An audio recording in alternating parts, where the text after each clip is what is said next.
Chapter 281. Hum and Squeaky sound cute, but their sizes are quite intimidating. Along with Big Yellow, the three of them quickly swooped down and enthusiastically nuzzled against Ivan. Good boy, good boy, good boy. I take teacher up the mountain, you guys go ahead with your work. Star Beasts can guard the gate? Xiao Huayuan cautiously backed away, his nervousness preventing him from considering how illogical this all was. Several small huts had appeared next to the guard post. Tony's Fashion Hair Salon. Is this a hair salon? Teacher, friendly reminder, this is a rip-off. Don't get your hair cut here. Ivan tried to lower his voice, but the sharp ears inside still heard him. What did you say? Ivan, you little brat, you're kicking out my customer as soon as you arrive. My prices are transparent, my skills are superb, why are you saying I'm ripping people off? His aesthetic sense is a complete black hole. If I weren't the victim, I believe it. Fourth uncle. What did you call him? Hearing this address, Xiao Yuanhui paused, then was interrupted by Tony's businesslike smile before getting an answer. Master Xiao, wanna get a membership card? 50% off wash, cut, and blow dry. Get a free shampoo with your perm. Top up 1,000 and get 500 free. My skills are the best in the Xianqing sect. Ivan, the Federation is lucky to have you in the hairdressing industry. Tony is a cultivator, managing the sales channels for potions. That's a goldmine. The hairdressing profession doesn't pay much, but he stubbornly sticks to it, which can only be attributed to his heartfelt passion. Fourth uncle, well, his aesthetic sense is terrible, but he's a very pure person. Ivan felt an unwarranted respect for him, while simultaneously scratching his own head, his emotions complex. The Xianqing Sex Gift and Local Specialty Shop, the Kitchen God Snack Shop, and the Visitor Service Center next door have all been listed, but they're not open yet. Gifts and local specialties? What do they sell? Just things like medicine. Like purification liquid, repair liquid, nutrient solution, peace talismans, defense talismans, etc. Good for home and travel just in case. Visitor Service Center? Is this a tourist attraction? So you invited me here to help the teacher relax? You're so thoughtful. This Planet 9527 actually has such a nice place. Ivan, I wanted to ask that too. Who planned the Xianqing sect? It's a complete copy of the Federation's 5A scenic spots. When he first arrived, he was also full of questions. What sect has this kind of design? Siren even started thinking about developing a tourist attraction route. He and Song Ruotang set up a small farmhouse restaurant in the canteen, specializing in radiation-free dishes. The menu and prices are already being finalized. This completely shattered his stereotype of cultivators as aloof and detached from worldly affairs. They're ridiculously down-to-earth. A tiered seating area surrounds the martial arts hall. Disciples fly and move mountains in the center, while the beasts perform a circus act. Is there a hot spring? Ivan gasped. You know what, you really do. The sirens would actually consider the suggestion. Why isn't there a cable car or elevator in the scenic area? We have to walk up step by step. Xiao Huayuan complained as he climbed, but still obediently continued upwards. By this point, although something felt wrong, he was too tired to think anymore. The old man diligently and laboriously climbed the 999 steps. Looking at the majestic level 1-star beast atop the mountain, the disciples, who had been flying on their swords, fainted spectacularly. When the old man awoke, he was greeted with the words, "My master, inheriting the heavenly Tao, has glimpsed the method of attaining immortality and ascension. Seeing your exceptional talent, truly the cream of the crop in the cultivation world, he wishes to take you under the wing of my Xianqing sect, to inherit the sect's secrets, and together explore the path to longevity. Are you willing?" Xiao Huayuan, the Federation's top mecha master, after being thoroughly fooled, decided, in a daze, to settle down in the Xianqing sect. How do we calculate seniority? Each according to their own? You're my teacher, and I'm your senior brother? Sun Qianyu is my master? In short, it's a mess. Master Xiao is a guest elder. Shuran's words brought a huge sigh of relief to both of them. Being Sun Qianyu's disciple was no problem for him. The accomplished become the master. But he had been following Xiao Huayuan since he was 5 years old. Teacher becoming junior brother was too awkward. Now that the old man has become a guest retainer, this mountain has gained a familiar face. Good news. The good news is that Ivan has a mid-grade gold spiritual root, and Xiao Huayuan has a 5-elemental spiritual root. The entry-level problem is solved. The three of them spend their days hobby on the weapon peak, forging iron and assisting Sun Qianyu, learning as they go. Suddenly, the theory of interstellar mechs was overturned, and they reached a new dimension. Xiao Huayuan is an ambitious person. He was about to retire, but now he's actually touching the door to another new technology. He's incredibly excited. After several days of continuous furnace breaking, the two of them finally grasped the basics. 9 netherworld fire tempers cold iron. Samadhi true flame forges the soul of the weapon. 10,000 years of spiritual materials return to one cauldron. Opening the furnace illuminates the ninefold gate. For the first time, they realized what it meant to have an endless sea of knowledge. The Xianqing sect and the Federation presented a stark contrast. One enjoyed peace and tranquility, while the other was on tenterhooks. More and more evidence was being found, making the cultivation of immortality almost undeniable. An officer suggested further investigation of the Xianqing sect members. However, according to the General Staff's deductions, conventional eavesdropping and tracking methods would likely be quickly discovered by the cultivators, and the Federation lacked the power to counter them. Therefore, the military could only obtain information through other channels. Not long after Xiao Huayuan and Ivan disappeared, Songwen received the news. They went too? Yes, Ivan went for a week, and Master Xiao just went yesterday. Once they left, who knows if they ever return. Marshal, I found something else. It turned out to be the chef recruitment post that the Siren had once made. They must be short-staffed. They posted an ad, but the offer seemed too good to be true, so they got reported. Then, they went to the Nagus food competition and met this person. Song Rutang? A food blogger? Yes, the last place this girl was seen was on Star 9527. The sister the survivors were talking about who cooks really well must be her. Well, they even hired a cook. The Xianqing sect really lives a down-to-earth life. They don't seem like they're trying to overthrow the Federation or the interstellar world at all. Are they still short-staffed? We predicted so. Since the military academy competition, the Xianqing sect has been constantly expanding its manpower. Hearing this, Songwen remained silent for a long time. They need people, so we send them. Everyone looked at each other. I ask you, after all this research, if we really want to deal with the Xianqing sect and eliminate the so-called potential threat, does the Federation have even the slightest chance of winning? Countless civil and military officials were present, but not one dared to speak. The gap was so large that even boasting was no longer an option. Even a legal ban won't work.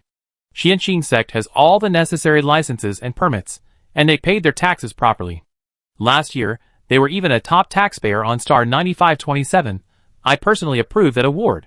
Lu Ran, the head of Star 9527, was on the verge of tears.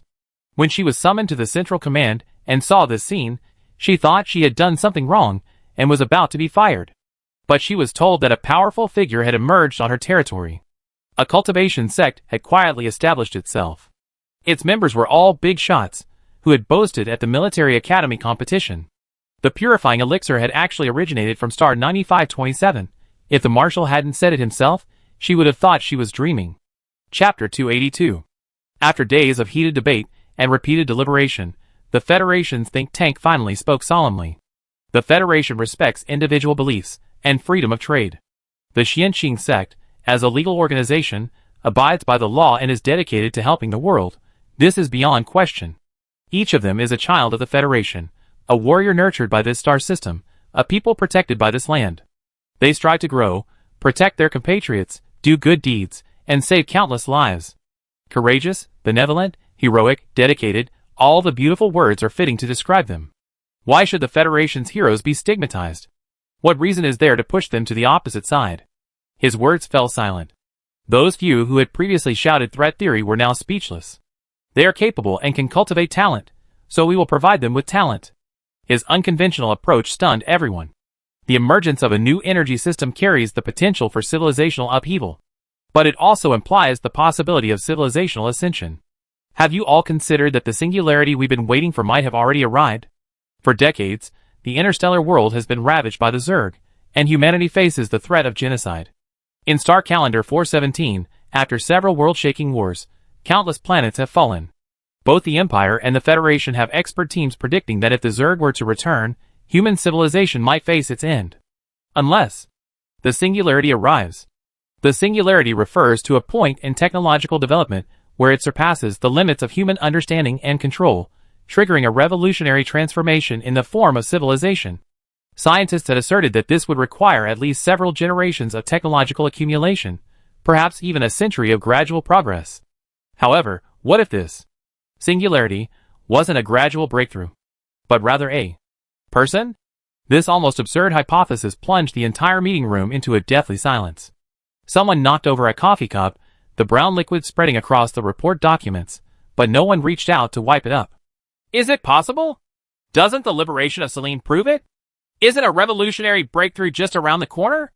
According to the authoritative records of the Interstellar Chronicles, in the autumn of star calendar 425, Marshal Songwon, the supreme commander of the post-interstellar era Federation and a renowned statesman and military strategist, first proposed the concept of dimensional fusion between the cultivation civilization and the Interstellar Federation at the Federation's Supreme Strategic Conference, along with a strategic vision of using the cultivation system to drive a leap in civilizational dimensions. This theoretical breakthrough marked the Federation's formal shift from a purely technological civilization to a dual-track development model of cultivation and science, laying the ideological foundation for the subsequent psionic technological revolution. After reaching a consensus, the Federation began to act. Carl, having lost 2 disciples, was about to confront Li Yunbo when he received a summons from the military. When everyone gathered, they stared at each other in bewilderment. What was going on with this strange lineup? Hello, Instructor Carl, I am Su Xiang's brother, my name is Su Mu, Alice Yang's mother. I am the head of the 8th Legion, and also the father of the Sirens. Hello everyone, my daughter is Liang Yueying from Star Ring International. I am Wang Qian, the instructor of Neptune, and our school team captain is Yang Cheng. Hello everyone, this is Alani, the principal of the 18th Military Academy. Hello everyone, I am Shirong from the Shur family. Shirong was completely bewildered when he received the call on the personal terminal. Now he understood, it was probably because he was his blood-related father. But what could Shuran possibly need that required the military headquarters intervention? Everyone else knew about Shuran's relationship with the Shur family, it wasn't outwardly apparent, but their attitude towards him had become much colder. Shirong felt uneasy and utterly alone. Songwon sat at the head of the table, his imposing presence commanding respect. Surrounding him were all high-ranking officials of the Federation, making everyone feel intimidated. Is a parent-teacher meeting really worth mobilizing the Federation's strongest team? I believe everyone is wondering why you've been summoned here. This matter concerns the future of the Federation, even the fate of Proxima Centauri. What is it? Just say it. What monstrous disaster have these children committed? Why this whole charade to interrogate them? It's too late to kneel and beg for mercy now. Songwon projected photos of their children or students. We have irrefutable evidence that your children are cultivating immortality in interstellar space. Small eyes, big questions. Everyone reacted in unison, picking their ears and rubbing their eyes. Cultivating what?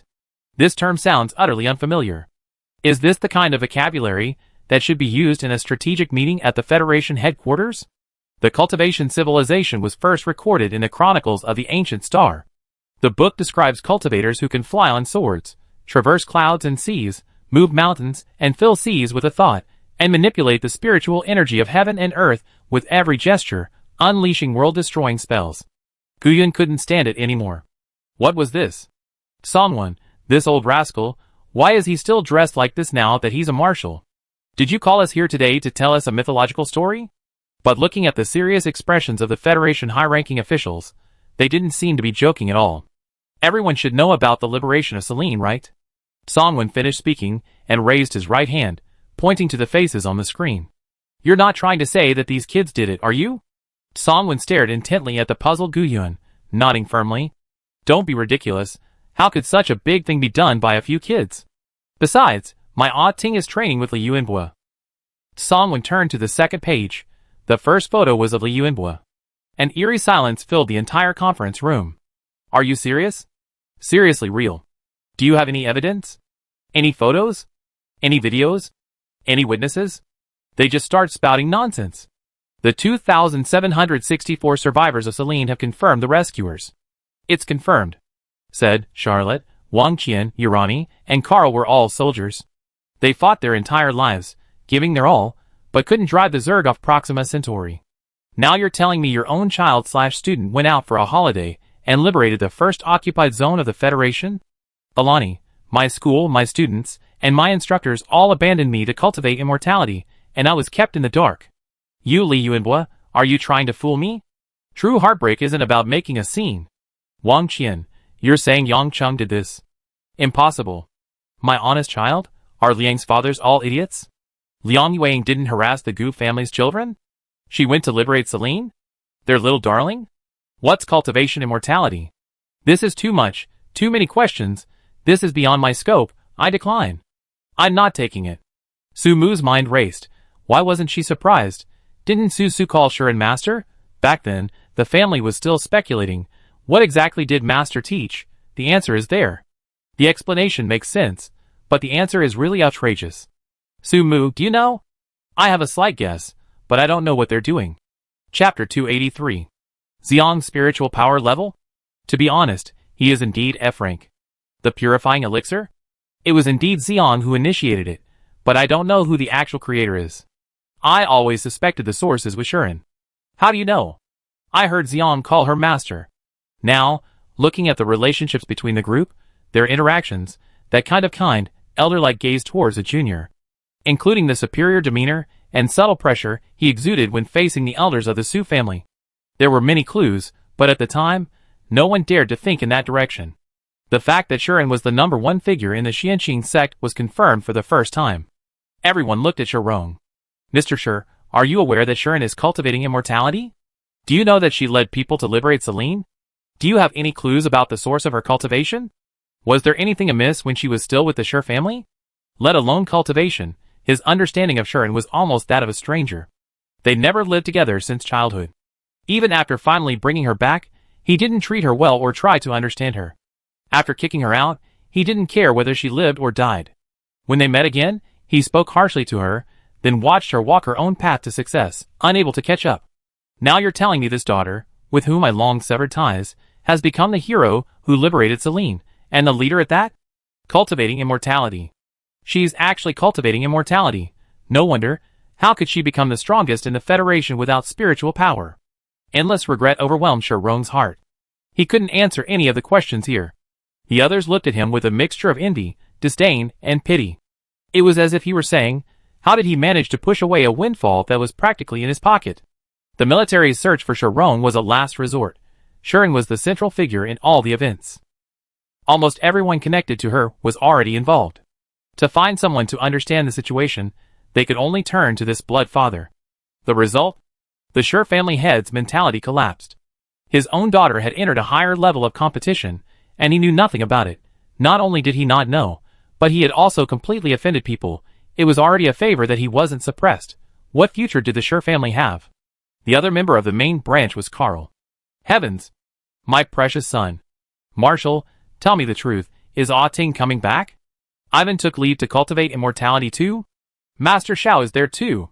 His good student, the consultant master he hired at great expense, who visited him 3 times. They all run away.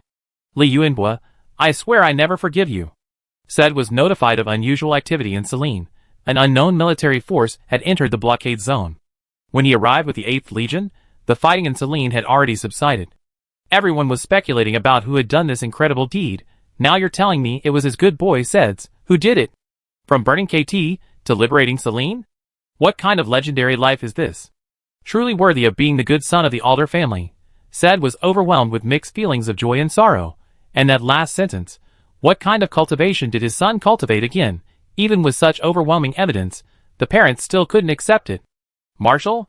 Is there any possibility of a mistake? What do you think? Okay, now the question is, why call the parents? To complain? Then everyone goes home, back to their own mothers? Impossible. Their wings have hardened so much, can they still be stopped? Marshal, why did you call us here? I called you here to remind you not to stop your children. If there's an opportunity, other children in your families can go too. Gu Yuan and Saida, people with high political awareness, understood immediately and were also shocked. The Federation is about to do something big. This decision wasn't easy. But regardless, the high-level attitude is clear, to allow and support the Xianqing sect's various activities within the Federation.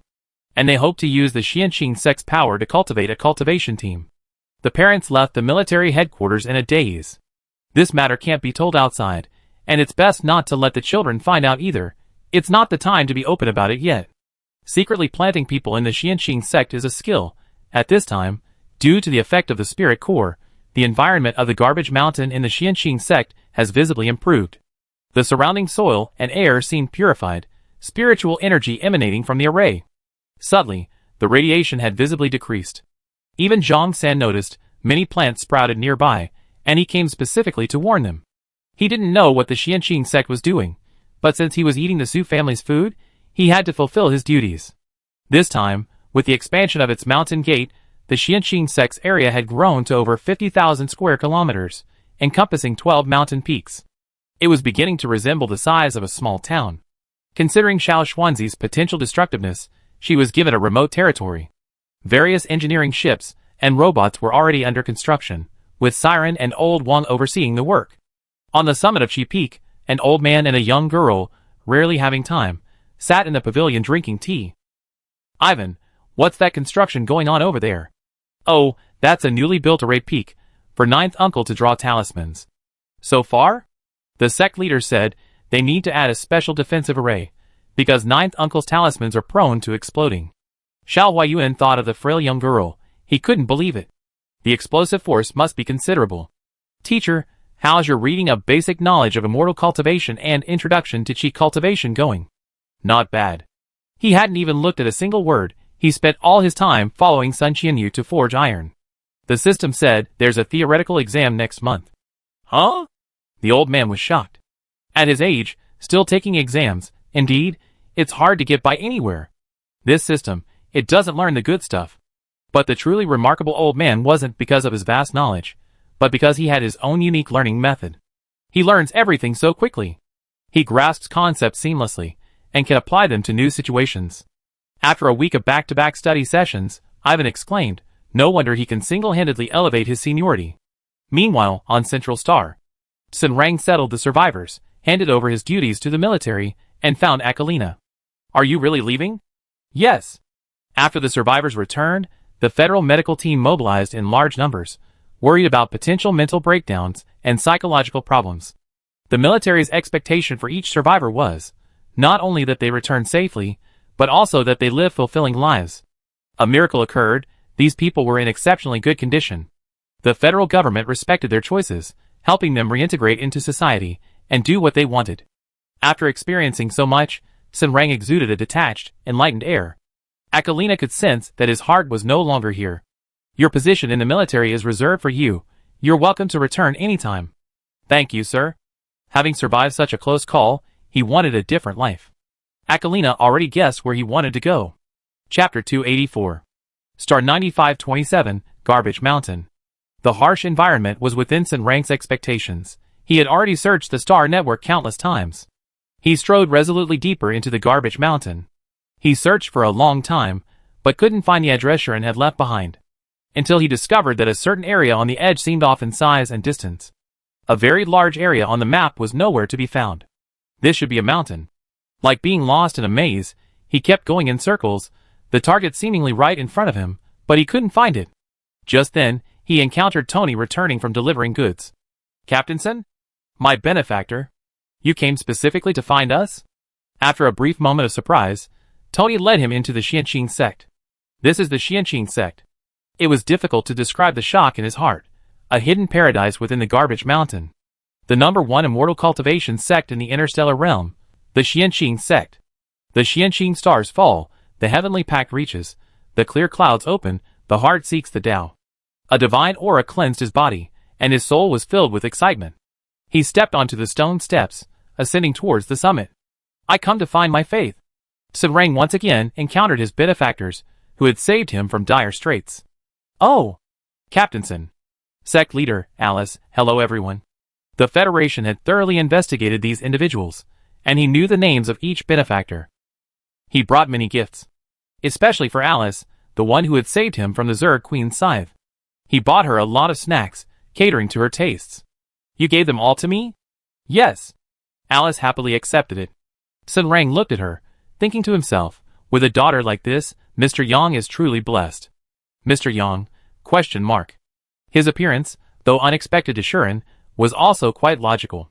Shuren had already discerned his intentions, skipping the roundabout questions and directly and solemnly asking, would you be willing to become my disciple?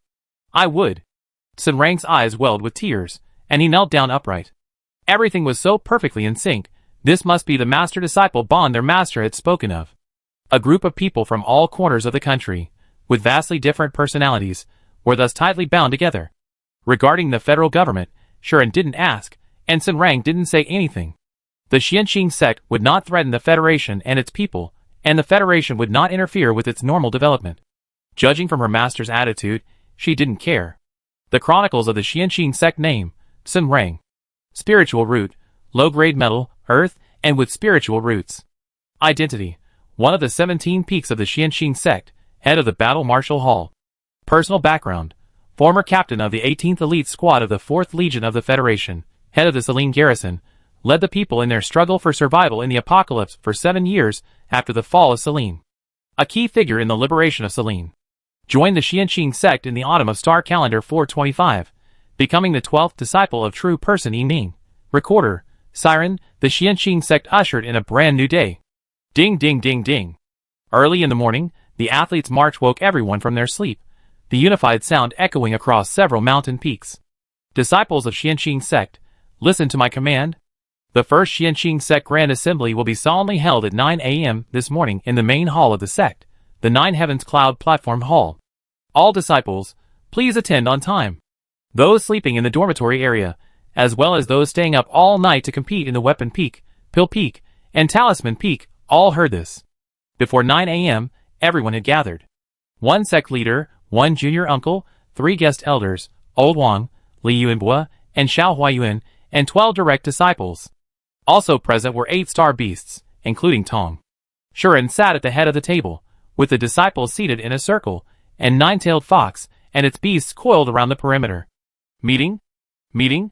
The 6th disciple, Siren, was in charge of presiding today.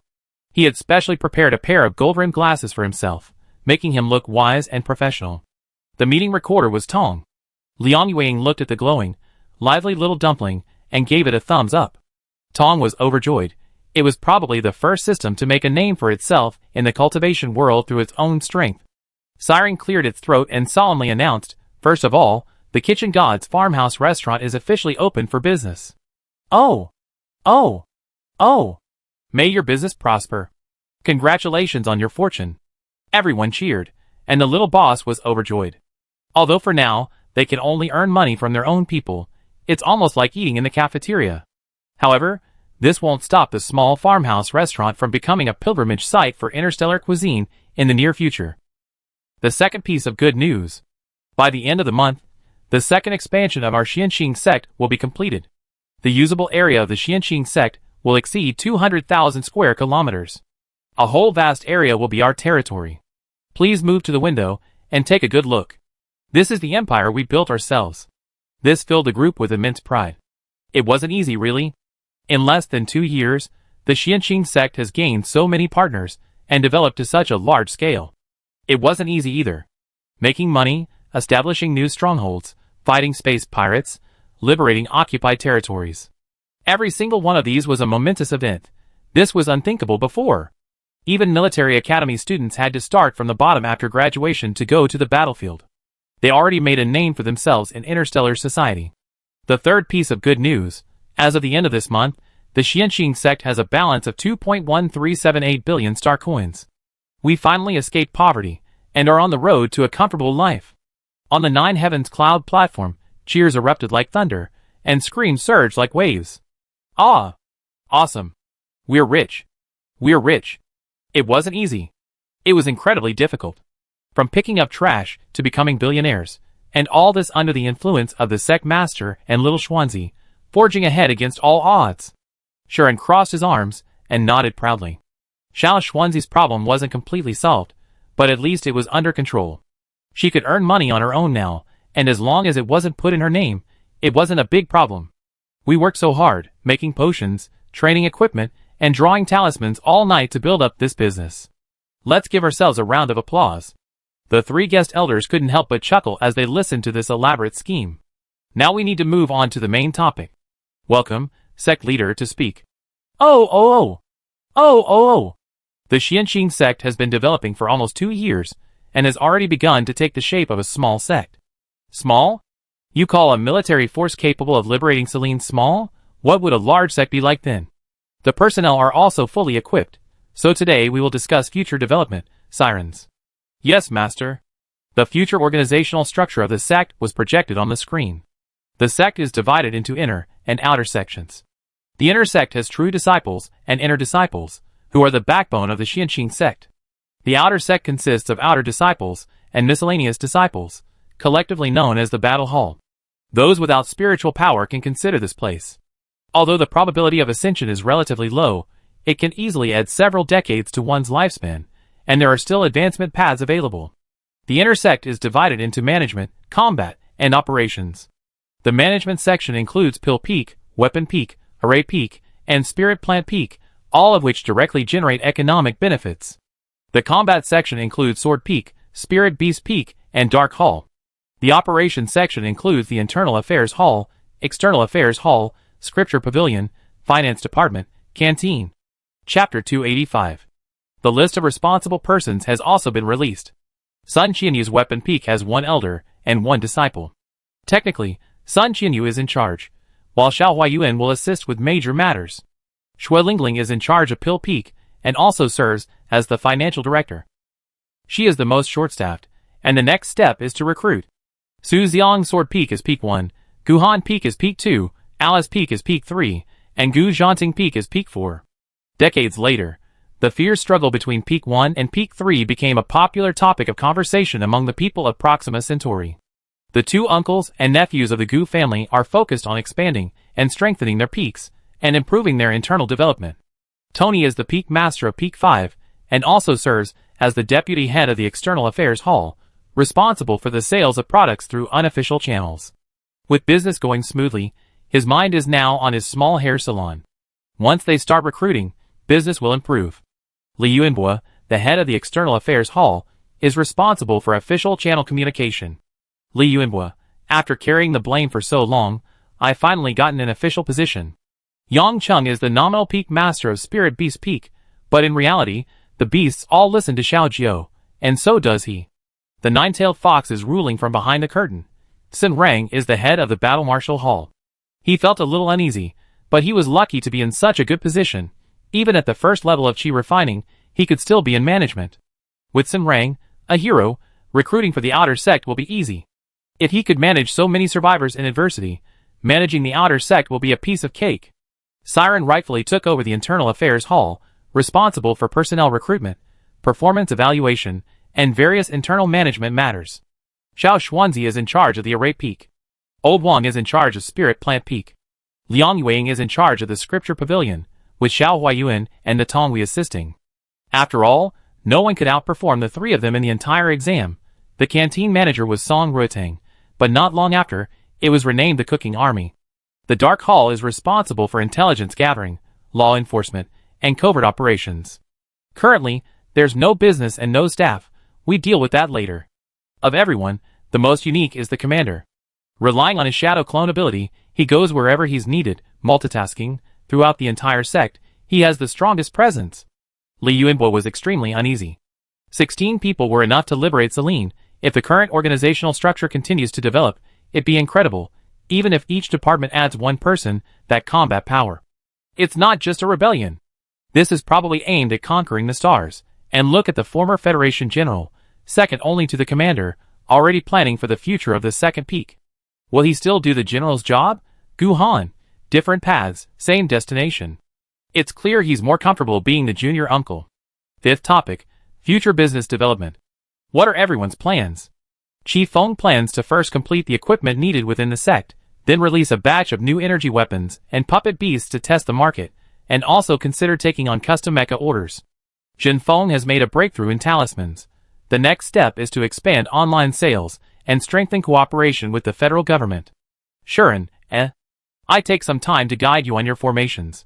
Thank you, Master. Currently, the sect has a bumper harvest of grain and vegetables. Everyone can take some to give to relatives and friends. Old Wang, Song Ruotang, and Siren are busy tending the vegetable garden and the canteen every day. Siren has gained the golden light of merit, and his Qi refining 9th level is beginning to loosen. Besides cultivation and managing sect affairs, he spends his time accelerating the ripening of the vegetable garden, cultivating it repeatedly, and training his wood spirit power. With the added influence of the spirit core, the Xianxing sect is currently experiencing a plant explosion. We plan to open a market for radiation-free vegetables. The sixth item on the agenda, recruitment. Most departments are currently empty-handed.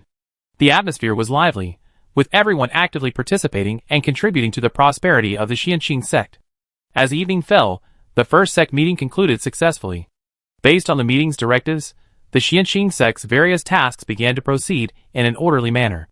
Lingling produced nearly half a year's worth of goods in one go, releasing a large batch. Within a few days, the Xianqing sect's convenience store launched 4 new products. Repair liquid number 1, repair value 150, 10,000/bottle. Repair liquid number 2, repair value 300, 20,000/bottle. Repair liquid number 3, repair value 500, 30,000/bottle. Nutritional liquid, 5,000/bottle. There were no prior notices, announcements, marketing, or pre-launch promotions. These few words ignited the entire Federation. Throughout the entire interstellar space, the number of people who can produce a repair fluid with a value above 100 can be counted on one hand. The 150 value repair fluid was created by the goddess of alchemy at the military academy competition. Now the Xianqing sect has it too, and they're even selling it to outsiders? The 300 value version is known only to a few in the dark domain and the military. That's already incredibly high, and the repair value can even reach 500? Is this some kind of fantasy story? What kind of organization is the Xianqing sect? They're ridiculously powerful. The Alchemist Alliance contacted Master Xiang Hailon and urgently called a meeting. Master Xiang, what's going on? Did I wake up in the wrong position today? Overnight, not just 300, but 500 has been achieved. You've been secretly developing this behind my back? Over 100 is already outrageous enough. Is this for real? 500? Are you kidding me? Even scammers wouldn't dare make up such a figure. The scene was filled with top experts in the pharmaceutical industry, specialists from research institutes, and leading figures in pharmacy from various military academies. This morning, they saw the trending topics filled with that bizarre number. Repair value 500? Xianqing sect repair fluid. Xianqing sect's off-the-charge repair fluid is now available. A repair fluid with 500 repair value appears on the StarNet. Is it real or fake? Is it technological advancement or moral decline? They initially thought it was fake news, but then, they saw the source. Xianqing sect's general store. This was something they dared not question. The entire Federation knew that the cleansing fluid and talismans were sold exclusively by this one shop. It's true. Xiang Hailon felt helpless. Earlier, Cole had shown her the potions in the hands of the survivors in Selene. She realized for the first time that the upper limit of repair fluid could be continuously refreshed. The price didn't just increase by a few increments, it multiplied several times over. Where exactly is the end of pharmacology? Does science even have an end? And this price. Did the person who set the price even think about it? The herb seedlings in the herb field keep sprouting up. The cost is too low. The Xianqing sect isn't a capitalist. Cultivators need to consider both people's livelihood and merit when acquiring resources. Lingling, make products with heart. Set prices with your feet. The military immediately placed an order with the Su family and confirmed the accuracy of the repair data. They also confirmed that repair fluid number 3 was the same one used on the Selene battlefield. Exactly the same, irrefutable evidence. The Xianqing sect really doesn't intend to hide it anymore. There are 2 possibilities for not hiding it. One is that it can't be hidden anymore and is passively exposed. Clearly, the Xianqing sect isn't. They never bothered to hide it. Their attitude was extremely perfunctory. They hide it if they could, but it didn't matter if they couldn't. The other possibility is that even if their identities are exposed, they have enough confidence to deal with the whole world. That's the conclusion reached by the military's think tank. The Marshal's decision was correct. No one can afford the consequences of confronting a fully fledged, higher-dimensional civilization. Chapter 286. Supergrade repair fluid enters the market. The number of critically ill patients in major military hospitals has plummeted, and even those with extremely severe conditions have experienced significant relief, even if they haven't fully recovered. This event not only shocked the Federation's public, but also caught the attention of the neighboring empire. The empire's pharmacists were stunned by the exaggerated repair values. The empire's understanding of the repair fluid was still based on the previous record of 132, which was recently broken by the Federation's 158. That was already terrifying. Now you're telling me, not only are there 300, but 500 has appeared. What exactly is the Federation trying to do? I don't believe it. It's fake, right? If it weren't for the military academy competition, I wouldn't believe 158 either. Is this real? Repair values can reach over 200? Listening to the discussions among the higher-ups, Fu Yuan knew very well that it was absolutely true. Because the effect of that pill was far more than 500. The Federation is closing in on the Empire at an alarming rate, and is even beginning to show signs of surpassing it. Is the Xianqing sect the organization that makes the purifying elixir? Yes. Can we try to find the alchemist himself? There are always ways to recruit or suppress. We already checked, but we can't find him. The Federation itself is still buying the elixir through other channels. There are people even the Federation and the Empire can't find. Federation, hee. Can we buy it? The elixir is listed on the StarNet, you can buy it. The private sector is one channel, we can also try the official channels. Last time, the Federation also sent the purifying elixir at cost price. Fu Yuan's debts of gratitude are piling up. Besides the booming sales of potions, there were also talismans. The Federation held a talisman with a yield of 500,000 units, its hands trembling. The power of this thing far exceeded Xiao Xuanzi's imagination. Not only was the yield high, but the cost was extremely low. And the production volume was high. It was just a piece of paper, easily smuggled into various situations. Ordinary security checks and defense systems were completely ineffective. The most typical example was the last Federation-wide Supreme Strategic Conference, which Cole carried in with it in his pocket. Even if he had genuinely intended to rebel, a slight mishandling of its storage would have wiped out the entire Federation's top leadership. This thing couldn't be allowed to circulate on the market, so Cole sent someone through the Su family's channels to inquire. This inquiry led Xiao Xuanzi to misunderstand. She thought the Federation was there to praise her product. So she ramped up production, working day and night. She thoughtfully divided the explosive talismans into 5 different yield levels. 10,000, 100,000, 500,000, and 1 million, and there's a super high level one, but with her current skill level, it's unstable and keeps exploding. She made 1,000 of the first 3 types, and 100 of the 1 million equivalent. Then she thoughtfully mentioned that a super high level explosive talisman was coming soon. Liang Yuang taught her this. It's called painting a pie in the sky. You have to make your customers full of anticipation for your product and future. Liang Yuang, I can be a domineering female CEO too. The package arrived in a single cardboard box, and was delivered directly to the military headquarters. Then it was placed on Cole's desk. When it was opened, time and space seemed to freeze completely. The gentle and refined scientist suddenly felt a rush of heat and cold to his head, desperately trying to keep himself from fainting. He cursed out loud, "Damn it!" and shakily pressed the emergency evacuation button for the federal military. Beep! Beep! Beep! Beep! Beep! Once everything was cleared up, the box of explosives had already been urgently moved by the bomb disposal unit to a military planet far from the central star. Cole became the first scientist to give a self-criticism at the Federal Supreme Strategic Conference. I originally wanted to remind them that explosives of this yield cannot be made or sold casually. But the other party seems to have misunderstood and sent me a box. And then? There were 4 kinds inside, 1,000 of each of 10,000, 100,000, and 500,000 yields. Cole was incredibly guilty. Such a huge incident, resulting in the evacuation of thousands of people at headquarters and several nearby blocks, was all his fault for poor communication. The higher-ups felt a chill run down their spines, as if they had just escaped death. 500,000 TNT equivalent? Are you trying to rebel? 1,000 sheets? That could raise parks to the ground. This kind of strategic weaponry, delivered by express courier? The packaging said it was fragile. Do not crush or bump it. But isn't this too careless? Songwon wiped the cold sweat from his palms and took a deep breath.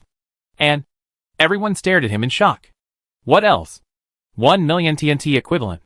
100 sheets. The others jumped up from their chairs. Songwon cursed, "Damn it. Headquarters really brushed with death." And what? Cole, you're a veteran of the military. Can't you just say it all at once? My heart rate is almost 150. I'm getting old. Can't you consider my feelings a little? Cole, his face contorted in a grimace, forced a smile. She said there's another super advanced explosive talisman, and told us to look forward to it. Look forward to it. Look forward to it, my foot. A group of people grumbled and cursed. The chief of staff urgently contacted the delivery team's bomb disposal unit, reiterating the power of the box of items and emphasizing the need for proper handling. After everyone finally calmed down. So, There's something even more valuable than 1 million, right? Yes. Talismans weren't the most important product among all of Xianxing's sex products. Purifying elixir and repairing elixir were distributed through all channels, with middlemen handling sales and communication. Talismans had a peripheral feel when they appeared. The explosive talisman came as a bonus to the other talismans. Today's incident was truly terrifying. Marshal, I finally understand you now. The speaker was the officer who had initially proposed controlling and restricting Xianxing sect. Now, he had finally corrected his thinking. When you hold the truth, even the Federation has to be wary. However, regarding the manufacture and sale of weapons, someone needs to be found to have a serious talk with the other side. Everyone looked at Songwen. He smiled bitterly. Who else could it be? The others weren't influential enough. Only he, the marshal, could shoulder the responsibility. Radiation-free vegetables were also beginning to appear in the civilian market. On the Star Network, Nagus Kitchen Goddess was a food blogger with 12 million followers. Since she won 12th place in the Interstellar food competition, she had disappeared. Hello everyone, long time no see. Kitchen Goddess is back. She was a far cry from her usual refined and beautiful urban woman, wearing a small straw hat and coarse linen clothes, looking every bit the country bumpkin. This look stands out among countless fashion, tech, and cyberpunk bloggers, instantly capturing the attention of fans. Are you going for a spring outing dressed like this? Why are you wearing flip-flops in the wild? Aren't you afraid of the strange plants? Where is the kitchen god? What a beautiful place. Look at the background of the video. Lush green vegetable patches, smooth stone wall curbs, tall locust trees. Vast expanses of green come into view, crisp, fresh, and vibrant. Chapter 287. Is that an alien plant? It doesn't look like one. It looks like vegetables. She's struck it rich. So many vegetables? No wonder she disappeared for so long. Was she poached by a big conglomerate to be a chef? Xianxing sect. Our sect is already a big conglomerate. Hee hee. Almost all interstellar plants emit radiation, just in varying degrees. If the radiation level exceeds a critical threshold, it becomes an alien plant. Alien plants are grayish-black in color, aggressive, and harmful to the body if ingested. Natural plants are precious because their radiation content is relatively low, allowing them to be slowly metabolized by the human body. Generally, they can only be cultivated in extremely rare environments, such as uninhabited areas of distant planets, or in laboratories of major universities, research institutes, and large families and conglomerates. This creates the exceptionally rare and precious situation of natural plants. The cultivation methods are also highly technological. Light, air, temperature, humidity, water, and nutrient solutions are all measured digitally in cold laboratories. The entire process is precise, controllable, and streamlined. But the location in the video is clearly outdoors, and the plant's color and condition don't resemble exotic plants. And the quantity is simply overwhelming. In one zoomed-out shot, you can clearly see patches of vegetable gardens covering most of the hillside. These vegetables are so vibrant. Can vegetables be grown outdoors now? Which research institution has developed this new technology? Impossible. Even the Academy of Agricultural Sciences can't do it. External radiation alone makes it impossible to grow natural plants. While the fans may not have eaten much, they certainly seen pigs run. The color was indeed even more beautiful than the low-radiation vegetables from the Agricultural Research Institute. This quality is clearly not from a different plant. Today is the harvest season for bok choy, so I make everyone a refreshing stir-fried bok choy. With a bright smile, she stepped into the soft soil, wearing flip-flops. She pulled up a dozen or so bok choy, casually shaking the soil off the roots. Then she squatted down by the vegetable patch, turned on the tap, and rinsed the soil off the bok choy with clean water.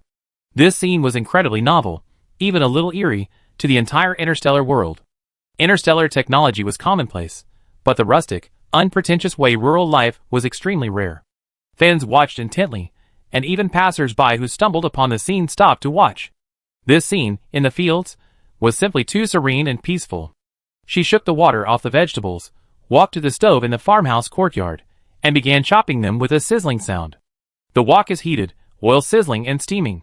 A series of movements, natural and fluid, are executed with effortless grace. It's full of primal, rustic charm, putting viewers in a great mood. High-end ingredients often require only the simplest cooking methods. The sizzling vegetables are served, and many viewers in front of the screen swallowed hard. Other bloggers' cooking methods mostly involve combining semi-finished or finished products with simple seasonings.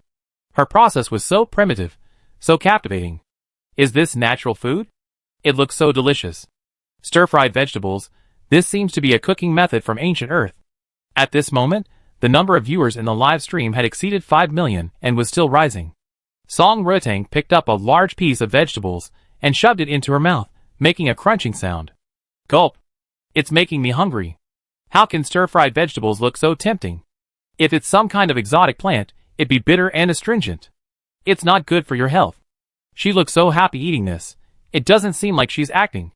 Tell me how much it costs, so I can give up. Although I don't know how she grew them, judging from the quality of these vegetables, that plate must cost at least tens of thousands. Indeed, gourmet food is for the rich. This mukbang video has attracted over 10 million viewers, and even trended on social media. Nago's Kitchen God Natural Food. Nago's Kitchen God live streaming stir-fried vegetables. Nago's Kitchen God's Vegetable Garden.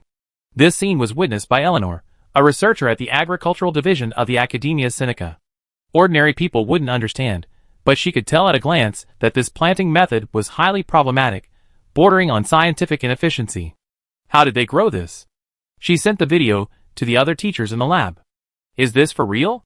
No planet in interstellar space could grow so much natural food in its soil. Do you know No Man's Land Zone 67? The environment there is already at its best, but even there, they couldn't grow this much. If it's true, this method of cultivation, it's practically from before the interstellar era. In today's environment, let alone the radiation problem, even germination would be a problem. Could they have transplanted it into soil after growing it? Impossible. The radiation in the soil is stronger, the plants would wither quickly. This kind of thing has happened before. Internet celebrities create hype for traffic. If it's really true, then this hype is a bit too expensive. Just as everyone was wondering, they heard the person on the screen say, radiation-free vegetables, 500 yuan per kilogram, first come, first served, discounts for bulk orders. Free shipping now. Order now. What did she say? Radiation-free? Are you kidding me? Believe you're radiation-free, or believe I'm a marshal. 500? By kilogram? Even slightly inferior natural foods cost over 10,000. Are you doing charity here? It's fake, absolutely fake.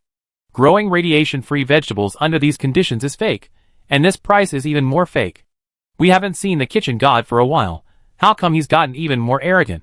Even the Academy of Agricultural Sciences and Xinguang fans' first reaction was skepticism. A flood of doubts poured in, and some were even considering reporting her. But then, they heard her continue. You can log into the Xianqing Sect's general store on the StarNet, the prices are the same, but my live stream has a flash sale discount. Follow me to get a 10 yuan coupon. All the doubts vanished the moment the words Xianqing Sect were mentioned. 3, 2, 1. Link up. Eleanor was stunned for a second, then quickly opened the small shop on the StarNet and saw.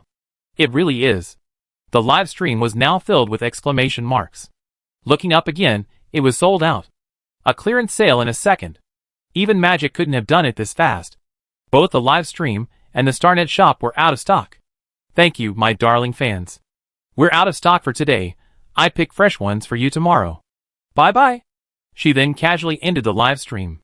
The experts from the Agricultural Academy swallowed hard, exchanging bewildered glances, their shock and disbelief evident in each other's eyes.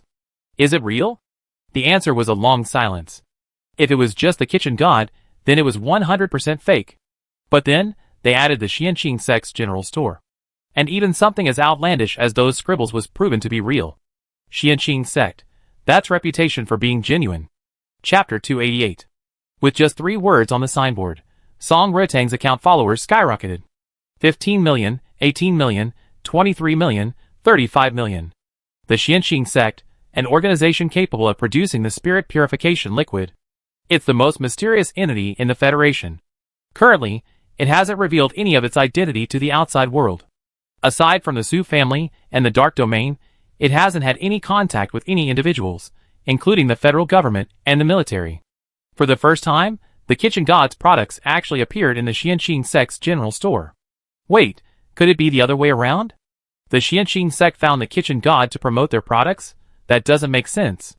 With so many food bloggers, why would they choose a washed-up blogger with a tarnished past who's been out of the spotlight for a long time? Many people analyzed the relationship between the kitchen god and the Xianqing Sect, while many more were waiting for the so-called radiation-free vegetables. Interstellar Express delivery in China usually arrives on the same day. The Food Detective Agency, a top-tier food blogger with 1.2 billion followers.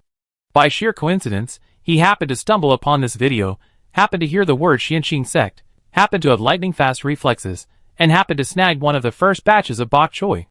He was initially a little skeptical, but the moment he opened the package, everything seemed to fall into place. He's seen ingredients all over Proxima Centauri, tasted all sorts of flavors. He was known as the Interstellar Palate Expert. He even started a live stream for this, attracting over 100 million viewers. Those lush, vibrant green vegetables, brimming with the vitality of nature, were already noticeably different in person. Holy crap! Streamer, say something. These are radiation-free vegetables from the kitchen god? They're so fresh. You bought these for 500 star coins? You hit the jackpot. Wait, appearance aside, you said they were radiation-free. I need to know the result. And the taste. I try some, and see if it's really that delicious. Yes, yes, yes. I try a bite first. He couldn't resist picking a lettuce leaf and stuffing it directly into his mouth. The fresh, natural flavor, with a subtle sweetness, filled his entire mouth. The crunching sound made the fans watching on screen unconsciously swallow.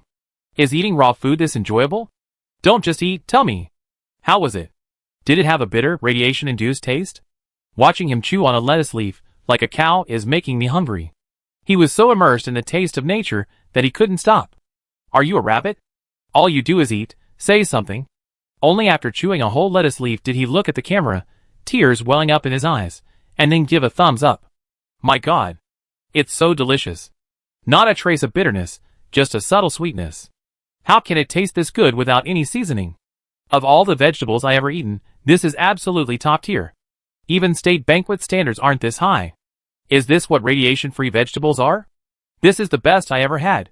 500 per kilogram? Did the seller make a mistake? I think you were doing charity if you priced it at 500 per gram. Wait, kitchen god, where did you get these vegetables? He rattled off a long string of praises, leaving his fans stunned. This is the first time I ever been so excited by the Food Detective Agency. No way, I have to try it. The kitchen god seems to have said there will be more tomorrow. I'm a fan. 500. Even ordinary people can occasionally satisfy their cravings. At this price, if it's really radiation-free, what's the difference between that and giving it away for free? Okay, now for the main event. Is it really radiation-free? Judging from the taste, he was almost certain, but he still needed data to confirm it. Immediately afterward, hundreds of millions of eyes saw the text displayed on the radiation meter. Radiation value, 0. A collective gasp swept across the world. Interstellar space has existed for 425 years, and cosmic radiation has long since permeated every corner of Proxima Centauri. Almost nothing, people, things, objects, is free from radiation.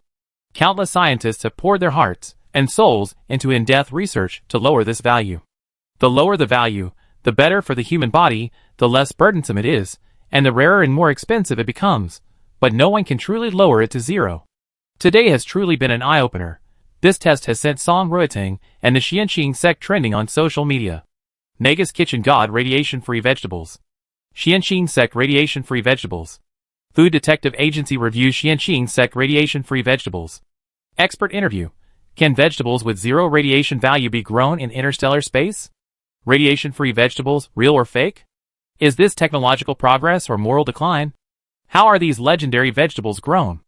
As a result, the kitchen god's followers surged again. Less than 24 hours after the live stream, the number of followers was approaching 50,000. Everyone was waiting for subsequent live streams and product launches.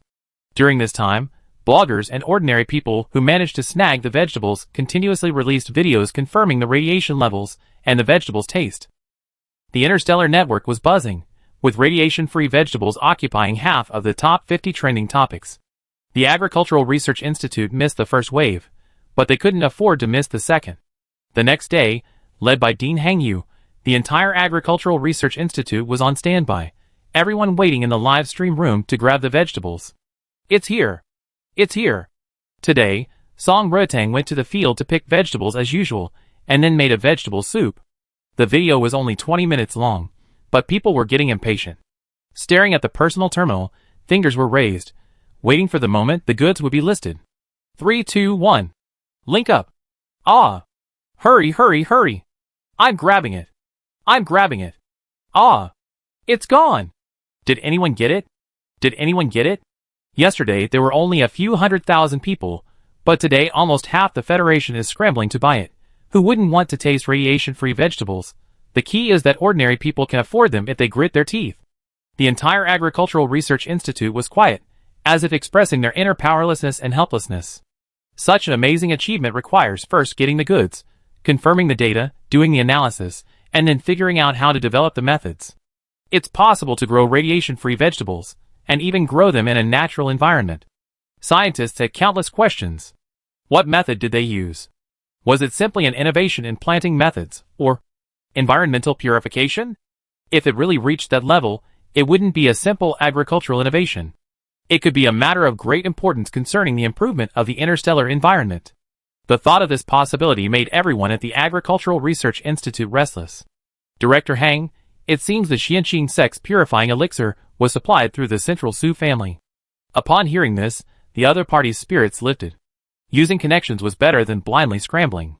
Director Hang, disregarding the fact that it was break time, immediately called Cole via his personal terminal.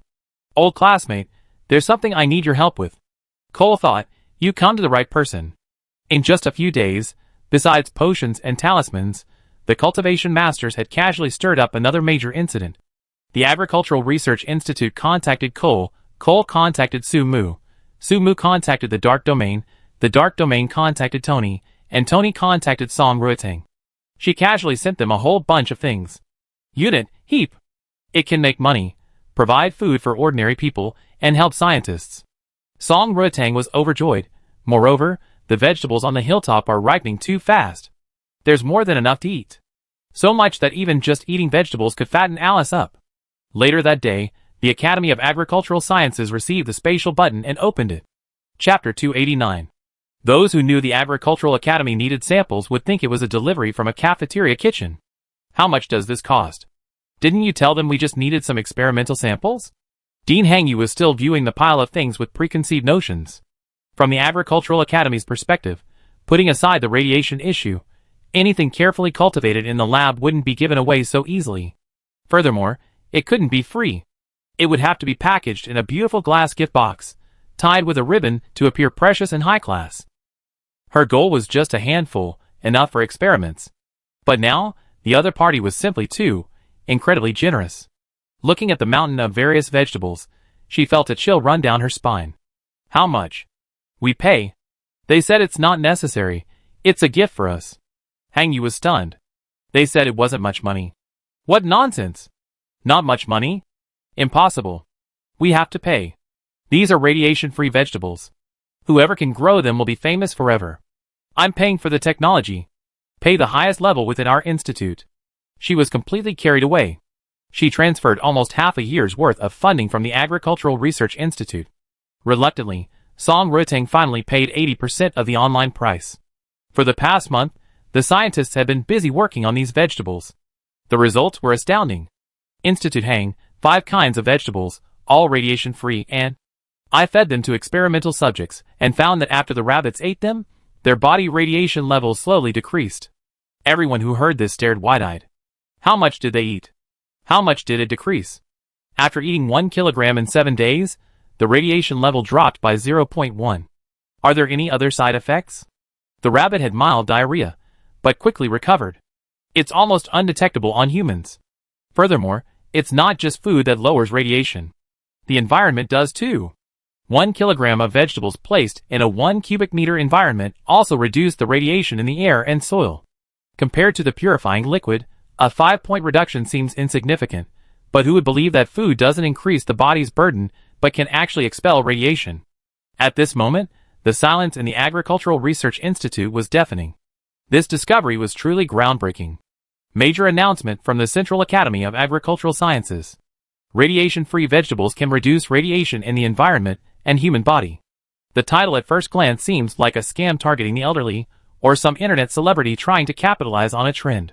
But upon opening it, one is stunned. Author, Hangyu, Federal Central Research Institute. Agricultural Research Institute. She's the developer of the Federal Soilless, low-radiation plant cultivation method, the director of the Agricultural Research Institute, and a truly top-tier scientist. The long list of experimental methods and numbers is incomprehensible, but the conclusion is clearly stated. Eating radiation-free vegetables can reduce human radiation exposure. Planting and arranging them can reduce soil and air radiation. My goodness! This is in an uproar. Radiation-free vegetables can actually purify radiation? I get it right. Really? Not selling health products? I'm Professor Hang's student, and I can tell you responsibly, it's true. The Agricultural Research Institute is going crazy. They're scrambling for vegetables every day. How exactly is this grown?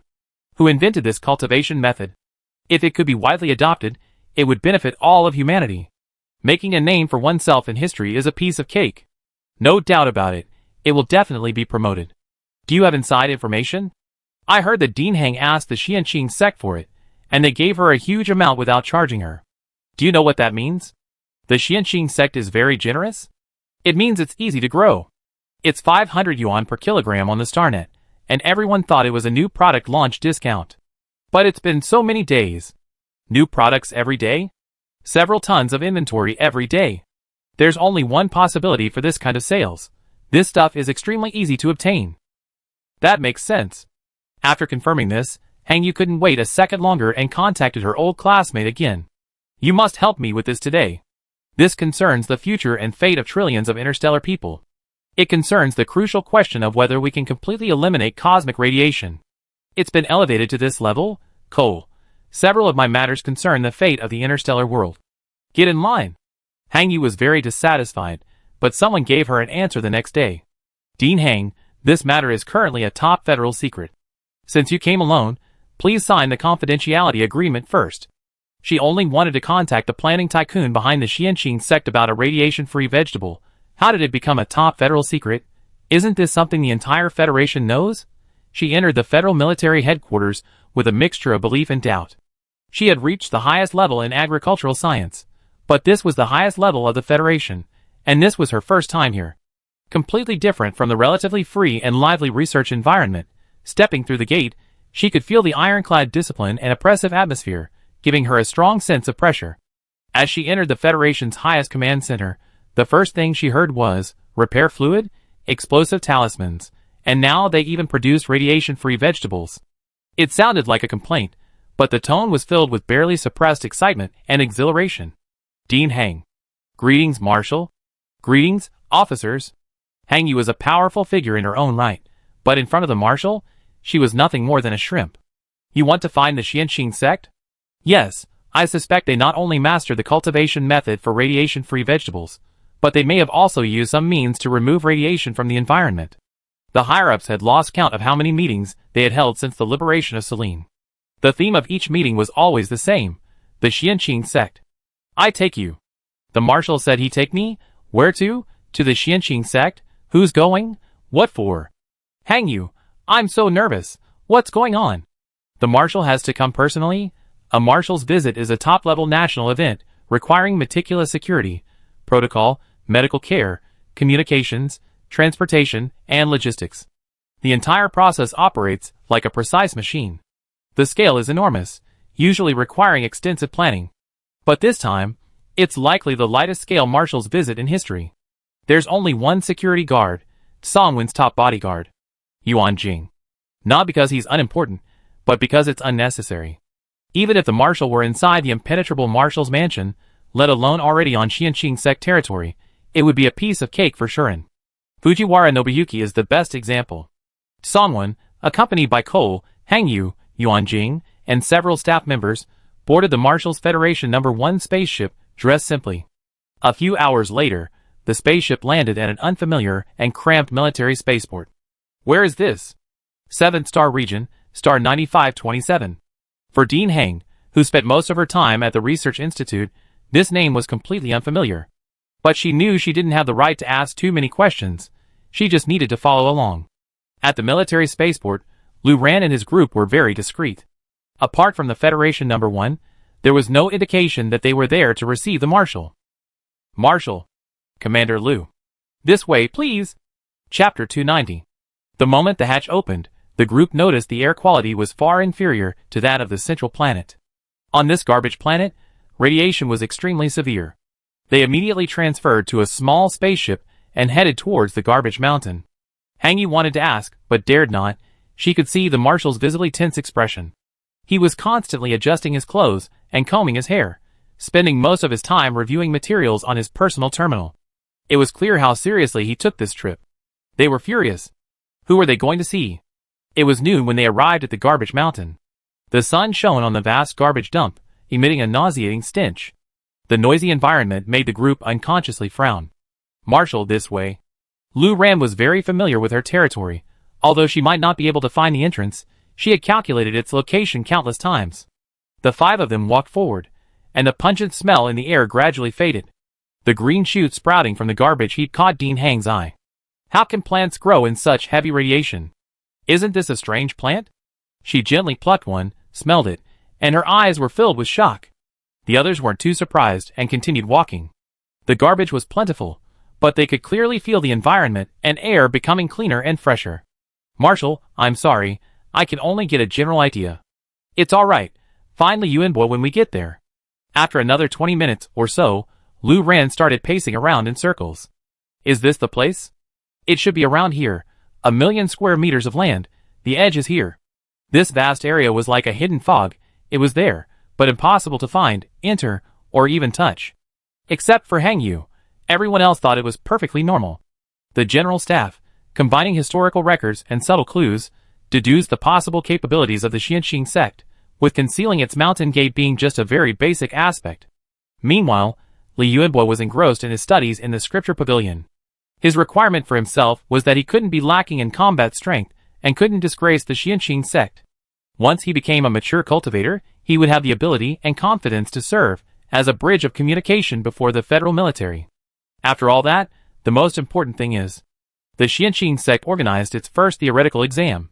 16 people took it, and 15 passed. Li Yunbo, wha? Hey! Oldly, come pick us up. Who is it? He didn't even look up, continuing to immerse himself in the world of his book. I am Songwen. The old man jumped up from his stool, immediately saluting and greeting him. Greetings, Marshal. Not good. Come out and meet someone right away. Meet someone. Meet who? Meet where? He expected the Federation to have some guesses, but not certain. They were probably still investigating. Even if they had found some clues, it would be difficult to confirm the list of all Xianxing sect members in a short time. Especially since he was the Shadow King behind it all. The key was that this opportunist wasn't ready to face his former employer. I'm at the garbage mountain. The cunning boy wasn't called that for nothing, his face was completely innocent. What garbage mountain? Meet who? Song asked, playing dumb, huh? Garbage mountain on star 9527. Ah, it's over. We're exposed. I don't understand what you're saying. I'm at the entrance of the Xianxing sect, come out and meet us. Li Yunbo's inner world was in turmoil. Caught climbing the wall. Caught by the Marshal. Does he have any chance of survival? Can he still survive in the Federation? But when people are extremely panicked, they are actually more likely to calm down. At least, after experiencing so much, his strong mental fortitude has been honed. In the quantum computer, the two calmly stared at each other, their silence deafening. After a brief 2-minute standoff, Li Yunbo gave in. Why did he even come to my house? How presumptuous. I come out right away. Hangyu couldn't understand. This place was like a maze, just endless garbage dumps. What was the Marshal doing in this wretched place? And what was he looking for? What place are you looking for? There's nowhere here but garbage. Not long after, Li Yunbo suddenly appeared. He was timid and hesitant, his guilt practically written all over his forehead. He didn't say a word, just waiting for his superior's guillotine to fall. We talk about your problem later. Let's get down to business. Hee. As a seasoned veteran of the military, Oldly knew his old leader wasn't going to pursue the matter. He hunched over, raised his hand to indicate directions, his face full of obsequiousness. This, I lead the way. The group appeared calm on the surface, but inside they were extremely nervous. They were about to face an interstellar cultivation sect. Hangyu was different. She was completely bewildered throughout. Suddenly, an ancient bronze bell appeared out of thin air. It hovered silently about a meter above the ground, level with an average person's chest. The group rubbed their eyes in disbelief, only to see Li Yunbo raise his hand and strike the bronze bell. A deep hum resonated in the air, and he shouted mysteriously, "Open sesame!" Instantly, the transparent void seemed to be torn open by an invisible hand, revealing a doorway. Please come in, everyone. At this moment, those who were prepared and those who weren't were dumbfounded. What is this? What is this thing? Why did it suddenly appear? What is open sesame? Is the bell a doorbell? Why can't air open a door? Is the door still a mountain of garbage? Oh, this is the mountain gate bell.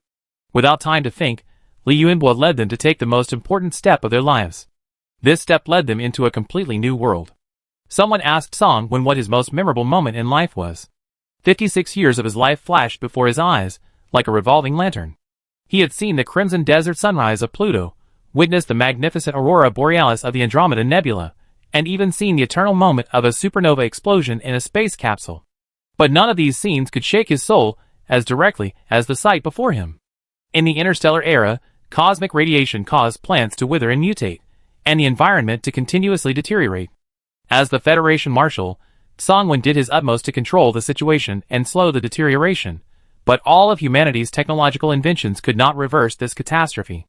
He couldn't even imagine that one day humanity could return to the first year of interstellar travel. No, to even earlier times, to that legendary, pure and beautiful natural world, like a fairyland. On this day, a miracle unfolded before his eyes. A majestic mountain gate stood tall, shrouded in mist, with cascading waterfalls and shimmering light flowing like silk. Sunlight, water, air, mist, and plants covering the mountains and plains. Countless scents assaulted their nostrils. The damp earth, blooming wildflowers, the fresh scent of pine, the crisp coolness of flowing water. Every breath felt like savoring life itself, sweet and fragrant. Every pore on their body opened wide, greedily inhaling the pure breath of nature. The pupils of the 5 people suddenly contracted, their breath stopped, and their minds went blank for a moment. All thoughts, memories, and cognition were stripped away, leaving only pure, incomprehensible awe. Is this heaven? Chapter 291. The others were mentally prepared. Only Hang Yu, who had inexplicably followed, looked completely bewildered from beginning to end. Are we already dead? Is this heaven?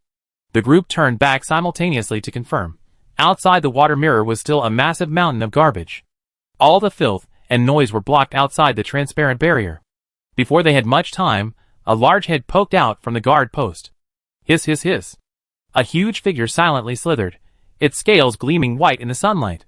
Yuan Jing immediately became alert, just as he was about to activate his mech for full defense.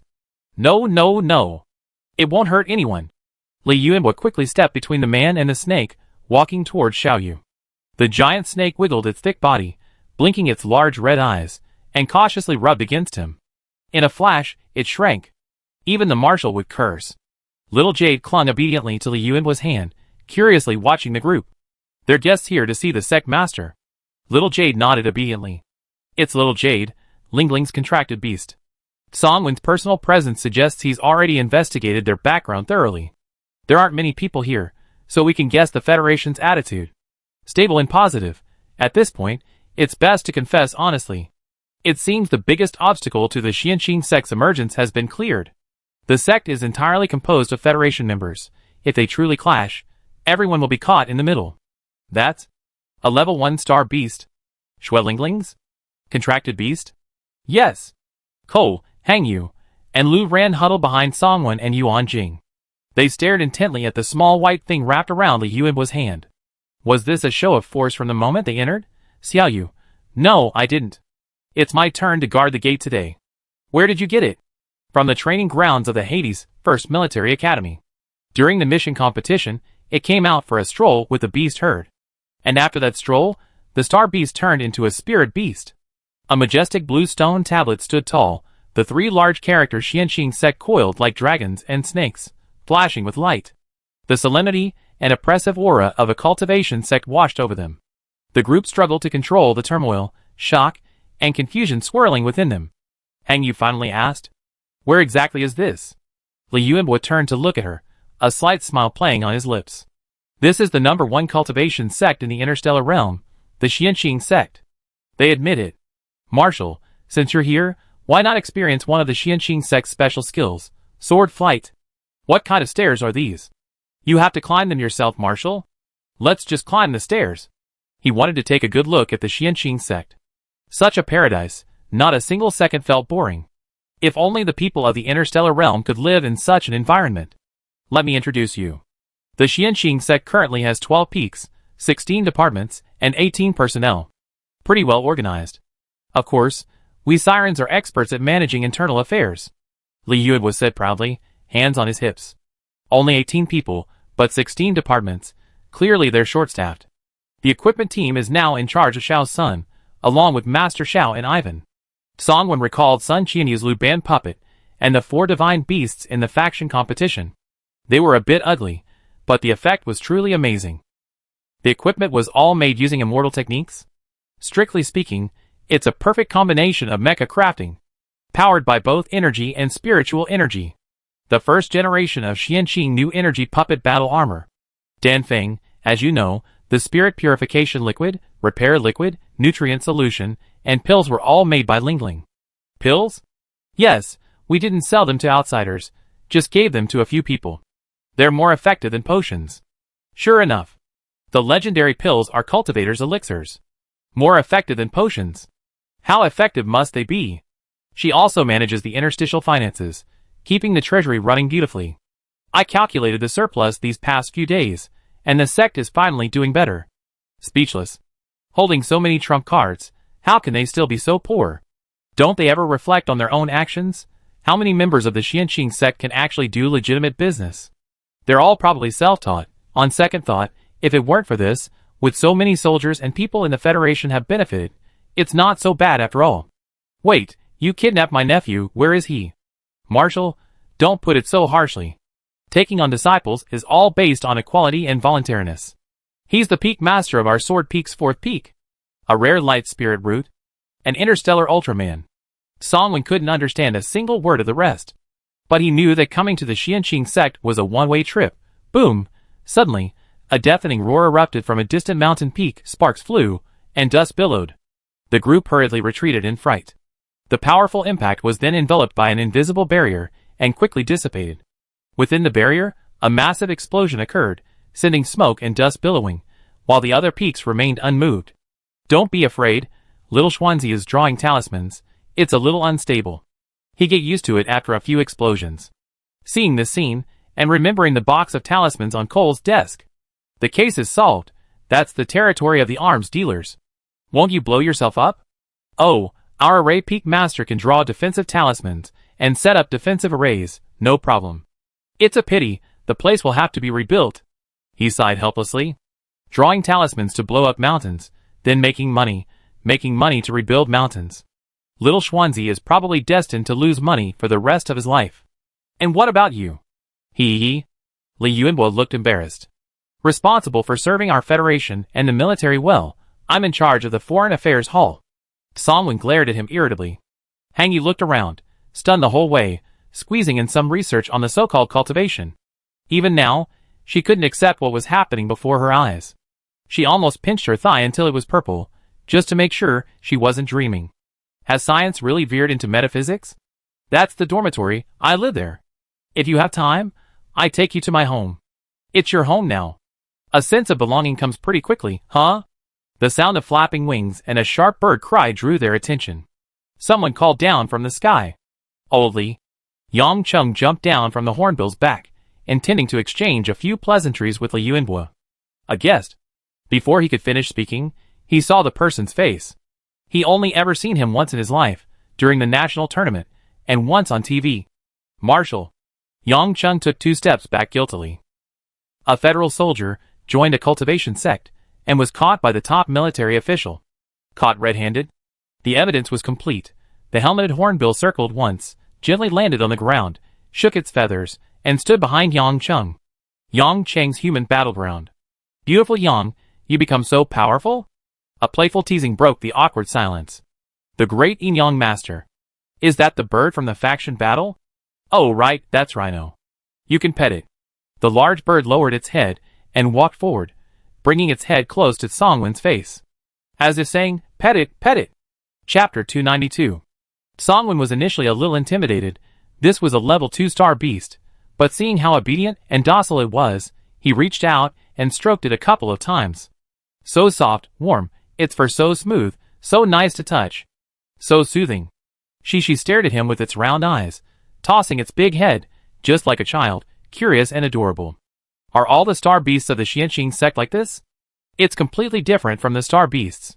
No, the ferocious beasts he encountered on the battlefield. Looks like the parrot we keep at home. Cece is so well behaved, and it can even fight the Zerg. As soon as he finished speaking, Yang Chung regretted it. He really couldn't keep his mouth shut. Why bring up the Zerg? Songwon had only been inside for less than half an hour, and he had already met 2 target individuals, and confirmed 2 things. Cultivating immortality was real. Fighting the Zerg was real too, and the parties involved had admitted it themselves. Are these people all born so honest? They say whatever they're asked, and even if they're not asked, they still say it. Yang Chung judged that the marshal wasn't there to interrogate him. Marshal, how about Cece and I take you up there?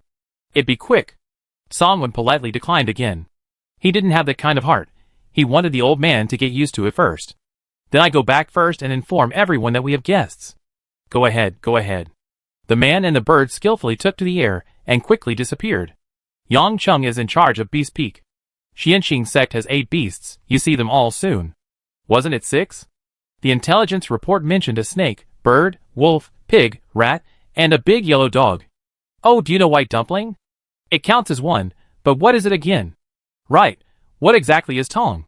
So Li Yuanhua immediately began summoning it, and soon, Tong appeared. Hello, esteemed marshal, I am the system of the Xianxing sect. You can call me commander. The group stared at the thing before them. This didn't seem to be a living being. Nor did it seem to be purely technological. Who are you? Commander comes from the high-dimensional technology plane in 65. My original duty was, well, let's not go into that.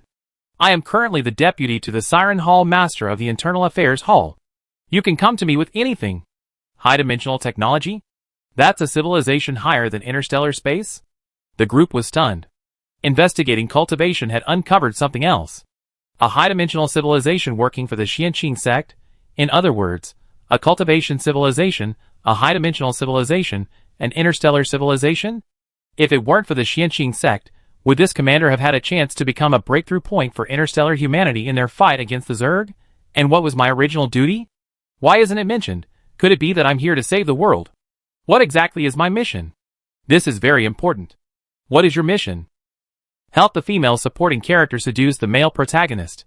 Even the faceless commander couldn't help but blush. I never expected this. Such a low-level game.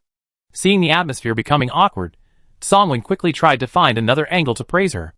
The deputy head of the Internal Affairs Hall, not bad. Liang Yuang didn't know that her path, as the female lead originally had more than one option. However, without Shuren, she would likely be unable to escape the fate of being controlled by the main system. Xianxing sect, has it collected all the demons and monsters in the entire galaxy? And one more. Li Yuanhua knew who he was talking about. Marshal, the entire Beast Peak, no, the entire Xianxing sect, this one is the one we can't mess with. It's a little girl, about 6 or 7 years old. Li Yuanhua stammered, his voice trembling with fear. He heard from others that when the nine-tailed fox first recovered, she was cute and shy, much like her appearance, giving the illusion of an adorable girl. But as her spiritual power returned, the aura of the divine beast grew stronger. People's true nature is revealed when they get to know someone. A divine beast. A divine beast. The line between God and demon is blurred. Most people, when encountering a beast for the first time, instinctively feel terrified. Marshal, have you ever heard of a divine beast? Now, none of them wanted to speak. Don't tell me about that little girl. Li Yuanhua nodded. The ancient divine beast, the nine-tailed fox. If Celine makes a move, you probably never know we were here.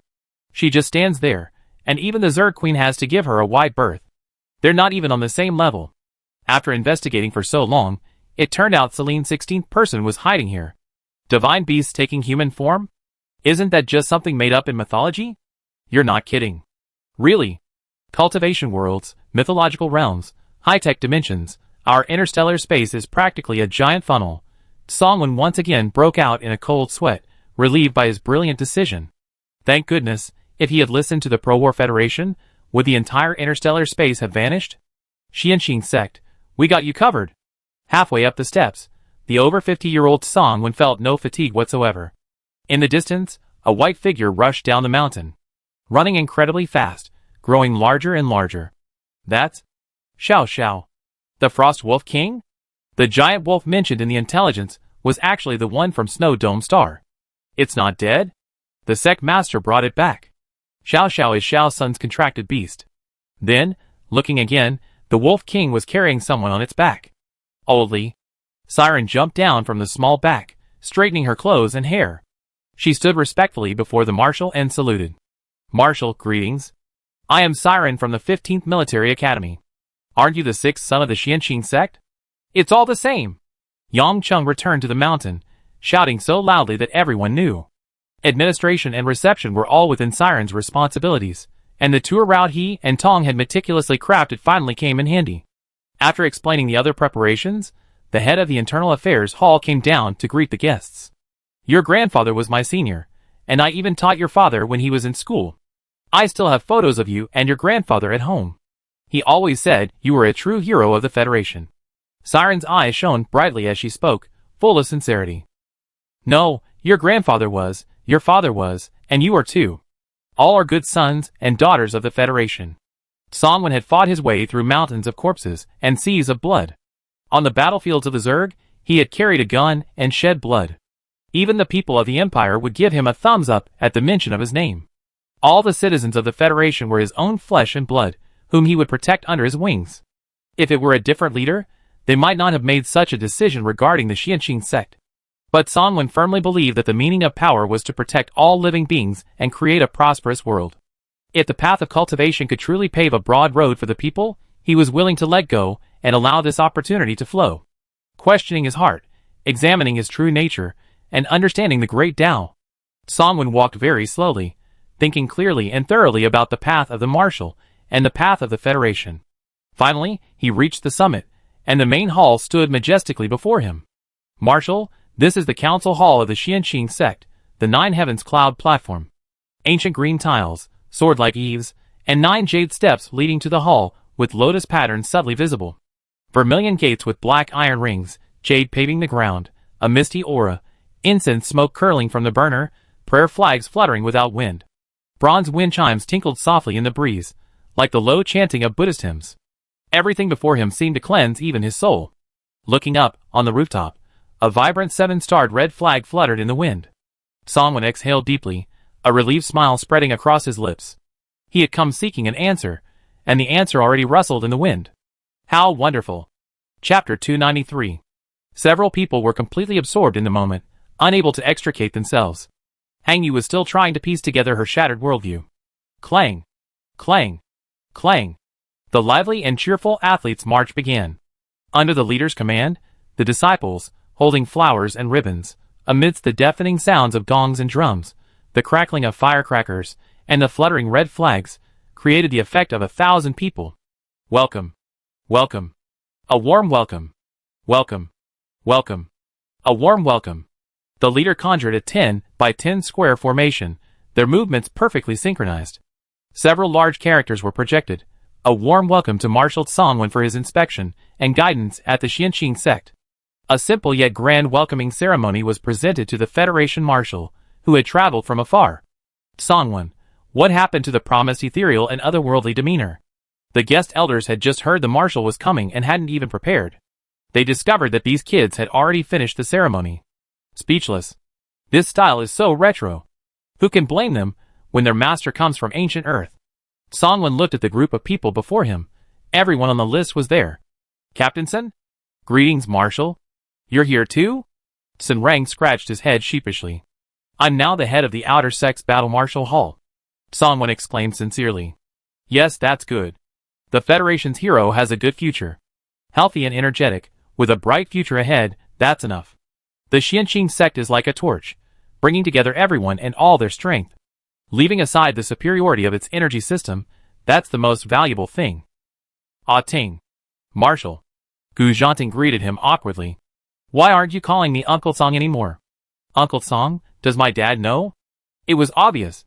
Gu's father knew, but did the other family members know? They knew but didn't ask? Were they waiting to turn themselves in? The younger ones were all considering whether to confess and get leniency. You even kidnapped Master Xiao and Ivan. Oldly, you wait until Carl is furious with you. He's already furious. He's been using his digital brain to insult people all day. I blocked him a long time ago. Songwon exchanged pleasantries with each of them. Captain Guhan? Hello, Marshal. Yuan Jing had heard his daughter mention the girl named Alice more than once. At the back of the crowd, a 7-year-old girl stood beside Xiao Xiao. It made no movement, nor did it release any pressure, but its sharp eyes sent chills down one's spine. Just that one glance, and Songwon broke out in a cold sweat. Understood, he really can't be messed with. This was just a small show of force, to prevent the other party from overestimating his strength and causing unnecessary trouble for Shuren. Otherwise, given the beast's untamed nature, any potential threat could be nipped in the bud without lifting a finger. Xiaojiu. A clear voice came from above. I'm sorry, Marshal, the child is ignorant. I take you to the sect master. A child over 10,000 years old. No need to wait for me. Yuan Jing's mission was to protect the Marshal at all times. Theoretically, he couldn't leave the Marshal's side. But after a brief silence, he accepted the order. The current situation meant that Shuren didn't even need to step out of the room. The mere presence of that little divine beast was enough to render any resistance futile. Li Yuanbo led the way, with Songwon following behind. He could hear his heart pounding faster and faster. What kind of person would the sect master of the immortal sect be? How would he react upon seeing him?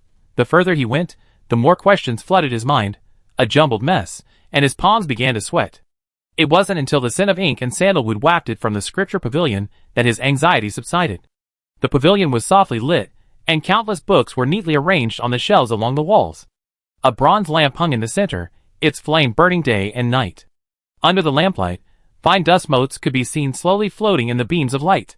Time seemed to slow down here. Several futons and small tables were placed in the corners, for disciples to study in peace. Seemingly quiet and simple, yet subtly flowing with vast wisdom, and the power accumulated over time. Sect Master, the Marshal has arrived. Li Yuanbo's boisterous voice shattered the tranquility. Come in. Following the voice, a flowing white dress with wide sleeves billowed in the wind, moonlight seeming to dance on its fabric.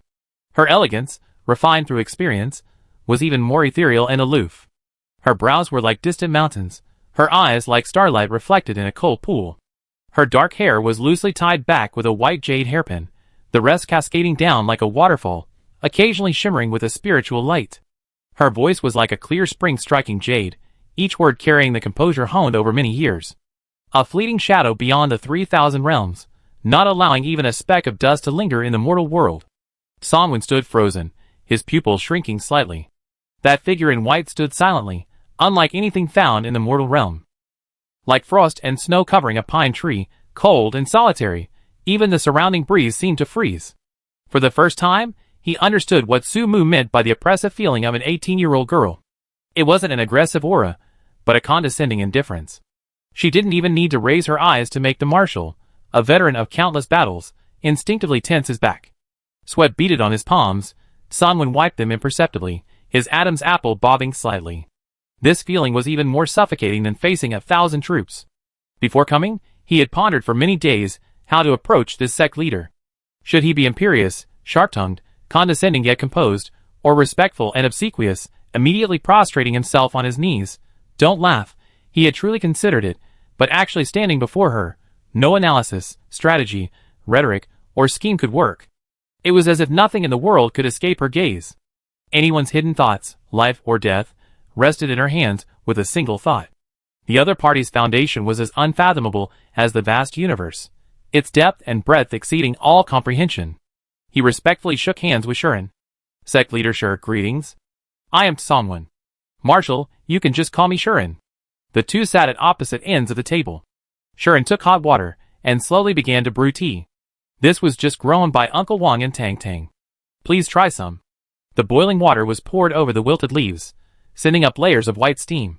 Soon, the leaves unfurled, the pale yellow tea liquor clear and pure, filling the room with a refreshing aroma. Shuren began to brew the tea a second time in a gaiwan. His eyes were lowered, his movements fluid and graceful. It was like an ancient tea-making scene, time slowing down at that moment. Songwon picked up the teacup, gently blew on it, and slowly sipped it twice. Sweet and refreshing, like celestial dew. Don't laugh, but this is the first time I ever tasted tea without radiation.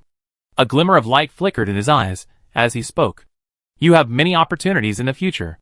Songwon paused, this sentence seeming to be an affirmation and certainty of him and the Federation. He stood up solemnly and bowed to Shuren. On behalf of the federal government, I thank you for your outstanding contributions to the Federation and its people. Shuren smiled. Indeed, the leader of the Federation was as endearing as its children. Master said, the Xianqing sect's sword is the peace sword. Peace arises from the sword, and injustice arises from the sword. Chapter 294. Songwen's mind went blank, a tidal wave of emotion surging within him. Peace arises from the sword, but injustice arises from the sword. This phrase echoed in his mind, each word carrying immense weight. The mech warriors formed the final line of defense with their steel bodies, unleashing their firepower upon the surging insected horde, buying every second for the civilians to evacuate. This was the sword of peace. A protective blade forged with flesh and blood. To utter such words, one must be a guardian with a heart full of love. You may have forgotten, but I am also a citizen of the Federation, and a cadet under your command. Songwen's eyes gradually reddened, his breathing became rapid, something burning hot churning and tearing at his heart. Before he came, the General Staff had done a great deal of work. They had conducted extensive analysis and developed numerous countermeasures against the Xianqing sect and Shuren, but it seemed none of them were needed. The 7-starred red flag atop the Nine Heavens cloud platform, and Shuren's own attitude, spoke volumes. Regardless of changing identities or shifting tides, she was a member of the Federation. On behalf of the Federation, I promise you that the Xianqing sect has been, is, and will always be a legitimate organization recognized and protected by the government and the military, although your sect may not necessarily need our protection. The elderly man, well past 50, wore a childlike smile. Shuren, isn't he just a 50-something-year-old child? We will resolutely support all of the Xianqing sect's legal actions, including its operations, recruitment, and cultural dissemination. Shuren replied with only one word, good. Later historians, reflecting on this ordinary yet extraordinary afternoon, witnessed two powerful figures standing at the pinnacle of human civilization, rewriting the fate of the stars with just a few words and a casual remark. Yuan Jing stood guard at the entrance, carefully observing his surroundings. Would the Xianqing sect cause trouble? Impossible. Although cultivators fight against fate, these people cherish their cultivation time and strive to live well. Shuren was in the same state, enjoying the present moment. In the distant cultivation world, as long as they weren't in seclusion or on missions, their sects were filled with the warmth of human interaction, laughter, and joy. They never missed a meal. The process was like wine brewed by time, the result merely the red paper sealing the jar. They were savoring the beauty of the process. The two hadn't been inside long. The marshal emerged with a smile, accompanied by Shuren. So fast? Negotiations between leaders usually take 10 days or more. Judging from the marshal's reaction, it was settled. Songwen, I didn't negotiate. He was there to ascertain Shuren's attitude and the Xianqing sect's stance, not to discuss conditions or exchange benefits. This wasn't a game of strategy, but a heartfelt desire. Hang Yu was incredibly excited.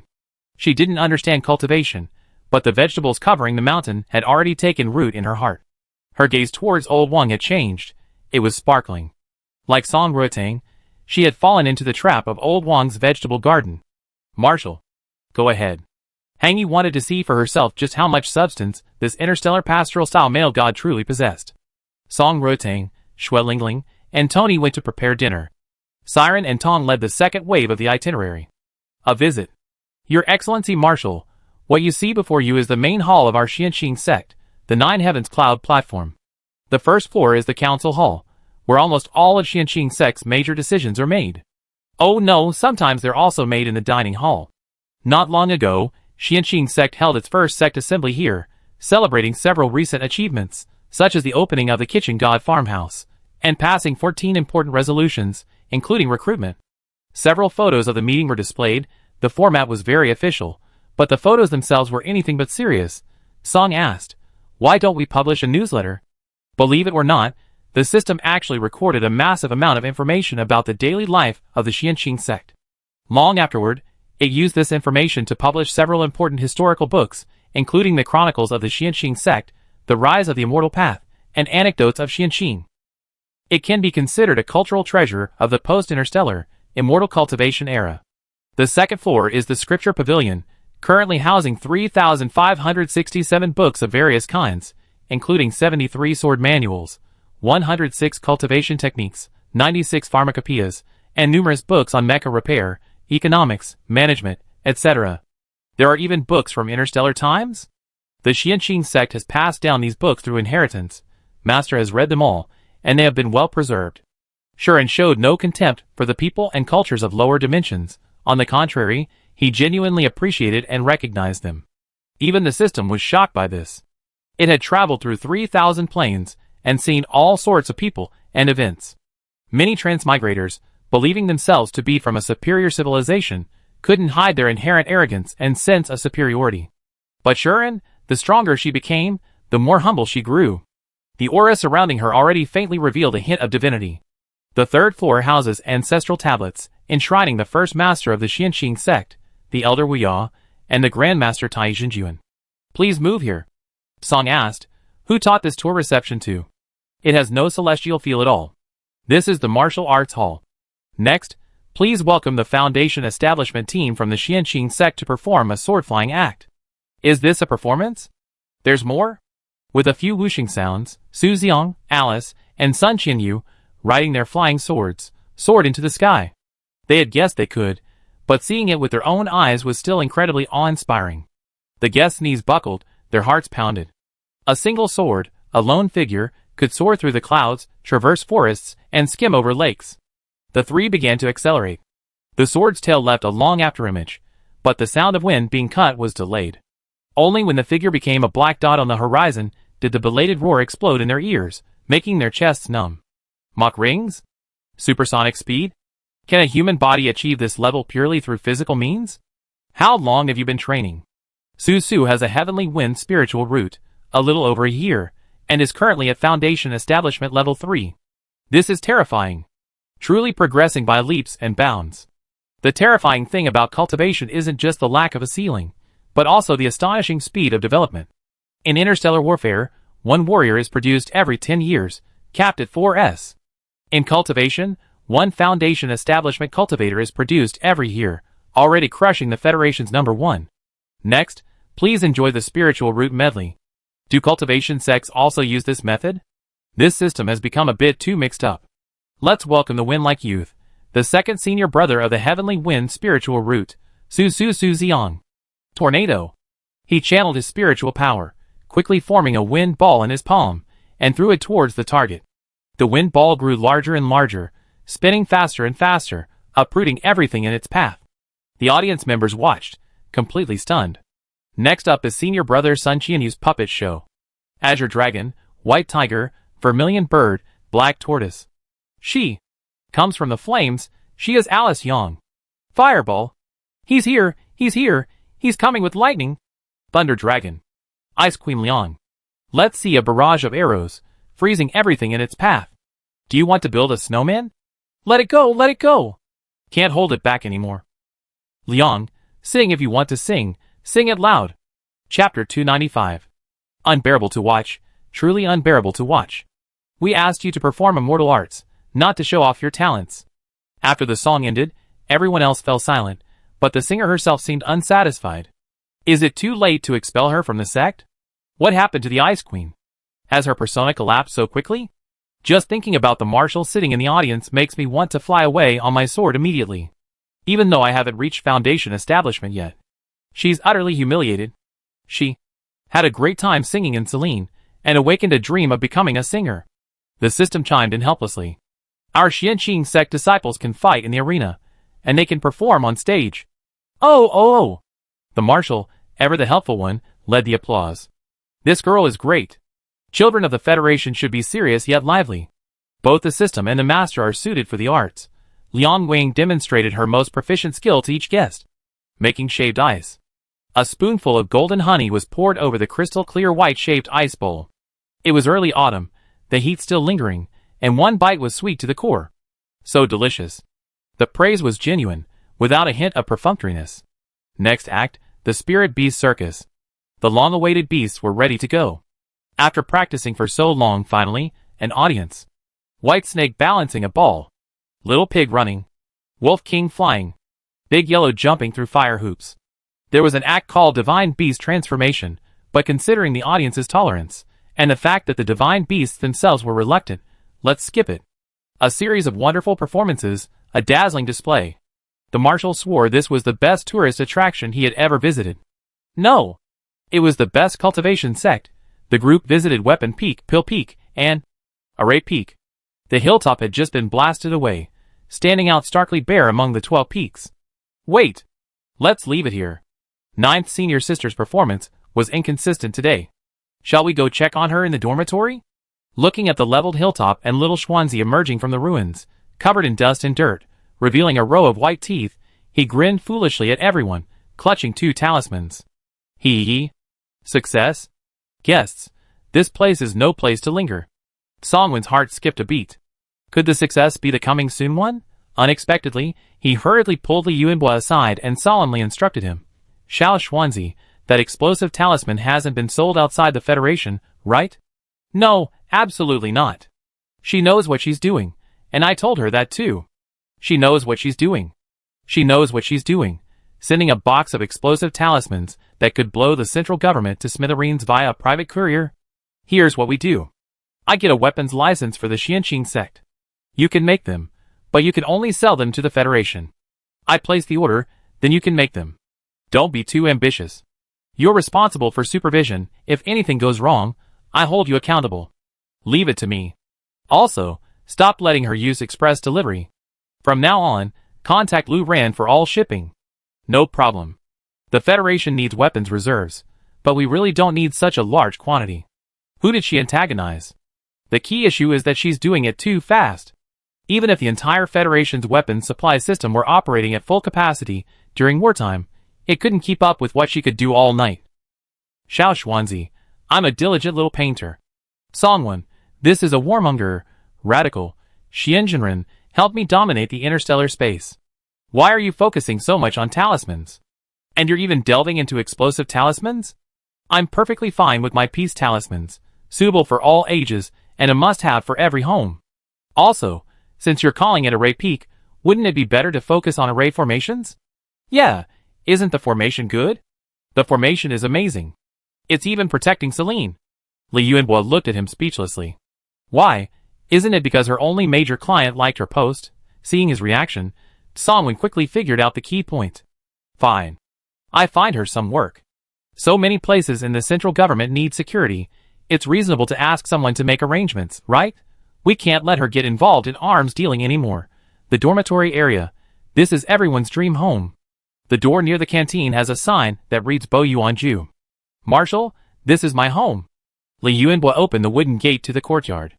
The yard was full of plum blossoms, orchids, bamboo, and chrysanthemums, with a persimmon tree in the middle. The sandalwood tea table under the tree was quite elegant, completely out of place with its burly owner. It was clear he was really enjoying himself. You finally got a good life, kid. SOSO. Come stay often, we're planning to build a hot spring, and we reserve a room just for you. I got it. I even come up with a name, Kanglin Residence. I arrange for construction to begin tomorrow. In the vegetable garden, Hangyu was finally able to get close to her idol. Uncle Wang, how do you control the water and fertilizer? We use farmyard manure. What's farmyard manure? How's the germination rate? Not bad. Not bad? How bad? Wow. 3 harvests a day? It depends on whether there are sirens or not. It can harvest 6 a day.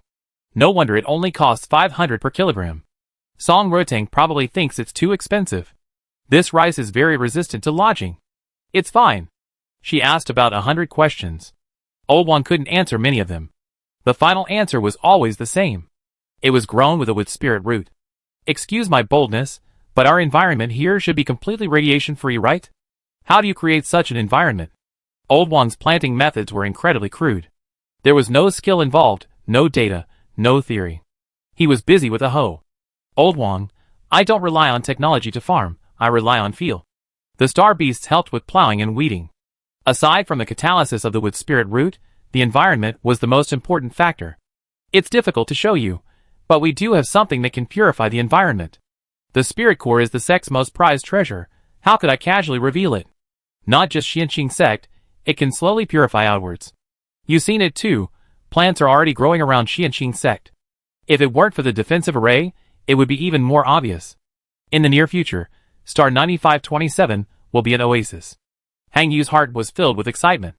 An oasis. She would see an entire planet as an oasis in her lifetime.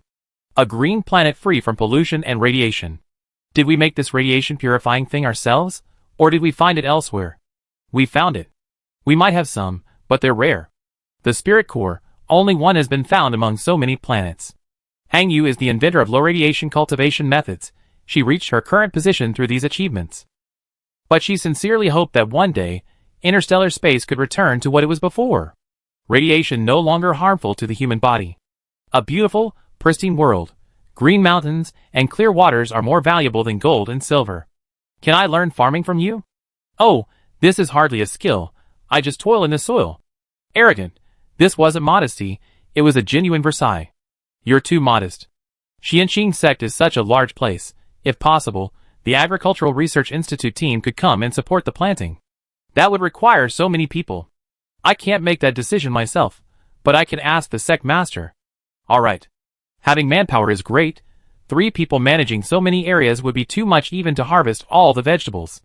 From afar, Songwen could see his scientists seemingly starting to climb the walls amidst the lush greenery covering the mountains. Chapter 296. Sect Master, Dean Hang said she liked to invite the children from the Agricultural Science Institute to help with the farming. The group awaited her response. Sure. Songwen was relieved. This meant the Xianxing sect wouldn't refuse others joining. Hang Yu was overjoyed, her eyes fixed on the small pavilion beside the vegetable patch. Song Rutang had set up a tent there, and spent half the time sleeping in the field. She wanted one too. She wouldn't feel at ease without someone watching over the vegetable patch. What if she woke up one night to find it was all a dream? In the fields, she felt boundless vitality. Marshal, may I trouble you for a few minutes? Songwen looked at Gu Han before him, noticing the man's hesitant expression. This person seemed somewhat similar to an acquaintance. Please! He didn't know why the other man had summoned him, but none of the Xianxing sect members were idle. The two entered the side hall of the Nine Heavens Dragon platform alone. You? As the sun set, the most exciting moment finally arrived, mealtime. Everyone, please dine at the Kitchen God's farmhouse. Humans and beasts alike sat in rows, waiting for the food. Wow! Everyone ate until their bellies were round. Top-quality ingredients combined with culinary skills, like a god of food, even a state banquet couldn't compare, but the marshal, being in his position, couldn't leave the central government for too long. Sect leader, if possible, I really like to stay at our sect permanently, but Federation affairs are busy, so I have to go. You're welcome to come again anytime. Siren and Li Yuanbua escorted the man down the mountain. An old fox and a young fox led the guest to a local specialty shop. They started grabbing things and stuffing them into their spatial storage. He's a federal marshal. It's a rare occasion for him to come. We should at least give him a small gift. Songwen glanced at it and sternly stopped him.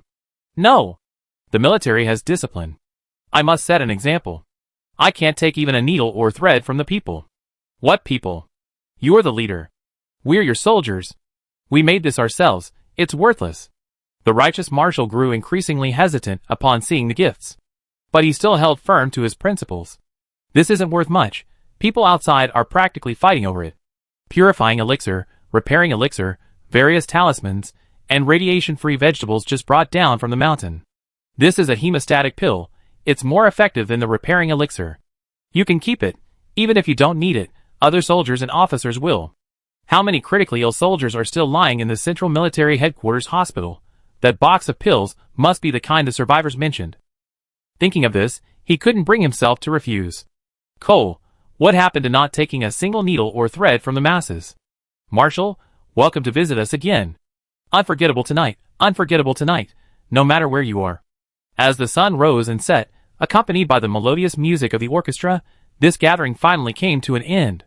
Happy times are always short, but beautiful memories will remain in our hearts. Thank you again for your presence and guidance, Marshal. Your insights have pointed us in the right direction and filled us with confidence for the future.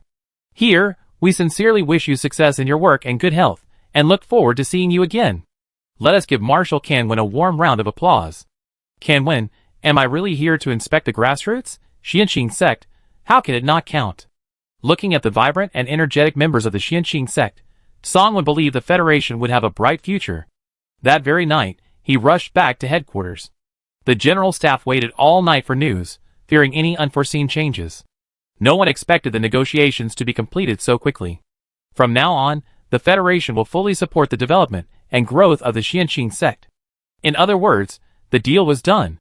First, the Xianqing sect has the right to recruit independently. We cannot interfere. Once the Federation decides to shift from interstellar civilization to dual cultivation of immortality and science, or even fully develop a cultivation civilization, this matter will affect everyone. Power, interests, and social classes will all undergo tremendous changes. Even leaders and their families will have corresponding considerations. Sending their own people to the Xianqing sect has become a top priority. But now the leadership has said that personnel power is not in the Federation's hands, but it's understandable. Cultivating immortality seems to require spiritual roots and fortuitous opportunities. However, we can send people to the Xianqing sect. As for whether they will be selected, that depends on the children themselves. Many high-ranking officials fell into deep thought. Those who boarded the ship in the first wave, did their ancestors pull every string they could? The Su family, the Yang family, the 8th Legion of Side, the Gu family, the Liang family. Sun Rang seems to have gone too. He just came out of the insect nest and entered the immortal sect. It truly proves the old saying, misfortune may be a blessing in disguise. At the same time, the Xianqing sect will not participate in any affairs related to the Federation's governance. From today onwards, the General Staff will concentrate its efforts on drafting a charter and doing a good job of top-level design. We need a dual-track development model of immortality and science suitable for the Federation's long-term development. The guiding ideology, goals, strategies, ideology and culture, and resource allocation all need to be adjusted. Our goal is to establish an interstellar cultivation civilization where humanity and nature are in harmony, and interstellar cultivation is practiced together. First, let's begin here. The 7th star region, star 9527. The Federation's high command knew this time it was for real. The Federation, no. The interstellar world was about to change. Yuan Jing, come with me for a moment. Songwen didn't trust anyone else with this task, only Yuan Jing. He hadn't expected Gu Han to be so secretive. It had put him in a difficult position. The moment he learned Gu Han was still alive, Songwen could barely contain his overwhelming joy. He truly began to believe that the Federation was under divine protection. With so many people supporting this country, it was bound to overcome adversity and achieve its goals. As its leader, he had to clear away obstacles and remove all stumbling blocks for the future. Investigate these people secretly. This matter requires your personal attention. Don't let anyone know. Start with this person. He's too close to the central government.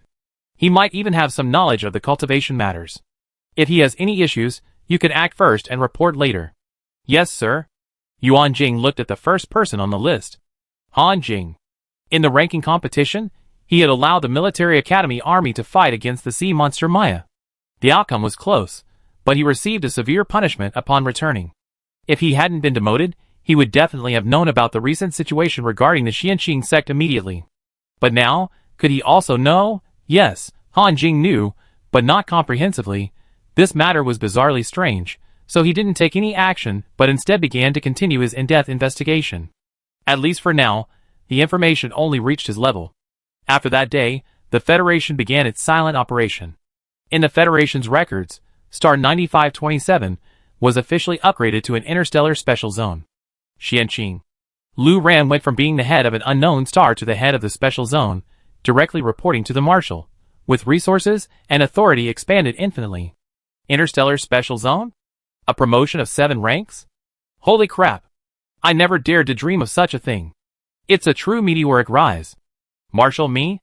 Are you talking about me? Chapter 297. You want me to manage the Xianqing sect? No way. Don't take on such a big responsibility if you don't have the ability. It's easy to crash and burn. She knew there was such a powerful figure in her territory, and she was always on edge. Now you want me to be the head of a special zone? Lu Ran. Thank you for your appreciation. How about you look at others? You have to believe in yourself. It's no coincidence that you can make the Xianqing sect flourish on star 9527. Opportunity and luck are supported by ability. Songwen wasn't just offering simple comfort and encouragement. After deciding to prioritize the development of star 9527, the General Staff began selecting personnel. They selected from the Federation's best people, but Lu Ran was the most suitable. Although both were low-grade garbage stars, star 9527's average income, crime rate, and recent development were all top tier. In terms of performance, she possessed pure hard power. In terms of policy, she introduced a lot of foreign investment, greatly increasing the employment rate. The Su family was one of them. With the Su family's garbage dump, the lower classes wouldn't starve. She also supported many local businesses, providing them with numerous tax and policy incentives. The Xianqing sect was born on this foundation. Her style is very similar to the Xianqing sect, seemingly timid, but actually very responsible. Anything entrusted to her will be done with her utmost effort. Furthermore, she's already connected to the Xianqing sect, and Tony is quite familiar with him. Changing her at this juncture would be inappropriate. Ultimately, the 10 leaders of the central government unanimously approved Lu Ran's continued management of Star 9527. Alright then, I give it a try. If it doesn't work, I come directly to you? What else could she do? She had to bite the bullet and go for it. MHM. From that day forward, the 9527 Star Garbage Mountain relocation plan quietly began. Ordinary citizens were relocated to an industrial zone on the other side of the city. Loading ships and transport trucks began dumping garbage around the Xianqing sect. Batch after batch of garbage was transported away, and the cleared area grew larger and larger. You don't know until you start moving it, and once you start moving it, you're shocked. The area closest to the Xianqing sect was already covered with lush vegetation. If it weren't for the height and density of the garbage piles, this area would have long been an oasis. Lu Ran was shocked. In a few more months, it would be impossible to hide it anymore, but for the time being, it still needed to be concealed. She contacted Li Yunbo to expand the coverage area of the array. Lu Ran knew very well that this was to make room for the Xianqing sect, and also to make way for the Federation's future starry seas. All the work was progressing actively. Hang Yu happily returned to the Agricultural Research Institute, where her disciples and their followers were already eagerly awaiting their arrival. Director Hang. Director Hang. What's going on? You went to find the planting master? Did you find him? Did you get the planting method? No, but... Her tone shifted, and everyone's eyes went from expectation to disappointment, finally turning to surprise. We can go to their base to learn. Ah! Director, you're awesome. You're my god. Our Academy of Agricultural Sciences has hope. No, interstellar hope. It all comes down to you. First rate in technology, and a master at networking. Hang Yu, are you praising me? It doesn't sound like it. The scene erupted in cheers. The scientists were as excited as if they reverted to their ancestral monkey nature. We send 5 people in the first batch. We arrange the rest after we're settled. Hang Yu mustered her forces, and recruited 5 young scientists, with both technical skills and physical strength. After all, Xianqing sect wasn't a laboratory, it was real farming. They had to plow, plant rice seedlings, and carry farmyard manure. Without wasting a minute, they returned to the central star in a single day, bringing the 5 little ones back with them. Eleanor, who had previously been seen selling vegetables under Song Rotang's name, was one of them. After all, she was the strongest girl in the Agricultural Academy. Academy Director Hang, where are we going? Is it the planting master's base? We find out when we get there. The group looked at the ticket. 7-star region, star 9527. The planting master's base was on an unnamed star?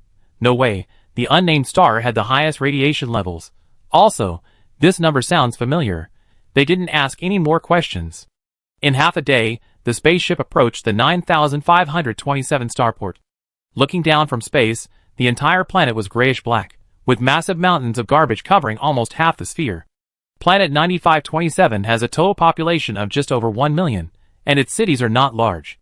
It hardly seems like a planet capable of growing radiation-free plants. The only strange thing is that at the edge of the garbage mountain, there's a smoggy area. What's that? Why is there fog at this distance in this weather? Is it some kind of garbage disposal plant?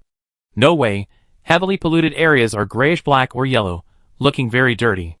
This color looks like water vapor. Confused, they didn't dwell on it. They were just filled with doubt. How could plants possibly grow in such a harsh environment? As they disembarked, they heard the people discussing it. Did you move? Yes, I moved. How could I not? Living in the city is better than living on a garbage mountain. There are 3 of us in my family, and the government gave us a 2-bedroom apartment and even arranged jobs. Awesome, bro. Yeah, before, back in the garbage dump, the Su family was kind too. Now, on star 9527, they're even giving us money and jobs. He spoke with a beaming smile. What the people of star 9527 didn't know was that even greater opportunities awaited them in the future. Which building do you live in? I come visit you sometime. Building 23, Unit 7, next to Old Chiao's. They were all talking about the same thing, the relocation of the garbage dump. This was no small matter. For the lower classes of this nameless planet, garbage was a resource and a source of income. Relocating such a large group of people would require a huge sum of money for resettlement. More importantly, it seemed the garbage was also being moved outwards. Not to another part of the planet, but directly out of star 9527. Several large garbage ships, loaded with garbage, were flying away from star 9527. It felt like, clearing out space, this was a massive undertaking requiring a huge amount of manpower and resources. Moreover, it was a garbage planet the size of star 9527. It was definitely not something the local government could decide on its own. Even the 7-star region might not have the authority to make decisions like this. Could it be the central government? But what was the point? More and more unbelievable things were happening. The crucial point was that after transferring to a taxi, they were heading straight for a garbage mountain. What are you all doing at the garbage mountain? Star 9527 is organizing a relocation. People and garbage are moving out. You're going in? Something came up. Even the driver found it strange. However, if garbage mountains could be relocated, it wasn't surprising. Experiencing such a harsh environment firsthand for the first time, everyone frowned, enduring the discomfort. Professor Hang? Where are we going? We're almost there. The 6 of them walked forward, and soon reached the edge of the formation. Hang Yu noticed she was starting to spin in circles, which meant they had found the right place. She took out her personal terminal, and made a call. Masterly, we arrived at the gate.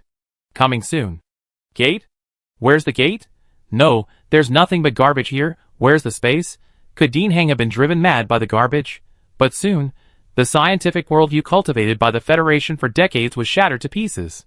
Oldly appeared. The mountain gate bell rang. The Xianxin sect appeared. What is that? The group stood frozen at the foot of the mountain, speechless. One of them pointed at the 3 heads peeking out of the guard post and exclaimed, Hell! 3-headed dog. Chapter 298. Wait, why does Cerberus have a pig's head too?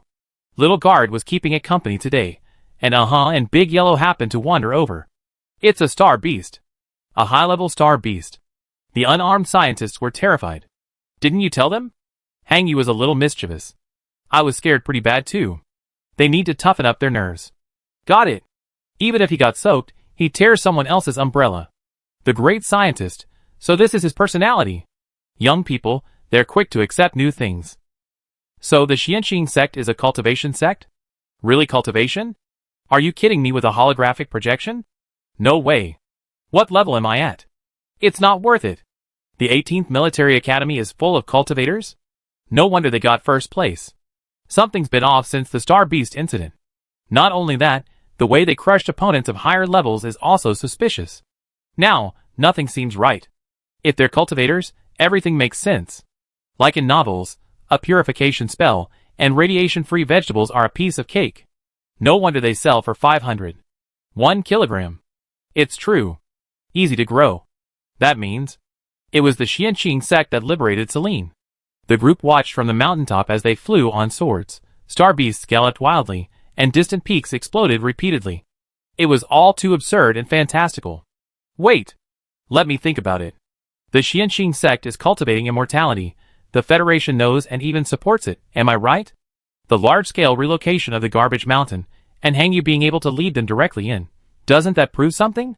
We're just ordinary people closest to the immortal sect. The ancestral graves are smoking. Everyone. Our chance to rise to the top has arrived. My God. This is going to change interstellar history. I decided, I'm staying here no matter what. I'm not leaving. Me too. I even be a gatekeeper. With the expansion of his territory, Old One's planting team gained new members. Although the Agricultural Research Institute didn't understand cultivation techniques, its scientific planting methods could quickly replicate technologies and results, and it could also introduce a lot of interstellar agricultural equipment. Soon, a large patch of lush green seedlings sprouted on the new land. 1 month later, one day, Nagus, a top food blogger with billions of followers in the Federation, passionately opened his live stream. Family members, do you want radiation-free vegetables? The screen was filled with one word, yes. Everyone thought it would be another day of scrambling for vegetables, but after hearing her next sentence, the live stream exploded. I lowered the price. From now on, radiation-free vegetables, 99.8 per kilogram, available every day. Free shipping throughout the Federation. Time and space seemed to freeze for a few seconds, filled with. The question marks on the screen disappeared completely. It's not 9,998. It's not 998. It's 99.8 yuan. Yes, you heard right. 99.8. Unit, star coins. You won't lose out on 99.8 yuan. You won't be cheated on 99.8 yuan. But you can buy health. You can buy delicious food. For 99.8 yuan, you can buy 1 kilogram of radiation-free vegetables certified by the Central Academy of Agricultural Sciences. Here's the certificate. She took out the certificate that Hang Yu had personally given her, looked at it, and then held it up to her personal terminal. The sales pitch in this live stream is incredibly fake. Anyone else would have been reported like crazy. But that didn't stop the 10 tons of inventory from selling out the instant she first mentioned 99.8. Huh? Gone?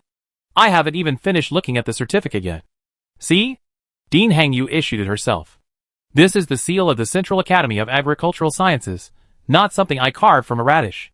Speaking of radishes, were yesterday's radishes delicious? Which vegetable do you all prefer? We stock more in the future. By the way, a heads up, pumpkins are coming soon, sweet, big, golden pumpkins. No one in the live stream was listening to her anymore. We eat whatever you sell. 500 is already rock bottom. And you can still bring the price down to below 100. This charity is a bit much for us, or you can still sell it for 500. 800 is fine too. 1,000. 1,000. No lower. I won't feel safe buying it any lower. I'm afraid I won't have enough to eat next time. The whole internet has only one question. Did you misplace the decimal point? The inventory has gone from 1 ton per day to over 20 tons per day. This is really going to bring the most expensive, radiation-free plant in the interstellar space to ordinary people. This can't be explained by simple technological progress. What exactly did the Federation do? Also, speaking of radishes, how could they not be delicious? The radishes from the Xianxing sect are crisp and sweet. Song Rotang streams every day, and the words Nagus Kitchen God are always on the Interstellar network. Today, it's dominating the trending topics. All the major lists, from number 1 to number 50th, have been completely wiped out. 99.8? 99.8 can buy 1 kilogram of radiation-free vegetables? Nagus Kitchen God radiation-free vegetables. Nagus Kitchen God, family. I lowered the price. Radiation-free vegetable prices drop below 100 star coins. Central Academy of Agricultural Sciences, radiation-free certification. 20 tons of radiation-free vegetables sold out in a second. How exactly are radiation-free vegetables grown? Federal new planting technology? 99.8 is not an ordinary price. Old Wang, who used to be scavenging for garbage, earned about 1,000 yuan a month as someone from the lowest rung of society. That means even someone from the very bottom of society could afford it if they gritted their teeth. Moreover, these vegetables can slowly purify radiation. This is going to be a nationwide phenomenon. The entire Federation is about to explode. Everyone's scrambling for vegetables. Song Rotang has become a phenomenal internet celebrity. No, she's no longer just an internet celebrity. This is a great act of merit for the country and its people. Of course, some are happy, some are worried. For example, basic food industries, like natural foods and nutrient solutions, are being attacked indiscriminately by the emergence of radiation-free vegetables, wiping out vast swathes of market share. If they were expensive or scarce, that would be one thing. But what businesses are most worried about is whether the supply will continue to increase. If everyone eats cheap, radiation-free vegetables, who will buy their produce? The food industry is so vast, large companies are starting to panic. So, they began searching for Song Rotang's whereabouts. But the result was predictable. The Kitchen God's livestream was protected by the military. All the negative comments and haters were deleted. Not to mention tracing her identity online. But even if they found out, would you dare to go? Meanwhile, the company started soliciting information, trying to find out if the Federation was supporting this. After all, Hang Yu's certificate had been issued, and the paper had been written. Could the Agricultural Research Institute's attitude be a barometer of the Federation's stance? Damn! It seems they really are. They kicked a hornet's nest. Anything related to the Xianxing sect was immediately reported to Songwon. He pondered for a moment, then asked, how much is produced each day now? A little over 20 tons. 20 tons a day from such a tiny place? Compared to the original laboratory standards, this quantity is already phenomenal. But if we scale up the dream, wanting the entire interstellar space, or at least the entire Federation, to have enough to eat, and that's every day, every meal. That's just a drop in the ocean. If the planting area and manpower increase simultaneously, how much will the yield increase? If all the waste is cleared away, leaving only the main city and Xianxing sect, tens of thousands of tons are no problem. If the overall layout of Star 9527, or the overall strategy, expands, and similar planets become even larger, even 1,000,000 tons is conceivable. Every day? Yes. Every day. This means that radiation-free vegetable cultivation on Star 9527 has reached the conditions for industrial-scale production. This is the future of interstellar agriculture. The Federation must withstand this pressure. We can't let the Xianxing sect handle this alone. Alright, I hereby announce that the first task regarding the Interstellar Special Zone, the 9527 Vegetable Basket Project, is officially launched. The Federation will transform Star 9527 into the first radiation-free vegetable cultivation industrial base. Received. This major project, beneficial to the country and its people, and related to the meals and health of every Federation citizen, has begun in earnest. Chapter 299. The Gu family. The whole family was enjoying various radiation-free vegetables, overflowing with happiness. You're amazing, Master. I've been watching the live stream every day, and I haven't managed to get a single one. Me neither. Butler Zhang and Gu's mother looked at Gu Yun with starry eyes. He was overwhelmed by the flattery, his expression complicated. How could it not be easy? He traded his son for it. He also stuffed a huge amount of purification liquid, repair fluid, and the like. The Gu family is such a large clan, with all the aunts, uncles, and servants enjoying the food. Everyone praises his abilities, but who knows the untold hardships he endured. He and Carl both wanted to ask, will he come back? Will he still be my son when he comes back? Will he sever all ties with the mortal world and become unrecognizable to his family? After learning about cultivation, he researched a lot of information. Some say cultivating immortality requires killing one's wife to prove one's path. If someone really did that, what kind of people would the Gu family be? Shuren, we are a prestigious and righteous sect. Gu Yun's worries were completely unnecessary. Decades later, society changed, and the world transformed. Later generations spoke of the legendary Gu family with awe. In every crisis, a member of the Gu family bravely stepped forward. And in every upheaval, they stood on the right path. They protected the people and upheld the family's glory. The Gu family, this 1,000-year-old first family, certainly has a story to tell. The Sher family was utterly silent. After learning Sher An's identity, Sher Rong connected all the clues. The Sher family's downfall was already foreshadowed when the purifying elixir was released. He even wondered why, out of so many trump cards, the other side chose this one. The root of the problem likely lies within herself. With Sher An's abilities, she could easily crush the Sher family. But she chose a slow, insidious approach. With a single move, she wiped out the Sher family's entire fortune. Although her 2 sons remained in the military, they were marginalized. Sher Lele was also ruined. If only they had treated her better back then, the Sher family would be the ones enjoying their current glory. The Sher family had personally pushed away a golden opportunity. Unfortunately, there are no ifs. The Yang family, Mr. Yang, was basking in the glow of success. He had suffered as a father, raising his fragile daughter for so many years, spending money and effort, worrying himself sick, and even getting beaten up. Life was finally getting better. At least there was some return. Do we have anyone who can send someone over? Charlotte began to seriously consider sending someone into the Xianxing sect. What do you think of me? Mr. Yang said earnestly. Not so good. How about Charles? Let him spend his vacation with your daughter? Thinking of the other devil in the Yang family, Charlotte was speechless. Charles Yang, from the Alliance Strategic Military Academy, the one eliminated by the 18th Military Academy on the first day of the second mission round of the Starfield competition. A complete slacker. Alice happens to be his cousin. He resisted the call of the personal terminal with all his might. Huh? I don't want to go. Alice always beats him up, and the 18th Military Academy even eliminated him. What would he do there? Go ahead, your sister has prepared some good stuff for you. Thinking of that brainless, violent freak, what good stuff could he possibly have? Unfortunately, his family is threatening him with his allowance. Wait until my training is over. The 8th Legion has been getting extra food lately. The dishes are the highly sought-after radiation-free vegetables. Sir, you're amazing.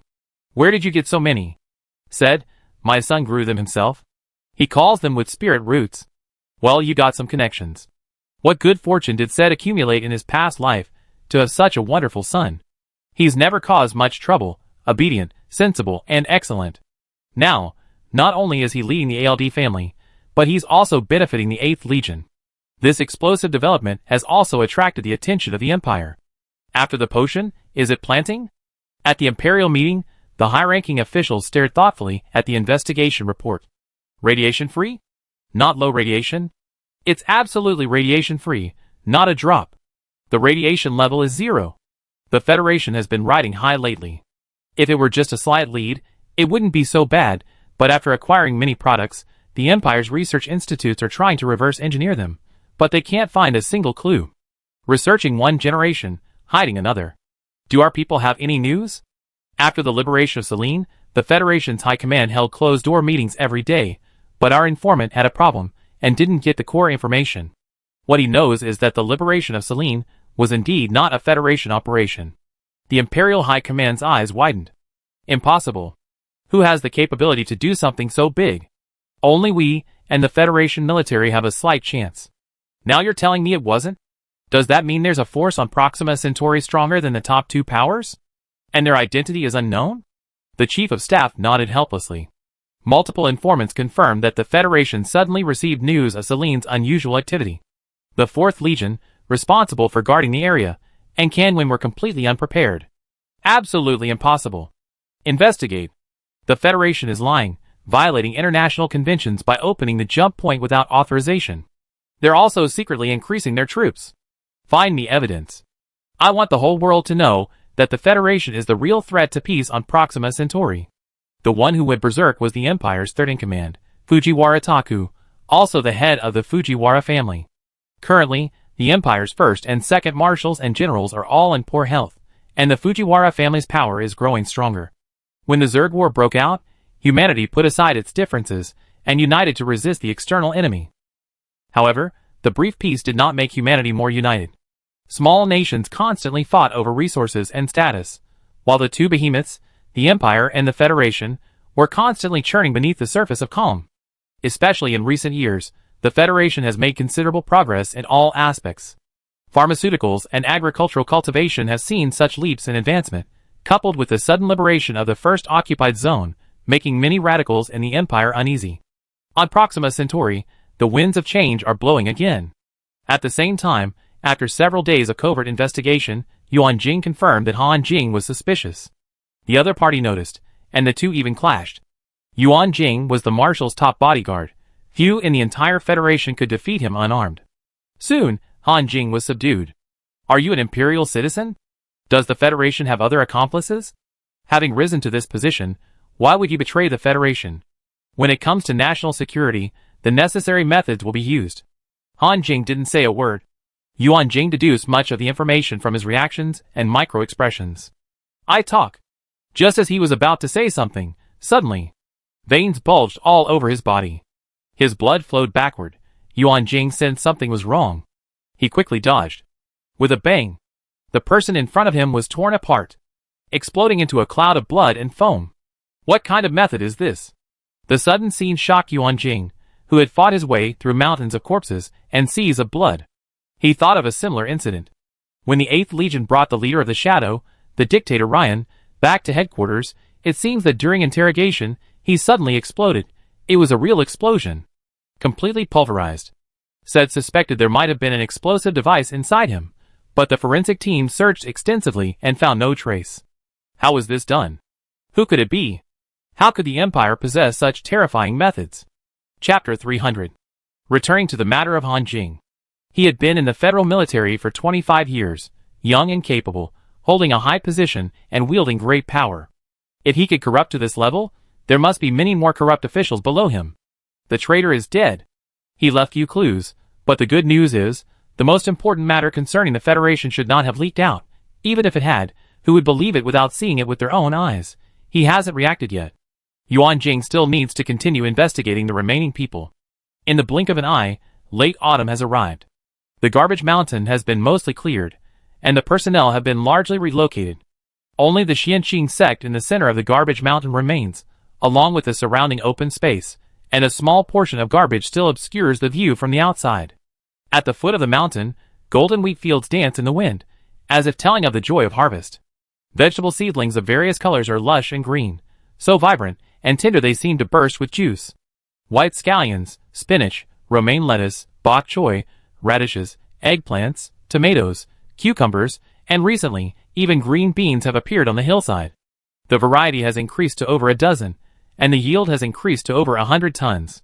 The entire Academy of Agricultural Sciences is busy in the vegetable fields. Even Vice President he, in his 70s, with his hunchback, still has to wield a hoe every day. Over 100 people don't go back to their dormitories on the mountain, they sleep next to the vegetable fields every day, tending to their beloved seedlings. Next, the central government will establish a special branch of the Academy of Agricultural Sciences here. Family. I lowered the price again. The federal government is stunned. How many times has this been said? How many times? You tell me, there's still room for price reductions? Vegetable prices have dropped several times in a row. The cheapest green beans are now 9.9 yuan with free shipping. This stuff grows too fast. It's giving Xianxing sect a headache. Song Rutang makes cold green beans, stir-fries, pickles, stews every day. In the end, all she hears is, don't eat green beans. Sell them all. Sell them all. Not a single one left. From the introduction of radiation-free vegetables to their widespread availability, and now the price has plummeted, it seems like only 2 or 3 months have passed. The world is changing too fast, the public can't keep up.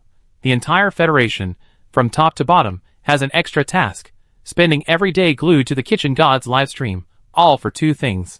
First, scrambling for vegetables. Second, learning how to cook them. Interstellar cuisine is starting to move from the elite to the lives of ordinary people. Although the unit price is cheap, the sheer volume is irresistible. Lu Ran has taken over all the courier and shipping. The Federation's intention is that Xianxing sect only needs to grow them, the rest is up to them. The ultimate goal of the Vegetable Basket Project is to make radiation-free vegetables available to every citizen of the Federation. Of course, the food industry is too broad, and there are concerns about impacting employment and market stability. The Federation negotiated with major corporations, and radiation-free vegetables would enter the market through these companies, facilitating a gradual transition. One company exported a batch to the Empire, which was sold out on the same day. Everyone has food. It's foreseeable that, as long as production keeps up, other vegetables on the market will gradually be completely replaced by radiation-free vegetables. However, medical costs are also decreasing significantly in tandem. In the long run, all of humanity in the Federation will benefit. Everything is developing smoothly. The array's range has expanded, spiritual energy is overflowing, benefiting plants and in turn nourishing the environment. The entire planet seems to have awakened from its deathly silence, beginning to radiate vitality. Even in the city, people began to notice that the air on star 9527 seemed cleaner. However, most residents assumed it was due to the relocation of the garbage. At this time, Shuren was just one step away from reaching the nascent soul stage and had already begun his seclusion. The Xianxing sect welcomed new guests once again. The personal terminal buzzed, and Zhang San appeared. Second young master, can I come with you? The garbage mountain had been disbanded, and the personnel had been resettled by the government. But Zhang San, being a simpleton, had always worked for the Su family and received their protection. He didn't want to leave. If there was no one left here, he planned to go to the Su family in the central government. All right. Su Xiong received the personal terminal without hesitation. Some people are cold on the outside but warm on the inside. With Zhang San's status in the garbage mountain, he could have easily controlled everything. But he wasn't. He was just fierce, not evil. On the other side, Yuan San, unable to resist Alice's pleading and whining, finally stepped into the territory of star 9527. She was still hesitant, but her elderly father urged her on. Just go and see, I told you to. She was surprised by her father's attitude. Yuan Jing, with his background in the Secret Service, was completely focused on his work. He had no friends. He had always educated his children through military academies, and the same old training methods. Now he was actually encouraging her to make friends and visit people's homes, so she came. She hadn't been out of the cabin long when she encountered unexpected people. Aslan? Samir Ase? You are? One Shushu from the Yen Kingdom Military Academy. Yuan San? You're here too? Alice invited me. Su Xiong invited us. Xue Lingling and I are friends. What's going on here? Playing mahjong? He said he introduced me to a job. What kind of job? And why is he recruiting people? Up ahead. Isn't that Toledo from Central Military Academy 1 and Zymo from Xinhuan International? A group of people at the airport exit stared at each other. Almost all the big names from the Military Academy competition had gathered. What's the 18th Military Academy up to? Ah Ting told me to come.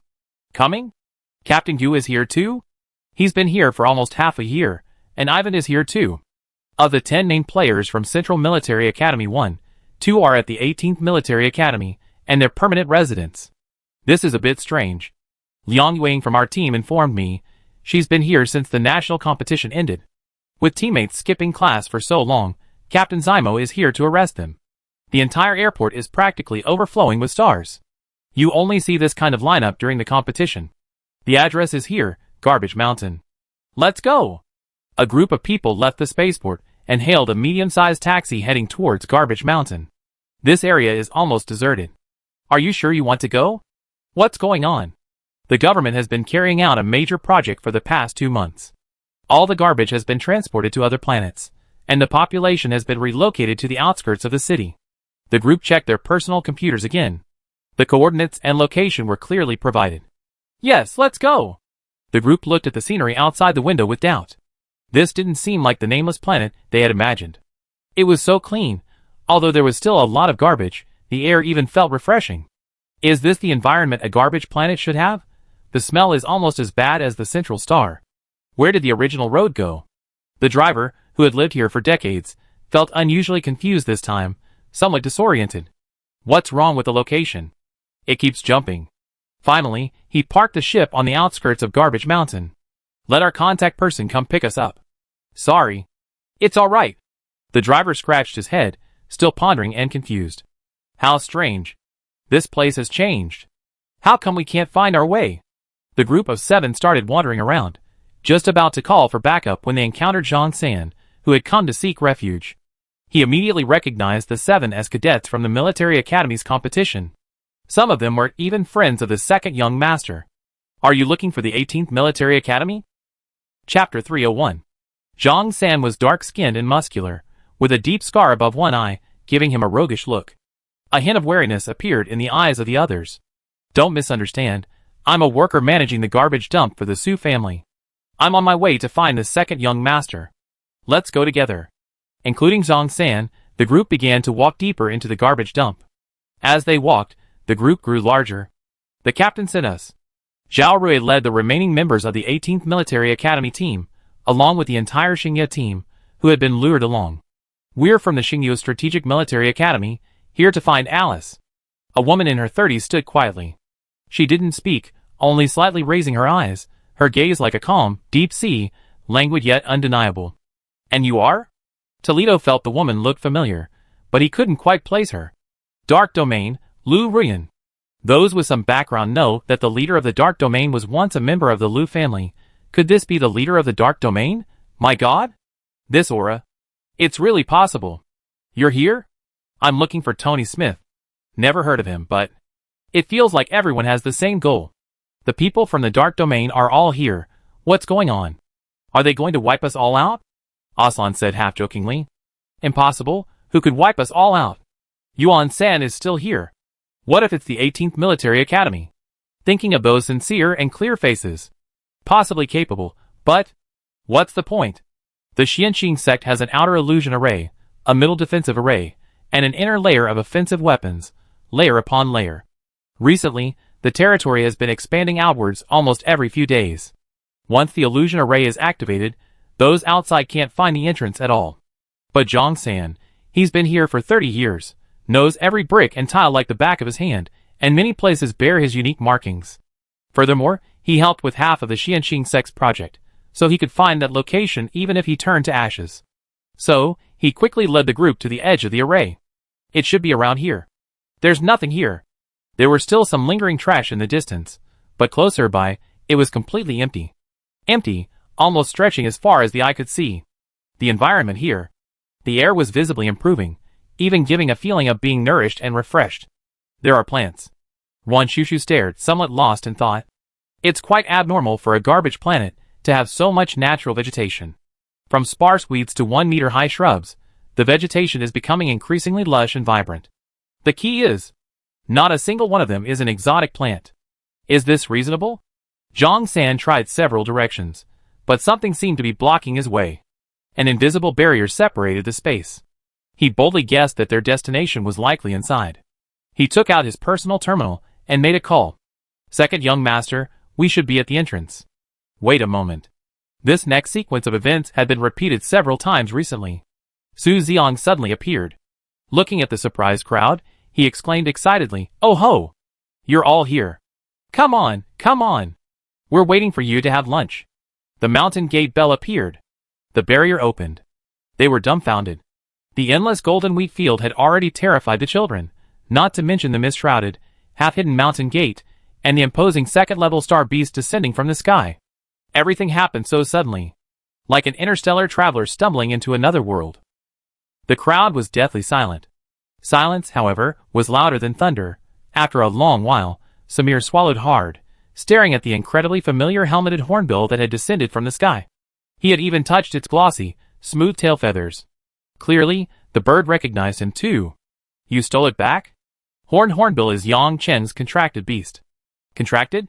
In the distance, a white giant serpent and the frost wolf king rushed towards them at breakneck speed. The white serpent was as swift as lightning, its winding movements exuding elegance.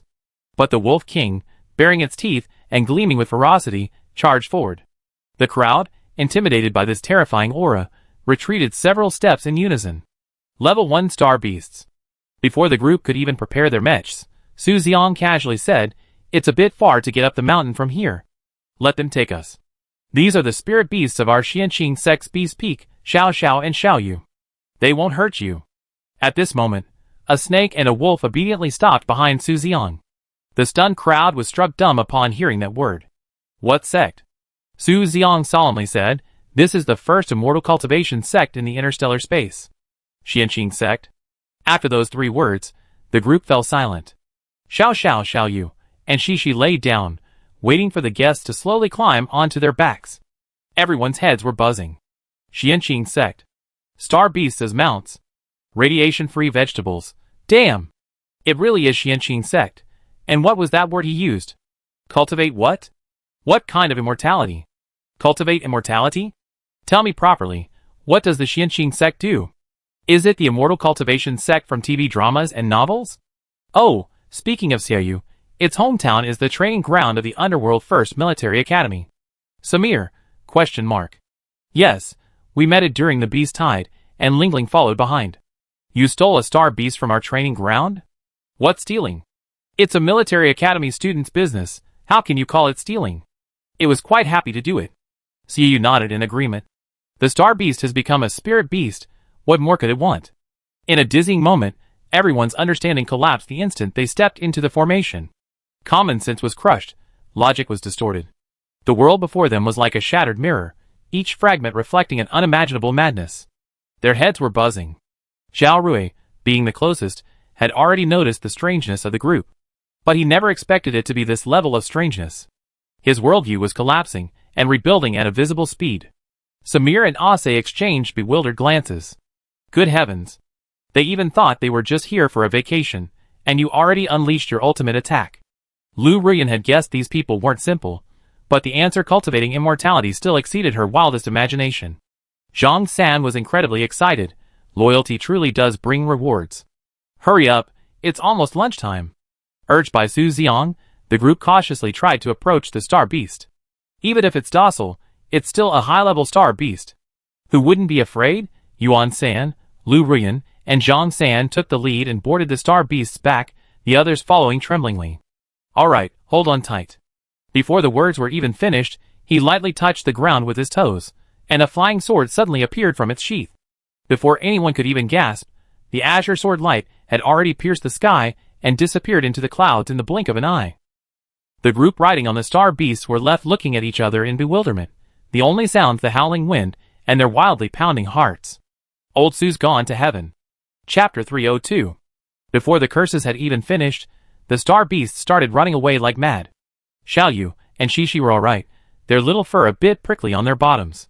The whole experience was rather unpleasant, both physically and mentally. Tense and fear filled every cell of their bodies. The group was in a state of extreme emotional turmoil, when they were finally led to the canteen. Smoke curled from the hilltop, filling the air with a fragrant aroma. The staff will be here soon, please wait a moment. They wanted to take in every blade of grass, every flower, every scene. This was a true paradise, a fairyland on earth. Being here felt like a purification of body and soul, an unprecedented sense of comfort. Such an environment simply couldn't exist in interstellar space. Even the imperial capital, Chungwu Pass, couldn't compare to this place in the slightest. Such a place should only exist in history books, before the interstellar era, before cosmic radiation spread, existing in people's minds, in their fantasies. The group was at a loss, staring at Su Xian with complicated expressions. A belly full of questions, they were considering where to begin. Ase was the first to speak up. Su, are you from the Xianqing sect? Yes. The Xianqing sect that sells the purifying elixir? Yes. Who makes the purifying elixir? Master and Lingling. The ones you have are made by Lingling. She's a pill refiner. What's a pill refiner? Similar to a pharmacist. She refines pills, and pills are more effective than potions. Wan Shushu, no wonder. Her basic knowledge and practical skills in potion making are terrible, but the data from her finished products is always jaw-dropping. Who is Master? Guess? Do we know each other? Is it Shuren? Samir, Yuan San, Zymo, and Lu Rian all thought of it simultaneously. Yes, Shuren, the sect leader of the Xianqing sect, whose Daoist name is Yining Jinren. If it were her, it really could be. So, before that, the sect leader of the Immortal sect participated in the military academy competition just to experience life? Are you guys really cultivating immortality? What do you think? When did you start? Not long after we enrolled. That's right, right from the beginning. You were already cultivating immortality when I met you? Yes. Then you beat us using immortal techniques? More or less. Su Xian was now starting to feel extremely uneasy. Ase's expression conveyed a sense of embarrassment, as if to say, I told you all about my embarrassing childhood bedwetting, and you haven't said a word about this important matter. Old Su, that's not fair. Hey, the time wasn't right. I was very weak back then, and the sect wasn't recruiting. Telling you wouldn't have helped. You call the Federation's #1 weak? Who are you trying to kill? I ask you. Who are you trying to kill? Asa, I'm angry. No, I have good news. What good news? Are you going to stuff something in my mouth again? No, I'm going to tell you anyway. You keep everything from me. Are you even a good brother? Really good news. The food's here. Wait, seeing the familiar face of the person serving the food, the group froze. The interstellar kitchen goddess, the hottest person in the entire interstellar space these past few months. She was even trending today because green beans fell below 10-star coins. The outside world has been speculating about her relationship with the Xianqing sect. Got it, this group is a nest of snakes and rats. Welcome everyone to Xianqing sect. Let me introduce myself. I am Song Ruotang, the 10th disciple of true person Yining. I'm in charge of the canteen and online sales of radiation-free vegetables at Xianqing sect.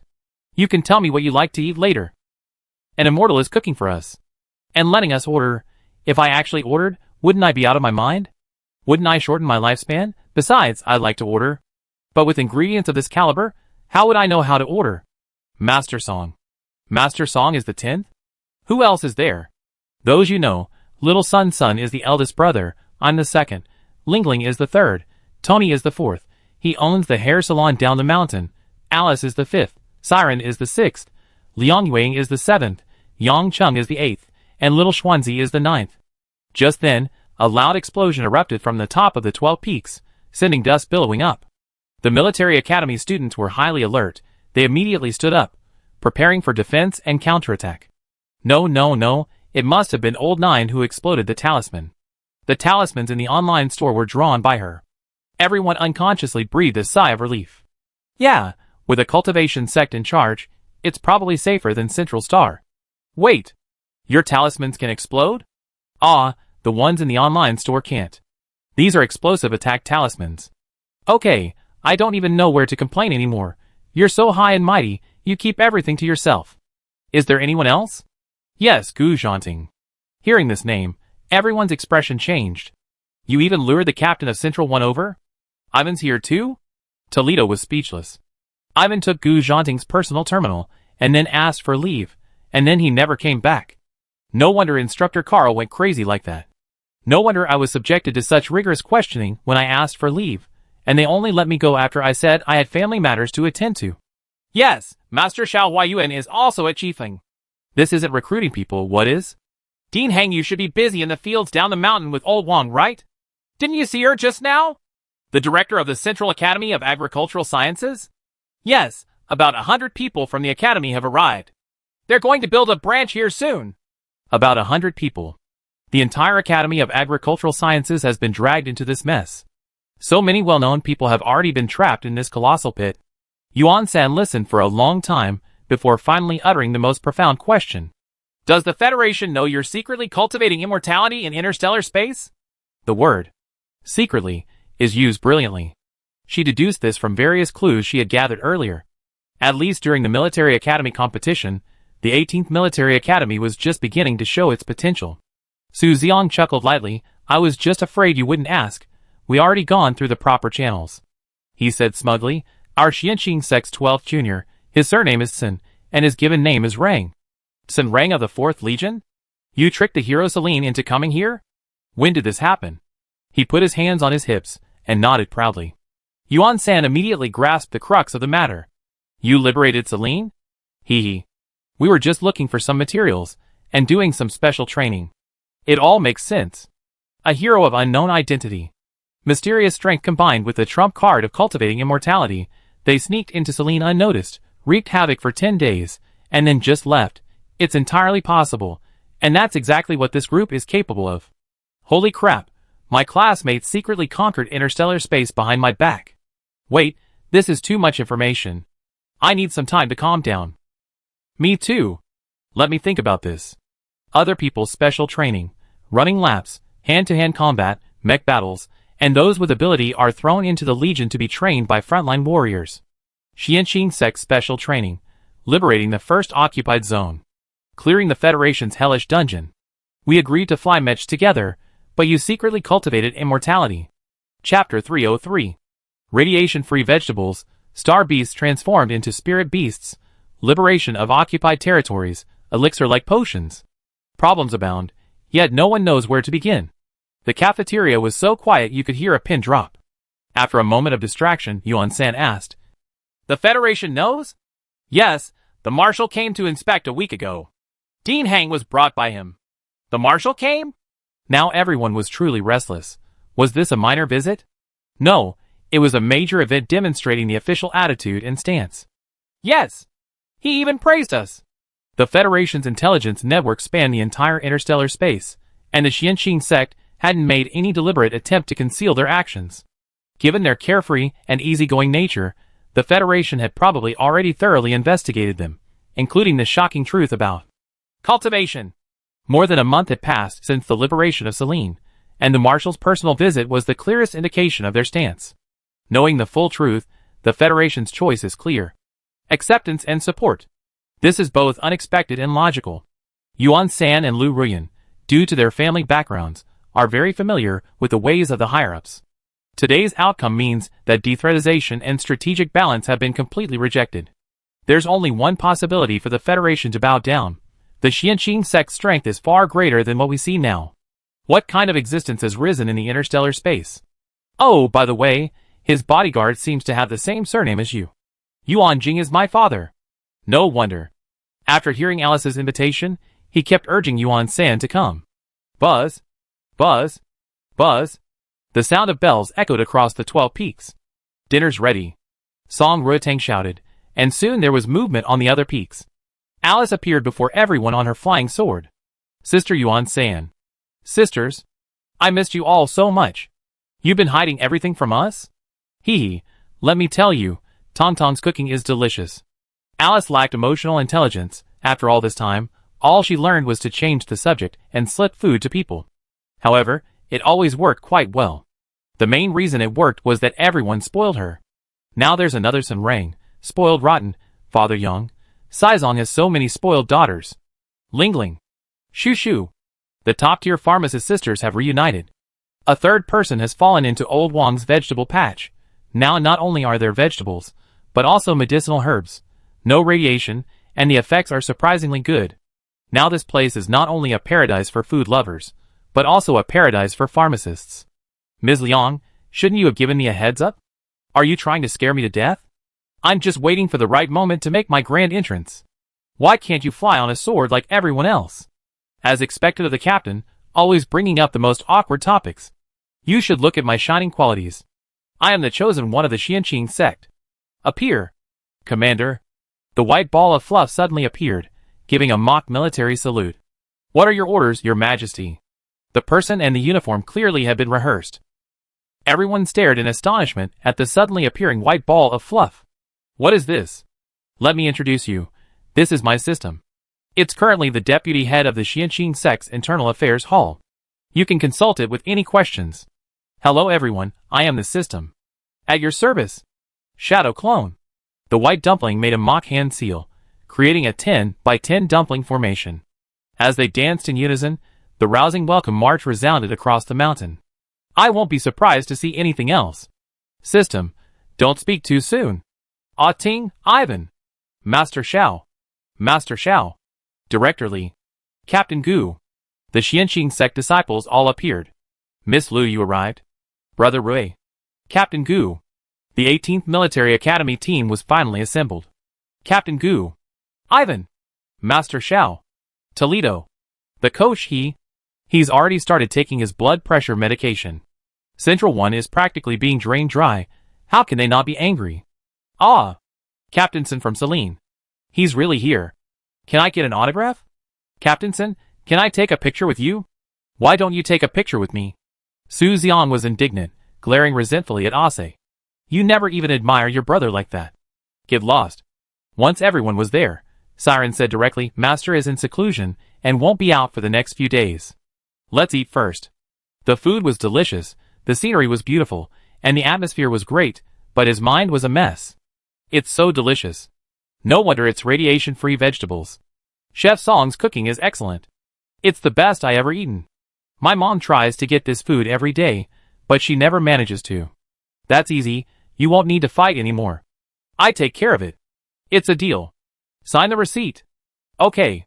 After lunch, Siren cleared her throat and got down to business. Greetings, everyone.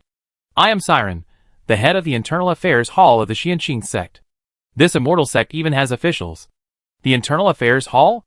In charge of administration? Since the Xianqing sect was founded, a year has passed. In this year, we have wielded our swords to slay evil, refined our elixirs, and finally established a firm foundation in the Federation. Established a firm foundation? That's too modest. You're all practically on top of the world. However, a single tree cannot make a forest, a lone star cannot illuminate the night. Today, our sect opens its gates wide, sincerely inviting talents from all over the world to embark on the great Tao together. The words were too concise, leaving everyone only half understood. Please proceed to the Nine Heavens Cloud platform. The majestic main hall stood before them, a banner at the entrance proclaiming, the first internal recruitment conference of the Xianqing sect. Your immortal path is more wonderful. Could it be that cultivating immortality involves recruitment? Hello everyone, I am the host of this meeting, Tong. The moment the meeting began, a sense of tension immediately arose. About 20 people sat upright, feeling as if they were truly there to find a job. The Xianqing sect was founded in star calendar 424 on star 9527 of the 7th star region of Proxima Centauri, in the Garbage Mountain. The sect master is true person Yining, Shuren, currently at the 9th level of the Golden Core stage. Only 1 year old. But in other words, in just 1 year, they had already defeated the top-ranked student in the military academy competition. The sect master said, the Xianqing sect's sword is the peace sword. When peace prevails, the sword is not drawn. When injustice arises, peace is revealed. A single sentence, and a thunderbolt struck from a clear sky. Everyone's hearts trembled, unable to calm down for a long time. The person who could utter such words would naturally perform a feat like liberating Celine. So everyone, don't worry, we are a legitimate immortal sect, advocating compassion and helping the world. We are not demonic cultivators, evil cultivators, or those unorthodox paths, nor are we rogue cultivators. Demonic cultivators, evil cultivators, rogue cultivators, have you no manners? Recruiting people while putting others down. Our sect abides by the law, and has all the necessary licenses and permits. This is the registration certificate issued by the Federal Bureau of Commerce, the production and sales qualifications for elixirs, equipment, food, etc., The health permit. This is the weapons license recently issued by the federal military and last year's tax payment certificate. Just very professional, flawless. Chapter 304. Especially Lu Rian, she almost burst out laughing. The dark domain did the same thing. From a business management perspective, the Xianxing sect really had no flaws. You're just a celestial sect, really, sigh. What can I say about you? But this Siren is definitely a master of management. Siren, I'm also a first-rate vegetable grower. Last year, the sales of various products of our sect exceeded 10 billion.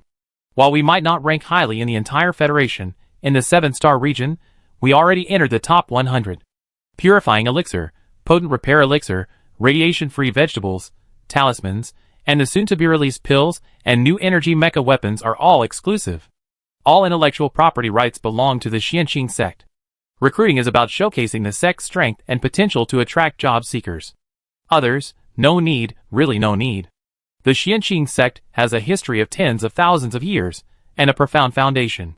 The library boasts over 1,000 books across more than a dozen categories, including cultivation techniques, swordsmanship, and alchemy. You could study them all even at 1,000 years old.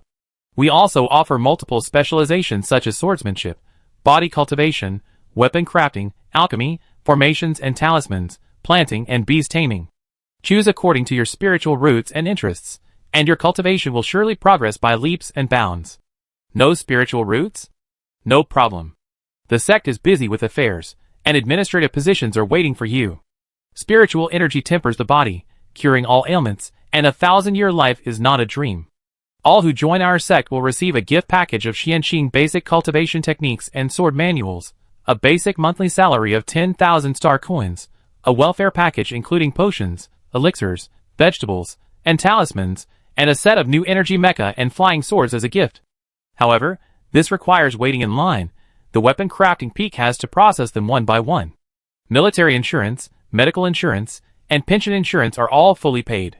If you can be promoted to peak master or manager, there will be management allowances and sales commissions. Federation. Buying pension insurance for cultivators? Who supports whom? Can't we buy it from the neighboring empire? This really is a recruitment drive. You really manage the sect like a company. That's quite scientific. Otherwise, why would I be so tempted? After saying that, the little white dumpling's chubby hand pointed to the dormitory area outside the window.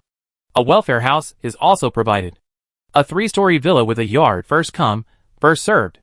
Where is the contract? I'm already ready to put my fingerprint on it. If you unfortunately die in the line of duty, or fail your tribulation, the sect will be responsible for the family's resettlement and grand funeral arrangements. Burial? Of course, you don't need to worry too much about this. After all, cultivators live much longer than humans. Su Xiang, living to 500 years old? I scare you to death. Furthermore, we have a professional and comprehensive training system, a tailor-made growth path, and grandmasters personally guiding and teaching, guaranteed to teach and learn. 3 years to foundation establishment, 5 years to golden core. Resolving cultivation confusion and pointing directly to the great Tao of ascension. Grandmasters. Besides Shuren, isn't it just you guys? Old acquaintances, huh? Finally, one more thing, our sect allows part-time work. Double allowance. In short, you can be a military academy student while cultivating immortality. After all, the sect leader himself also works 2 jobs. Finally, the leader concluded in a resounding tone, the great Tao is simple, only lacking those with the right affinity. Enter our sect today, and one day shake the heavens. Siren led the way, and enthusiastic applause rang out. Others were inexplicably pulled in, inexplicably learned about cultivating immortality, and signed and sealed documents without even realizing it. Was this recruitment fair really necessary? If this were announced, the entire galaxy would be scrambling for it. Just the words cultivation are there, and people with connections would line up all the way to the central star. You guys, on the other hand, had the best benefits imaginable. They only managed to snag a bargain because of some serendipitous encounter. Shuren, I love picking up disciples everywhere. The recruitment fair ended, and the new disciples received their identity jade tokens. The front had the character Xianxing on it. After inputting spiritual power, the disciples' information would appear on the back. These small tokens represented identity and recognition. From now on, they wouldn't need to ring the bell or shout open sesame to enter or leave the sect. Just as everyone was overjoyed, suddenly, boom! A loud explosion. Little Schwanzi's talisman exploded again? Senior brother, I'm right here. Everyone rushed out of the meeting room, staring in the direction of the loud noise. Thick, dark clouds surged in from all directions above the Xianqing sect, piling up layer upon layer, blotting out the sun. The clear sky shattered. Day and night were reversed. A low rumble of thunder shook the very core of everyone. No! It's the tribulation clouds. Master! Where is Master? Master is about to advance. No, he's about to ascend. You escort the newcomers to the Beast Peak. A little girl, about 6 or 7 years old, suddenly appeared from among the beasts, leaving behind these words. She turned and soared into the air, transforming into a fiery red fox, flying towards the direction of the tribulation clouds. Everyone felt as if they had fallen into a bizarre dream. Everything before them grew increasingly strange and unbelievable. A person has turned into a fox. What is that? The nine-tailed divine beast. Master's contracted beast. You still have divine beasts? Can't you just blast all the lightning at once? The moment Sharon realized she was about to face her tribulation, she rode Chunging to the top of the array peak. She sat alone on the bare peak, holding her breath, preparing for the tribulation. A nascent soul lightning tribulation. She'd never even seen one before, who knew how powerful it was. Staying far away was the best strategy, and failing the tribulation was possible. Failure meant annihilation. The atmosphere grew tense and serious. Whoosh! Whoosh! Whoosh! Foundation establishment disciples leaped onto their swords. The star beast sprang into action, and Sun Chinyu released all his puppet beasts. He immediately moved the newcomers and ordinary people from the fields to the furthest beast peaks. Is everyone here? The Chi refining cultivators are here. The newcomers are here. The agricultural academy is here. The beasts are here too. A group of people farming were busy at work when suddenly the sky changed, and they were grabbed and dragged. When they came to their senses, they were already back on the mountaintop. Everyone looked at each other, bewildered. What happened? Was it a thunderstorm? No. They said a cultivator is undergoing tribulation. Tribulation? Was it being struck by lightning? The sect leader is about to form his nascent soul, and the commotion is huge. What's a nascent soul? Boom! A deafening roar, like a planet-destroying cannon exploding beneath their feet, made their ears tingle. Little Schwanzi increased defense. She took out a compass and spirit stones, chanting incantations. Borrowing the power of heaven and earth, the 5 elements revolve. Earth veins as the foundation, celestial stars as the eyes. Wind of Sun protects the wall, fire of Li burns away evil, 9 palaces 8 trigrams formation. Activate. The talismans flew to 9 directions, condensing into a shimmering white net of light in the air. The light grew brighter, the net denser, and the summit of Beast Peak seemed to be shrouded in a curtain of light. The formation is complete. Problems with the terrain can be repaired, but people cannot be harmed. Little Schwanzi, I'm leaving this to you. Understood. Sun Chinyu gave the order immediately. Those above Foundation Establishment, follow me to protect the formation. 6 Foundation Establishment disciples rode their flying swords towards the formation peak. Everyone looked up and unconsciously swallowed. The thunderclouds grew thicker and thicker, their edges tinged with an ominous purplish black. A deep rumble came from the depths of the clouds, like the low growl of an ancient beast, as if brewing and accumulating energy. The spiritual energy of heaven and earth began to surge violently, transforming into visible vortexes that converged wildly around the formation peak. This scene resembled the end of the world. What on earth is this? Chapter 305. Thunderclouds continued to gather, and the strange weather attracted outside attention. In the city's government building, Lu Ran immediately began dialing the personal computers of the Xianqing sect members. Your personal computer is temporarily unavailable. The signal was directly interrupted. At this moment, looking down from space, a dark gray cloud covered the entire garbage mountain, with purplish-black lightning weaving through the clouds, the energy growing heavier and heavier. Finally, boom! The first tribulation lightning bolt struck. A dazzling white light tore through the sky, like a silver spear hurled by a god. The lightning illuminated the surrounding area for hundreds of miles in a ghastly white light, and the terrifying pressure made countless living beings tremble. The people on Beast Peak watched all this, fear rising from their backs, a chilling coldness spreading throughout their bodies. This was an advancement tribulation. Too terrifying. Immediately afterwards, the second and third tribulation lightning bolts struck in succession, each one thicker than the last. As if imbued with the wrath of heaven, it was determined to obliterate all living beings beneath its lightning. The golden core within Sher En's Dantian had begun to shatter, golden light bursting forth from the cracks. A soul-deep pain swept through her entire body. She resisted with all her might, guiding her energy, facing death to live. 6 Foundation establishment disciples hovered in midair. Despite their deep worry, they dared not approach too closely. Let's try it. All right. The commotion of a nascent soul cultivator was far greater than that of a Foundation establishment cultivator. Letting them sit idly by wouldn't do. Sun Qianyu, Su Xiang, Shui Lingling, Alice, Gu Han, and Tony stood at their respective positions in the 6 directions, their sword tips pointing diagonally at the Earth's veins, pale golden array patterns appearing on the ground. Qian position ready. Ku and I complete. Sun position. Shin position. Qin position. Li position complete. 6 harmonies heavenly sword formation. Activate. The 6 simultaneously drew their swords in arcs, the residual sword light solidifying into 3,600 wispy spiritual threads, weaving and intertwining within the formation. This formed a massive barrier, attempting to resist the pillar of light descending from the sky. Hold on. Here it comes. Keep going. Boom. The light barrier shattered, and the 6 instantly collapsed to the ground. Foundation establishment sword formation vs nascent soul lightning tribulation. A crushing defeat. Heavenly Tao. A few lowly Foundation establishment cultivators using an introductory sword formation to block a lightning tribulation. This is laughable. I'm fine, you guys stay away. Shuren's voice came from within the lightning tribulation, his aura was still relatively stable. The group breathed a sigh of relief, unwilling to give up but forced to retreat. Shuren, I appreciate the sentiment, but, poof, by the 9th strike, the lightning pillar had turned crimson, distorting the air and instantly vaporizing rocks in its path. The peaks were almost flattened. Xiao Xuanzi, my home is gone. The golden core in his dantian was riddled with cracks, on the verge of collapse and shattering. Is this what it means for a cultivator to undergo tribulation?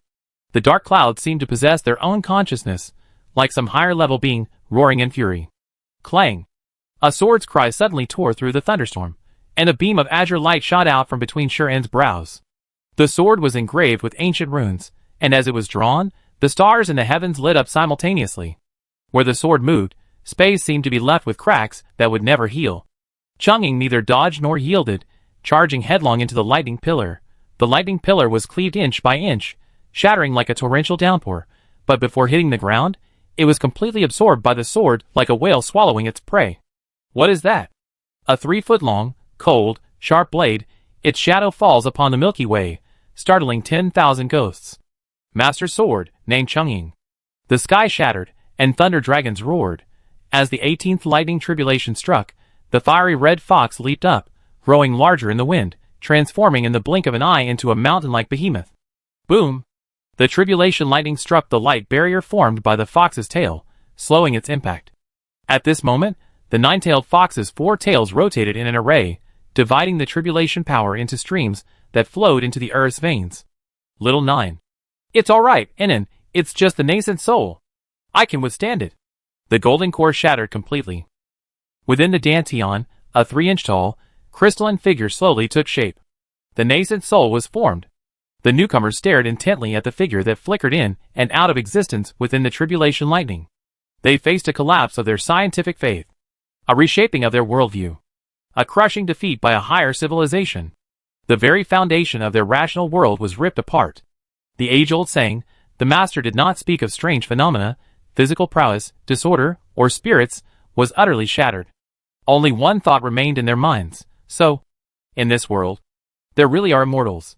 The tribulation lightning continued its relentless roar and onslaught. From pain to calm, from fierce resistance to absorption, Chang'ing and the 9-tailed fox gradually gained control. The tribulation lightning lasted for 3 whole days. The first 9 lightning bolts tempered the physical body, the middle 9 refined the soul, and the last 9 questioned the great Tao. Lying quietly in her dantian was the semi-transparent Shaoan. This would be her second lifeline. Blinking her large eyes, runes of the great Tao flashed between her brows. Breaking through the dantian to form an infant, her supernatural powers began to manifest. The final golden tribulation lightning struck, and Chang'ing suddenly flew back into Shaoan's hand. The sword hilt touched his palm, and Shuren leaped into the air, sword in hand, charging towards the lightning. The sword's edge flashed with a beautiful light. Open! The thunderclouds were cleaved open by the sword, revealing a long-awaited clear blue sky through the crack. A cloudless expanse, 100 feet of clear sky. It's over. Master has achieved nascent soul cultivation.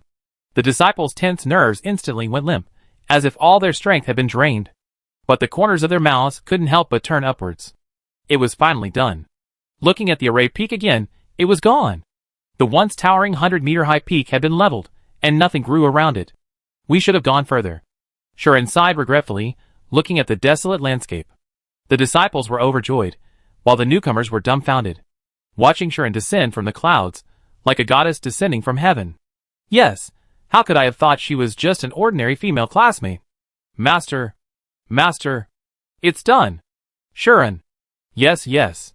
Just as everyone breathed a sigh of relief and celebrated, the calm space was suddenly filled with turmoil. The thunderclouds that had seemingly vanished gathered again. Huh? The tribulation isn't over yet? No. There's still more. A vortex of spiritual energy visibly rushed towards the siren in the crowd. The siren is about to establish his foundation. During this time, he had been tending to the seedlings, communicating with the heavens and earth, nourishing his spiritual roots. Plus, that scene just now. The nascent soul tribulation. It gave him an epiphany. The timing, the location, and the people were all in sync. The Xianqing sect was about to welcome its 7th Foundation establishment disciple. Shuren teleported him to the location of the original formation peak. Concentrate your mind and calm your spirit, temper your body with spiritual energy. The newcomer was already causing a series of surprises, one after another, but everyone was already exhausted. Having just learned about cultivation, he encountered the sect leader forming a nascent soul. How many times in the world can one witness such a spectacle? He held on for 3 days straight. Now, he's run into a Foundation establishment cultivator. This is a calming pill, take it, and get a good night's sleep. Ordinary people are not like cultivators, they couldn't endure it. Soon, snoring filled the air, unmoved even by the tribulation lightning. At this time, 3 days had passed since the Xianqing sect lost contact. Chapter 306. Lu Ren discovered the abnormal weather and immediately contacted Li Yuanbo. She couldn't get through via the personal terminal, so she tried calling one after another, but still couldn't get through. She decisively reported the situation directly to Songwen. Looking at the apocalyptic scene, Songwen did 2 things. First, a team of scientists and advisors led by Cole analyzed and researched strategies to deal with the abnormal weather. Second, the 4th and 8th Legions urgently went to Star 9527 to prepare for rescue. Whether they could help or not was another matter, but what needed to be done had to be done. That was a celestial sect, and also the Federation's own child. The 4th and 8th Legions knew a little about the Xianqing sect. If their secrets were exposed, it would be within control. After receiving the order, Akalina and Sid dropped everything and headed straight for the 7-star region. Sun rang. Your good fortune is yet to come. Please don't let anything happen to you. My child isn't immortal, he'd be fine. It would be a lie to say they weren't worried, but they had to remain calm. Meanwhile, news of the unusual thunderstorm on Star 9527 had already been posted online. Large-scale thunderstorm on Star 9527 in the 7-star region.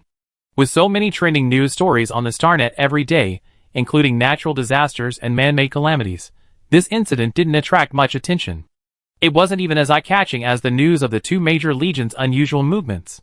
4th Legion, 38 ships in large-scale operation. Where is the 4th Legion going? Aren't they all focused on rebuilding Selene? The 8th Legion is also completely off-duty today. Is it for military exercises? Or some other mission?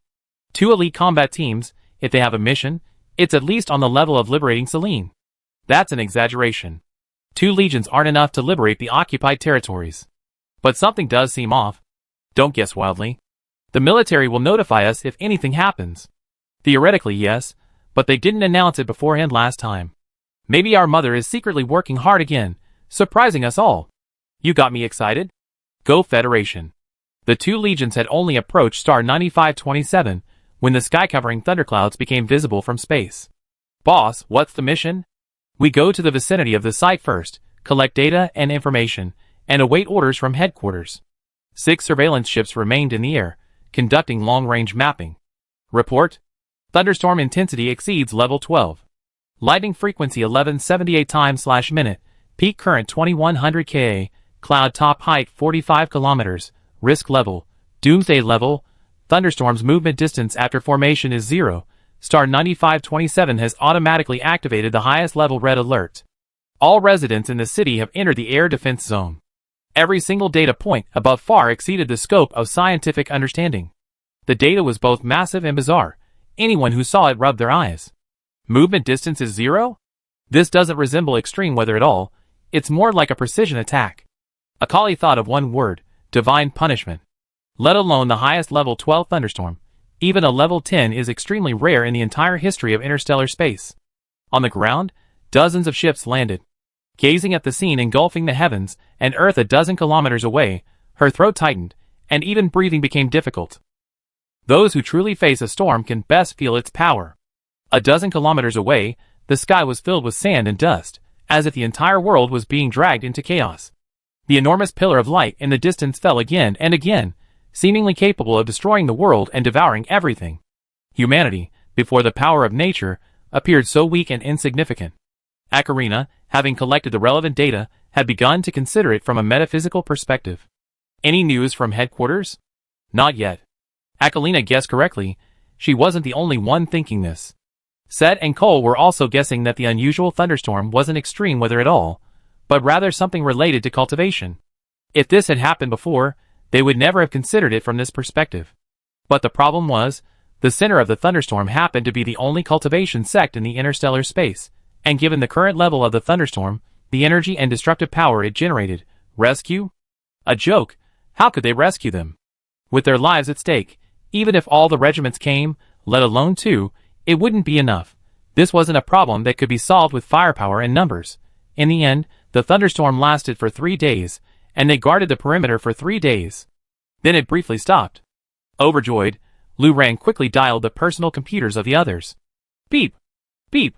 Beep! Finally, there's a signal. But before the other end could answer, it was cut off again. Thunderclouds. They're back. The thunderstorm dispersed and gathered again, striking Xianxing Sect squarely, lasting for a full 5 days. It finally ended on the afternoon of the 5th day. Anything else? No. It's finally over. Got it. Got it. Director Lee finally got in touch with you. What's going on? Are you safe? We sent thousands of people but couldn't get in. Li Yuanbo listened to the long string of messages from the other end and guessed that chaos had broken out outside.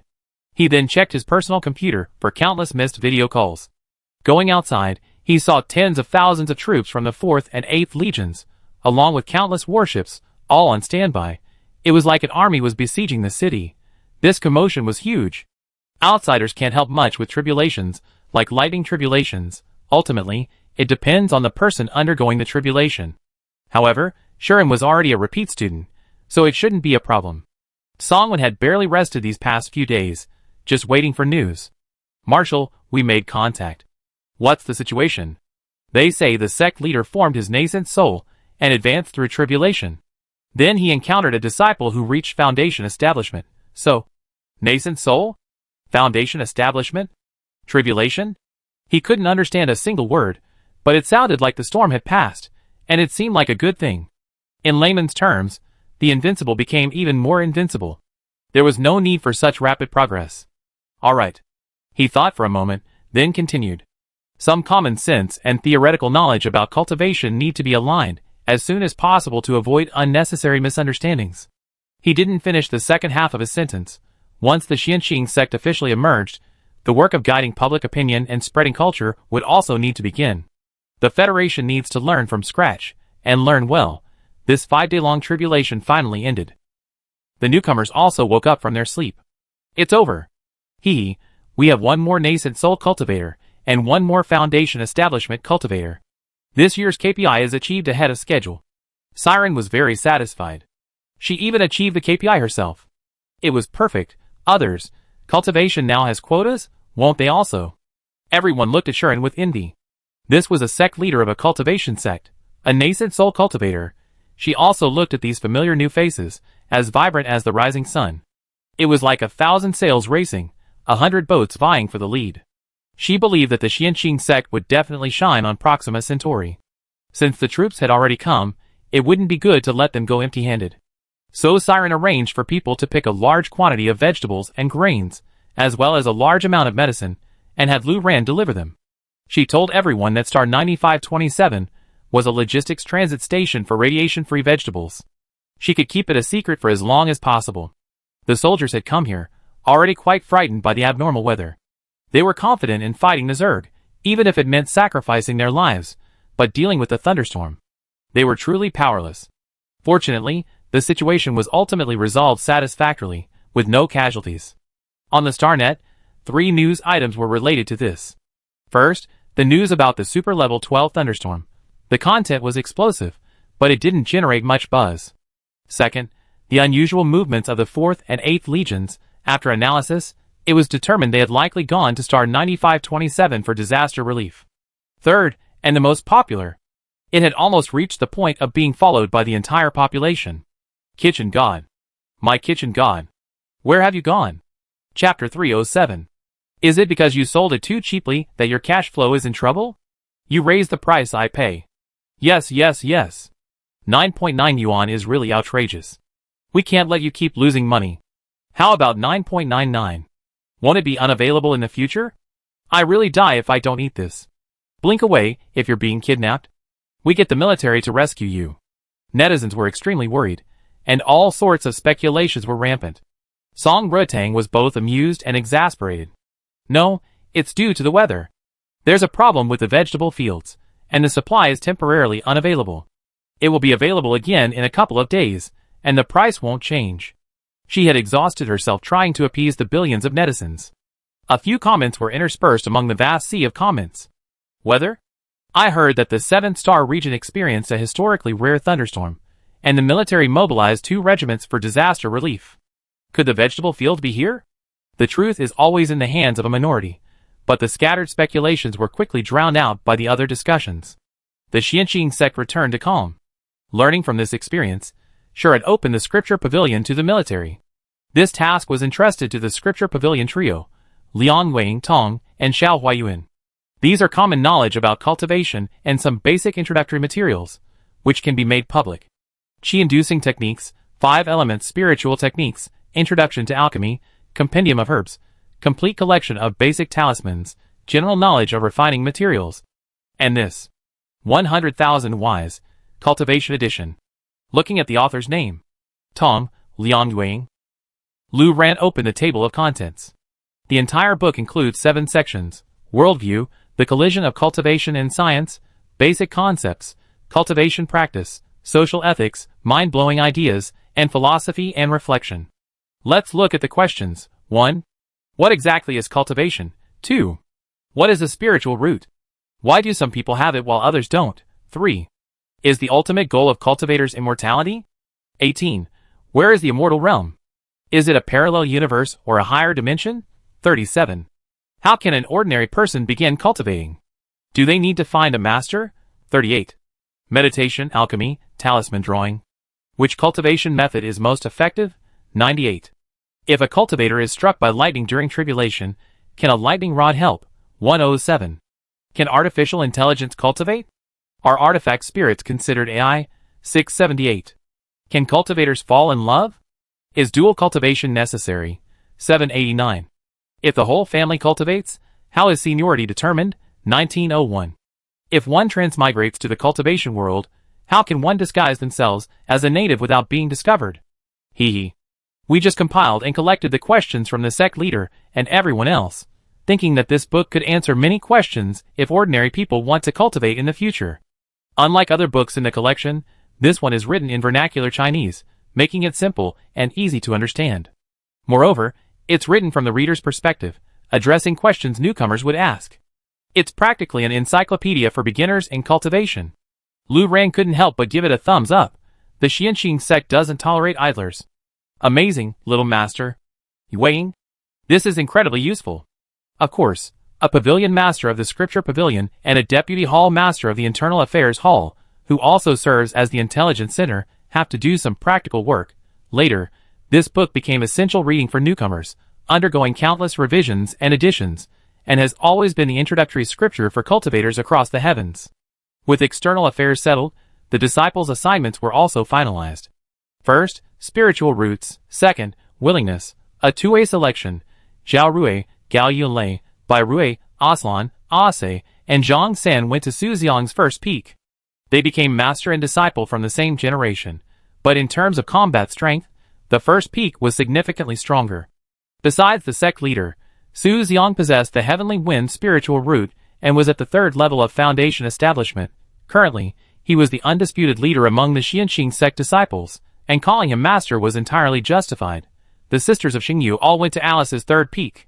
In terms of numbers, they were slightly stronger. Alice's personality wasn't suited for management, but she could be a leader. That's how Xingyu operated. The peak leader was simple-minded, single-mindedly focused on making everyone stronger. Zhang Sini from Xingyu could handle the management. She was usually the one cleaning up the messes Alice caused in the past. Zhang Sini thought Alice would be more restrained in the new environment. But it seems, the Xianqing sect spoils its children even more recklessly. Including the master, senior brothers and sisters, and even Sun Rang. They completely treat Alice like their own daughter. Most of their salaries go towards buying Alice food and toys. And then, there's Yuan San. At least half of Alice's 200+ pounds of weight is thanks to these two. Father Yang. I say it again, the Saizong sect spoils its daughters. Wan Shushu went to Dan Peak. Luckily, she has all 4 elemental roots, metal, earth, wood, and fire, perfect for alchemy. Toledo wanted to stay on the 4th peak, but Gu Zhanting dissuaded him. Don't be fooled by the fact that the Internal Affairs Hall is currently focused on administration. In wartime, with the Sirens Plant Network and the Tong's Intelligence Network, it could very well become the Xianqing sect's command center. To utilize its strengths, the Internal Affairs Hall is the most suitable. Are you sure? The Sirens were naturally delighted, having gained a valuable disciple for free. Zimo had come with Liang Weiying, but while he excelled academically, he was better suited for command and combat, so he went to the 4th peak with Gu Zhanting. Lu Ruyan became the 5th guest elder, joining the External Affairs Hall. She wanted to bring the entire Dark Domain over, but Tony stopped her. That's your own business, and the relationship is quite good now. The Xianqing sect doesn't pursue annexation, it wants to develop step by step. Samir, 21 years old, SS rank, captain of the Hades' first military academy team. Mid-grade gold spiritual root. Taurus. Handsome and wealthy. His wealth palace is full, his property palace is open and bright, and his overall complexion is yellow and lustrous, like the glow of gold and jade. He will never worry about money in his life, and opportunities will always come his way. That face. Even the god of wealth would be impressed. Xiao Xuanzi was instantly captivated the moment she saw him. This was definitely her dream brother. And indeed, the Samir family's wealth experienced a qualitative leap after his birth. They instantly became the richest family on Pluto, ranking 8th in the entire Federation, and all of this was not only due to his parents' efforts, but also greatly related to his personal luck. Of course, Samir wasn't chosen to contribute his wealth. Firstly, because he was truly suitable and interested in the formation runes. Secondly, they wanted his luck to counteract their own financial shortcomings. They couldn't let the entire formation suffer poverty, because they were poor themselves. After 3 days of patient persuasion, the two went their separate ways. The last one, Yuan San. Chapter 308. The spirit-testing stone emitted an eerie black light, seemingly capable of devouring everything, permeated with a chilling aura that sent shivers down one's spine. Dark spiritual roots, naturally drawn to the power of the netherworld, make cultivating unorthodox techniques twice as effective, but also prone to deviation, considered ominous by cultivators. But here at Sure-An's, there's no discrimination in teaching. Look at Yuan San, a child like that wouldn't do that. Seeing Sure-An's furrowed brows, the other couldn't help but ask, Sect Master, is there a problem? Metal, wood, water, fire, earth, wind, thunder, ice, light, darkness, you are the last one, a dark spiritual root. Yuan San didn't know if this was good or bad, but then heard Sure-An continue. From today onwards, you are my personally taught disciple, rank 13th. I will obey my master's orders. Yuan San's face remained expressionless, but her heart was already soaring. So many newcomers, and her master only accepted her. One light, one dark. The cultivation world has never dealt such a favorable hand. Sure-An pondered that so many exceptional talents were gathered at the military academy's grand competition. This selection method certainly had its merits. Furthermore, was there some underlying connection between spiritual roots and mental strength? Otherwise, how could one explain the higher probability that individuals with high mental strength possessed advanced spiritual roots? In the days that followed, Siren and Tom began arranging the curriculum. The curriculum focused primarily on theory. starting with basic cultivation knowledge and mantras. This was followed by breathing exercises, mental cultivation techniques, physical training, planting, swordsmanship, spiritual plants, talismans, and weapon crafting, basic courses in these areas. The curriculum was modeled after the cultivation world, but incorporated elements of interstellar learning. 5 days a week, 4 hours a day, with the remaining time allocated for individual cultivation or professional training under the guidance of their masters. Hello everyone. Greetings, Sect Master. Today's lesson is breathing exercises. Hello everyone, I'm Su Xiong, today's swordsmanship teacher. Things are getting better, and Su is even pretending to be a teacher. In the cultivation system, swordsmanship is not merely a mundane martial art, but a supreme cultivation method that integrates form, intention, momentum, and the way. Who goes first in today's combat class?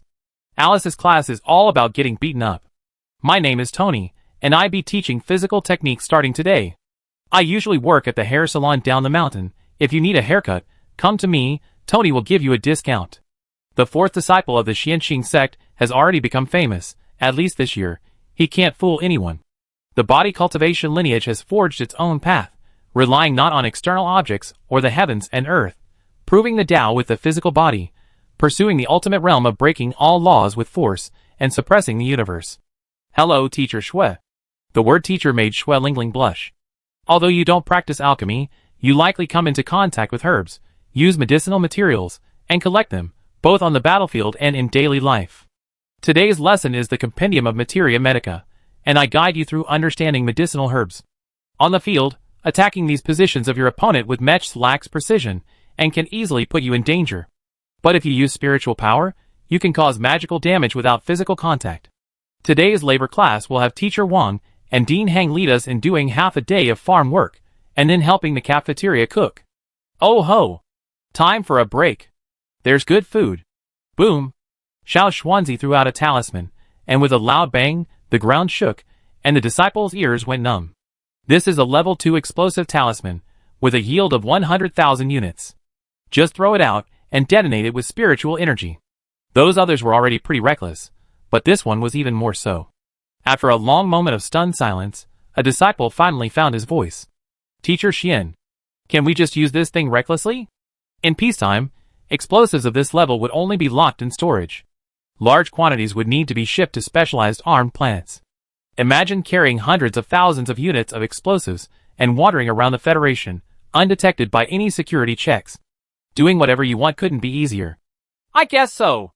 The Federation even gave me a weapons license. Little Xuanzi, a big client gave me a pass. Federation, the King of Hell chose the wrong profession. Li Yuanbo, didn't you say you were going to keep her in check? Teacher Xian, what's the highest level? Currently, I can only produce 2 million, but it's unstable. 2 million, not 20,000? 200,000 would be fine too. You made 2 million? Are you crazy? Planet 9527 is trembling. Master Xian is holed up on a small hill, handcrafting a planet-destroying cannon. The formation peak is repaired and destroyed and repaired. Money earned and spent and earned again. Little Xuanzi has her own vicious cycle. After a month, the disciples have all started to draw qi into their bodies. Those without spiritual roots took over the sect's administrative affairs, and everything proceeded smoothly. Meanwhile, the Federation fully occupied Selene. The Zerg corpses were burned and cleared away, with a small portion sent to research institutes and other organizations for study or resource utilization. Abandoned buildings were demolished, wreckage removed, and the streets were thoroughly cleaned. The garrison troops were retained. Centered on the Lighthouse of Peace, new buildings and streets are taking shape, and the city's reconstruction is progressing steadily. This city, shrouded in the fear of the Zerg for 58 years, is being reborn. They're back. The 4th Legion is back. Are you alright? I'm fine, and they even brought gifts. Wow! So many vegetables. Did you go to buy supplies? Fokin, in charge of the reconstruction, is still stationed in Selene. They were given to us by others. Let me tell you, they're all radiation-free vegetables. The ones mentioned on the StarNet? Yes. So many. Weren't they supposed to be going for rescue? We were supposed to be going for rescue, but we couldn't. They gave us so much. I never managed to get any of this. We've been eating it every day for the past few days. Meanwhile, on Central Star, Yuan Jing received a package from Yuan San. Purifying elixir, repairing elixir, vegetables. Looks like it's done. Father and daughter rarely see each other, but Yuan San has always been his pride. Just as someone said, who wouldn't like a child like this? The Xianqing sect will definitely take them. The Aslan family is a tourism business, a typical ordinary merchant family with few connections in politics or the military. When Dad saw the spatial key that arrived, containing a large amount of purifying liquid and radiation-free vegetables, he was dumbfounded. Wasn't he supposed to be visiting friends? You robbed the Xianqing sect? Breaker number 1, Jinping, said the entire Xingya team was going to rest for a week, but then they all disappeared.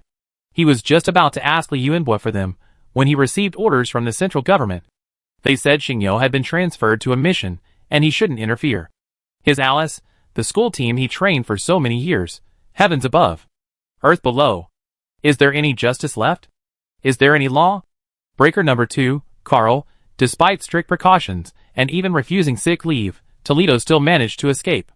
The only good news is that those 3 still care about him. 18 said he'd cover all the purifying liquid and radiation-free vegetables from now on. But in the future, it'd probably be even harder to stop. Who doesn't yearn for immortality cultivation? Or maybe he could slide down his knees and soak up some of that immortal energy too. Chapter 309. Unfortunately, Li Yuanbo blocked him. Regret. He still has to shamelessly apologize. Otherwise, he should ask a few of his underlings for a solution. Yes, that's it. After the cleanup work of Thunderstorm was completed, Lu Ran arrived at Central Star with a report. Her current identity is also quite mysterious and legendary. As soon as she entered the military headquarters building, others began to whisper among themselves. Is that her? Yes, promoted 7 ranks.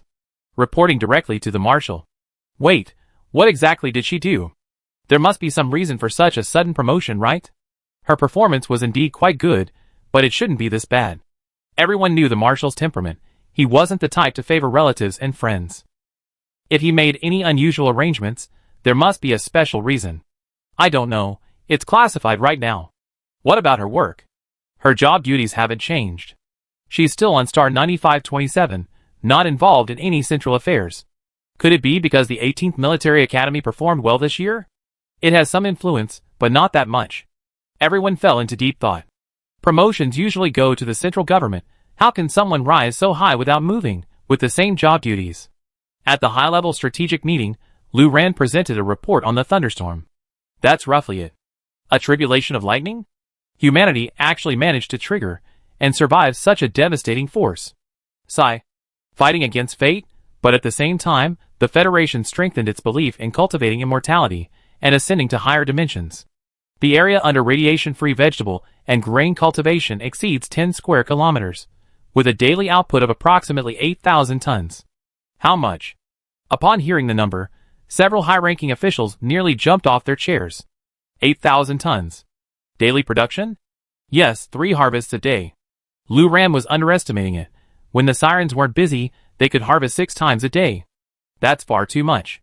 The harvesting machines are practically smoking. Someone couldn't help but swear. Think about it carefully. What are the junk nutrient solutions the Interstellar people have been drinking for so many years compared to this? 8,000 tons of grain and vegetables, that's enough to feed 1 million people for a year. It could feed over 300 million people a year. If the planting area continues to expand, I can't even imagine. I really can't imagine.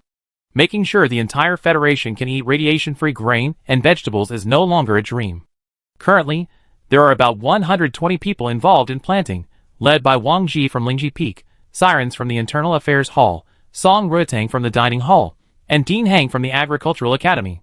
Xue Lingling from Danfeng is also involved in the cultivation of medicinal herbs. I will participate. With just a few people, producing so many radiation-free vegetables every day is nothing short of a miracle. For harvesting, we introduced a lot of unmanned equipment, basically achieving full automation.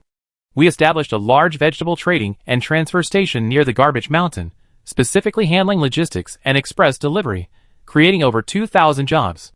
Currently, we have over 23 kinds of grains and vegetables, a rich variety and diverse nutrition. I brought some newly arrived broccoli and pumpkin for everyone to try. These vegetables, let alone eating them, some I never even heard of. Many of these original plants were found on various planets and recognized by this 3,000-dimensional encyclopedia. Regarding prices, Green beans have dropped to 9.9 yuan per kilogram, and other vegetables have also seen significant price reductions, making them affordable for almost everyone.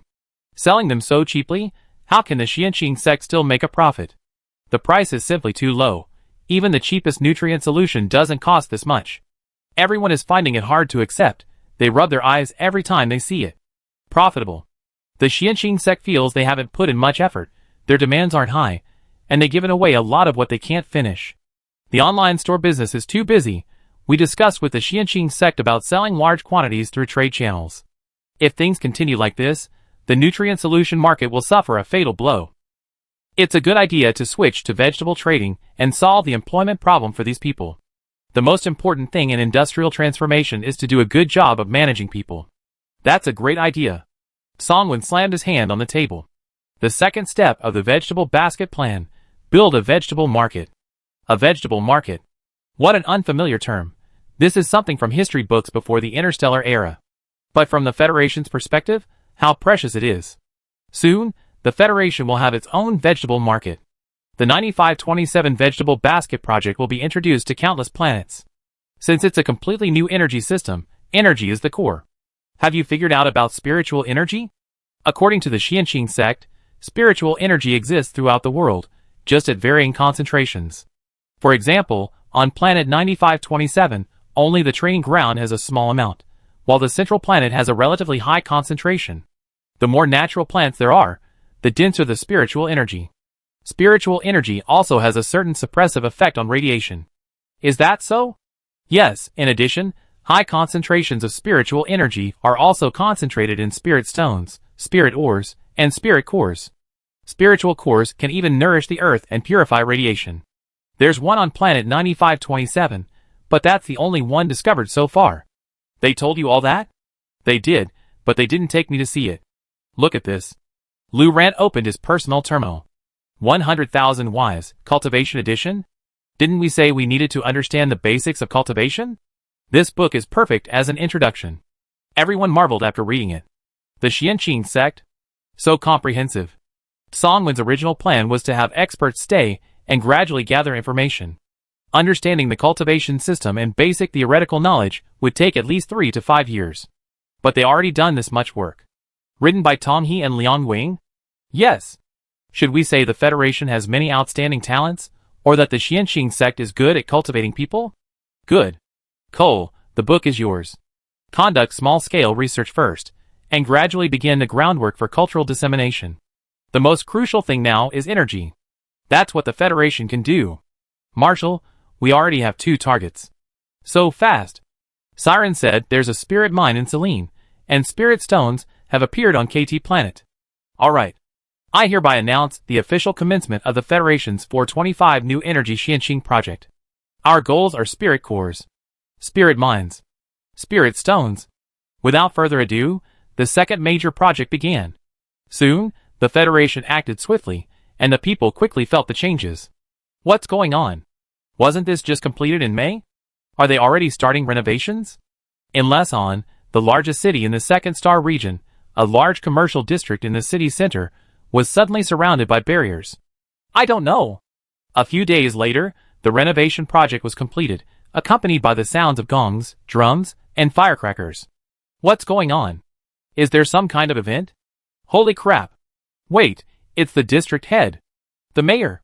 The curtain was drawn, revealing to the people of Lesan Vegetable and Grain Market. Before anyone could figure out what was happening, the district head excitedly announced, "This is the first radiation-free vegetable and grain trading market in the entire Federation." Chapter 310. What did the district head say? I heard about radiation-free vegetables, right? Yes. Me too. The radiation-free vegetables from the Xianxing sect? Is the market the one I know? Does it mean they sell things here? So, you can buy radiation-free vegetables here now? No need to compete with billions of people online. I've been waiting here every day and haven't managed to get any, and now you're telling me I can buy them right here at my doorstep? Don't be so sure, there might not be many. Impossible, why build a market if there aren't many? They said this, but it was still hard to believe. The sudden appearance of radiation-free vegetables was already astonishing enough. Afterwards, the price plummeted, and ordinary people suddenly could afford them. Although they might not be able to get their hands on them, At least it was something to look forward to. Now you're telling me, markets can be built here? A mix of excitement and trepidation lingered as the regional head continued. Lesan City will have hundreds of tons of radiation-free vegetables and grains available for sale in the market every day. If you can't get them online, buy them offline. If you can't get them today, buy them tomorrow. The quantity will also increase. Really? How can such precious things be so abundant? What about the price? How much? The price is the same as online. Holy crap. Isn't this happiness coming a little too suddenly? If you want to try new varieties, they still be available online first, but as the quantity increases, our markets will also have them. The regional head's face beamed like an old chrysanthemum as he spoke. Ah! My goodness! It's really going to be widespread. Not just in Lesan, but overnight, hundreds of vegetable markets appeared throughout the entire Federation. The region is predominantly populated by large cities, but also includes some remote small planets. Star 83752 in the 5th star sector, like Star 9527, is a low-grade junk planet. Its only city, Syramir, has a population of just over 800,000, mostly impoverished laborers and scavengers. Early that morning, as people went out to work, they found a large crowd gathered in an open area near the factory district. 9.9. I can afford it even with a monthly income of 800. Give me 10 kilograms. I want 20 kilograms. Limited quantity, no more than 5 kilograms per household. Don't rush. Don't rush. We have it all. 100 tons. If it's all gone today, we have more tomorrow. Are you sure? I'm sure. You promise. I promise. You swear. The market staff were so angry they laughed. He himself was also shocked when he received the notification. Radiation-free vegetables can be sold in markets now? Hundreds of tons every day? 83752 has even become one of the first 100 pilot cities? Are you kidding me? Is the Federation rolling dice? The chosen location? When he saw the spaceship full of fresh vegetables, he was stunned. The people of 83,752 are blessed. The first batch of radiation-free vegetable markets are being piloted. Lesan, the first radiation-free vegetable market opens. Radiation-free vegetable market, supplying hundreds of tons daily. You read that right. Every day. Vegetable market pilot in 100 cities. Can you buy vegetables in your city now? Are radiation-free vegetables now available to everyone? Radiation-free vegetable pilot program, supplying over 10,000 tons of vegetables and grains on the first day. Is this just the first step? Radiation-free vegetables, have you had some today? As the saying goes, food is the first necessity of the people. The pinnacle of aristocratic cuisine has suddenly become accessible to ordinary people. Who wouldn't be excited? The internet is in an uproar. I got them. The market's right downstairs. Ha ha. Me too. They really are the same radiation-free vegetables from the Xianqing sect. Exactly the same. So many. Almost everything sold online is available. And the prices are the same. Green beans were 9.9, sold out within 10 minutes of the market opening. I'm going crazy. Radiation-free vegetables have only been around for a short time. Everyone thought they were lab products, but they're doing live streams, and even lowering the price. Lowering the price to the point where ordinary people can afford them is one thing, but they're making them more accessible. This world is changing too fast. I can't keep up. I have a feeling the Federation is playing a big game. Maybe they have some big surprises in store for us. Also, have you noticed that there are a lot more posts about metaphysics on the Starnet lately? Like mystical arts, divination, cultivation stories, and stuff like that? I saw them too. This kind of content with strong religious undertones should be controlled, but it seems there are quite a few lately. Sometimes it's the Starnet algorithm. Once you read one, it keeps pushing it to you. That makes sense. Fantasy novels and cultivation dramas are pretty good.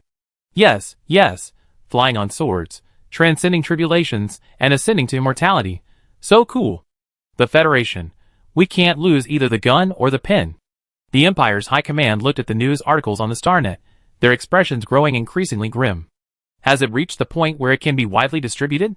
Conservatively speaking, the daily supply exceeds 10,000 tons.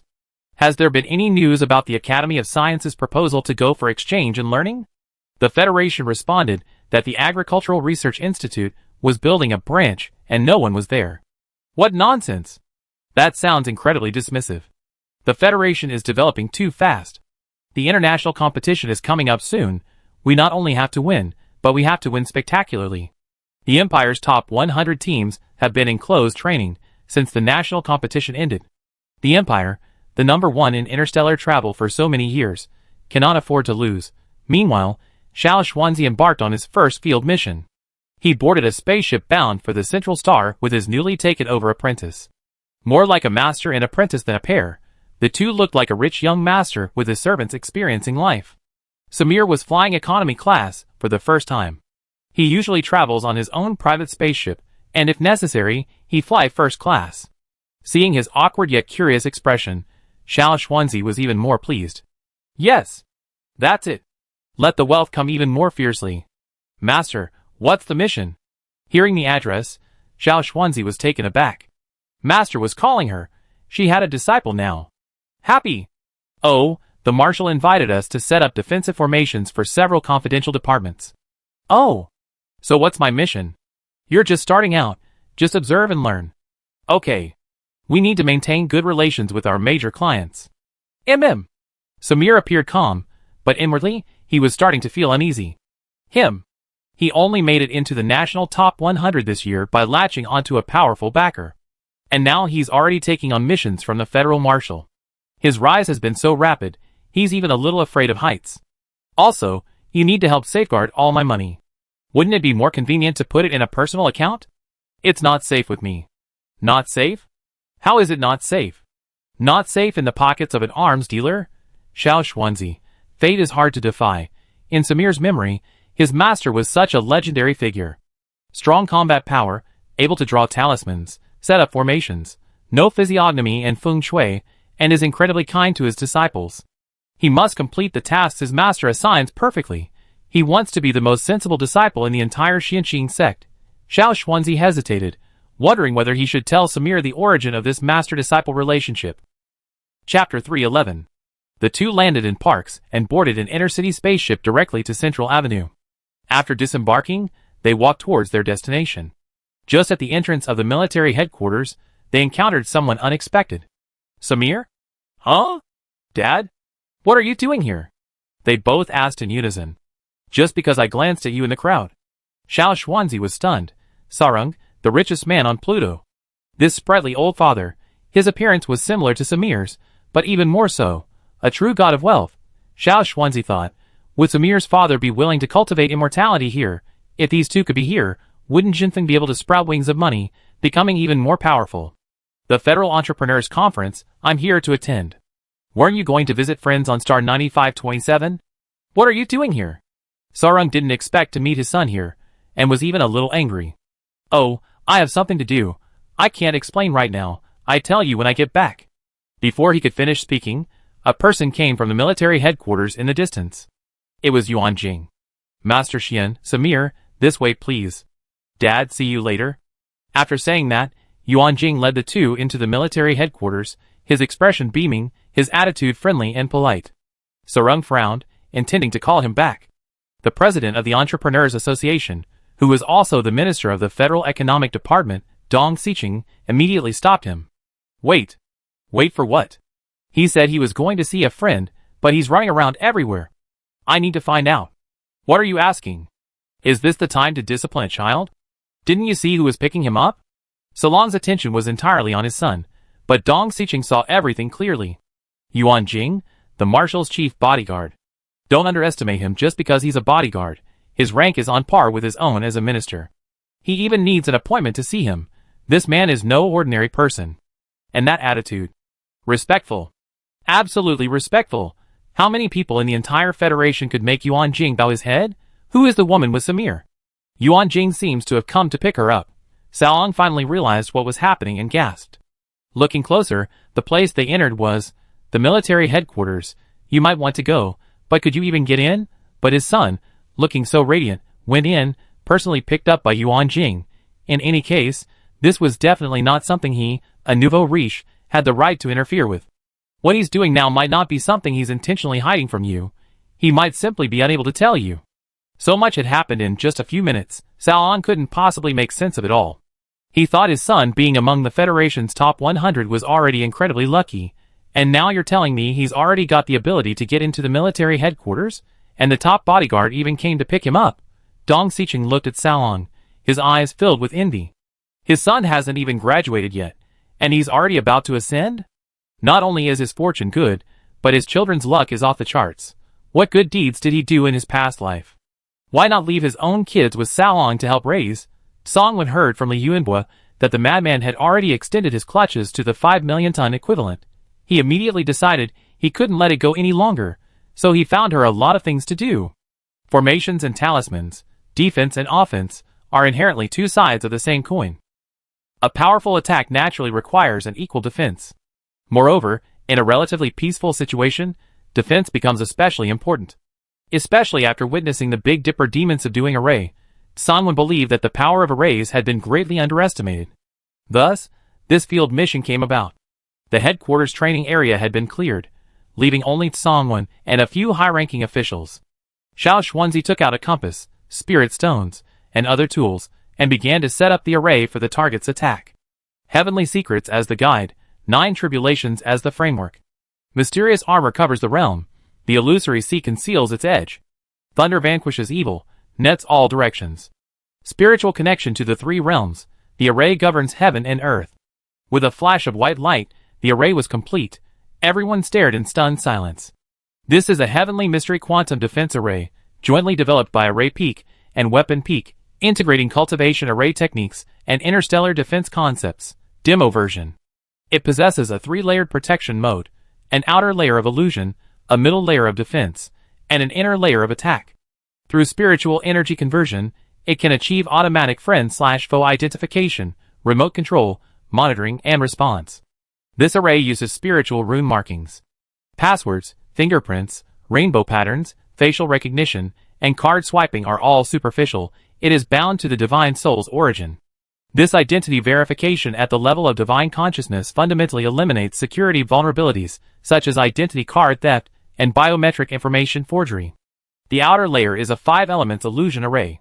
Upon triggering, the administrator will receive a notification, and the intruder will see the scene. Countless metal spikes erupted from the ground, and excruciating pain spread from his chest throughout his body. Immediately afterwards, countless vines attacked from all directions, wrapping around people like venomous snakes, tightening their grip, while the man-eating flowers spewed corrosive sap. The towering black sea surged, ice spikes rained down, and people seemed to sink into an endless abyss, their consciousness gradually being diluted and disintegrated. Lava erupted, fire snakes danced wildly. Quicksand vortexes devoured everything, giant stone golems crushed everything in their path. 5 elements hell! Pain compounded in cycles, more for the same price. With a snap of his fingers, the group awoke from the illusion.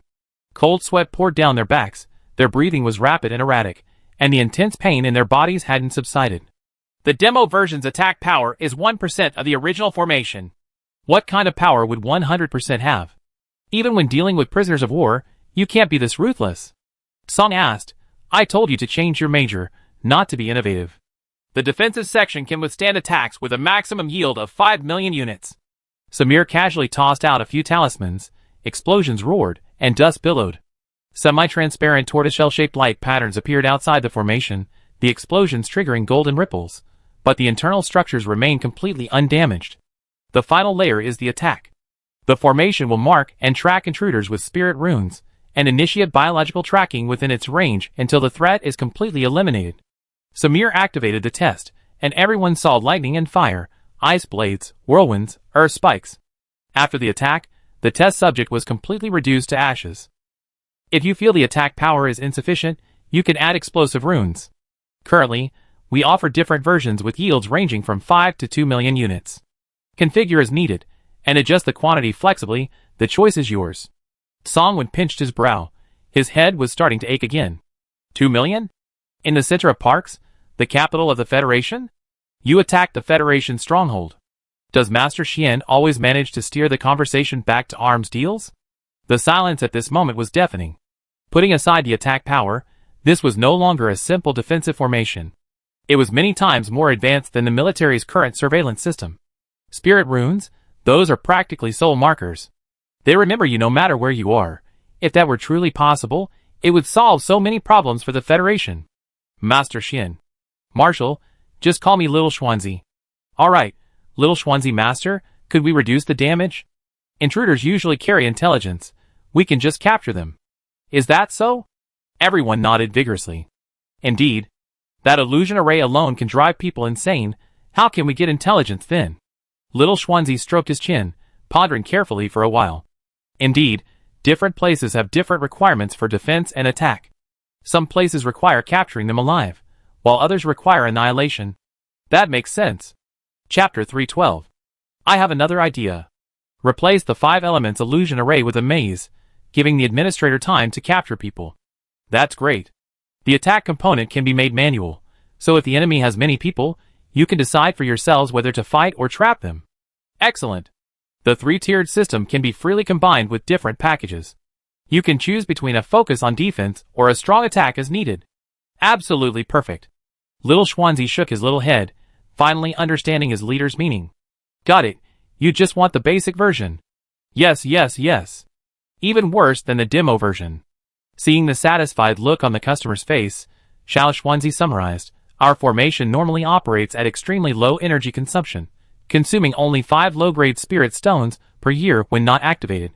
Simple and easy to learn, easy to use, low maintenance costs. Buy now, and we provide free installation and training, plus 2 years' worth of spirit stones and after-sales warranty. How about it, Marshall? Hop on board. Yes, yes, yes. How much is one set? You are a major client of our formation peak. The only major client. These things can only be legally sold to the military. Xiao Schwanzi won't do anything illegal. I give you a trial price 5 million. The military's security system costs much more than that. But its performance is far inferior. If we could get them, it would be such a great deal. How could that be? What kind of person would I be? Xiao Schwanzi. A gentleman loves money, but he earns it honestly. You can't just take advantage of acquaintances. That's 500,000? TSK. 50,000. Buy 5 sets, and I give you 1 free. Her wealth palace already had issues. Accepting too much could easily backfire. Ordinary explosive talismans only cost 1,000 each, which was already her limit. Moreover, the price had suddenly increased 50 times for such a small amount of work. She felt uneasy. Songwon. No problem, that's the style of the Xianqing sect. Songwon made a decisive decision. I want to sign the contract now. 50 sets first. Install them in all the locations on the central star.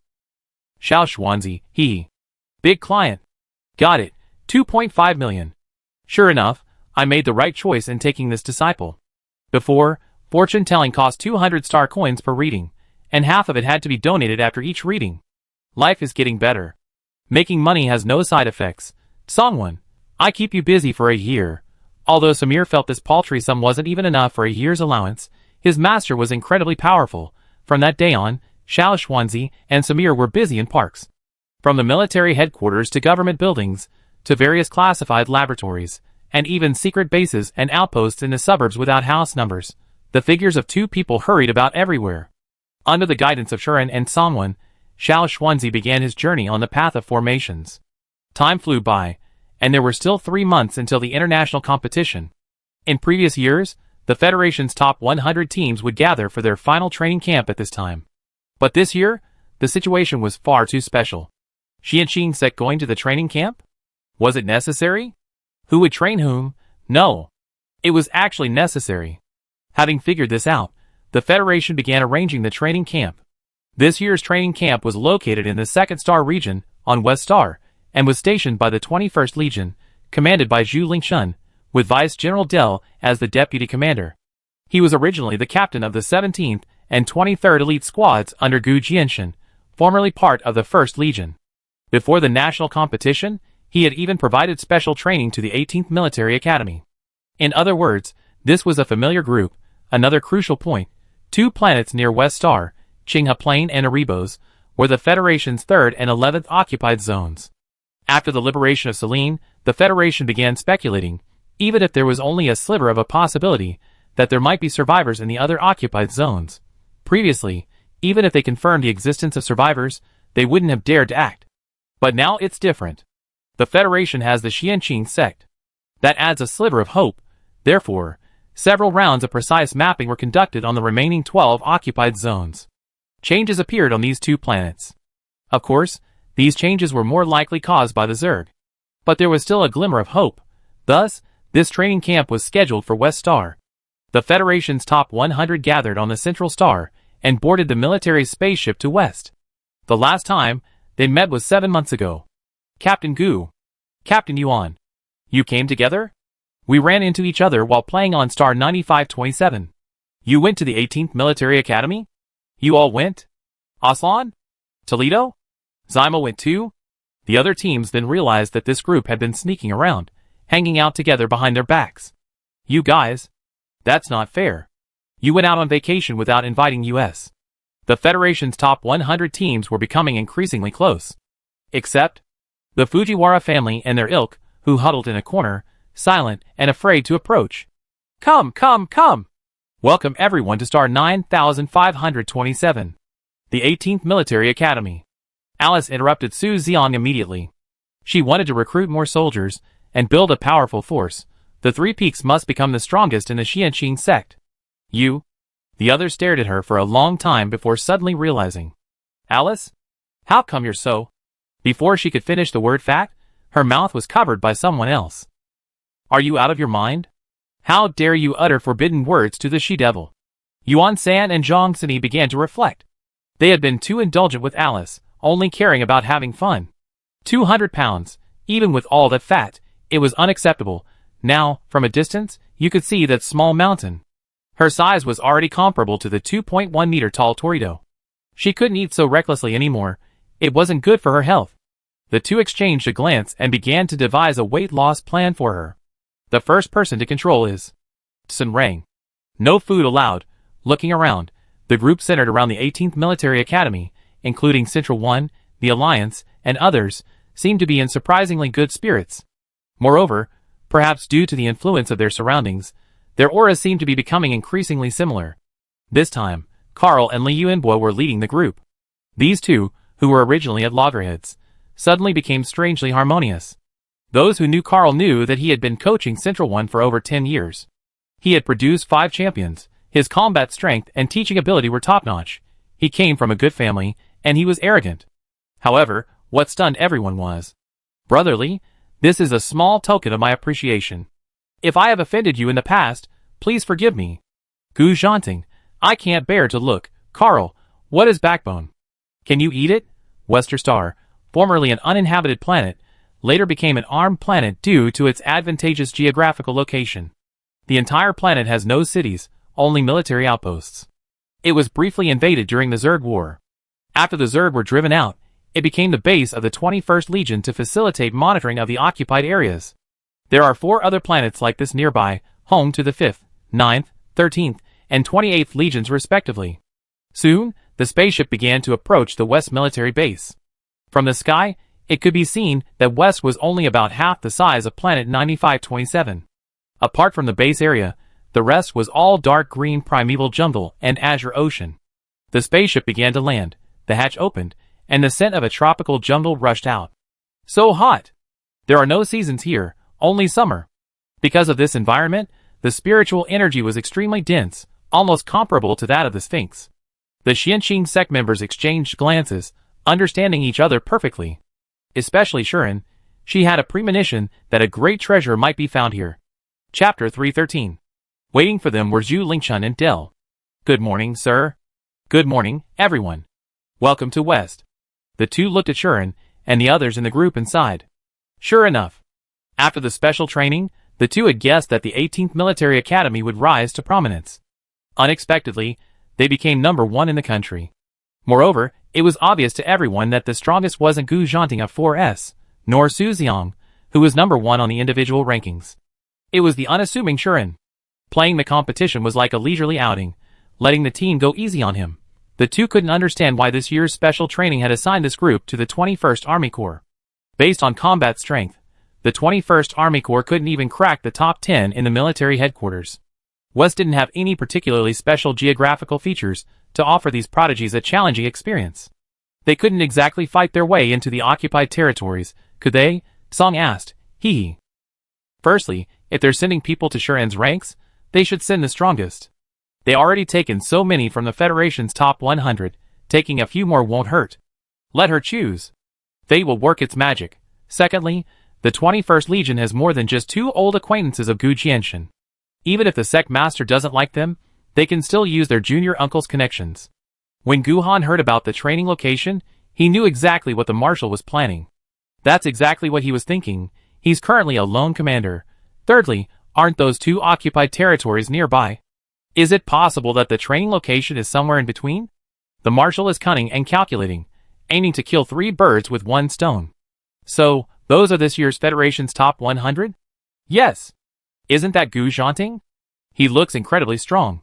Everyone was staring at Shuren in the center of the crowd, when they suddenly heard this comment. Didn't you watch this year's military academy competition? What do you mean? Their team went on a mission, and has been offline for almost half a year. Update your database. The one next to Gu Zhanting, yes, that fairy-like girl. Don't tell me she's number 1 this year? This one is the real champion this year. I suggest you rewatch it. The amazing scene of her one-shotting 4S. One-shotting what? Gu Zhanting was one-shot by him. Also, update your database. The Central 1st Military Academy's championship title has changed hands. This year's number 1 is Shuren's 18th Military Academy. Holy crap! I went on a mission, and the Federation has changed hands. The Federation soldiers are very well-mannered. The top 100 soldiers don't look down on ordinary frontline soldiers just because they are the chosen ones. On the contrary, they are humble, eager to learn, and respectful. The 21st Army doesn't think they are unrealistic greenhorns either. Soon, they were all mixed up like brothers and sisters. For the first month, the 100 men were dispersed and assigned to different teams to familiarize themselves with the unit's operations. 20 mech pilots joined the equipment department. Are you Sun Qianyu?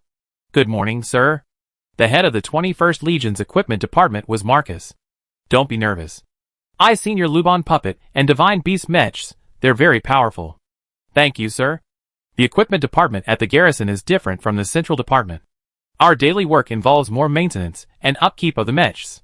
When there's a mission, we need to ensure all equipment is in top condition.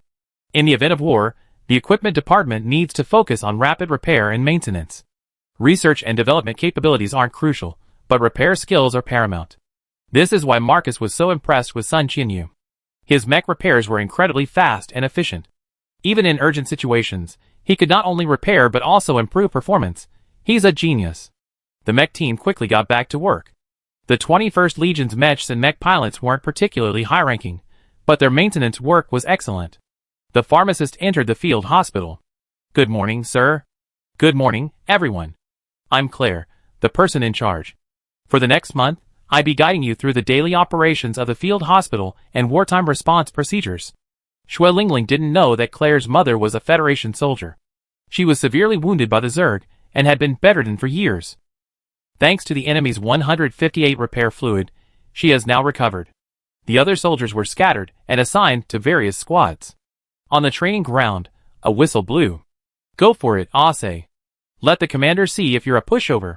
Away, losing to a recruit means extra training. Ase glanced at Su Xiang, then focused on hand-to-hand combat with the opposing soldier. It must be said that frontline soldiers, tempered by countless battles, are not bound by rigid fighting styles or forms. Every move is aimed at vital points, their combat experience at its peak, but Ase is a disciple of a celestial sect, even without using spiritual power or mental strength. His divine sense allows him to fight from a godlike perspective. Soon, the opposing side realized that this year's recruits were truly formidable. Match after match ended, with wins and losses, leaving everyone's blood boiling.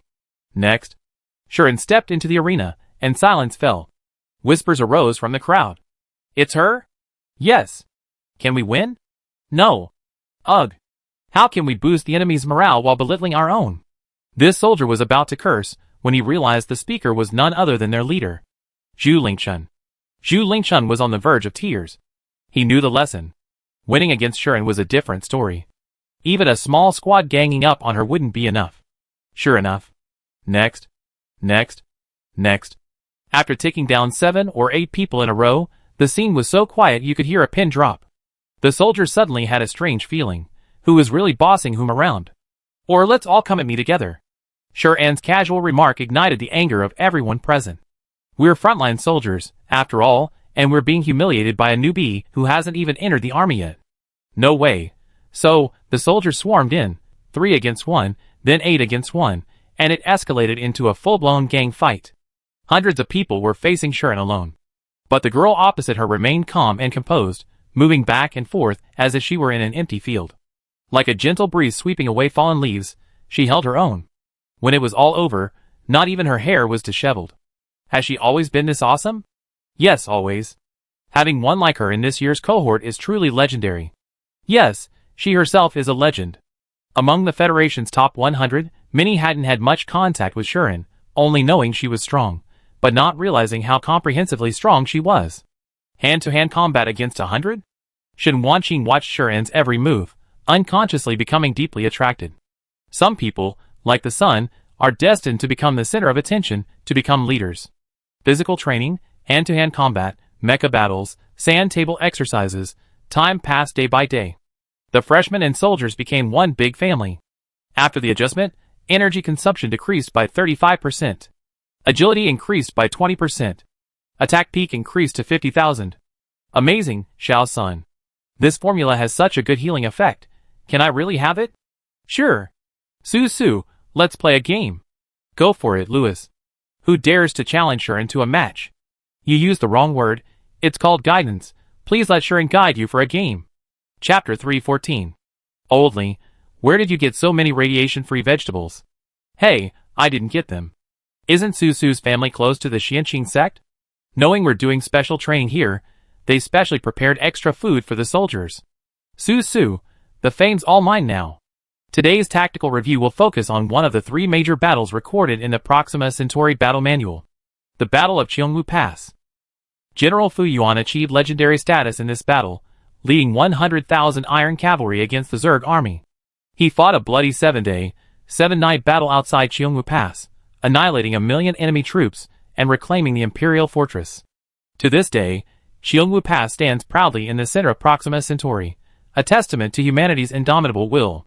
An eternal monument. The International Military Academy Tournament is a comprehensive contest of military education levels among nations, its significance far exceeding ordinary military exercises, possessing profound strategic, diplomatic, and talent cultivation value. Surrounded by formidable enemies and emerging stars, every contest conceals the sharp edge of national will. We must not only face the potential resurgence of the Zerg, but also deter and balance threats within humanity. The Empire's top 100 remain formidable this year, boasting 100 SSS-level students. All SSS level? Is it really that specific? The Empire is first, the Federation second. This has been the case for decades. Don't be fooled by the mere 1-rank difference. In terms of strength, the Empire has consistently crushed its rivals year after year. The entire Proxima Centauri 280 nations have strived to catch up for so many years, yet the Empire remains unyielding. But this year, the situation is different. The Federation has more trump cards. Not only does it have the 4S level Gu Zhanting, but also the Xianqing sect hidden within its ranks. Li Yuanbo was secretly pleased. A spaceship racing against a baby carriage? Could that be a fair comparison? Did the Empire even know who they were fighting this year? Strategically, they could be dismissive, but tactically, they couldn't afford to underestimate them. That's right, none of the Empire's top 100 are below SSS, including mech pilots and pharmacists. Wow, that's a significant difference. The highest level of pharmacist in the Federation is Ruan Shushu's SS. This year, the Federation's top 100 even has A and B level students. The Empire's number 1 in the top 100, Fu Jiwei, 20 years old, captain and commander of the Empire's 1st Military Academy team, number 1 among the Empire's top 10 commanders. His combat strength is second only to Gu Zhanting. This year, it's probably more than just second only to. Look at Gu Zhanting, then look at Su Xiang Gu Han. And Sharon, he's practically the Federation's biggest lie. Nan Dongling, 21 years old, captain of the Cheongwu Pass Military Academy team, ranked 3rd in overall combat strength assessment. Fujiwara Hideaki, 20 years old, captain of the Akagi Military Academy team, ranked 4th in overall combat strength assessment. Shen Zhixian, 19 years old, main attacker of the Imperial 1st Military Academy. Mo Seng, 22 years old, mecha pilot of the Imperial 1st Military Academy, currently recognized as the leading figure of the new generation of mecha designers, heir to the Novak family, the number 1 mecha family on Proxima Centauri, and a 3-time gold medalist in the International Mecha Design Competition. Speaking of mecha pilots, everyone looked at Ivan again. He also participated in this competition, and he came in 9th place. But that's not important. What's important is his master, Sun Xianyu, who hasn't shown his face in any competition except the military academy competition. Does anyone internationally know who he is? If you don't know, that's interesting. Barrett, 19 years old, mecha pilot at Cheongwu Pass Military Academy. Chiba Hyon, 20 years old, pharmacist at Cheongwu Pass Military Academy, the youngest member of the International Pharmacist Association, first place winner of the International Pharmacist Competition. Speaking of pharmacists, Shui Lingling hadn't participated in any competitions either. That means this year is the Federation's most blatant case of feigning weakness to deceive others. Liu Yunhua, more than just feigning weakness. You be scared to death. The Jotun Alliance, ranked 3rd after the Empire and the Federation. Nick, captain of the Jotun Academy Team, SSS, ranked 23rd in combat power. The Tianyin Dynasty, ranked 4th in overall national strength. Be extra careful when encountering them. This year's military academy competition saw an unprecedented number of student deaths, 78. Are they playing with their lives? We signed a death warrant just in case, but they're serious. Kimura Yoshi, SSS, captain of the Tianyin Military Academy Team. The Zion Union, the alliance of the demographic nations, an alliance of multiple nomadic civilizations. Besides training, the peak masters of the Xianxing sect also began recruiting soldiers. Brother, I got a great job, you're in luck. This is a development model secretly supported by the government. You're the first person I thought of when I heard about this kind of good thing. Seize this opportunity, the last chance for ordinary people to rise up. Su Xiong looked at the flashy Louis in front of him and began his persuasive work. He's practically exhausted, but this guy's eyes haven't even gotten tired. He should be in the entertainment industry, not the military. To be honest, Louis's style really didn't suit the iron-blooded and upright Yi Feng. But as for combat strength, after fighting a few times, he was quite clear about it. I'm not an ordinary person, I'm the SSS-level captain of the Star Guardian Academy, the Federation's future star. Your gaze is my stimulant. I am Louis Collins. Louis's arrogance was so overwhelming that even Su Xiong couldn't stand it, launching into a song, dance, and rap right in front of him. Forget it, this job isn't suitable for you. No way, Brother Su, I can do it. Help me, help me. Louis was very observant, and had noticed something was off about these people long ago, but he hadn't expected it to be this bad. So, not long after, Louis's form of address changed. Master. Hee hee. 1 peak plus 1. Sister Jianwen, I have a job that's perfect for you. 3 peaks plus 1. Sister Daedara, want to go conquer the world with Alice Yang? 3 peaks plus 1. Kane, my brother Su has something important to discuss. 1 peak plus 1. Captain Shin, I have a job that suits you, want to come along? What is it? Although Yuan San has only just entered the sect, her dark spiritual root talent is exceptional. Especially on the battlefield, her growth rate was astonishing. Shuren had long said that excellent people do everything well, and that perfectly described Yuan San. In just 2 months, she set the fastest leveling record in the Xianxing sect besides her master, reaching Qi refining level 5. Shuren entrusted Dark Peak to her, remembering the recruitment quota given by the sirens. So, she approached Shen Wanqing first.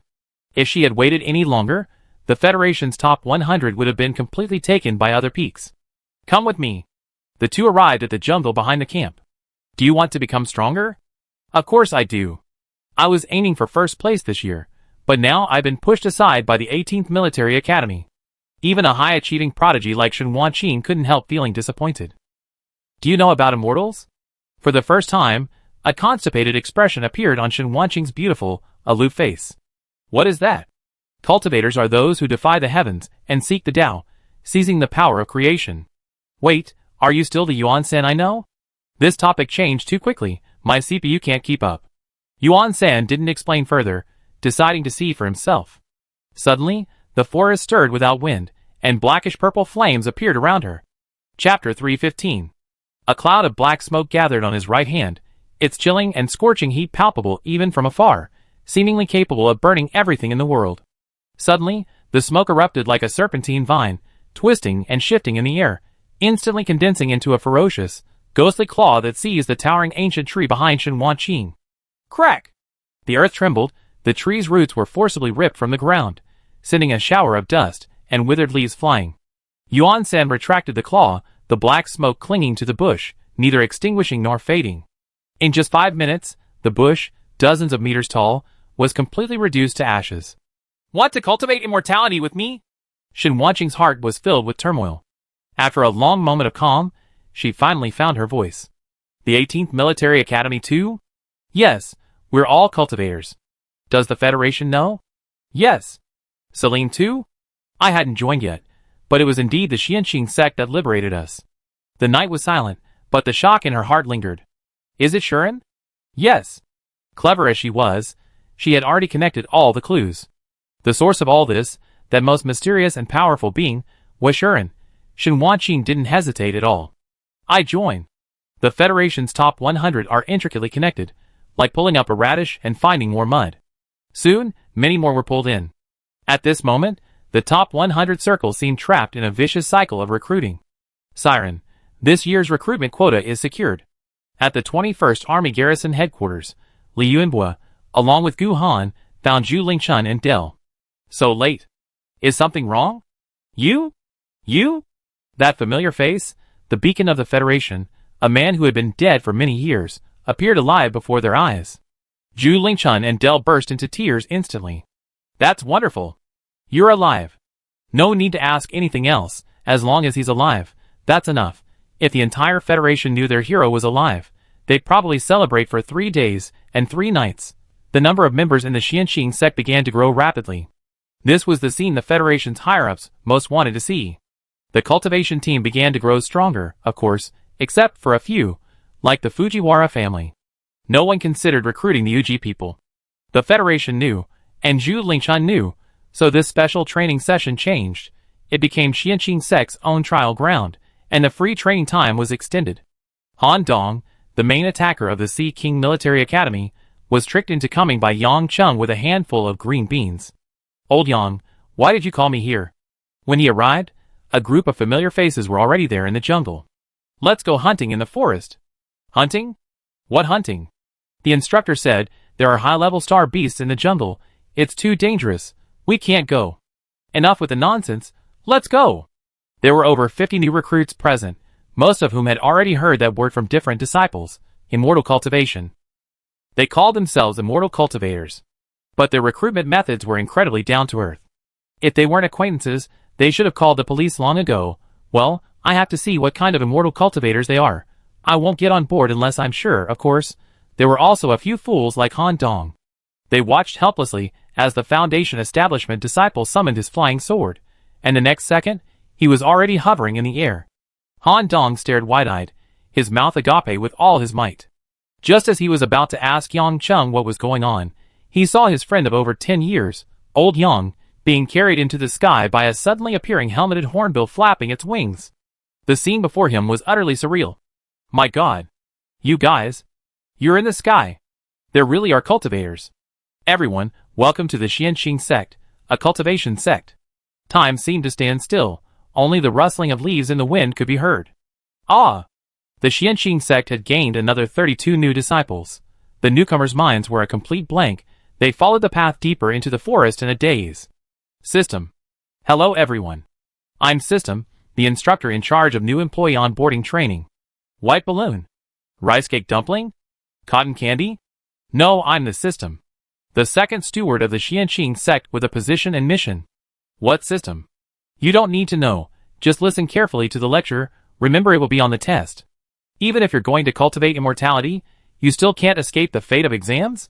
The Xianqing sect, founded in the spring of star calendar 424, is a cultivation sect recognized by the federal government. You liberated Celine behind the backs of the entire Federation? We did it openly, okay. Looking at the photos and videos projected on Unification Road, the Marshal already knew. In other words, such a bizarre thing had actually been made public.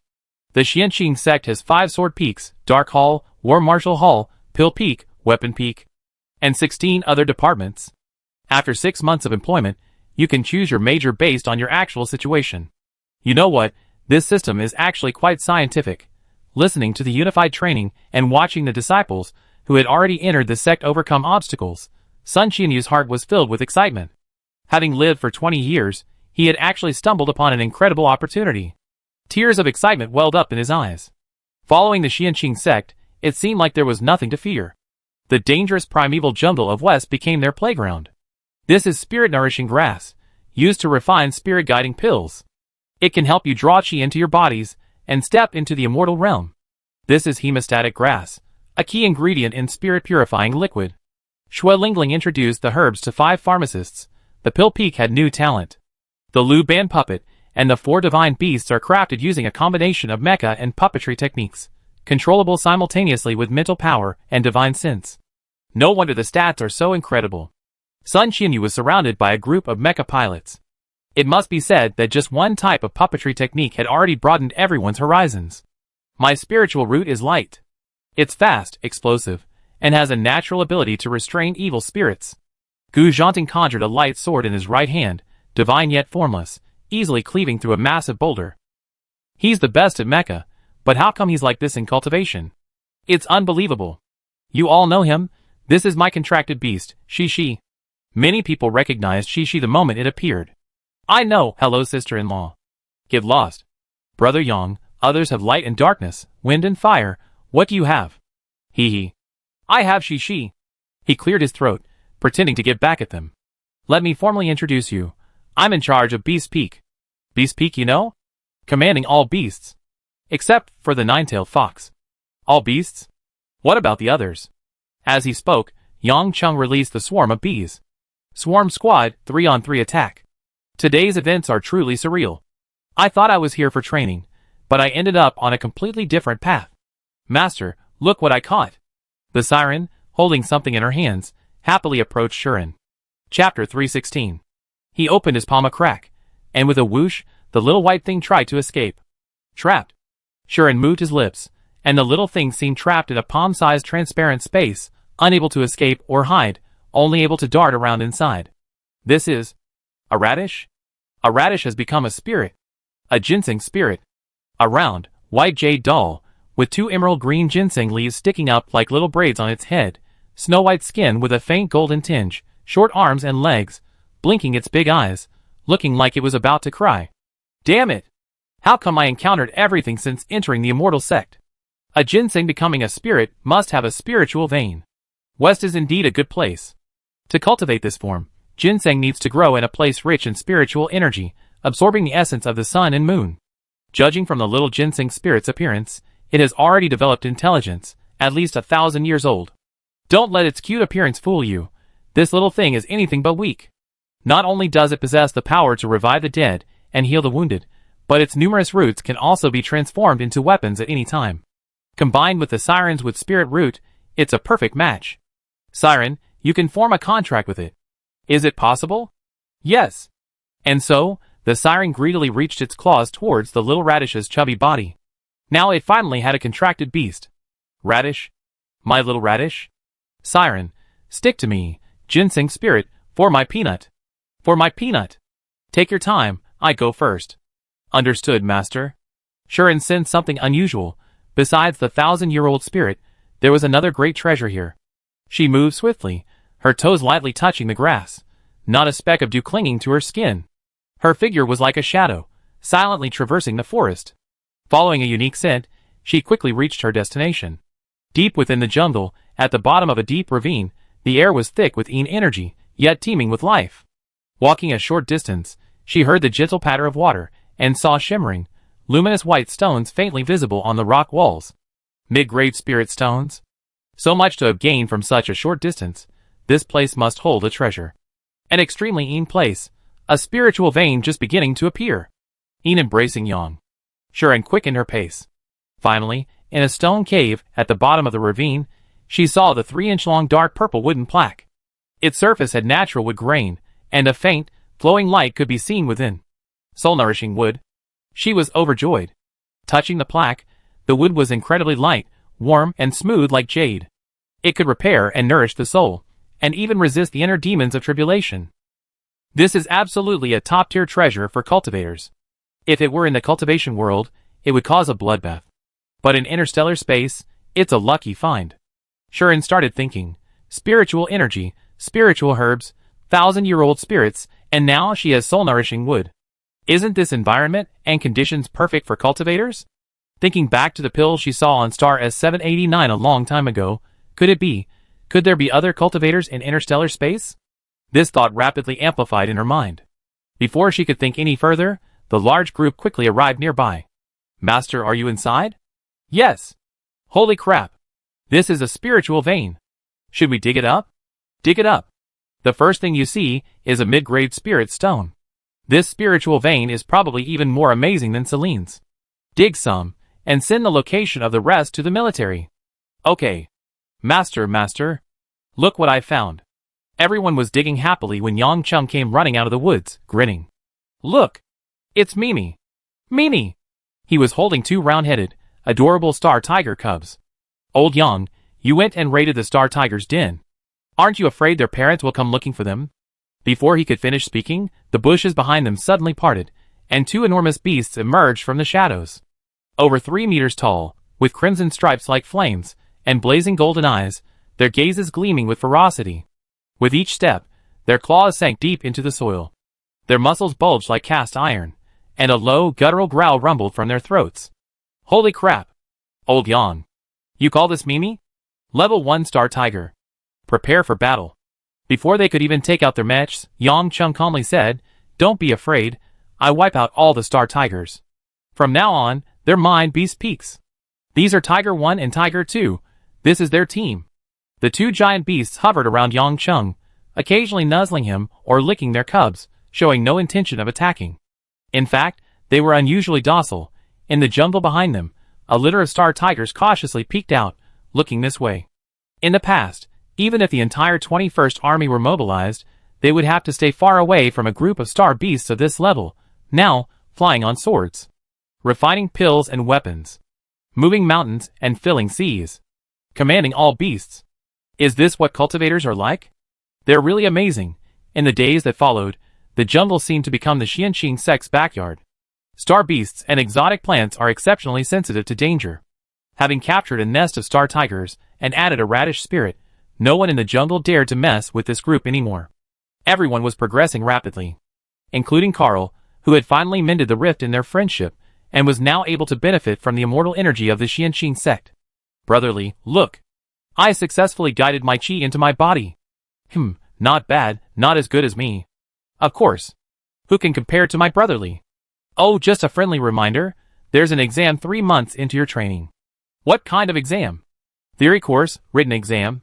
Where did your Xianqing sect learn this stuff? Everyone's cultivating immortality, why bother with exams? Can't you be a little more detached from worldly affairs? Friendly reminder, I failed my first exam. Ha ha ha. He laughed, but then his laughter faded. I'm going to study now. The international competition was entering its countdown, and all the nations of Proxima Centauri were making their final preparations. In the Empire, at Cheongwu Pass, at the Starfall Cliff Training Base, Duanmu Chung, an instructor at the Empire's first military academy, was conducting intelligence analysis and tactical simulations for this year's top 100. What? The Federation's number 1 isn't Gu Zhanting? Isn't he a 4S? The only 4S of the new generation, one of only 2 4S still alive on Proxima Centauri. In the eyes of others, he's an invincible existence. Who's number 1? Su Xiong? Never heard of him. S rank? Could it get any more unbelievable? This is even more ridiculous. Who's Sun Qianyu? Can he be stronger than Ivan? The number 1 pharmacist is Xue Lingling, a second-year student. That means she was a first-year student when she participated? I know that. She made a 158-level repair fluid in the potion competition. Hearing this number, many pharmacists jumped to their feet. 158? Really? Higher than Master Qian's record. Really? I heard we even bought a batch from the Federation. The data isn't fake. The previously noisy command room fell silent. Not just the Empire, but the entire planet Proxima Centauri, from the moment the existence of spiritual power was discovered, has been governed by a theory of spiritual power above all else. In everyone's mind, the differences in levels of spiritual power are insurmountable. This has been repeatedly verified over the following centuries. Challenging those of a higher level? Forget about it. That's just a story from wish-fulfillment novels. The reality is that a person's spiritual power is determined at birth, which also determines the ceiling of their future potential. Since this common sense is correct, then there must be other possibilities. Chapter 317. Fujiwara Hideaki asked, has the Federation changed its competition format this year? There are 2 more faction matches. That explains it. Faction matches rely more on tactical planning and require more strategic thinking. Let me guess, is the first place team very tactically strong? Yes, the StarNet rating gave them a perfect 10 for tactics. A 10-point tactical score. Even the Empire doesn't have many teams like that. That's how team battles are. Individual abilities must serve the team, weakening individual combat power, and not telling the whole story. Fu Jiwei and Nangong Ling exchanged a glance. They didn't think so. After the 18th Military Academy won, not only was the Federation shocked, but the Empire was also surprised. So they specifically went to watch the last individual match. Originally, they only intended to be on the safe side, but after watching a few matches, they couldn't stop. They also went to watch the faction matches and ranking matches. It's no surprise what you find once you start digging. The 18th Military Academy is a bit eerie. Not only strong, but also incredibly powerful. Did the Empire know that the Federation had someone who could dismantle an opponent's mech while fighting? Did they know they had someone who could control a Star Beast? Did they know they could fight a super-level Star Beast barehanded? Did they know they could instantly kill a 4S rank Star Beast? This previously unknown team has suddenly become incredibly powerful. After watching the whole thing, Fu Jiwei was drenched in cold sweat, her heart pounding with fear. She was certain that the Federation's strongest team this year was definitely not Central One. Especially Shuren. Even if her uncle Fu Yuan were at his peak, it would be a huge question mark if he could achieve this level. Nangong Ling solemnly reminded her, the Federation this year is very strong. I suggest you take a good look. Fu Jiwei also spoke seriously. From my perspective, the 18th Military Academy is top-notch in both tactics and combat strength, and deserves our serious attention. The Empire's First Military Academy and Cheongwu Pass Military Academy have maintained their positions as the top two in Proxima Centauri for so many years, relying not only on their combat power, but also on their cautious and unwavering mindset. But while they think this way, others may not. You can rest assured, the Empire will still be the strongest this year. The Empire should have the spirit and pride of an empire. Fujiwara Hideaki said confidently. The Empire is not only undoubtedly the strongest in terms of overall national power in interstellar space, but also leads in all aspects, including mechs and pharmaceuticals. For so many years, no one has ever been able to threaten their position. Even the second-place Federation has been left far behind. Therefore, most people's information about the Federation is limited to the results of the Military Academy competition and a few explosive news stories. Few teams conduct in-depth research. Okay, let's call it special training. Songwon told the Yuan boy his idea, and then sought Sure An's opinion. This isn't an order, it's a request. Understood? I'm not helping, it's the responsibility and duty of a Federation soldier. The two smiled at each other, everything understood without words. Thus, the special mission for the Xianxing sect disciples began. A group of people were taken separately onto the 21st Legion spaceship. Looking around, everyone was from their sect.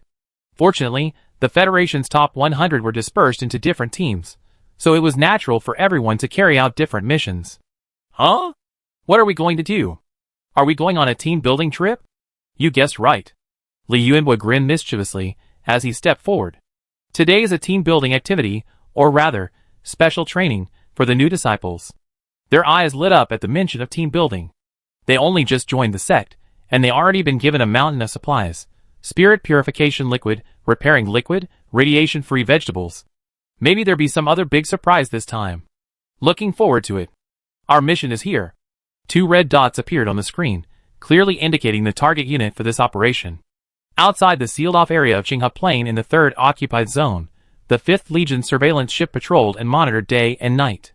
I heard the Federation's top 100 are coming to this area. Huh? Where are they going? To the 9th Legion? The strongest forces in this area were the 5th Legion led by Zhao Yimian, and the 9th Legion led by Mills. Furthermore, the terrain of their encampments was quite complex, making it more suitable for extreme training. But the answer left the questioner momentarily stunned. No, I heard they went to the 21st Army. Huh? What for? Before the question could be finished, the surveillance ship's encrypted channel crackled to life. This is Zhao Yimian. Sir, received. This is the Nightingale. This is the Gale Falcon. This is the Grey Raven. I am issuing Federal Military Order Number 1. The encrypted channel in the occupied zone number 3 had been peaceful for so many years. This was the first time it had crackled to life. Moreover, Order Number 1. This represented the highest order of the Federal Marshal. All units were required to obey unconditionally, and complete it at any cost. It wasn't a holiday, the weather was calm. What was going on? All the soldiers tensed, ears perked, ready to receive the order, and then they heard the following words. Attention all station units, it has been confirmed that an authorized ship is about to pass through our military's jump point number 178, destination, Qinghe Plain. All monitoring units must execute the following instructions. Immediately release the defense lock on jump point number 178. Maintain full process tracking and monitoring. Any form of interception is prohibited. Repeating the key point, all units must not obstruct the ship. Repeating, our military has a spaceship about to enter Qinghe Plain, do not obstruct it. The 5th and 9th Legions, 45 ships, and over 30,000 soldiers all heard this. Boss? Someone is going into the occupied zone? Yes. Zhao Yinian was stunned when he heard the order. Who? Who dares to go in? Who can go in? What are they going in for? Will going in cause even more serious problems? What considerations led the marshal to issue such an order? What exactly is going on? A series of questions swirled in his mind, leaving him bewildered. But time waits for no one, and his subordinates grasped the key point after hearing the order. Do we need to prepare for battle? Yes. Do the surrounding troops need to prepare for battle? What if this Pandora's box is opened, unleashing a new Zerg army? Will these 5 armies be enough? The answer is clearly no. Zhao Yinian was also bewildered by this bizarre order, forgetting to ask the most important question. So, he urgently dialed the red hotline representing the Federation Marshal. Marshal, do we need to prepare for battle? On the other end of the quantum computer, Songwen was clearly taken aback. Then prepare.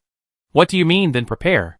Shouldn't the entire army be on standby at a time like this, and other legions be mobilized as a precaution? Does that mean it's okay to prepare or not? Marshal, how can you say something like that in such a nonchalant tone? Heavens above. Earth below. Who went in? But regardless, the order was given. 45 ships surrounded the occupied zone, and 30,000 men were all on standby. All monitoring equipment and weaponry were pointed at the occupied area. Everything looked like it was before the Great War. This kind of deployment hadn't been seen in 7 years. Everyone was waiting. Who was going in?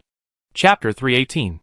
Zhao Yinian guessed. Could it be the 1, 2, 3, 4, 6, 7, 8? Grand Allied Forces operation. No, that can't be. Such a large-scale mission wouldn't require massive deployment and mobilization. Preparation should have begun long in advance. It's impossible for nothing to have leaked out. Wait, Selene, could this be related to the liberation of Selene? Before he could think further, the target appeared. The camera clearly captured a medium-sized spaceship approaching from the direction of west, slowly entering everyone's field of vision. The Kelvin. Isn't that the 21st Legion surveillance ship? No one expected that instead of a large army pressing in, they would be met with a ship from the 21st Legion, and only one at that. Zhao Yinian was about to remind them, worried that the 21st Legion might accidentally intrude and affect the mission's execution. But then, the Marshal suddenly spoke up. That's it, don't stop it, just ignore it. The 5th Legion's command center was silent. Mills of the 9th Legion wasn't much better off. He was completely numb. What on earth was going on? The Kelvin of the 21st Legion was going to venture into the occupied zone alone? Let me introduce the Kelvin. It's a medium-sized surveillance ship of the 21st Legion, not even a warship.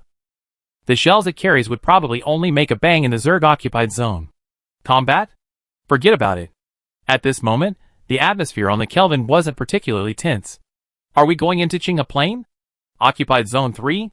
Yes. Based on the military's recent close monitoring, it's speculated that there might be survivors on these 2 planets. We go take a look. Going to the occupied zone for a quick look? Are these words even meant to be combined like that? And look at the attitude of the Xianqing sect. It really seems like a team-building event. I'm so nervous. We're actually going into the occupied zone. Su Xian stared disdainfully at Ase's face. He didn't look nervous or scared at all, just completely excited and impatient. Stop pretending, you're just going crazy with joy. Ah! Brothers and sisters. We're going into Qinghe Plain. Charge. Oh. Liberate the occupied zone. Young Federation soldiers, who doesn't want to protect their homeland and safeguard their people, who doesn't want to reclaim the land occupied by the Zerg and avenge the fallen soldiers and civilians. The blood of Selene's liberation is still boiling. Now you're telling me, Qinghe Plain is right in front of me, waiting for me. I go. Even if it means sacrifice, I go. Not to mention, with the Xianqing sect around, I feel incredibly safe. Li Yuanbo watched the young man's passionate spirit, dressed in his finest clothes, riding a spirited horse, and felt an old wound in his chest begin to burn. But with such a big undertaking, and only 40-odd people, Zhu Lingchun was genuinely worried. Old Li, it's not that I don't trust the sect master, but is it really going to work? Most of the children are only at the qi refining stage. Oh! What are you afraid of? I'm not bragging, but in Selene, we only had 15 people, 0 against 700,000, without losing a single soldier, a resounding victory. Old Li, you didn't say that before we set off last time. Once I distribute the supplies, you be at ease. As the saying goes, with a gun in your pocket, you have nothing to fear. These are specially made explosive talismans by our peak master Zhu and Lingzi, 50 per person, each with an explosive yield of 100,000. I must not have slept well. What did Old Li say again? Right. 100,000 units of yield, 50 per person, 48 people, I can't do the math. What's that thing called? Explosive talisman. What are the first two characters? Explode. Explode. It explodes? Yeah, otherwise how would it be calculated by yield? Everyone listened to him calmly spouting cool, absurd, and incredibly impressive words. The new disciples were silent for a full 2 minutes, instinctively backing away. But where could they hide on a medium-sized warship?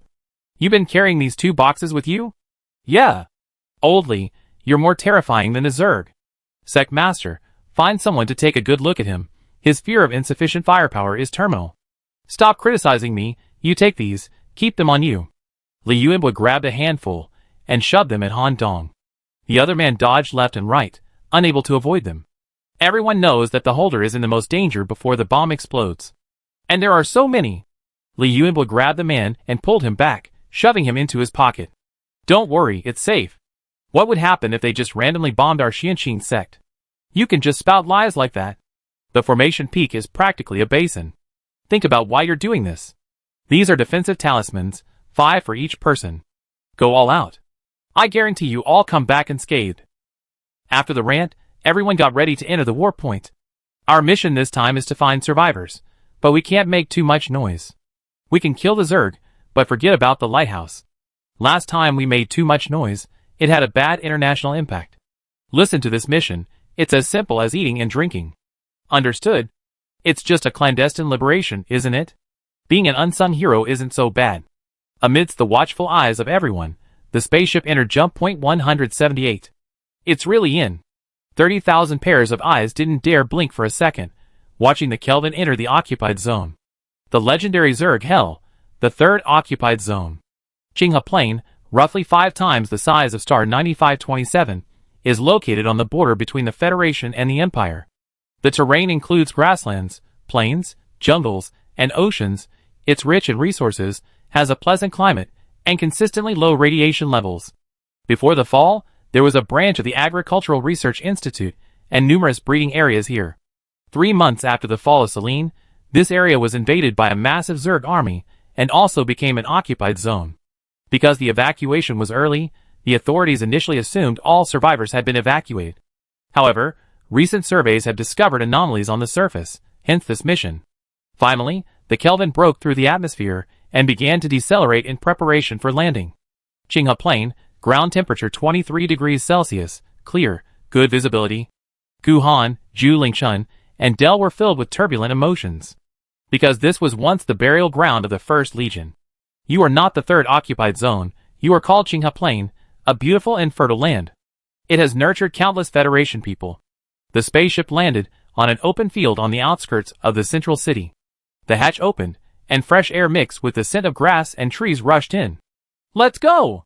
With a little trepidation and caution, everyone disembarked from the spaceship. Learning from the previous experience, Shuren released his divine sense and scanned the city. There are no survivors in this city. There are insect nests in the underground warehouse of the shopping mall in the southeast, and in the school in the west. Sirens, Xiaojiu, directorly, you stay behind and let the newcomers practice. Before he finished speaking, everyone saw the little girl who suddenly appeared. Who's that? I never seen her before. Has she been following us? Can she turn invisible? No, she's Master's contracted beast, the divine beast nine-tailed fox. She doesn't usually come out. You're in luck. The ninth elder has appeared. Tremble, humans. His. A Divine Beast. Chapter 319. A cute and innocent little girl, with sharp eyes, and an aura so powerful that one dared not look directly at her a second time. A bit scary, huh? Sister Nine-Tailed Fox is the true master of Beast Peak. No, it should be said that in the Xianqing sect, she is second only to one person. Wait, what about Yang Chung, that peak master? He's lucky. Ha ha ha. Yang Chung, don't underestimate the peak master. Don't look down on her appearance. All of us combined wouldn't be enough to fill her teeth. That awesome? Of course. Do you know what a divine beast is? No matter how much of a beast she is, she's already become a god. With her watching over you, you can do whatever you want. Asai's words left the new disciples stunned. The Xianqing sect's foundation was indeed not to be underestimated. With contracted beasts responsible for the area outside the city, Shuren led the foundation establishment disciples to nearby cities and villages. Qinghe Plain was too vast, divine sense couldn't cover the entire globe, so they had to rely on their legs. Since Celine, she discovered that covering her body with insected carapaces, while not completely isolating her divine sense, did affect her ability to distinguish between humans and insects. Since there might be survivors, she decided to investigate more thoroughly. Soon, Qinghe Plain became lively. Your Majesty, I hereby accuse Consort Shi of adultery and defilement of the 6 palaces, a crime deserving of death. Tired of the song, they switched to a TV drama. Not only did it want to watch, but the Nine-Tailed Fox, who was idly watching, also happened to see the segment. Nine-Tailed Fox, a human TV drama, quite interesting. The sound seemed to be from an air raid siren, deafening for kilometers around. What's going on? Setting up a nest. Setting up a nest with a TV drama? Others are scrambling to escape, but you're killing the Zerg and even raiding their nests. As if you're afraid the Zerg won't come. Fine. So this is how you play, huh? The Zerg battlefield, once feared by everyone, has become Xianqing sect's playground. The cacophony echoed through the city. The Zerg swarm, drawn by the sound, surged forward like a black tide, sweeping across the streets towards the source of the noise. Boom boom boom. The newcomers frantically threw out explosive talismans, instantly sending flames soaring into the sky. In the deafening roar, the Zerg vanguard was instantly blasted to pieces. Limbs and foul-smelling fluids splattered everywhere, and charred carapace fragments rained down on the ground. Hey hey hey. Save your breath, you're here for training, fight well. Oh. Leave some intact for the weapon peak. Okay. After a round of explosions, everyone drew their lightsabers and iron swords and began to fight. This was the first time the newcomers had faced the Zerg. They weren't even born when the Zerg invaded. But from childhood, the terrifying image of the Zerg was deeply ingrained in their minds through education. When the giant beetles opened their gaping maws, dripping with deadly slime, and charged in swarms, instinctive fear made everyone instinctively retreat. But look at the sirens, moving effortlessly through the swarms, their blades flashing like lightning, each strike precisely reaping the lives of the Zerg. The screech of the Zerg and the flying limbs of the insects couldn't even touch his clothes. Looks like I can do it too. The group channeled their spiritual energy and began to fight, and it seemed not as difficult as they had imagined. Iron swords imbued with spiritual energy easily pierced the beetles' thick defenses, and divine sense quickly identified the weak points in the Zerg ranks. Cultivators slaying the Zerg, a dimensional attack, a dark, misty fog spread silently, shrouding the battlefield in a hazy veil. Yuan San wielded an iron sword, its blade covered in blackish-purple flames. She dodged and weaved, easily avoiding the insected attacks, seizing every opening to strike its vulnerable points. Dark spiritual roots allowed for both physical and magical attacks. Even after the sword was withdrawn, the flames continued to burn at the wounds until the insected screamed and turned to ashes. After half an hour, she gradually grasped the knack of her attacks. The more she fought, the smoother her attacks became, and her confidence grew. Shen Wanqing possessed a superior-grade single-water spiritual root. The water flowed like a living thing, entangling the insected's limbs. Water blades silently sliced through, the blood being swept away by the torrent before it could even splatter. The materials from the late Qin dynasty are truly clean. Sun Qianyu's praise made her almost embarrassed. Just washed up a bit. Only at the second level of Qi refining, and he already possesses such strength. Just how strong must Shuren be at the nascent soul stage? A surge of pride welled up in everyone's hearts, as if they had found a new purpose in life. Oldly, watch me slay Yama with one sword. How about that? Carl jumped around like a flea in the swarm of insects. With a defensive talisman, there was no need to worry about the insects' attacks, or the splashes of bodily fluids. Suddenly, a strange feeling arose. How incredibly lonely it is to be invincible. Old bones. Just don't strain your back. This wave of attacks consisted mainly of low-level engineers. Almost no one was injured. Occasionally, there was danger, but Xiao Jiao easily blocked it. More than 30 newcomers, by noon, had piled up corpses almost like mountains in this city. Did we kill all of them? My God. There must be tens of thousands. Awesome.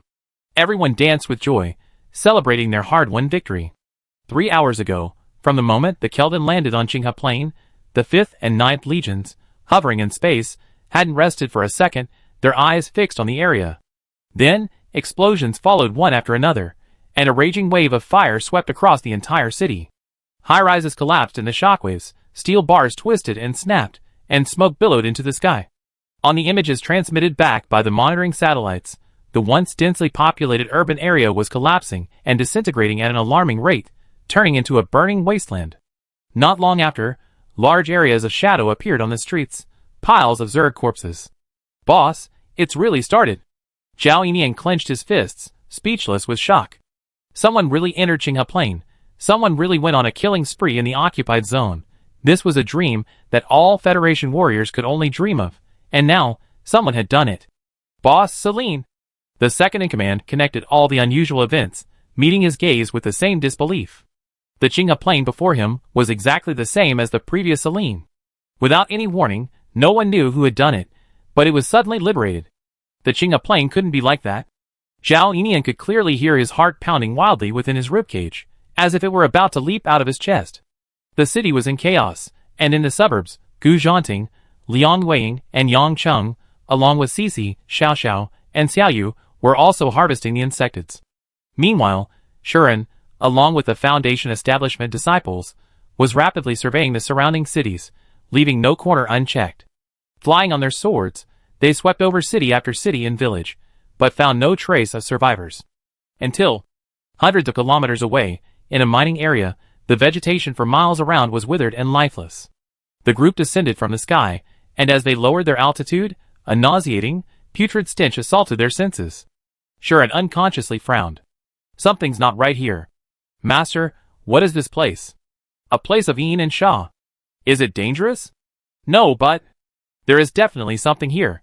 Chapter 320. The group began to venture into the mine. Without the sun's rays, a cold wind swept in from the depths, intensifying the chill. The tunnel spiraled downwards, the ground slippery and damp, the air thick with the musty smell of decay, mingled with a faint, almost imperceptible, fishy odor. They hadn't gone far when they heard a sound. Master, is there fighting? They quickly followed the sound. The path was littered with the mangled corpses of the insected race. They haven't been dead long. Looks like they were killed with melee weapons. The number of insects increased, and they quickened their pace. Finally, deep within the cave, this was the scene that Xianxing's sect witnessed. A chilling wind blew through the cave, and a gaunt young man, wielding a large sword, was fighting a swarm of insects. The young man's withered, bluish skin was vaguely visible, his face resembled a dried wax figure, and his sunken eyes held a pair of murky gray pupils. His ghostly and terrifying appearance, if not for his constant fighting, would have made him appear as a corpse. Even though he was incredibly thin, it didn't hinder his fighting ability in the slightest. A faint gray-black energy could be seen on his broadsword. Wherever it went, it sliced through everything in its path, and insects fell to the ground with a thud. Strong. Extremely strong. His combat power was comparable to Sun Rang at the 5th level of Qi refining. His killings were decisive and clean, and every move revealed extremely rich combat experience. This was not the power of an ordinary human. This is an evil cultivator? Shuren was stunned. She had felt something was wrong ever since the soul-nourishing wood incident, and now, even an evil cultivator had appeared. An evil cultivator was killing insectids? Had she transmigrated to interstellar space? Or was interstellar space itself another cultivation world? The youth's sinister aura was impossible to conceal, exactly like that of the Zerg. Blending into the swarm, it was impossible to tell who was more evil. Amidst the chaotic fighting, the youth finally noticed several extra people nearby. In that instant, his pupils dilated in shock. You? There were actually other people in Qinghe Plain. After so many years, he had actually seen people. Living, breathing people. Before he could even process the shock, he suddenly realized he was in a Zerg nest and immediately began shouting, "Run! There's a queen here!" Shuren, A heretic cultivator actually wants to save people. This really didn't fit her stereotype of this group. The youth had originally intended to warn the others to leave, but things didn't go as he expected. The howling Zerg swarm from the depths of the cave surged in like a tide, one of them hissing noticeably out of sync with the others. Several times larger than the engineers, its enormous wings and ovipositor at the tail indicated that this was an adult queen. Run! The seemingly frail body never stopped fighting, constantly urging the others to move quickly. It kept moving towards them, trying to single-handedly shield them from the swarm of insects. At this moment, whether he was an evil cultivator or not seemed irrelevant. Kill! Shuren gave the order, and the killing began. In just half an hour, the insect hive was wiped out. Senior brother, look how well I preserved it. Alice couldn't help but boast, dragging the enormous queen's corpse. The young man stared at this scene, dumbfounded for a long, long time. So strong. Stronger than him. Who exactly were they? He couldn't remember how many years had passed. He wanted to see his kind, to know if his country, his teammates, and those he protected were still safe and sound. But he knew very well that he couldn't walk among normal people in his current state. Just as he was about to slip away quietly, Su Xiang grabbed his arm. The young man froze.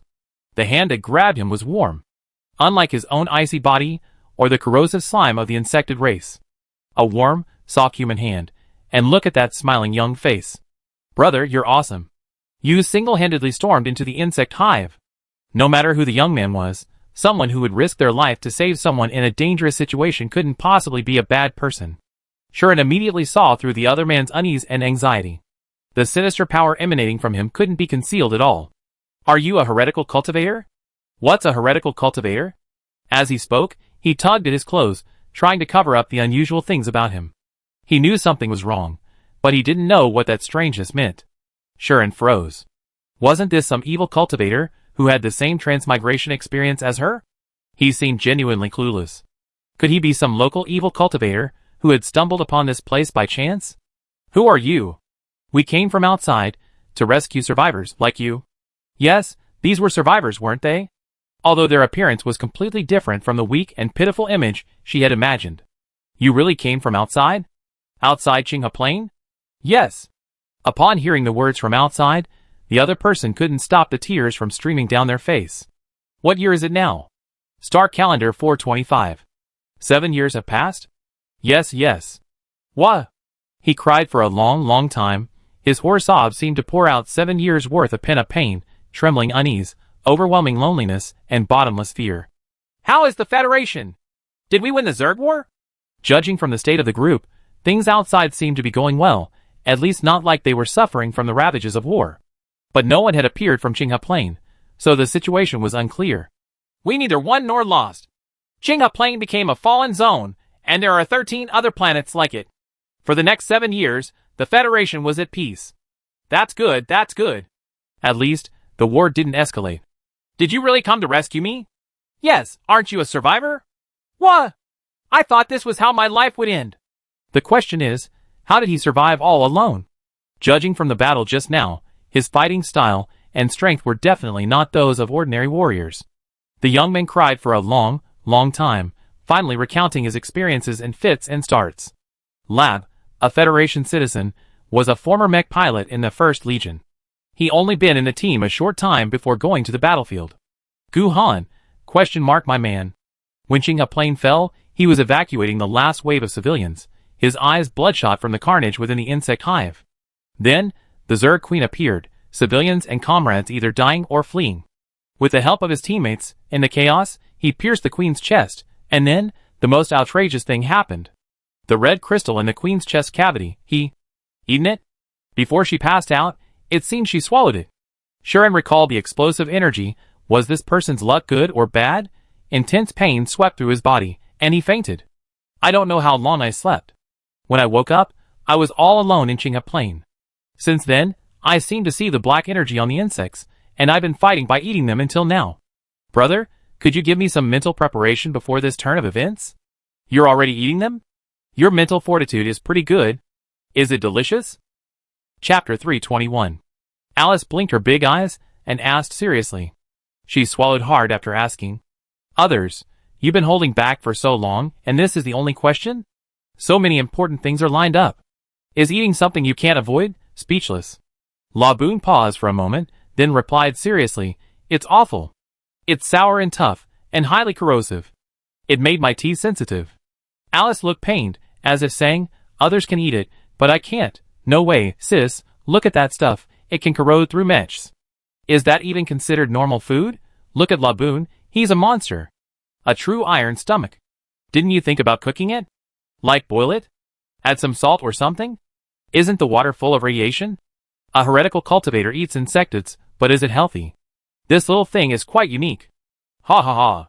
Let me introduce you to someone. Even the salt she makes are delicious." "Really? There are such people?" "Yes, our Xianxin sect's god of food, Naga's kitchen god Song Ruotang. Everything she makes is delicious, that's how I got fat. I treat you when we get out? 3 meals? No. 5. Alice patted her abs generously. "Really?" Lab was a little excited, a little disappointed. He stood there awkwardly, his appearance terrifying, his whole body exuding evil aura. He knew very well that he was no longer a normal person. Eating insectates, killing insectates, like a living corpse. He lived in a dark, damp cave, yet still longed for sunlight, longed for his kind. Could he ever return to human society like this? Can he still return to the army? Will the others be frightened, dislike him, or even hate him? Of course. Come on, come on. Alice glanced at Sharon as she pulled him, her eyes filled with a warm smile. Gu Han didn't say a word, but unconsciously clenched his fists. These were his soldiers. Yet they had been lost here for so long.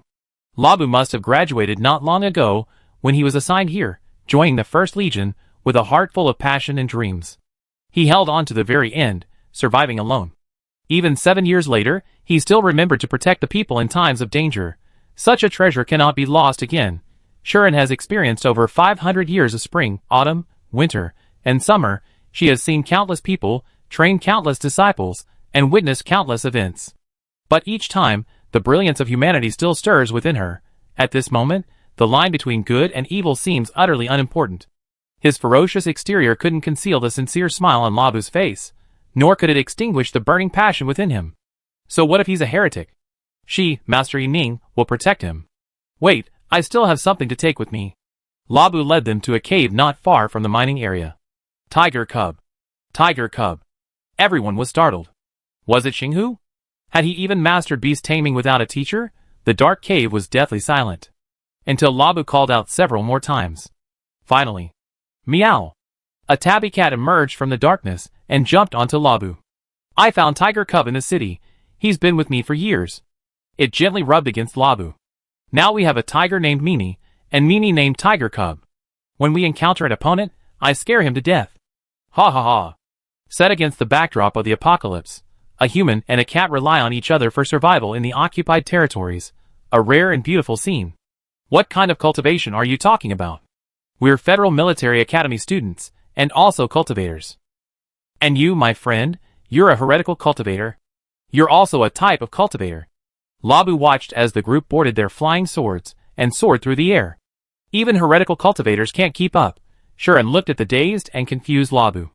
It has to be said, he truly possessed the talent to enter the immortal realm through sheer chance. Still a teenager, trapped here before even entering society. By chance, he encountered the queen, swallowed a crystal core, faced death to live, and entered the immortal realm. Without knowing what had happened, he gained energy by eating insectates, slowly figuring things out, without any rules or teachers, reaching his current level without instruction. At the same time, he retained his pure and kind nature. Truly commendable. Sharan's understanding of his master's words, education for all, reached a new level. After understanding the situation, Labu felt a pang of sadness. Does evil mean wicked? I'm not evil, I haven't killed anyone, I saved many people, I don't want to eat insects, but I have no choice. No, evil energy is just a type of energy cultivated, the same as spiritual energy, energy source. Only you can decide who you are. The path has no inherent good or evil, the human heart distinguishes between good and evil. The law has no inherent black or white, it is the will that reveals the universe. Sharon looked at him, explaining earnestly, word by word. The tenderness and appreciation in her eyes were overflowing. Ms. Liang, who was most perceptive, exclaimed, "What kind of evil cultivator is this? This is my 14th brother." Sharan's words soothed Labu's fragile sensitivity. The flying sword carried everyone back to the city, where a fierce battle raged. So many people. Labu was a little uneasy, like a dark shadow hiding behind Su Xiang. Su thought for a moment, then took out a hooded coat from her spatial storage and gave it to him. Wow! Survivors. There really are survivors. Before he could shrink back, the disciple, seeing another person, excitedly crowded around. Ah! That's great. There really are survivors. Don't be afraid. Qinghe Plain is now our Xianxing sect's territory. Are you hungry? What do you want to eat? I brought a lot. Do you want to rest for a bit? We take you out after the fight. Are you injured? I have healing fluid. The enthusiasm caught Labu off guard, leaving him both nervous and happy. Master, are there any other survivors? I don't know, they might stay a few more days, taking a tour of the entire plain. Then why don't we clear out Qinghe Plain? Yes, go ahead and fight. Alright. For the next week, the Xianxing sect enjoyed themselves immensely throughout Qinghe Plain. These are the lowest ranking engineers. They're not very fast, and they're not particularly large, but even the toughest armor can hardly completely defend against their claws and slime. They generally obey the orders of the Overlord and the Cerebrate. There are many types of engineers. Look at this one, it's responsible for reconnaissance. It has a lightweight carapace, well-developed compound eyes, and high-frequency wing flapping. This is a phantom, with sickle-shaped forelimbs, a streamlined torso, and metallic wing edges. This is a martyr, the dust from its self-destruction secretes neurotoxins, sacrificing itself for the victory of the group. This is a piercer. Cerebrate, smaller than an engineer, acts as an intelligence and command center, coordinating with the Zerg within a unit to create a swarm effect. The battlefield became the most vivid practical lesson, and the mountains of Zerg corpses became the most realistic teaching aids. Zerg, for my peanuts. This is the Overlord, one in roughly 1,000 Zerg. Larger than an engineer, with diverse attack methods, it can fly and run, and its entire body is a weapon. It can also command engineers in battle. A Overlord against an SSS is basically a one-for-one trade. Chapter 322. However, in interstellar space, there aren't that many SSS-level beings, but the number of lords is infinite. This is an adult queen, equivalent to a top-tier super-level star beast. It basically takes a whole regiment of troops to barely contend with one. We also discovered that there are different levels among the queens. When it comes to cultivation, Karl is a novice, but his understanding of the Zerg is that of an expert. Finally, it was time for the gold medal instructor Karl's teaching session. The terror of the Zerg lies not only in the fact that each individual is a perfect killing machine, but also in their ability to transform from scattered soldiers into war machines instantly under the control of the hive's will. When gathered, they destroy cities and fortresses. When scattered, they blot out the sky. Is that a high-level star beast? Yes, that's a contracted beast of the Xianxing sect. It's called Xiao Xiao. That snake is Xiaoyu. The one flying in the sky is called Sisi. That's Xiji. Da Huang isn't here. Those kitties are Yang Cheng's newly recruited underlings. The white balloon is called Tong. The tiger cub can play with them. Tiger cub, your kitties and my kitties seem different. Even the cat is scared. Oh, that's Sister Nine-Tailed, the head of our beasts. She's the divine beast Nine-Tailed. Cultivation sex, how wondrous. Shuren, watching the harmonious atmosphere, felt he had just learned a lesson. In the cultivation world, the struggle between good and evil is an eternal topic. The major sects look down on rogue cultivators, who in turn despise evil cultivators. Everyone wants to kill demonic cultivators. Layer upon layer of contempt, generation after generation of grudges, blood and hatred endlessly repeat themselves in the cycle of reincarnation. The strife never ends, the slaughter never ceases. But what is the truth? There are hypocrites within the righteous path, and genuine emotions within the evil and demonic paths. Identity is merely a facade, the path beneath one's feet, the sword in one's hand, and the path in one's heart are the true answers. This complex yet simple truth is vividly embodied in these children. They don't care about Labu's identity. They only know him as a survivor who emerged from dire straits, a hero who single-handedly protected others, a brave individual who defied fate alone. They admire and revere him. Humans, always surprising us, always bringing tears to our eyes. They always manage to shine the brightest in the most unexpected places. The Xianxing sect swept through Qinghe Plain for over a week. This time, they had enough manpower, high morale, and someone who had explored almost every insect hive in 7 years to guide them. They left no survivors. There's another one here. This way. Labu, you're amazing. There's a juvenile queen here. I seen it once. He would never say that it was his food reserve. He just couldn't beat it, so he stored it away, and it grew bigger. But he probably couldn't eat it anymore, which sounded pretty scary. Su Xiong didn't mince words and asked directly. Labu, can you eat natural food? Should we take a few back? If you want to eat them long term, even a few wouldn't be enough, you have to breed them. Then you have to get at least one live queen to take back. Raising insects as food in the Xianxing sect? That sounds incredibly audacious. It feels like it would be condemned by all of humanity. The young man also fell into deep thought. This was truly a problem. Indeed, although it was a desperate measure, once a wrong move was made, it would be difficult to turn back. Labu was conflicted. No problem, I have a way to get you onto the right path. You chose the wrong major? Just retake it. Really? Labu looked at Shuren with a face full of surprise. Before Shuren could answer, Alice, hands on her hips and chest puffed out, proudly said, of course. My master, true person Yi Ning, is a nascent soul cultivator. Do you know what a nascent soul is? Labu shook his head in confusion.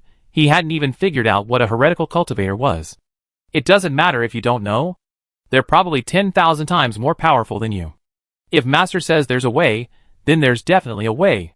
Come back with us, eat and drink well, and your future will be limitless. Okay.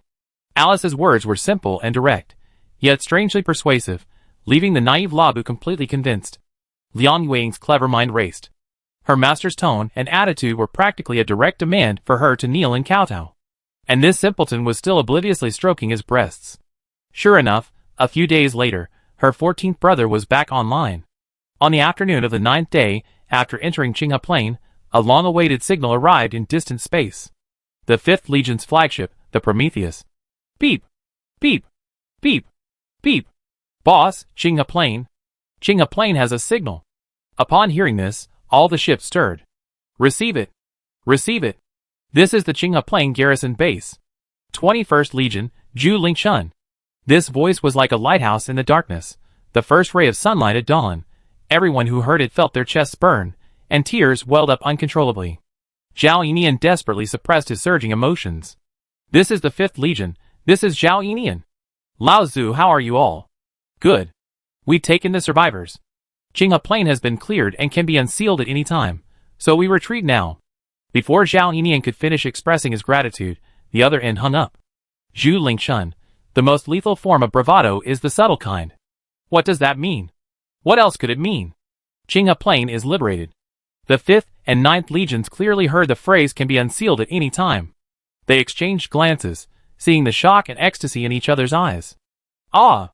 Qinghe Plain is liberated. In space, on 45 ships, tens of thousands of soldiers roared and celebrated. The number 3 occupied zone they had guarded for so many years was finally free. From today onwards, Qinghe Plain is back. This day, they had waited 2,417 star calendar days. Wait, I still can't believe it. I need to find the Central Committee.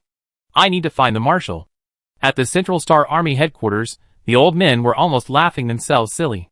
Marshal, Qinghe Plain has been liberated, right? Zhu Lingshun said, we can move in now? We don't need to worry about the Zerg army anymore? Yes. It's liberated. It's safe. Qinghe Plain is back. The Federation's second liberated zone is back. Whoosh whoosh whoosh. What about external relations? Not publicly for now. The international community is still making a fuss over Celine. The public condemnation has never stopped. We're doing well ourselves, so we should keep it to ourselves. Federation. I develop quietly, then amaze everyone. Zhao Yinian excitedly raised his arms and shouted, Men! Half of you stay here to prevent other ships from passing. The rest of you follow me to Qinghe Plain. Yes, sir. This was the happiest day for the 5th and 9th Legions in 7 years. Every Federation soldier had a dream, to witness the liberation of the occupied territories in their lifetime. But they never expected this day to come so quickly. So suddenly, Zhao Yinian didn't delve into who did it, or how they did it. He believed that one day, the names of heroes would resound throughout the galaxy. On the Kelvin, the disciples were on fire. How about we pull off another big heist? Could we use a different word? This sounds too much like space pirates. They looked at each other with unwavering determination. Let's go!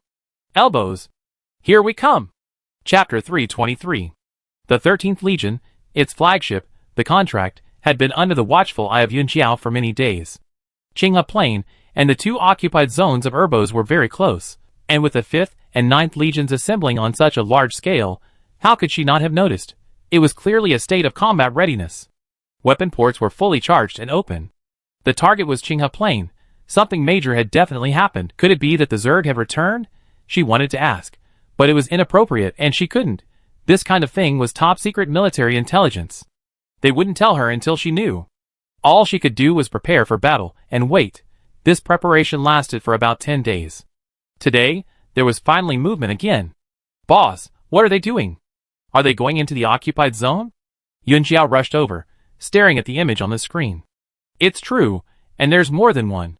The ships of the 5th and 9th Legions, with their weapon ports closed, were flying in formation towards Qinghe Plain as if they were sailing normally. This isn't right. This number of troops is absolutely insufficient to enter the occupied zone. And they're even shutting down their weapons. Are they planning to deliver food to the Zerg? Before they could figure it out, the encrypted channel crackled to life. Everyone on the contract ship fell silent. Yunjiao had a premonition that the message about to be relayed on the channel was inextricably linked to Qinghe Plain. She answered the communicator, and Songwen's impassioned voice came through. Attention all garrison units of the 13th and 28th Legions. It has been confirmed that an authorized ship will soon pass through our jump point number 157, destination, Elbows. All units must execute the following instructions. Immediately disarm the defense lock on jump point 157. Maintain continuous tracking and monitoring. Any form of obstruction is prohibited. Furthermore, no combat readiness required. Repeat, no obstruction. The 2 legions, with over 50 ships, remain completely silent. The Federation, you're becoming increasingly unpredictable. Before they could even process what was happening, the Kelvin appeared in their field of vision. Boss, am I seeing things? Am I seeing things? Am I really seeing things? The medium-sized surveillance ship swaggered in, slowly sailed, and then spectacularly entered. Not long after, a mushroom cloud, visible to the naked eye, began to appear on the ground in Elbows. Yunjiao had a bold guess in her mind. Qinghe Plain has been liberated. Hearing this, her subordinates were stunned. The liberation of Selene came unexpectedly, and considering the strange movements of the 5th and 9th Legions, this thought flashed through her mind like lightning. Next, they were likely to receive another piece of good news. Boss, what about Elbers? Yes. I have a feeling. Definitely. Sure enough, after 15 days of anxious anticipation and excitement, news arrived from Elbers. Yunjiao heard the most moving voice in the world. This is the Elbers garrison base. Zhu Lingchun, 21st Legion. Elbers has been cleared, the ground is safe, and we can lift the lockdown and move in at any time. We're withdrawing now. The most understated tone conveyed the most heart-stirring words. After a brief pause, a deafening roar of cheers erupted. Ah! Old Zhu. You're awesome. It's nothing special, not my doing. Is Qinghe Plain also? Zhao Yinian of Qinghe Plain is gone. It's confirmed. Even though she was mentally prepared, hearing it still made Yunjiao's blood boil, and hot tears uncontrollably streamed down her face. 7 years later, Qinghe Plain and Elbows, the 3rd and 11th occupied zones, after being occupied by the Zerg for over 2,400 days and nights, quietly returned to the Federation's embrace. Who liberated the occupied zones? The 21st Army? Impossible. The entire military headquarters is in dire straits. The military headquarters is a complex web of internal affairs. It could be kept secret beforehand, but some information would inevitably leak out afterward. The only thing remaining a mystery is who did it in the Selene affair. There's still absolutely no information. That means it wasn't the military, at least not active duty soldiers, but the higher-ups definitely know who it was, and they successively liberated Qinghe Plain and Elbows. This force is stronger than all 178 legions of the Federation combined. Most terrifyingly, only one ship, the Kelvin, entered the occupied territory during the entire process. A medium-sized surveillance ship, with a maximum capacity of 100 people, including the ship's crew. In other words, a team of less than 100 people overwhelmed the entire fighting force of the Federation's military, liberating 3 occupied territories. It's terrifying to think about. This unknown force is unfathomably strong, incomprehensibly powerful, but for now, this joy cannot be shared with the general public. Liberating 1 occupied territory could be considered a coincidence, but liberating 3 in succession without any prior information is something to be wary of. The Xianqing sect, having pulled off 2 major heists, is joyfully heading back. There were no survivors in Elbows, but the goods they ordered were all there. In Sun Qianyu's space, 17 queens lay neatly arranged. The materials were so impressive that the artifact cultivator's eyes lit up and his mouth watered. Yang Chung brought back a group of star kangaroos. He subdued them with his strength, without using a single drop of spiritual power. The leader, a level 2, had developed a muscular physique by dodging the insectoid race. A bout of military-style boxing left Yang Chung with a profound lesson. 2 lessons were still fresh in his mind. The once-renowned Beast Peak Master's reputation was ruined.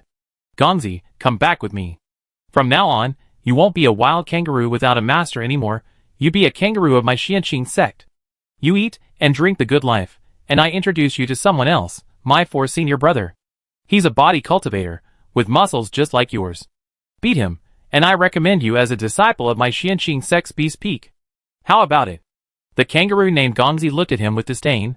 Like a middle-aged man who had weathered many storms in the corporate world, his swaggering office worker aura overwhelming this group of people.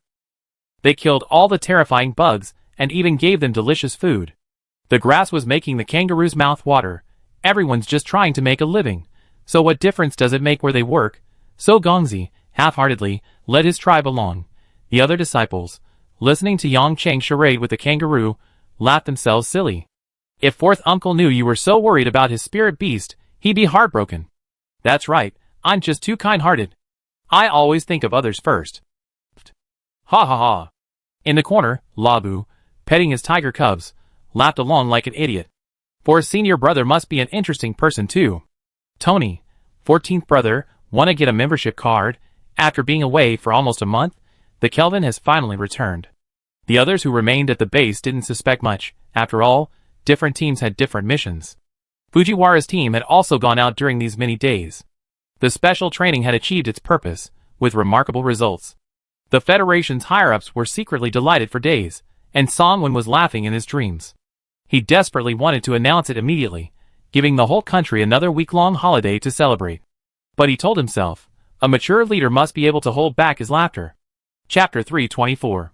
The special training ended, and with 2 weeks left, the siren gave them a break. The disciples went home to their respective families. Pluto, the Yang family. Make way. Mr. Yang had just arrived at his doorstep, when a small mountain blocked his path. Make way, you're blocking the way. Old man, are you asking for a beating? He heard a familiar voice, then looked closer. He looked twice. He looked a third time. Eyes wide open. The voice was so familiar that it sent chills down his spine every night. Then he looked at the face. Alice? The half-hanging, muscular man before him was his daughter. You don't recognize me? You've been gone for half a year fattening up? You're asking for a beating. Mr. Yang's rudeness earned him his due punishment. Watch your temper. Your dad's getting old, and you? He can't take your beatings? Impossible, he's in great physical condition. Mr. Yang retorted, if you hit him again, I tell Instructor Lee I have his personal terminal. Alice, completely intimidating. Seeing her defiant attitude, Mr. Yang's mind raced. I report Shuren. Fine. I tolerate it. I can't let Master think the 3rd Peak Master is a violent maniac who abuses his elderly father. Mr. Yang, I found the Achilles heel. Aren't you going to control your weight? These radiation-free vegetables look like pig feed. Who has a 1.7-meter tall kid weighing over 200 pounds?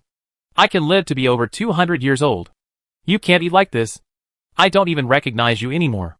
How could that be? Everyone praised me for being majestic and imposing. What kind of compliment is that? Don't say I'm unfilial here. A gift. Ha! A public display of filial piety. Mr. Yang sneered, taking the spatial button Alice tossed him. The items were the same, only now there was a mountain of them. Super high-grade repair fluid? Does this mean it can quickly heal injuries? Not really interested in accepting it, she waited for praise, with a smug look on her face. You stole your own sect? How could that be? Before you stands the #1 cultivation sect in the interstellar realm. Xianqing sect, the 3rd peak of Sword Peak, the 5th disciple of true person Yi Ning, with a heavenly fire spiritual root, and Alice Yang at the 3rd level of foundation establishment. This dimwit can become a peak master. Is there no justice? Is there no law? Has Xianqing sect really thought this through? How about it? Scared? Tremble, mortal. Alright, you're amazing. The two flattered her, but with a hint of perfunctoriness, finally managing to appease Alice. By the way, is Charles coming with me too? Although Charles is mischievous, he's reliable when it comes to important matters. Charlotte felt that having him around would help keep an eye on her unreliable daughter. Sunrang, Yuan San, Zhang Xinhua, what should we do then? Didn't you say you didn't want to? That was originally the case, but Alice suddenly remembered that Charles seemed to have a grudge against Su Xiang during the faction competition. The enemy of my enemy is my friend. Sanfeng is in the prime of her career. She wants to recruit followers. Let's make this clear first. I only accept apprentices based on their aptitude and sincerity. Alright. Samir returned home to find Salon looking at him with a questioning, hesitant expression. The family business had been fluctuating recently, especially in investments and the stock market. He had stayed up several nights in a row, finally managing to stabilize things. He was worried about his son first. What were you doing at the military headquarters? A mission. Was it Yuan Jing who picked you up, the marshal's bodyguard? Yes, a mission from the marshal. Hiss. What kind of mission would the marshal assign to a military academy student who hadn't even graduated yet? Samir wasn't a top-tier soldier like Su Xiang or Gu Zhanting. Was something wrong? Was it dangerous? Dangerous? They already fought their way through the Zerg battlefield. Aside from his master's explosive abilities, there didn't seem to be any real danger. Seeing him thinking, Salon's heart skipped a beat. With such a large family business, if it's really dangerous, just come home. Even a life of leisure is fine. Everything has its ups and downs. He didn't expect his son to become a dragon among men. He just wanted him to be safe and healthy. Dad, how's things at home lately? There were some problems, but they're mostly resolved. Sigh. Why isn't this surprising at all? He remembered that day when his master solemnly said there were some things he needed to be honest with. 5 deficiencies and 3 lacks, unable to retain wealth. He initially thought such a mystical thing couldn't be true. Suddenly, he remembered he was also a member of the mystical sect, but since things had stabilized, it meant the impact of this financial deficiency was limited. He was already on the boat, so he could only go all the way. Dad, I have a job that would be perfect for you. Gu Zhanting returned to the Gu family home and was immediately summoned to the study by Gu Yun. Dad. The two glared at each other for almost 2 minutes. Finally, Gu Yun sighed helplessly, giving up. Is it dangerous? This means they won't stop him? Although they couldn't stop him anyway, Gu Yun, stop what? Stop the path to immortality? Wouldn't that be creating a sin? No danger, Dad. Guess where we went? Watching his son gesticulate wildly, as he boasted about his great achievements. Qinghe Plain and Erdos. Could it be? They've been liberated again? Yes, but it hasn't been announced yet. Knowing they were cultivators, Gu Yun was still astonished. The Xianqing sect had only existed for a short time, yet it had accomplished something the entire Federation, and even the entire Proxima Centauri, had wanted to do for so many years but dared not. Are you doing well in the sect? Very well. Master taught me to entrust the 4 peaks. I have 3 disciples now. Remember Zymo, the captain of the Star Ring? He's the first disciple. He rambled on and on. Gu Yun could feel his child's joy and growth in every single word. Master said, we can bring our families for a short stay. There's a vegetable garden, a hot spring, and we could even fish. Senior sister Tongtong's cooking is delicious. Okay. This child had become the person he wanted him to be, strong yet gentle. But the next sentence completely changed Gu Yun's expression. Dad, there's something you should know. Go ahead. Uncle is still alive.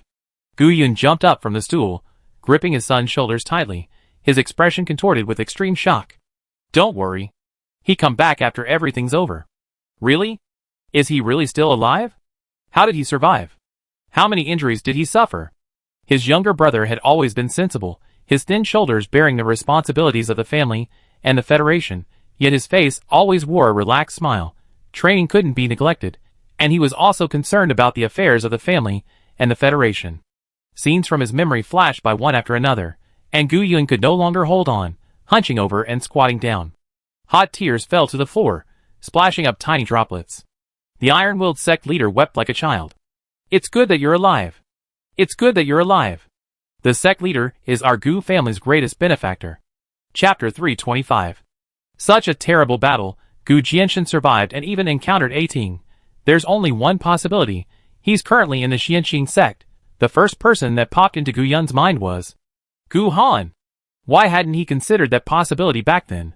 With that strange sense of familiarity, that brat even brought him back, they should have recognized each other by then. Is there anything I can do? Gu Jianshan is missing, not a defector. Hiding his whereabouts most likely means something went wrong on the battlefield. This problem might be related to the military, or even the upper echelons of the Federation. No need for now. He contact me if he needs anything. The Marshal understands. That's good. With the Xianqing sect protecting him, and the Marshal helping him, they definitely get through this hurdle. Great. Excellent. I go offer incense to your grandfather first. From that day on, Gu Yun transformed into a cheerful little old man, walking with a spring in his step. The Gu family and the Federation will have a bright future. Central Star Yuan family, underground training ground. The father and daughter of the Yuan family are locked in fierce combat. Again! Again! Again! Yuan Sen had never won against Yuan Jing. But this time, driven to desperation, instinctively, black spiritual energy surged forth. A large black hand tightly gripped Yuan's father's neck, easily lifting him into the air. Yuan Sen reacted and immediately withdrew her hand. Yuan Jing had already seen many kinds of spiritual roots at the Xianqing sect: metal, wood, water, fire, earth, wind, thunder. But that dark and cold aura seemed to want to devour one. What kind of spiritual root is this? Dark spiritual root. Awakening alone in the abyss, devouring the light of heaven, through countless ages, I am like frost. Yuan Jing looked at her, as if recalling the tiny infant she was 19 years ago. Now, she had grown into a towering tree. These old bones of mine, I'm afraid I won't be able to beat you anymore. Even without spiritual power, I can't beat you. The father and daughter smiled at each other. Dad, I'm a direct disciple now. Master has entrusted the Dark Hall to me. He knew Sher-An's experiences. She was surrounded by close friends. Yuan Sen was excellent, but appeared a little late. He had only thought that if the child could enter the Xianqing sect, that would be enough. Now, this result far exceeded Yuan Jing's expectations. I taken Shen Wanqing in. Yin Kingdom military, that child from the Shen family? Yes, if we don't take her in soon, they all be snatched up. This sounds very much like the Xianqing sect style. Do a good job. Yes. Central Star, Liang family. The Ice Queen is back. Come and greet her. Liang Weiing, are you asking for trouble? He. Dad, don't be angry, I brought you something good. As the saying goes, he who takes a bribe is bound to be grateful, and Liang's father was easy to appease. So where have you been this time? How can you look at me like that? I'm a well-known and respected figure in the Federation. I'm out on official business, okay? You didn't harass that Gu family member, did you? Dad. I'm the leading lady now, the leading lady, you know? I'm so heartbroken. What? Liang's father crossed his arms, looking at her acting with disdain, as if to say, do you think I believe that? Oh right, Qinghe Plain and elbows have been liberated. Liang Weiing, you dare look down on me? I scare you to death. Second Star Region, Yonghui City Shen family. Shen Wanqing's mother was a high-ranking official in the Second Star Region, mainly responsible for city governance. She didn't know much about military affairs. You're back? Yes, a gift. Shen Wanqing handed over a spatial button. Weren't you going for special training? Why do you have a gift? It's... A friend gave it to me. Shen's mother was puzzled. Usually gifts from friends are just put in a bag. Why would she need a spatial button? Opening it, she saw the Xianqing sect's 3-piece introductory supply set. Besides that, there was a mountain of vegetables. Previous context. The hot topic in the Second Star region recently. 5 cities have successively introduced the Federation's Vegetable Basket project. Everyone's scrambling for vegetables. Billions of people are fighting over thousands of tons. She didn't get a single thing, and her daughter just went out and brought back so much. What exactly did you go about? Special training. She joined a cultivation sect, became an apprentice to a classmate, and even liberated 2 occupied territories. She embarked on a completely different path to becoming a powerful figure. Lewis returned to the 5th Star region, and more shocking than the exorbitantly priced local specialties he brought back was his drastically changed style. From a cool idol to an ethereal immortal. Heavy makeup to light makeup, colorful clothes to white robes, and he speaks with feigned profundity, spouting flowery phrases. You went for a funeral style. Others laugh at my madness, I laugh at their ignorance. Lewis thought, why should an immortal like me bother arguing with you? Instead of style, he should really look at his brain. We need to get someone on board. You? Who are you? Get off my brother Lewis. Back off, back off. Ha ha ha. Lewis, first attempt at showing off failed. The Xianqing sect has returned, and the entire mountain immediately became lively. Peak Master, Ivan. Look, look. Even with the Weapon Peak members absent, Xiao Huayuan wasn't idle. He finished some finishing touches. So cool. Should we try selling it on the market? Yeah. The weapon cultivator, having finished his mecha, should earn some money. For senior brother, look what I brought you. Tony happened to be at the hair salon, and came out when he heard the voice. Then he saw Yang Cheng's gift. Gongzi, one bag each, staring at each other, but both simultaneously noticing the other's muscular physique. After a 5-minute standoff, Gongzi tacitly followed behind Tony. It has to be said, this gift really touched his heart. The muscular men felt a mutual respect. What delighted Tony even more was that his master had brought back little 14. Lab, right? I'm your 4th senior brother. Come on, let me fix your hair first. Lab has been holed up in Qinghe Plain for 7 years. He's practically become a pickled vegetable. Shuren gave him a cleaning spell, but the styling issue still had to be left to Tony. Labu sported a bowl cut. It wasn't exactly handsome, but it was certainly refreshing. Labu, I'm your 10th senior sister, Song Ruotang. What do you like to eat? Oh right, you haven't tried it before. I make you my specialty. Thank you, senior sister. I love everything. Labu, this is your 12th senior brother, Sun Rang, who returned from Celine. Junior brotherson, Labu is the only survivor of Qinghe Plain, formerly a mecha pilot in the 1st Legion. Both came from the occupied zone. Both struggled in the apocalypse for 7 years. Sun Rang carried the lives of tens of thousands, while Labu faced a long period of loneliness. Child, you suffered? Labu, come with me for a moment. Gu Han felt guilty towards Labu. He had wanted to take Labu as a disciple, promising to protect him in the future. But Labu was an evil cultivator, and with his current Foundation Establishment Level 3 abilities, it would be difficult for him to be a good master. Junior uncle, you wanted to see me? I need to apologize to you. Gu Han bowed deeply. You were one of my soldiers, and I failed to protect you.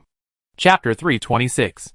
Lab's Diary, October 10th, Star Calendar 425, Qinghe Plain liberated.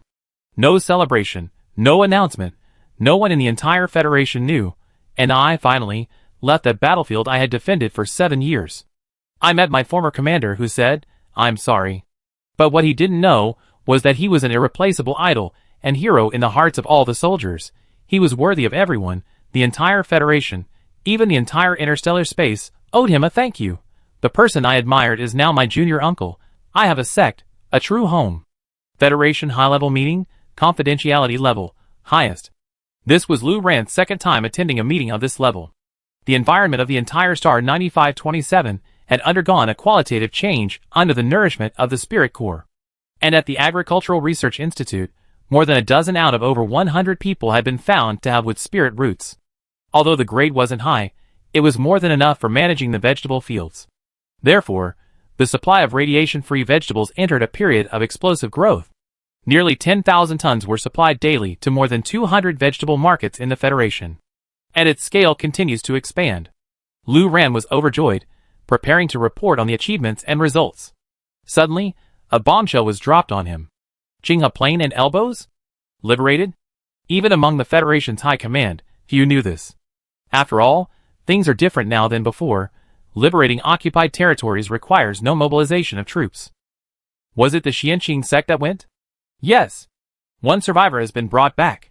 Before Songwen could continue, deafening screams and cheers erupted from the scene. Marshal, I'm supposed to be the chief of staff. How could you keep such a big thing to yourself? Yeah, anyone else would probably have already released dozens of press releases. The marshal is really composed. Hee hee.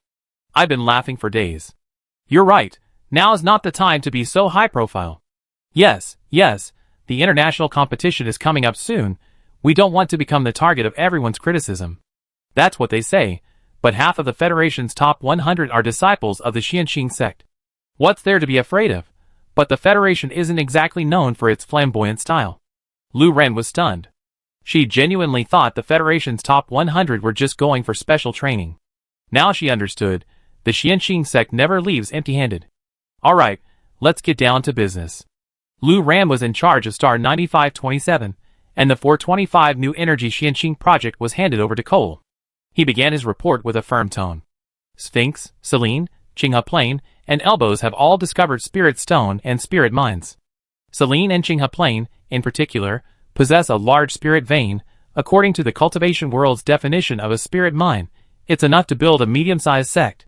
KT Star, we can't explore it comprehensively, but based on what's been revealed so far, it's at least a Xian-level spirit mine. The investigation revealed a staggering amount of resources. Such vast resources on just a few planets undoubtedly paves a path to the future of interstellar civilization. Cole? Is there any other problem? Song would immediately notice the slight hesitation in Cole's expression. No, the next step is resource allocation. Cole didn't voice it aloud, he had a suspicion. Areas with high spirit stone and spirit mine reserves are mostly places once invaded by the Zerg. Could there be some connection? No evidence, just pure intuition. Connecting these two things isn't a good thing. The Federation's upper echelons are practically in a frenzy right now. It's not the right time to dampen their enthusiasm. Besides, even if there really is a connection, their actions won't change. The StarNet is buzzing with excitement every day. Family members, today I have some incredibly good news. Unprecedented. One of a kind in the entire galaxy. Song Rotang's live stream. The same deceptive rhetoric. Speechless. I suspect she's addicted to live streaming and has to pull this stunt. Even without live streaming, demand is still high. Sis, you're really going all out. You really don't need to go to such lengths with marketing. The foreplay is too long. Can we just go straight to the link? It's more accurate to say that Song Rotang is spoiling her fans. Her fans are spoiling her, having to act along every day. But I still want to see what tricks she's up to today. Our team has been researching for 2 months. 2 months and research? That's a miracle. That's quite a long time for the Xianqing sect. They used to release a new vegetable variety almost every week. But compared to other countries, or the previous Federation, which made no progress for years, or even decades, the Xianqing sect's speed is already super light speed. Our team? You let it slip. Ha ha ha. Spread the word, the kitchen god admitted she's from the Xianqing sect. The old saying too much talk leads to mistakes is absolutely true. And a live stream. Ha ha ha. Using the latest generation of ecological planting technology, zero radiation for peace of mind, every bite is a sweet surprise from nature. Sweeter than first love, fresher than memories. You're really amazing. Enough with the nonsense, my wallet is itching for a bite. The first fruit in the entire galaxy. The apple is here. She presented a plate of bright red apples, each one plump and round, its skin gleaming like honey. With a crisp crack, the flesh split open, releasing sweet juice that made everyone around swallow hard. Oh wow! Friends from the Empire too. Welcome, welcome. Get lost, Empire. We're not even enough for ourselves. Does the Empire ship? Yes, they do. Our mission is to bring health and deliciousness to the entire interstellar space.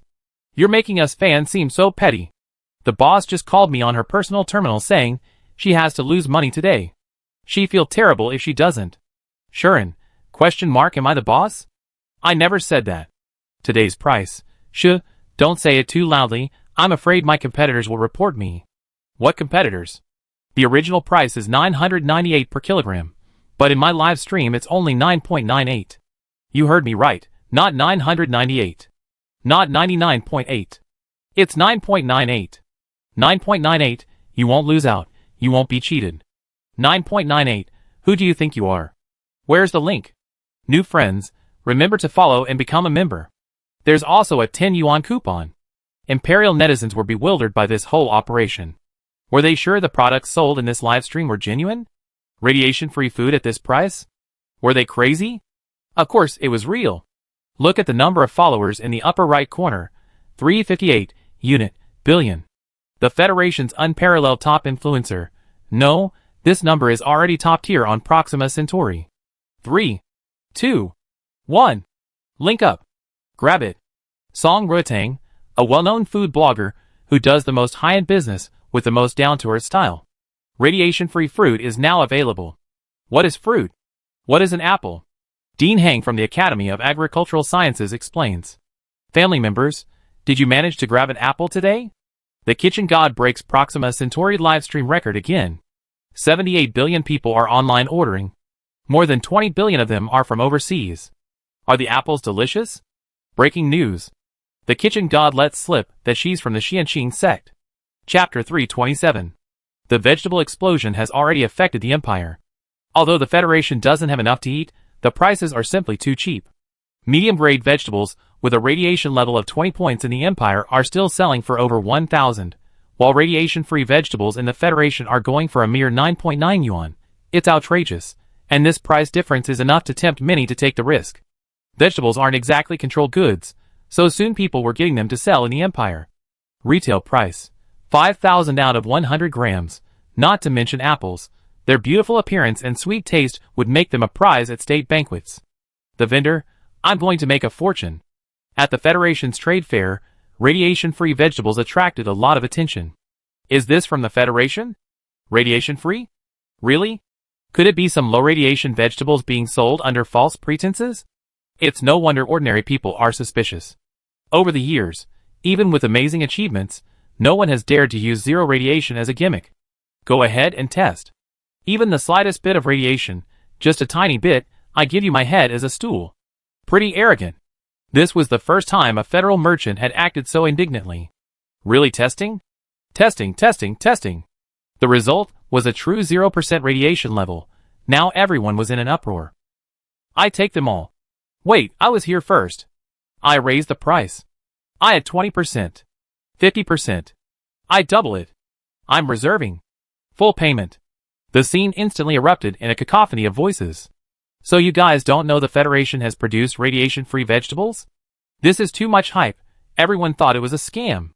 I watched the live stream. It doesn't seem real. This is the first time I heard of this. Are there any more goods? Not necessarily now. Next month is fine too. I can wait half a year. Now, the Federation merchant, with his already limited stock, became the focus of everyone's attention. It's not that I don't want to sell, our Federation doesn't have enough either. Because everyone can afford it, everyone is scrambling to buy it, and these are the ones we managed to scrape together. But don't worry too much, if we can sell it this cheaply, production will definitely increase. He said this with a face full of pride. The Federation is really good, and the Xianxin sect is also good. They're not just in it for the money, they don't just cater to the rich, everyone can afford it. He, this small merchant, is also benefiting. Originally, this was only of concern to the Empire's high-ranking officials, but now, even the common people are starting to notice. The people of the Empire are thinking, why don't we have this? Why are our natural foods so expensive? Song Rotang's live stream witnessed an epic fan explosion across the entire galaxy. Another highly anticipated event. After 5 years, Federation Mecha Master Xiao Huayuan has released a new work. It's on the front page of the Starnet. Xiao Huayuan's new work, Big Dipper Series Mecha. Tianshu. This news exploded across Proxima Centauri.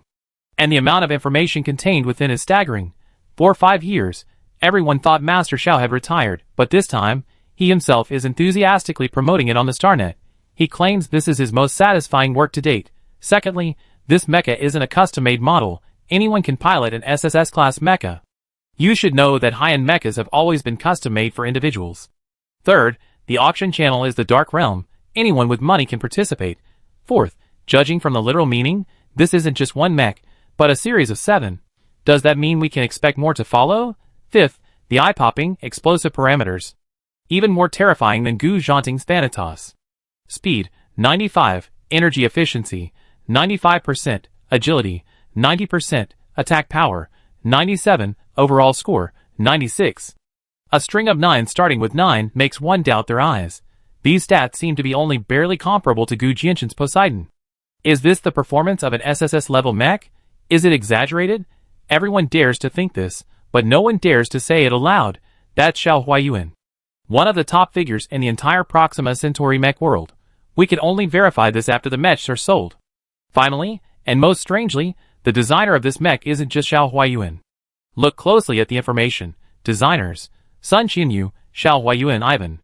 Master Xiao isn't even the first author? Everyone knows Ivan, Master Zhao's last disciple. Then who is Sun Xinyu? Which master is he? Many people quickly remembered. Sun Xinyu, the top winner of the mecha competition at the Military Academy, from the 18th Military Academy. He does seem quite impressive. But he's only 19 years old this year. Is it him? Are you sure? It's him. Master Xiao tagged him in the promotion. So the question is, how did Sun Xinyu become the first author at Tianshu? First, let's rule out a wrong answer. This person definitely isn't a nepotism hire. He himself comes from Garbage Mountain. This was clearly revealed after the competition. Xiao Huayuan, What relationship? That's my peak master of weaponry peak. On the day of the auction, the Central Star Dark Domain was filled with the sounds of gongs and drums, the crackling of firecrackers, and the fluttering of red flags. Basically, every prominent family in the interstellar military and political circles was there.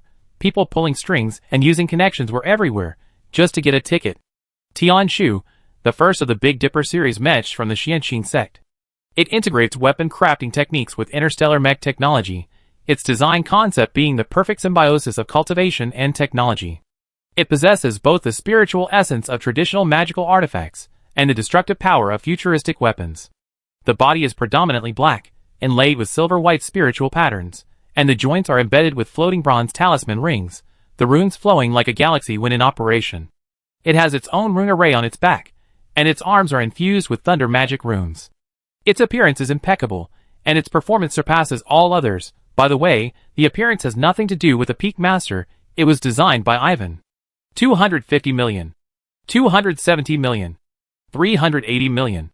The numbers continue to soar, the auctioneer's gavel hovered in midair, his eyes rapidly scanning the crowd. Before each hammer fell, a new paddle would suddenly appear.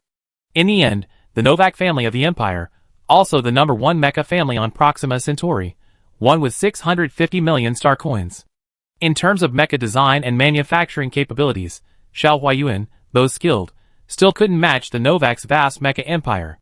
The problem is, the publicly announced parameters of this celestial pivot are terrifying. Novak has to spend this money. Record broken. Tianshu sold for 650 million star coins. A shocking $650 million auction. Tianshu goes to Novak. Just now, an imperial tycoon wins Tianshu for 650 million star coins, setting a new era in mecha auctions. Highest price ever. Tianshu attracts frenzy from top capital, ultimately sold for 650 million. Tianshu returned to Cheongwu Pass aboard Novak's private spaceship.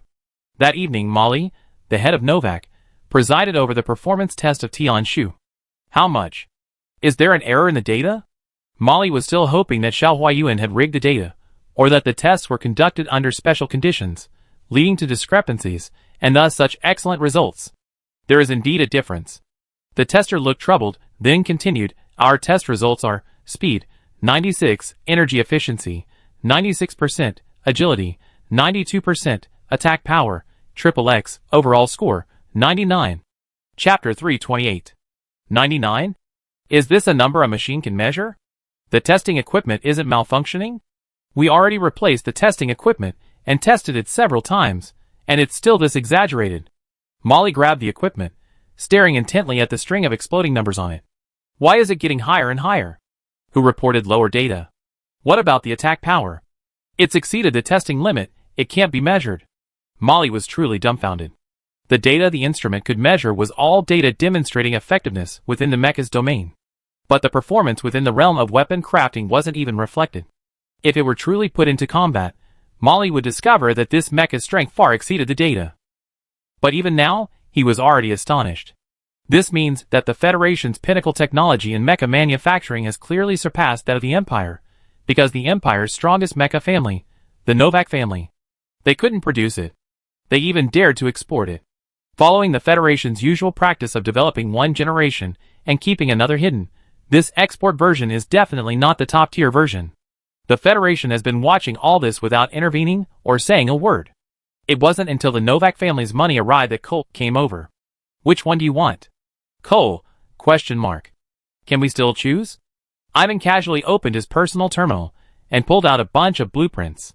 The Xianxin first generation new energy mecha, the God series, Pangu, Niwa, Fushi, a total of 16 models. We're currently using them ourselves and haven't sold them. This is the Divine Beast series, Phoenix, Qilin, Baizhe, Luan Bird, Taotai, Cheongqi, also 16 models. These are the 28 mansions, specifically the 7 mansions of the Azure Dragon in the east, Horn, Neck, Root, Room, Heart, and the 7 mansions of the Vermilion Bird in the south, Well, Ghost, Willow, Star. The Empire bought our basic export version, the Tianshu from the Big Dipper series. The others include Tianxian, Tianji, Tianquan Yuheng, Kaiyang, and Yao Guang. Which one do you want? Cole was completely dumbfounded. He thought they had created a world-shaking mech, something that theoretically shouldn't be sold abroad. The Federation tolerated it all without intervening. Now you're telling me that's just a bottom-tier export model? There are dozens of better ones? Your Xianqing sect really has a deep foundation. So many? There are other series still in the blueprint stage. Can ordinary people achieve the same results as the data? Sigh, what the testing equipment can measure is what ordinary people can achieve. Defensive and offensive formations and runes can be effective even without spiritual power at crucial moments, but if a cultivator is piloting, what would happen then? The data would multiply several times, at least. How many times? Hard to say, depends on who uses it. What if it's Shuren? How can we mortals presume to know the sect leader's affairs? What if it's you using it? Hee. Then you come to the right person. I, Ivan, have mid-grade gold and fire dual spiritual roots, currently at Chi refining level 3. If I activate it, the stats will probably increase 2 or 3 times. You only been a beginner for a few days. You spend most of your time forging iron, and you can still produce this kind of performance. The weapon peak, it exploded big without a sound, and with a deafening roar. We don't usually use mechs much. Most of them are either for competitions or for selling. What's the most profitable business in the entire interstellar space? Mechs. They're the most cutting-edge, advanced weapons, the culmination of the collective wisdom of interstellar scientists, the only magic weapon against the Zerg. The development of the mech industry represents individual combat power, and also comprehensive national strength. Now you're telling me you just make and sell them casually, really using them as money-making tools. What are we going to do with so much money? We need to forge weapons, flying swords, and magical artifacts. The raw material costs for these tools are quite high. Cole took a deep breath, feeling his worldview had been completely shattered. If I place an order, can you handle it? We can, but it'd be slow. My master and I are going to a competition, leaving only my teacher with a few disciples. No matter how long it takes, I place the order now. Okay. If it's for the military, the export version can be discounted by 90%. Cole spat out the tea he had just drunk. What a rock-bottom price. 65 million? 50 million. Ivan felt a little guilty when he made the offer. Wasn't that a bit too greedy? But in reality, a mech with these specs could fetch 650 million, and the Empire would still make a profit. 50 million is just a fraction of the price of a high-end mech. Okay, 20 units to start. We also have other versions. Export version, fashion version, premium version, flagship version, and limited edition. Are you selling private spaceships here? The best one is the limited edition? That's just for show at auctions, for appearances. For value, the premium and flagship versions are enough, plus a 1-year warranty. I had some money. How about a 3-year guarantee? No, a 5-year guarantee. No need, we iterate in a year. Isn't your iteration speed a bit too exaggerated? Where's the contract? Wait. Business. That's how good business is. Both sides feel like they hit the jackpot. Afraid the other will back out. They sign and seal the deal on the spot. Cole's deposit was transferred that very day. Other peaks, hearing about this big deal, couldn't help but sigh. Sure enough, growing vegetables, making medicine, selling talismans, setting up formations, none of it is as lucrative as high-tech. 3 years without business, then 3 years of feasting. A couple of exciting news items were mixed in, but they quickly disappeared without a trace. Has anything changed in Qinghe Plain? I think I saw spaceships coming and going when I passed by last time? Are you mistaken? Could it be that they were just passing by on their way to another planet? That direction really only leads to Qinghe Plain. Could it be that it's been secretly liberated, and they're trying to amaze us all? Impossible. If it were really liberated, I guarantee you'd get at least 3 extra days of vacation, and it'd be trending on the StarNet for a month. It's only been a short time since the Selene incident. The Federation needs a long time to prepare for any action. Impossible. Now that you mention it, our merchant ship seemed to have seen military ships when it passed through Elbows last time. That was routine patrol. There are 2 occupied zones in that area, guarded by 5 large legions. It's normal for them to come and go. Okay. The blockade area is large, and other ships pass by at a distance, which provides considerable convenience for the military to freely enter and exit. Unbeknownst to the rest of the interstellar community, the reconstruction work in the 2 occupied zones is already underway.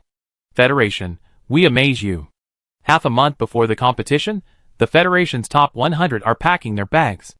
Next stop, the center of Proxima Centauri, the imperial capital, Cheongwu Pass. Enough, really enough. Why don't you just carry the whole mountain up with you? Watching the Internal Affairs Department and the canteen duo carrying practically every pot and pan imaginable, Su Xiong was speechless. Oldly, what are you doing with so many explosive talismans? Are you going to blow up the Empire and realize your ambition of dominating the interstellar space? Empire, retreat. Retreat. Retreat. Hee hee. Anyway, security won't detect it, better safe than sorry. Dad, that's enough. We're going to a competition, not to immigrate. Salang didn't know what to bring. Wasn't Jinfeng short of money? Then give them money and supplies. He came with Samir half a month ago, and spent 3 days and a daze with another terrified Charles Young. Then he stepped into Jinfeng as a guest elder. This time, he gambled. Chapter 329. Gambling the family's fortune on the Xianqing sect's Array Peak. His son is the Array Peak Master's personal disciple. He even participated in the liberation of Qinghe Plain and Urbos. Bringing glory to the family, he deserves a separate page in the family genealogy. Even if he's poor his whole life, it's worth it. Although he's called a guest elder, because he lacks spiritual roots, Salong's self-positioning is very clear. The Array Peak's lucky charm. The other one, Charles Yang, has had a very long time since his connection with the 18th Military Academy. So you're saying the person I had a falling out with back then was a cultivator? Charles nearly died on the spot. Alice said seriously, "Don't worry about Master, she loves me the most. As for Su Xiong, one day I trample him underfoot. You better cultivate properly. As my disciple and relative, you can't be weaker than others. We 3 peaks can lose to anyone, but not the first peak. Charles, are you trying to kill me? That's the first peak. The leader is the national champion of the Military Academy competition. Look at that lineup.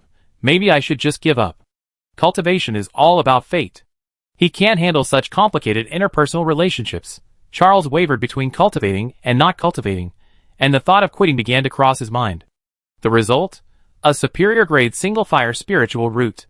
No wonder you're a relative of the Yang family. Trained properly. He can't leave. From that day on, the devilish training for Charles Yang alone began. The rule of the Xianqing sect is that if you leave, not even your chickens or dogs will be spared. Aside from the teachers from the Academy of Agricultural Sciences, everyone else was going to the international competition. Shuren stored the herd of beasts in his spatial dimension, carrying an entire zoo on his back. The contestants, as participating teams, traveled on the military ship. The rest of the Xianqing sect members traveled as tourists on the Gonggong ship. Dean Hang, thank you for your hard work while we're gone. Don't worry, we keep an eye on the vegetable garden. Good luck. We take first place in interstellar racing this time. Absolutely. Have a safe trip. With a whoosh, Xianqing sect's first overseas trip officially set sail. As the international competition drew closer, discussions on the StarNet grew increasingly heated.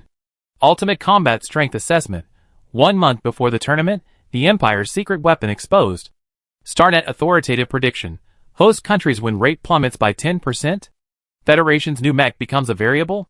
Defending champion vs rising dark horse. Training videos 1 month before the tournament exposed tactical style differences. Empire's epic strongest lineup. All SSS. Empire vs Federation? Win rates gradually converging before the tournament? Legendary instructors pre-tournament commentary. This year may rewrite history. Will Gu Zhanting forfeit the tournament? Fujiwara Hideaki. 4S cannot defeat the Empire. Dark Horse Rise. Tianyin Dynasty joint team.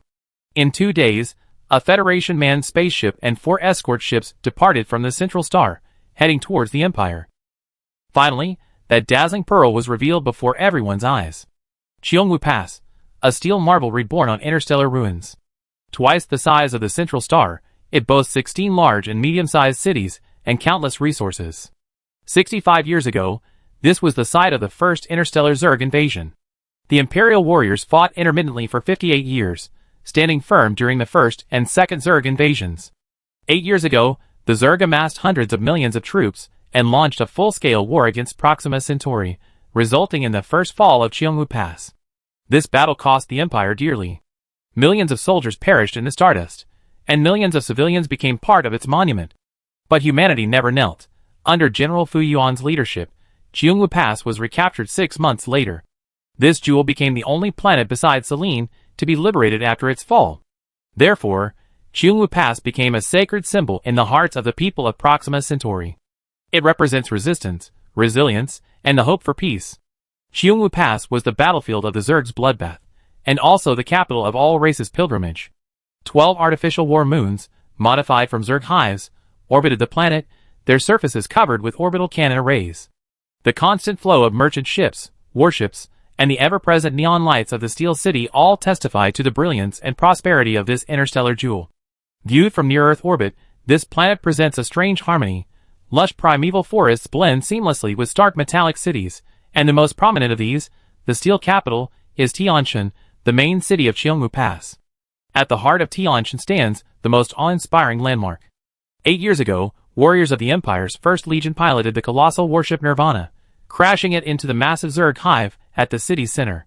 A colossal ruin spanning over 8,000 square kilometers. The Blade of Nirvana. A super long keel, over 100 kilometers long, has been transformed into a spiraling spire that stretches as far as the eye can see, like a sharp blade piercing the heart of the Zerg. Its existence witnessed the beginning of the Zerg's third complete defeat, a magnificent legacy of human warfare. Engraved on it, stroke by stroke, were names of fallen soldiers and civilians. As General Fu Yuan said, "We no longer distinguish between land and flesh.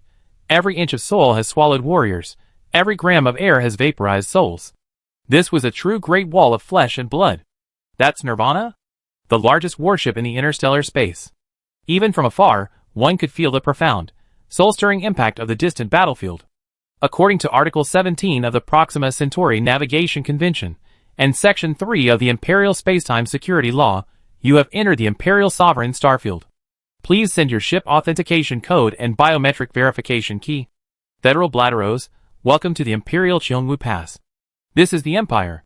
Even the Central Star, a major city, seemed to succumb to the glittering splendor of Cheongmu Pass. Having entered this gate, one truly understands the vastness of the world. Dear passengers, it is now 9:05 p.m. We are about to land at Tianshan 10 International Airport, the capital of the Empire. The ground temperature is 20 degrees Celsius. The hatch opened, and fresh air rushed in, carrying wisps of spiritual energy, making one feel refreshed. This must be the city with the highest concentration of spiritual energy that the Xianqing sect has ever visited. The Foshan could only dock at the airport. Everyone disembarked, walked through a long corridor, and headed to another boarding gate to board an Imperial spaceship to their destination, the Imperial 1st Military Academy. In the distance, they encountered another group. Their attire suggested they weren't from the Empire. Yellow skin, short black hair, not tall, with a restrained aura, subtly revealing a sharp edge. Uji people. The Heavenly Hidden Dynasty. The leader is Kimura Yoshi. Uji people? Strictly speaking, Heavenly Hidden is the true homeland of the Uji people. Those in the Empire and the Federation are immigrants. They're quite powerful. Many of the Empire's high-ranking officials are Uji people. Many have been immigrants for generations. Interstellar races and ethnicities are countless. With the great interstellar voyages, people disperse to various countries. Fortunately, cultures coexist harmoniously, and most countries are highly tolerant. Shuren looked at Kimura Yoshi. The aura emanating from this man was far too chilling. Such heavy killing intent. Almost as strong as Labu. Turning to look at the little evil cultivator behind her, he gave her a clear, warm smile. After some styling, Labu's appearance resembled a gothic, ghostly youth. Shuren, although his smile is a bit eerie, my little 14th is still the best. Chapter 330. 78 students died in the Heavenly Hidden competition this year. Their hands were stained with blood. And it was the blood of their own people. Is this some kind of poisonous insect breeding education? The two teams exchanged a glance from afar, and Kimura Yoshi immediately spotted Gu Zhanting in the crowd. He's staring at 18. Everyone's staring at 4S. Gu Zhanting, you're staring at the wrong person. In terms of combat strength, he can't even make it into the top 10 of the Xianqing sect. How to put it? Don't be too confident. Having a 4S in the joint team is undoubtedly a huge advantage in the competition. The media often says, 1 4S is worth 10 SSS. The idea that super advanced warriors can become national strategic weapons is definitely not baseless. 4S has an absolute tactical advantage in the competition, but strategically, it might not be a good thing. What if other countries were willing to eliminate this 4S on the battlefield? Moreover, 4S's existence is more than just a matter of combat power, it's a symbol of spirit. With him present, the people have greater confidence in the army's fighting strength and deterrent power. Therefore, before the competition, militaries and media from various countries were closely watching whether this 4S would actually appear. The answer was officially revealed the moment the Feng Shao landed. the Federation actually dared to send someone abroad to participate in the competition. The international and imperial versions of StarNet immediately gained attention. Federal Gu Zhanting appears at Cheongwu Pass. Breaking news: 4S is about to participate in the military academy battle. Experts say, Imperial win rate plummets. 4S is here. The Federation's strongest has arrived. Gu Zhanting's combat power revealed. He's really here. They actually dared to let 4S go out? Aren't they afraid of causing problems? But I heard that the strongest among them this year isn't him. The number one is called Su Xiang. Nonsense, that's because of tactical advantages. Purely in terms of combat strength, who can be stronger than 4S? The Federation actually dared to risk letting Gu Zhanting go abroad. Federation, risk? Whose risk? The thinking of various countries is that even if he is strong, one fist can't fight four hands. Who can say for sure? The city is Empire territory. If something goes wrong, the Empire can't escape responsibility. But it's different on the competition field. Righteously, they signed a life-or-death contract. There are too many eyes watching them covetously. Gu Zhanting, is getting rid of me, this little 11, really helpful? The Federation's top 100 instructors boarded the organizer's shuttle ship and headed to the Empire's first military academy. This world-ranked military academy has stood here since the dawn of the Interstellar era. Through the changing times, the transformation of the world, and the invasion of the Zerg, it has remained steadfast. This place has supplied countless military talents to the entire interstellar space, producing countless high-ranking officials and generals for the Empire. Of course, if you're talking about being number one, the neighboring Cheongwu Pass Military Academy would disagree. The Empire, Cheongwu Pass, and Central First Academy have consistently ranked among the top 3 for many years. This year, Tianyin Academy has emerged, along with another academy that reportedly defeated the 18th Military Academy as Central First Academy. But this is only known within the Federation. Of course, in the eyes of all nations on Proxima Centauri, the Empire's status as the hegemon has never been questioned. The interstellar era has spanned 425 years. The Military Academy War has begun 204 years ago, and the glorious journey of the 68th graduating class has begun. The Empire is always at the top of the championship, leaving all other nations and teams far behind. All competitions begin with a fight for second place. At least until this moment, the Empire's legendary epic continues to be written. How magnificent! The Empire is even richer than the Federation. Not just rich, but incredibly powerful. The Empire has never lost. Not even once. Including individual events like matches and potions. Hee, that's because they haven't met us yet. In previous years, everyone felt a lot of pressure during the competition. Striving for the top wasn't easy. Sometimes it required risking your life. But this year, half of the hundreds had cultivated immortality. Leaving aside the exponential increase in combat power, their mentality was completely different. Transcending the mortal realm yet in harmony with the Tao, they possessed both the serenity of detachment and the experience of worldly engagement. A nagging thought crossed their minds. Was this kind of dimensional reduction a bit unfair? The next day, a group of them ran off to play. Where are they? When Li Yuanbua and Carl woke up, the Xianqing sect had already gone out for some fresh air. Aren't they training anymore? Carl blurted out, his mind still reeling. Training what?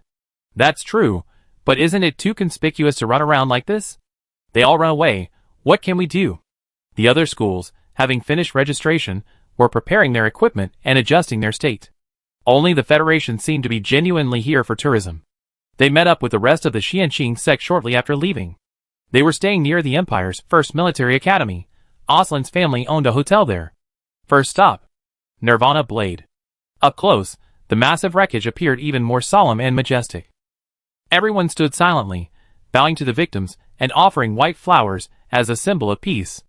Not many Imperials knew them, but Gu Zhanting was currently very popular, and the news was quickly posted online. Pictures don't lie. The Federation's top 100 went to see the Nirvana Blade. This is a monument to our Empire, so thoughtful. They only landed last night, and came early this morning. The Federation kids are all doing well. Yes, General Gu Jianshan saved many of our people. General Fu Yuan is also very popular in the Federation. Both the Empire and the Federation love peace. Yes, the Zerg are our common enemy. May the world be at peace. May friendship last forever. World peace. May friendship last forever. This simple gesture earned the Federation considerable goodwill. Can we go in? Yes, Nirvana was originally a warship, but it's empty inside. It's now open to tourists. The group followed the crowd inside. Nirvana, humanity's ultimate strategic weapon, the undisputed king of interstellar fleets.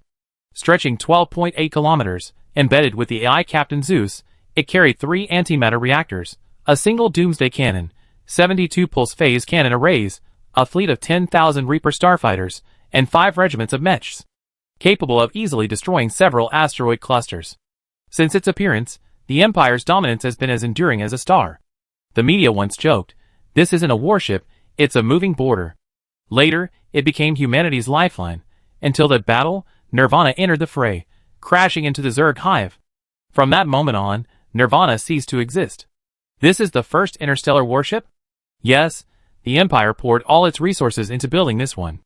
The materials were still available, but the core passageways were designed and built under the supervision of the chief engineer at the time, the former first interstellar mech pilot, Kovarsky. He died in that war, and the relevant data was destroyed. Except for the Nirvana area, every building in Cheongwu Pass was rebuilt. One can imagine how devastating the battlefield must have been. In the years that followed, countless Imperial mech pilots tried to repair it, but all failed. Since then, Nirvana has become merely a monument. The visitors had already entered the core compartment through the passageway. Sun Qianyu suddenly stopped in his tracks.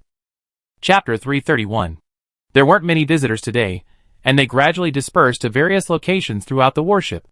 Inside the core compartment, Sun Qianyu stood quietly before the command platform, observing. "What's wrong?" Ivan asked, noticing him lost in thought. Sun Qianyu's mind raced. The Nirvana was riddled with battle damage. A quarter of its bow was embedded in the ground. The damaged hull had been repaired, restoring its appearance. But the biggest problem was the core compartment.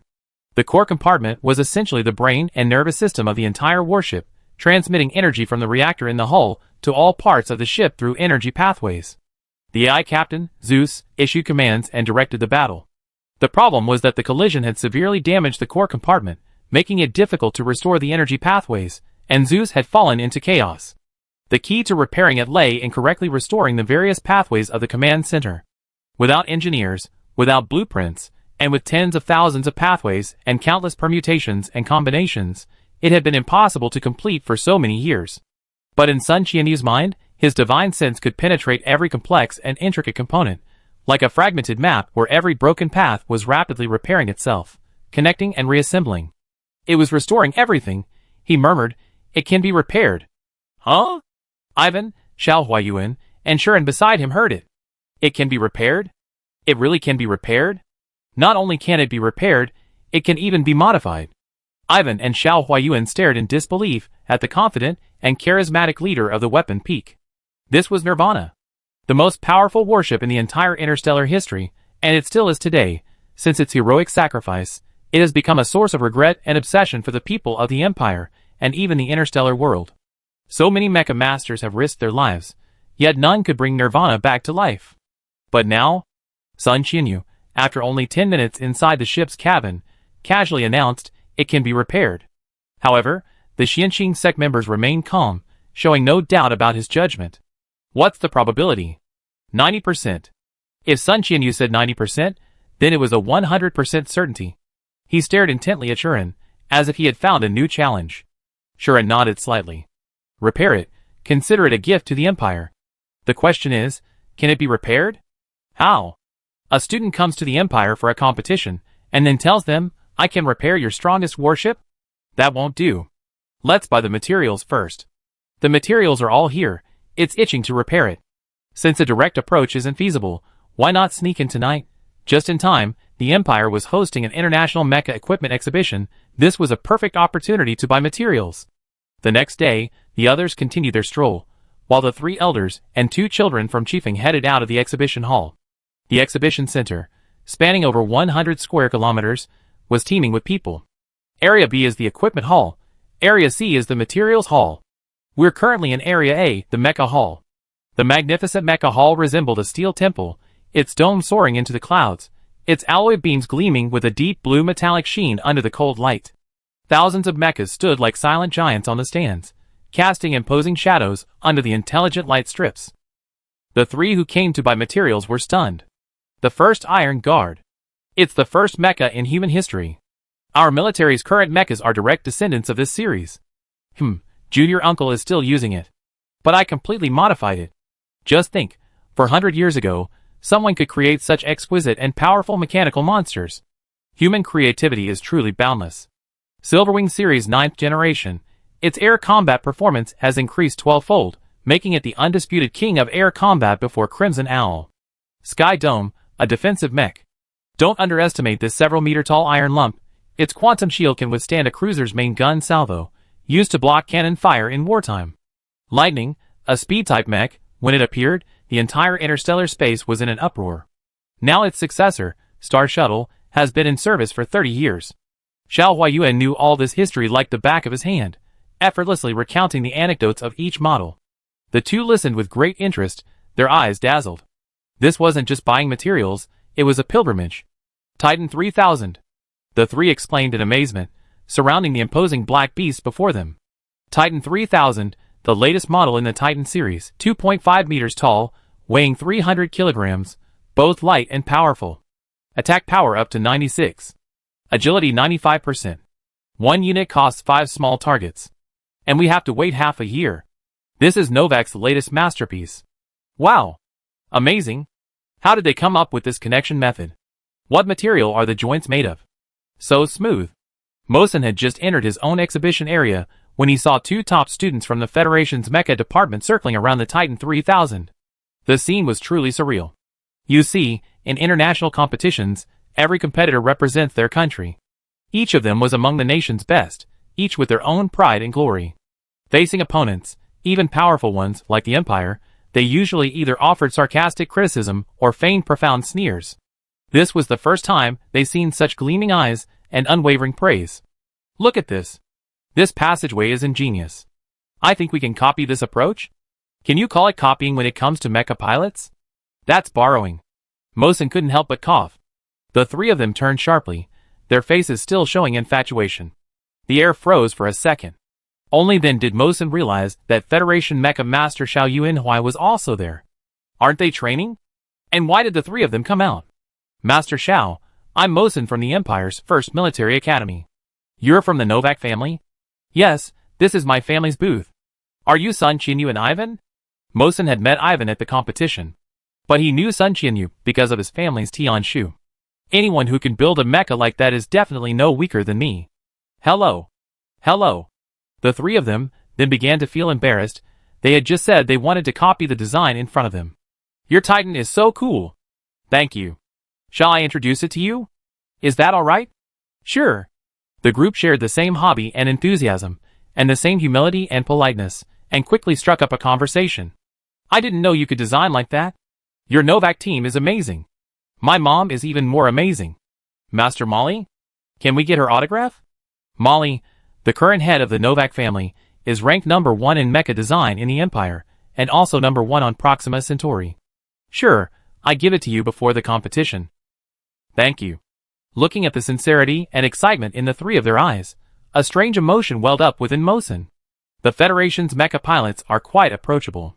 Novak is a top figure in the global mecha world, and Mosin is a true prodigy. Their status in the Federation was roughly equivalent to Gu Zhanting's. He had seen all sorts of gazes, admiration, resentment, scrutiny, contempt, fear. But these two young men truly exemplified what it meant to be sincere and appreciative without being servile or arrogant. That level gaze was somewhat delightful. Chapter 332. You want to buy materials? Yes, star marrow, spirit fiber, entropy iron. Materials for large equipment? Radiation resistance, temperature tolerance, vacuum stability, strong transition compatibility. They're building a starship? Yes. The others are fine, but entropy iron is scarce and expensive. If you don't mind, I can take you there. Is that alright? Won't that be too much trouble for you? No, I'm just here for the exhibition. The four people walked through the mecha exhibition and arrived at the materials exhibition. Uncle De. This is a friend from my federation. Oh, a friend of the young master, welcome, welcome. 2 hours later, the four finished their big shopping spree. Mosin hadn't expected that the richest person here was actually Sun Qinyu. He bought materials that would cost several small sums of money in no time. Even he, a young master from a mecha family, couldn't casually use so much money. A true master doesn't show off, Sun Chinyu. A real rich guy who picks up trash. Thank you so much. Without you, we'd be in real trouble. It's nothing. At a personal terminal, let's communicate more in the future. Sure. We be going now. Here's a small gift for you. Thanks. After the competition, I invite you to visit my studio. Okay. Watching the three leave, a smile tugged at the corner of Mosen's mouth. When he returned to his booth, he looked at the contents of the spatial button, the Xianxing Sex 3-piece set. 5 bottles of cleansing liquid, 5 bottles of repairing liquid, and several radiation-free vegetables. Mosen stood there, stunned, his mind racing. He's seen these things before, but only in the news. Do Federation people make friends by throwing money at them? This gift is far too generous. That very night, 2 teenagers, accompanied by a young old man, sneaked into Nirvana under the cover of darkness. Wait. No need to be so sneaky, right? Didn't we use invisibility talismans? Ah. Right. Ha. Isn't this just setting the mood? A thief should act like a thief. Weren't we here to help? The Empire will thank us after we're repaired. Thank us? Hopefully. The group entered the core chamber, and after removing the cover, they saw a vast network of interconnected, severely damaged passageways.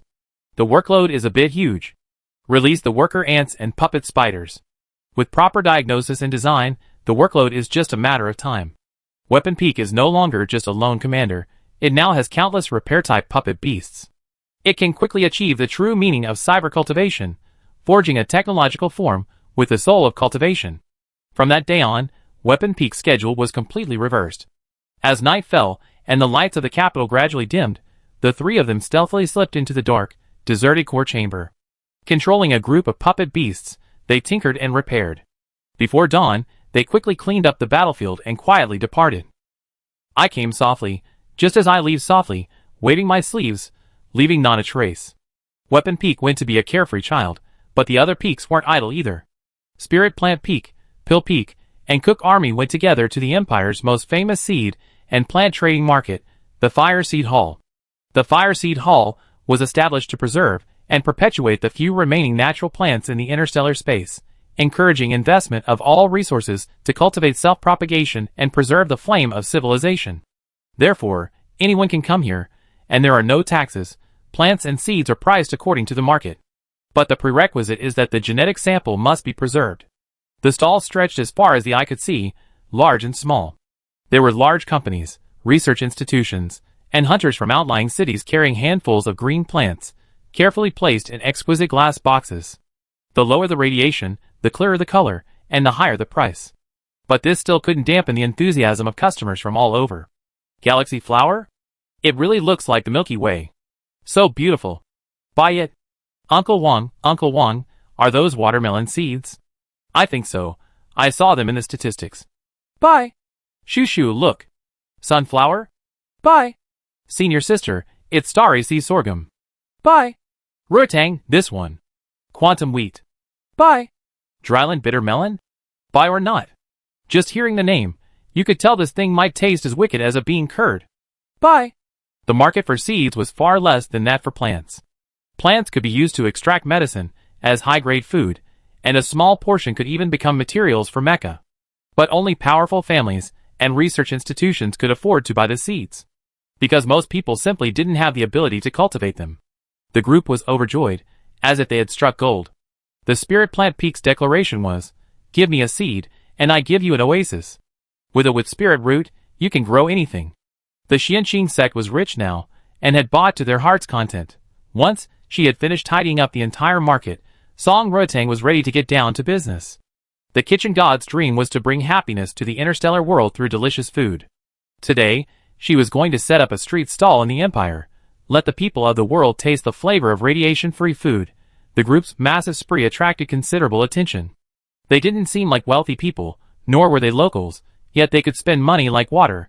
Among them was Aliyah, the vice director of the Imperial Agricultural Academy, who visited several times a month. She happened to notice that Xianxing sect had suddenly transformed from a buyer into a seller. They found a small stall and began taking things out of their spatial storage.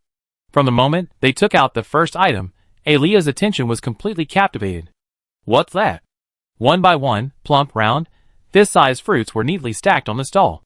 No luxurious packaging, just casually arranged. The aroma of the fruit was still irresistible, making one's mouth water. What is this? I never seen it before. The next was a long, curved, wrinkled, strip-shaped green plant. Song Rutang took them out one by one, while Xue Lingling and Wan Shu helped stack them together, placing a card in front of them. The card read, "Cucumber? What kind of plant is that? I never seen it before." And more. Following this, plump eggplants, juicy tomatoes, round cabbages, vibrant green bok choy, and handfuls of green beans. So many varieties, so many quantities, no packaging, and not a single one of them was familiar. This agricultural science expert, a top-tier professional, had never seen a single one before. Most importantly, based on decades of experience as a top expert in agronomy and botany, the radiation levels of these things would be incredibly high. They were unlike anything she had ever seen before. And she dared not even imagine. Her intuition told her that today would be a big discovery. Aaliyah rushed over. "Little girl, what are you selling?" "Oh, radiation-free vegetables." Hearing this, she froze for a full 5 minutes. The people around her, initially thinking they were hallucinating and unable to believe it, began to panic. What did she say? Those are radiation-free vegetables? Impossible. She didn't believe it, but the quality was just too vibrant. Compared to the surrounding grayish, low-radiation plants, it was a world of difference. At most, they're low radiation. No, I heard the Federation really does produce radiation-free vegetables. I even saw it on the news. Impossible, I seen Federation merchants selling them before, and they were mostly green plants. I never seen so many varieties. Young lady, where are you from? The Federation. Did you hear that? She said the Federation. Chapter 333. Radiation-free vegetables, aren't they from the Federation? Chaos erupted in the corner, as more customers and vendors were drawn over. What's going on? That girl said she's from the Federation, selling radiation-free vegetables. Nonsense, how could that be? The Federation people are practically fighting over them. The words had barely left his lips, when the newcomer glanced at Song Rutang in the center of the crowd. Holy crap! The kitchen god. Before anyone else could process what was happening, their thoughts still a jumbled mess, he rushed over with lightning speed. Kitchen god. You're Nagus kitchen god, right? I seen your live stream. He stared at Song Rutang's familiar yet unfamiliar face while glancing at the pile of vegetables and fruits. Thinking to himself, holy crap. Hey! Kitchen god, I'm your loyal fan, a member of your live stream. Why go to all this trouble? I buy them all. How much? He opened his personal terminal to pay. In this situation, he only has a few minutes to gain the upper hand. By the time others react, it will be too late. Who is the kitchen god? Many people seized on the key information in his words and immediately began asking around. Others started searching on their personal computers. The leader of radiation-free vegetables. Nagus kitchen god. Nagus kitchen god and her vegetable empire. Radiation-free vegetables, truly zero radiation. Xianxing sect, Nagus kitchen god. The Federal Vegetable Basket Project enters thousands of households. She's the one in the Federation who sells radiation-free vegetables. Someone suddenly shouted from the crowd, causing an uproar. The venue was huge, easily accommodating several thousand people. Hearing the news, everyone surged towards it. Move forward. Move forward. Queue up. Everyone's waiting. What's going on, bro? You don't know? That's good. Hurry up and move. Hey, don't try to fool us. Judging by this situation, we probably won't even get a turn. That Nagus kitchen god who sells radiation-free vegetables from the Federation has set up a stall in our market. What's the queue for? They say someone's selling radiation-free vegetables. Not many people know about the kitchen god, but radiation-free vegetables. They understand the literal meaning. Really? Look at this. The person opened their personal terminal. The StarNet was showing a clip of Song Rutang's live stream. Followers, 40.2 billion. That's her. 40.2 billion. Does an internet celebrity have that many followers? She's not just any internet celebrity. She's the only one on Proxima Centauri selling radiation-free vegetables. In less than 10 minutes, the small corner was packed. I want it. I want it all. I double. I pay 3 times the price. I pay 5 times. Reservation, full payment. No matter what the previous bids were, I double them all. Then came a chorus of damn it. This commotion gave Aaliyah a headache. She had originally wanted to find a chance to chat with the master, but now that things were in such a mess, what was the point of talking? The market manager, thinking something had happened, rushed over, and the loudspeaker began announcing an evacuation. After the crowd was orderly settled, the manager finally understood what had happened. He stared blankly at the pile of vegetables and fruits, a sight that was pleasing to the eye. Radiation-free vegetables? Yes. Song Ruotang and the others nodded. Can we test it? Sure. Judging from the condition of the fruit and the young girl's attitude, he was already 7 or 8 parts convinced. When the testing device finally displayed several large black characters, radiation value, 0. The crowd began to bid again. What's your surname? My surname is Song. Our fire seed hall operates on a free trade basis, but plant genes need to be sampled.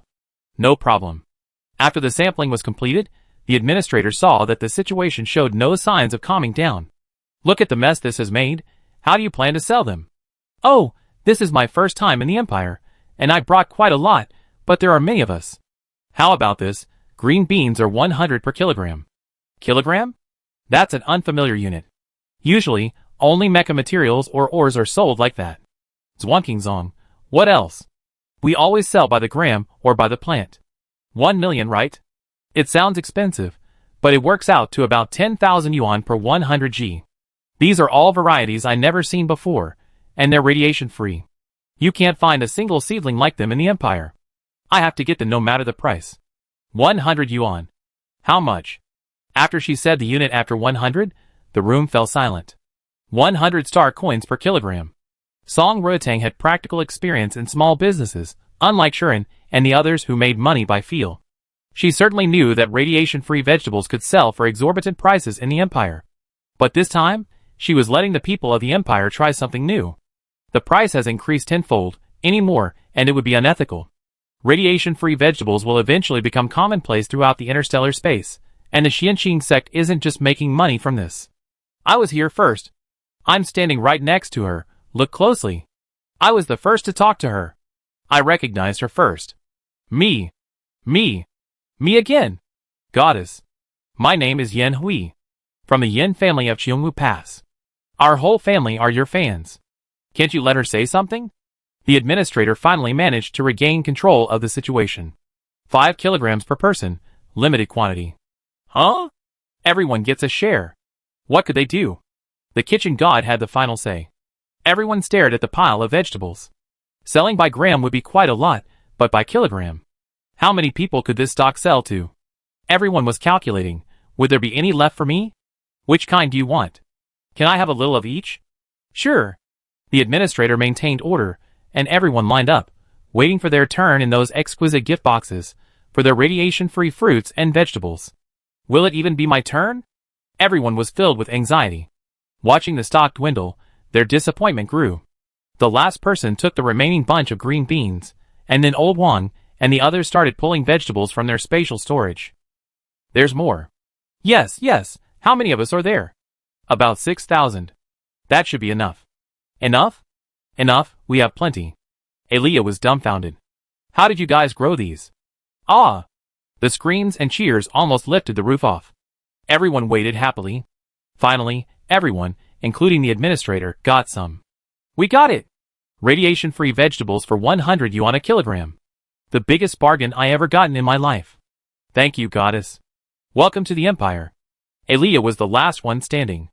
Hello, teacher. I'm Elia from the Imperial Agricultural Research Institute. Dean AI. This was someone who could make the news. She came here often, and the administrator recognized her immediately. Oh, the Academy of Agricultural Sciences. You're in the same profession as Dean Hang. Hearing this address, Elia immediately knew who they were talking about. Dean Hang, you? We're old acquaintances. You're also in agriculture? Yes, Elia is an agricultural and botanical scientist in our empire. Oh, that's wonderful. Come, give Dean AI some of everything. No. Chapter 334. Elia was determined to get the samples first, no matter what. Then she find out who was behind the radiation-free vegetables. She hadn't expected them to be so enthusiastic. She tried to pay, but Old Wang refused.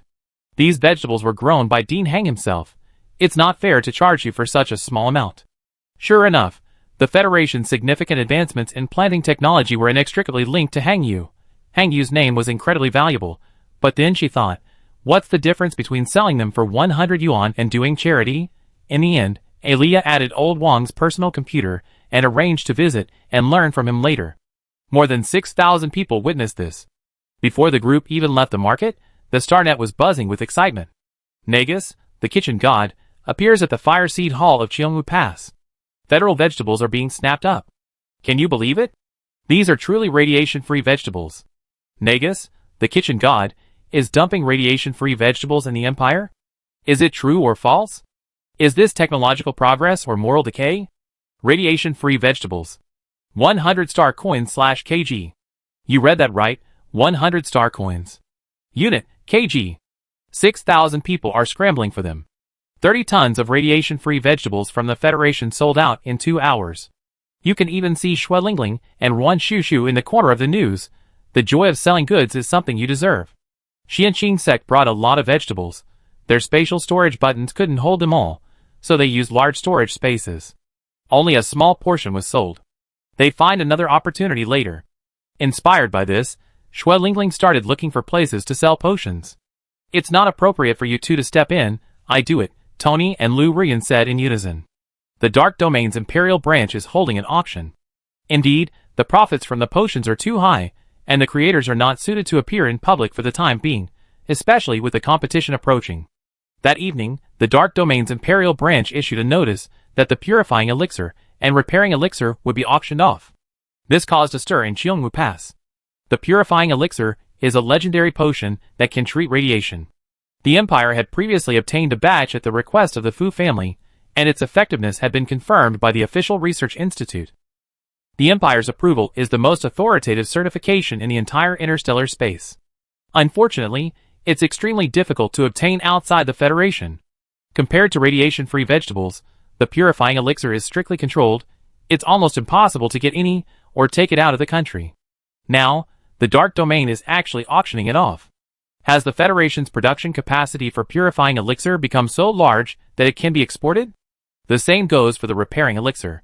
While the Repairing Elixir is readily available everywhere, anything being auctioned alongside the Purifying Elixir is definitely not an ordinary potion. That evening, high-ranking officials of the Empire, research institutions, nobles, and powerful families all arrived. Purifying Elixir, 2,000 vials. Wow! So many! Many people were already itching to participate. They thought everyone would be scrambling for one, but now it seems there's potential. A set of 10 vials, starting bid 100,000. Many apothecary families fell into deep thought. Compared to efficacy, the price is the most terrifying. It's not that we're afraid of exorbitant prices, it's that we're afraid of widespread availability. Low prices are the most frightening. It means this level of potion is no longer cutting-edge technology in the Federation. Think about the Fire Seed Hall's radiation-free vegetables at 100 yuan per kilogram. Federation, brilliant. Sneaking ahead while everyone else is busy. 120,000. 140,000. 170,000. Sold goods worth 2,000 for 4.8 small goals. Xue Lingling was so excited, she was practically crying. The item being auctioned now is a high-grade repair fluid, with a repair value of 300. Holy crap! The entire audience gasped. They had guessed the repair fluid wasn't simple, but they hadn't expected the data to be so explosive. The Chiba family's record is 126, right? You're out of touch. The Federation produced one at 158, made by students at the Military Academy competition. Students can make that. It can't be fake, can it? No, this is from the Dark Domain. It's quite famous throughout the entire interstellar space. You guys don't know? The Federation already had a potent repair fluid recently. 300 wasn't the highest. There was one at 500. How much? 500. Hiss. Now everyone was restless, and bids rose and fell. 1,000 vials of repair fluid generated 2.6 small goals in revenue. The Empire has hundreds of billions of people. It's not enough to go around. It's really not enough. The potion's influence is too great. The news can't be kept secret. That evening, Lu Rian stayed behind to arrange other matters. Tony and Zhang San were being watched when they left the Dark Domain. The Dark Domain started selling high-end goods, and 2 unfamiliar Federation people suddenly appeared, making it easy to find targets. The 2 were followed the whole way, but far from being afraid, they deliberately led the tail towards a remote slum. That area is large, with fewer surveillance cameras. Who are you? My master would like to invite you two to his home. What if we don't want to go? Then don't blame me for being impolite. Sanner. I handle this. Zhang San, former manager of the Garbage Mountain, belonged to Sword Peak, the ninth disciple under Su Xiang, possessing 5 spiritual roots and at the second level of qi refining. In the Xianqing sect, he was at the bottom in terms of status, ability, and aptitude.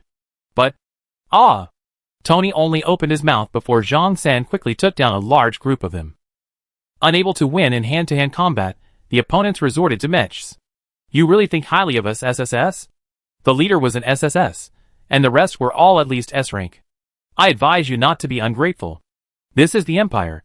Even a powerful dragon can't suppress a local snake. Zhang San, I become a dragon? So happy. Sanner, don't fight in the city, go to the outskirts. Okay. The two of them sped off like they were on fire, with the others chasing after them in their mechs. So fast. They quickly covered the 2-kilometer distance to an open area outside the city.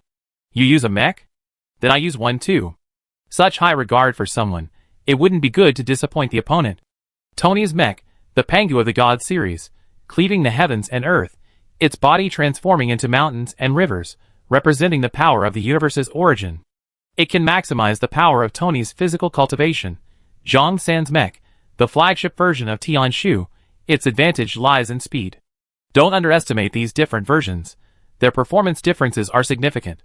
Theoretically, foreigners entering the Empire aren't allowed to bring weapons. The mech equipment in the military academy battle is all acquired independently. But the bug is that if Xianqing sect wants to bring something, no one can stop them, and no one can investigate. Looking at the two imposing war machines standing proudly before him, the opponent was stunned. How come there are mechs? Aren't they from the Federation? Before he could think further, the battle had already begun. After all, this wasn't their own territory, nor a battlefield. They should minimize the use of firearms. 2 mechs stood back to back, their dark blue and crimson lightsabers activated simultaneously. The blades hummed and vibrated in the air, illuminating the cold metal shells of the enemy mechs. 10 enemy mechs surrounded them, electromagnetic cannons charging, thermal axes raised high. Before the cannon fire could even ring out, Zhang San shouted, "Slash!" A soft cry rang out, and a light blade sliced through the darkness. Chapter 335. 2 blurry figures, one black and one white, tore through the battlefield like lightning, weaving through the steel jungle of enemy mechs. The SSS mech pilot's finger was still on the fire button, but the energy cannon remained eerily silent. Until he looked down, the metal muzzle had been cleanly severed. Clang! The cannon hadn't even fired. 2 lightsabers had sliced through their raised weapon ports with the ease of chopping vegetables. Zhang San looked at his masterpiece, his heart pounding with excitement. The sect's bottom-rank member had found himself invincible after descending the mountain. He had truly become a dragon. In less than 10 minutes, the two were already finishing up. As expected of a powerful family in the Empire, they're really rich. You?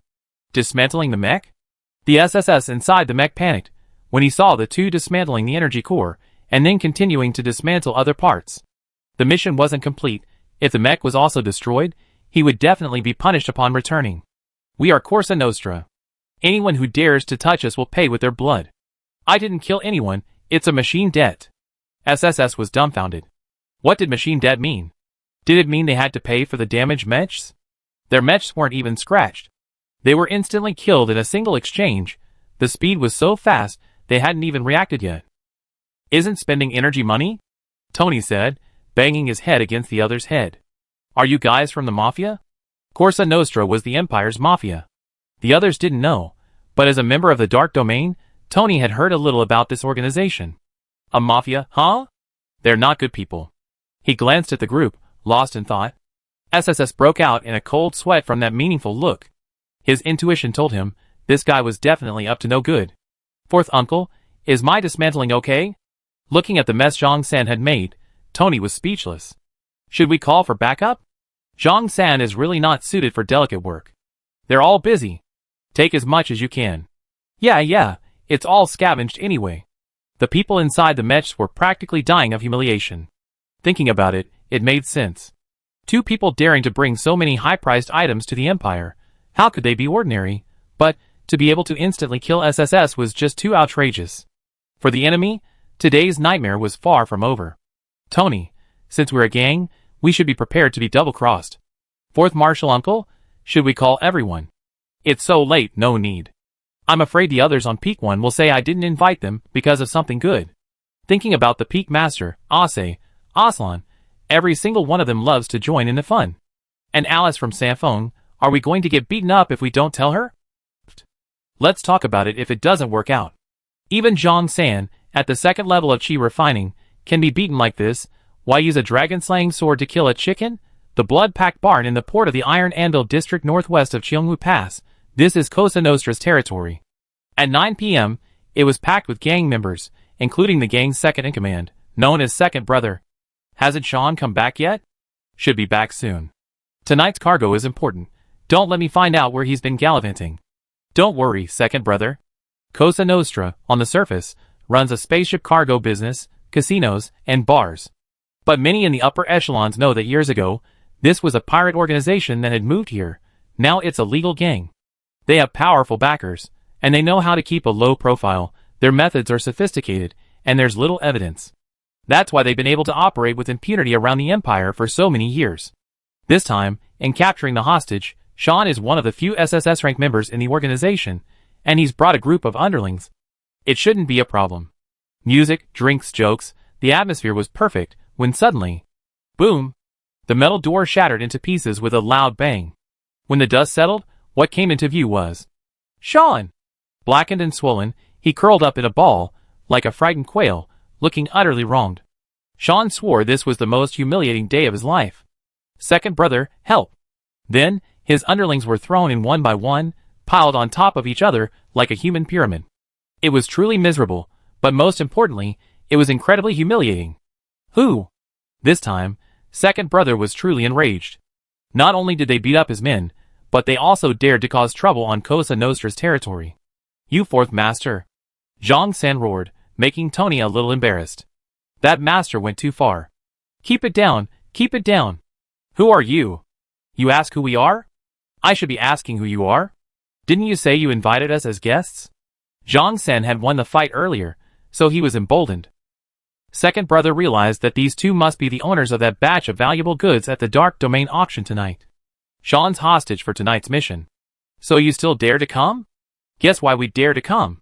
Do we even need to guess? In this situation, anyone who can hold off Sean, and even come knocking on our door must have some skills. Damn it, looks like we kicked a hornet's nest, but now we're in a bind, caught between a rock and a hard place. What's most important to a gang? Face. If they're getting humiliated and don't fight back, how will they intimidate other thugs? Go! The 2v100 battle officially begins. However, there's still no suspense. Half an hour later, Tony and Zhang San are grinning from ear to ear as they look at the supplies in the basement. Second Brother, you truly live up to your reputation, treating us so politely even though you invited us. Fourth Master, just call me Xiao Air. It's just a small token of our appreciation. We offended you tonight, so please take whatever you like. This Second Brother is no longer the arrogant, domineering, and ruthless second-in-command of Cosa Nostra. Hunched over, his posture almost subservient, he moved cautiously, bowing and scraping, humble and polite, his face bearing the marks of a profound lesson. Hey, you're really good at this. Zhang San, participating in a robbery for the first time, was overjoyed by the feeling of getting something for nothing. He couldn't stop praising, hey, you really know your stuff. These are all good stuff. Of course, what you collected is now my personal collection. Good heavens. My savings of over 10 years. Gone. All gone. Second Brother almost burst into tears, but he still had to flatter, saying Fourth Master. Third Master. I'm glad you like it. After the looting, Tony couldn't resist making a few sarcastic remarks. Hey, what's the most important thing in life? This question left Second Brother completely bewildered. What the hell? Are we getting here? Are we about to have a moral education lesson? Before you reach out, test the waters? No. It's honesty. Second Brother now knew the other side was definitely up to no good. Then, under duress and bribery, Second Brother led the two to raid several of Cosa Nostra's other strongholds. Fourth Master, really, that's all. If we find the boss, he'd kill me. Please spare my life. Alright, we're tired too, don't bother seeing us off. Wait, at a personal terminal, we contact you if anything happens. Knowing a local bigwig always helps, right? Second Brother, what? Can I not add one? Chapter 336. Take care. My living father is finally gone.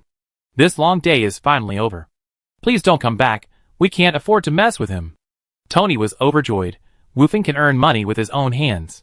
Su Xiang's eyes lit up when he saw the pile of spoils. Satyr, well done. Everyone can make money, even Xiao Xuanzi is rich, Jianfeng can't be the only one poor. The path to wealth has arrived. The empire's power is deeply entrenched, its intelligence network extensive. The next morning, news of Cosa Nostra's capture of a hostage being turned on and killed, and the loss of 5 strongholds, spread throughout Qiongwu Pass. Were they the 2 from the Dark Domain last night? Yes. Only 2 people? Yeah. Who did you send out? Sean from SSS, with over a dozen henchmen, all S-rank or higher. They also raided Blood Pact. Didn't they stop them at Blood Pact? Blood Pact is just a hideout, their fighting strength isn't a small fry. They stopped them. The second in command was there too. Over 100 people were wiped out in one fell swoop. They say it was a heavy loss. Tell our people to stop. These people are not to be trifled with. Regardless of how many people were on the other side, or what their fighting strength was, it was clear that even Cosa Nostra couldn't withstand them. In this round, the local bully lost miserably. To seize control of the purifying elixir's distribution channels, or the alchemist behind it, they have to carefully consider their own strength. Tony's move to make an example of them gave Qiongwu Pass a small shock. In an instant, all the forces that had designs on them fell silent. Another important thing is, Sun Qianyu's reputation has collapsed. After his crazy shopping spree at the Empire Mecha exhibition was exposed, the Empire didn't seem to care. But the people of the Federation broke down. From garbage collector to billionaire. Poor Mecha pilot spreads 8 small targets. He must have come from a garbage dump, right? How does he have so much money? 800 million? Even heirs of ordinary wealthy families might not be able to easily come up with that much money, right? Everyone else is doing just fine being poor. How did you suddenly become rich? More than his strength, I can't accept his wealth. He's the ceiling of poor geniuses in my eyes. He wouldn't. Don't guess wildly.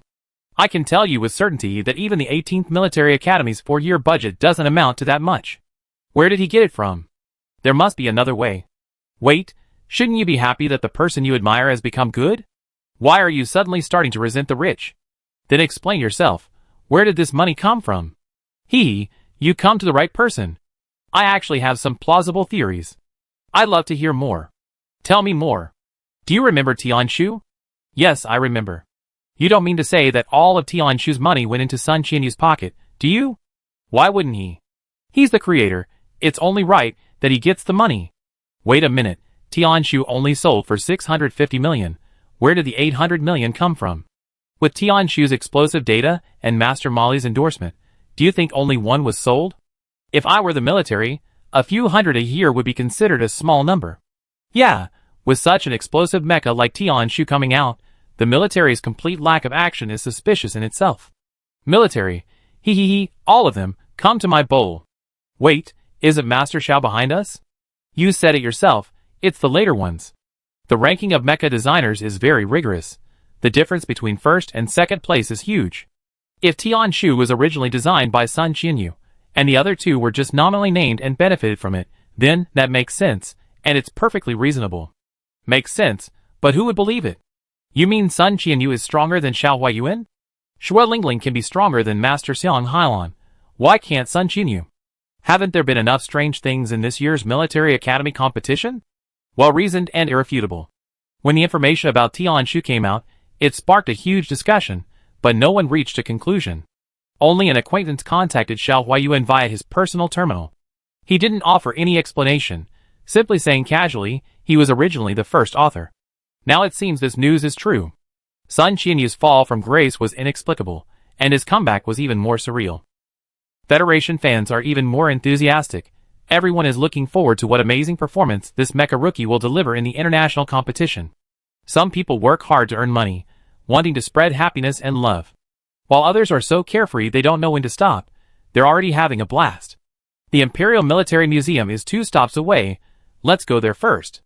A bite of Jianghu is the Empire's most famous food street. This is delicious. This is delicious too. So delicious, so delicious, so incredibly delicious. I can't eat anymore. This shopping mall is very famous. They're having a sale. Let's go! The largest amusement park in the Empire is to the west, We don't have time today. Shall we go tomorrow? There are a few other attractions. Shall we schedule them for the day after tomorrow? The water park. I want to go to the water park. There's a really nice anti-gravity karaoke place. Anyone want to go? Me. Me. Me. Me. Oh! On this special day, I'm giving you a special song, special love for a special you. Come enjoy the sound of a Ferrari on a tractor's face. Special love for a special you. My loneliness can't escape your eyes. Louis, fully made up, floats in the air, singing and swaying, while the white balls behind him form a square formation dancing to cheer him on. Debut already? What's with all this cultivation? Gu Han rubbed his furrowed brow. It'd be better to go rob a gang, it's too noisy. He's too old, he really can't handle this kind of activity. Liang Yuang's eyes sparkled. Xinyo Typhoon is amazing. All the other peaks are making money. What about her scripture pavilion? Besides publishing books, teaching, taking exams, and showing off her talents at the annual meeting, her presence is a bit low. If this continues, she easily fall out of favor with her master. Now, a solution has arrived. Louis is a sword cultivator, destined to be poor. If she forms a group with him, learns some operational experience from Tang Tang, and does some live streaming, it's totally feasible, right? Let us welcome the seventh disciple under Master Yiming, the pavilion master of the scripture pavilion, the Ice Queen Liang Yuang. Next death metal. Where's Labu? Your theme song. Having been at Qingwu Pass for a week, Xianqing sect hasn't done anything productive. Not a single scenic spot has been neglected. With her little nephew around, wherever they go, what they do, what they eat, netizens are following and live streaming. The Federation team appears in the culinary world. Gu Zhanting's favorite grilled squid. The Federation team's favorite ODD. Link, XXXX. The Federation team visits the military museum. The Federation team sings karaoke all night. 4S. Water park goes crazy. The Federation team goes on a rampage at Qingwu Pass. Did the Federation forfeit the competition? Other teams. Scratching their heads. Don't they need to train? Do they really think this is a vacation? Chapter 337. Xianqing Sect. We liberated 3 occupied territories this year, achieving our targets ahead of schedule. Can't we relax a bit? Others train gruelingly, gathering intelligence, familiarizing themselves with the terrain, and devising tactics, practically splitting every hour in half. These guys come to the Empire, and just go wild. Anyone watching would be mentally exhausted. Is this the Federation style in previous years? No. In the eyes of other countries, the Federation, the second-ranked power in interstellar space, has always been seen as a low-key, restrained, and meticulously honest nation. Unable to match the Empire's powerful strength, nor the dazzling brilliance of the Dark Horse Tianyin. But this year, their performance is absolutely explosive.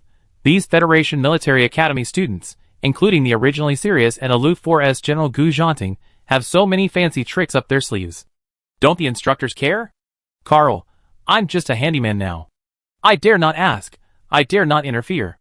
Last-minute cramming is indeed useless. From Fu Jiwei's perspective, the international competition is a battle of comprehensive national strength. National strength determines 60% of the score. The remaining 40% is predetermined by the daily, meticulous training. These last few days are merely self-comfort.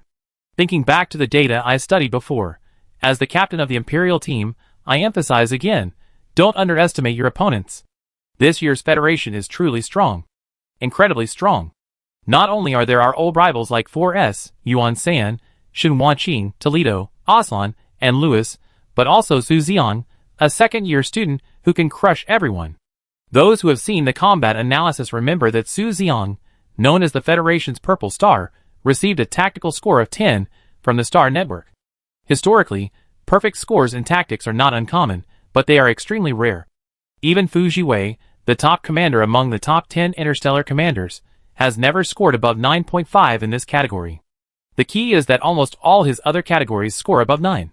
This means that the initial guess that the opponent won by relying on teamwork and tactics is not entirely accurate. In terms of combat strength, he is also very strong. This year, there are more than just this one rising star in the Federation. Gu Han, Siren, Alice, Yang Cheng. They also participated last year and didn't even make it to the national competition, but this year, they all made it into the top 20. Another very important issue is that these individuals don't have high mental strength. Yet their displayed combat strength is surprisingly terrifying. This is very incongruous, and it bothers Fu Jiwei greatly. I suspect that the Federation's top 100 teams have concealed some information in their mental strength tests. This is the only explanation she can offer. Given the Federation's level, it doesn't make sense for AB-level players to enter the international competition. Falsifying mental strength data isn't uncommon, many countries do it. So, aside from the veterans, the newcomers' levels are practically unknown until the battle begins. There can't possibly be a 4S, right?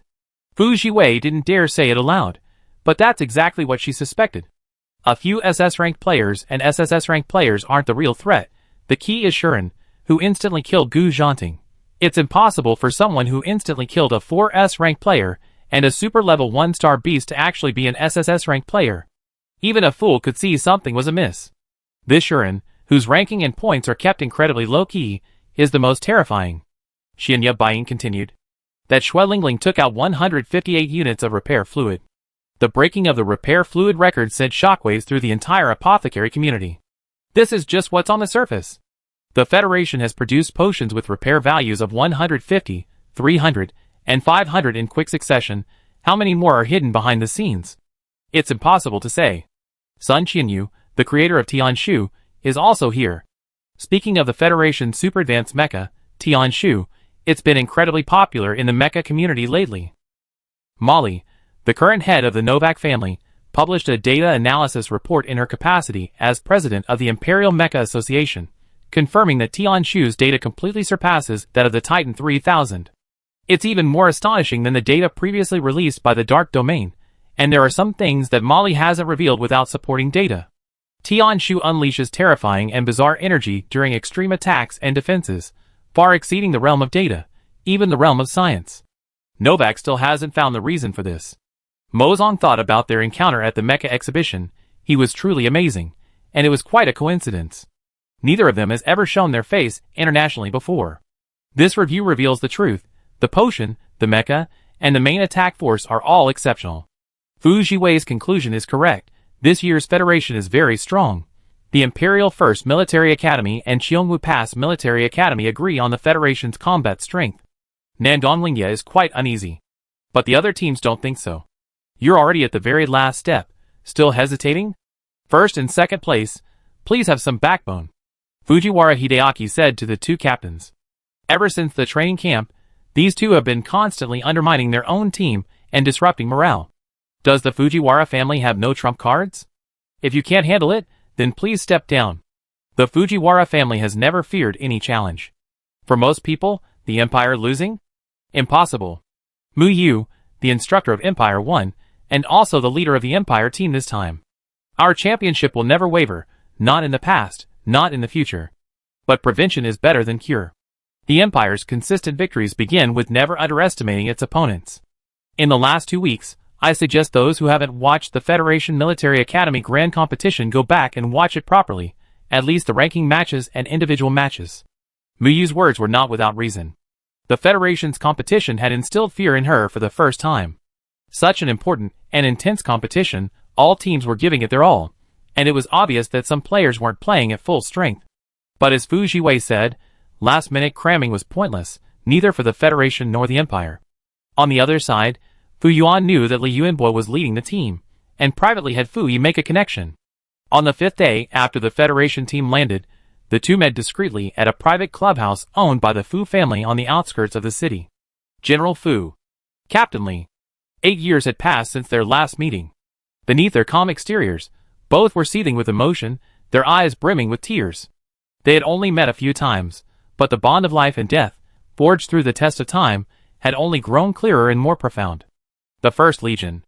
Zhu Lingchun and Dell were assigned to the 21st Legion, and I was in the 18th Military Academy, which was ranked first in the Federation this year. At least those who survived were doing well. That's good, that's good. Thanks to the medicine you gave me, otherwise I might not have made it to today. Their connection, no matter how you look at it, always revolves around that one name. I never thought I'd still be alive, but General Gu. Li Yuanbo, he couldn't cry. He was happily going to karaoke yesterday. The Gu Jianshin you thought was a man of deep resentment and great righteousness. The junior uncle who entered the Xianxing sect, joking and carefree, seemingly oblivious to everything else.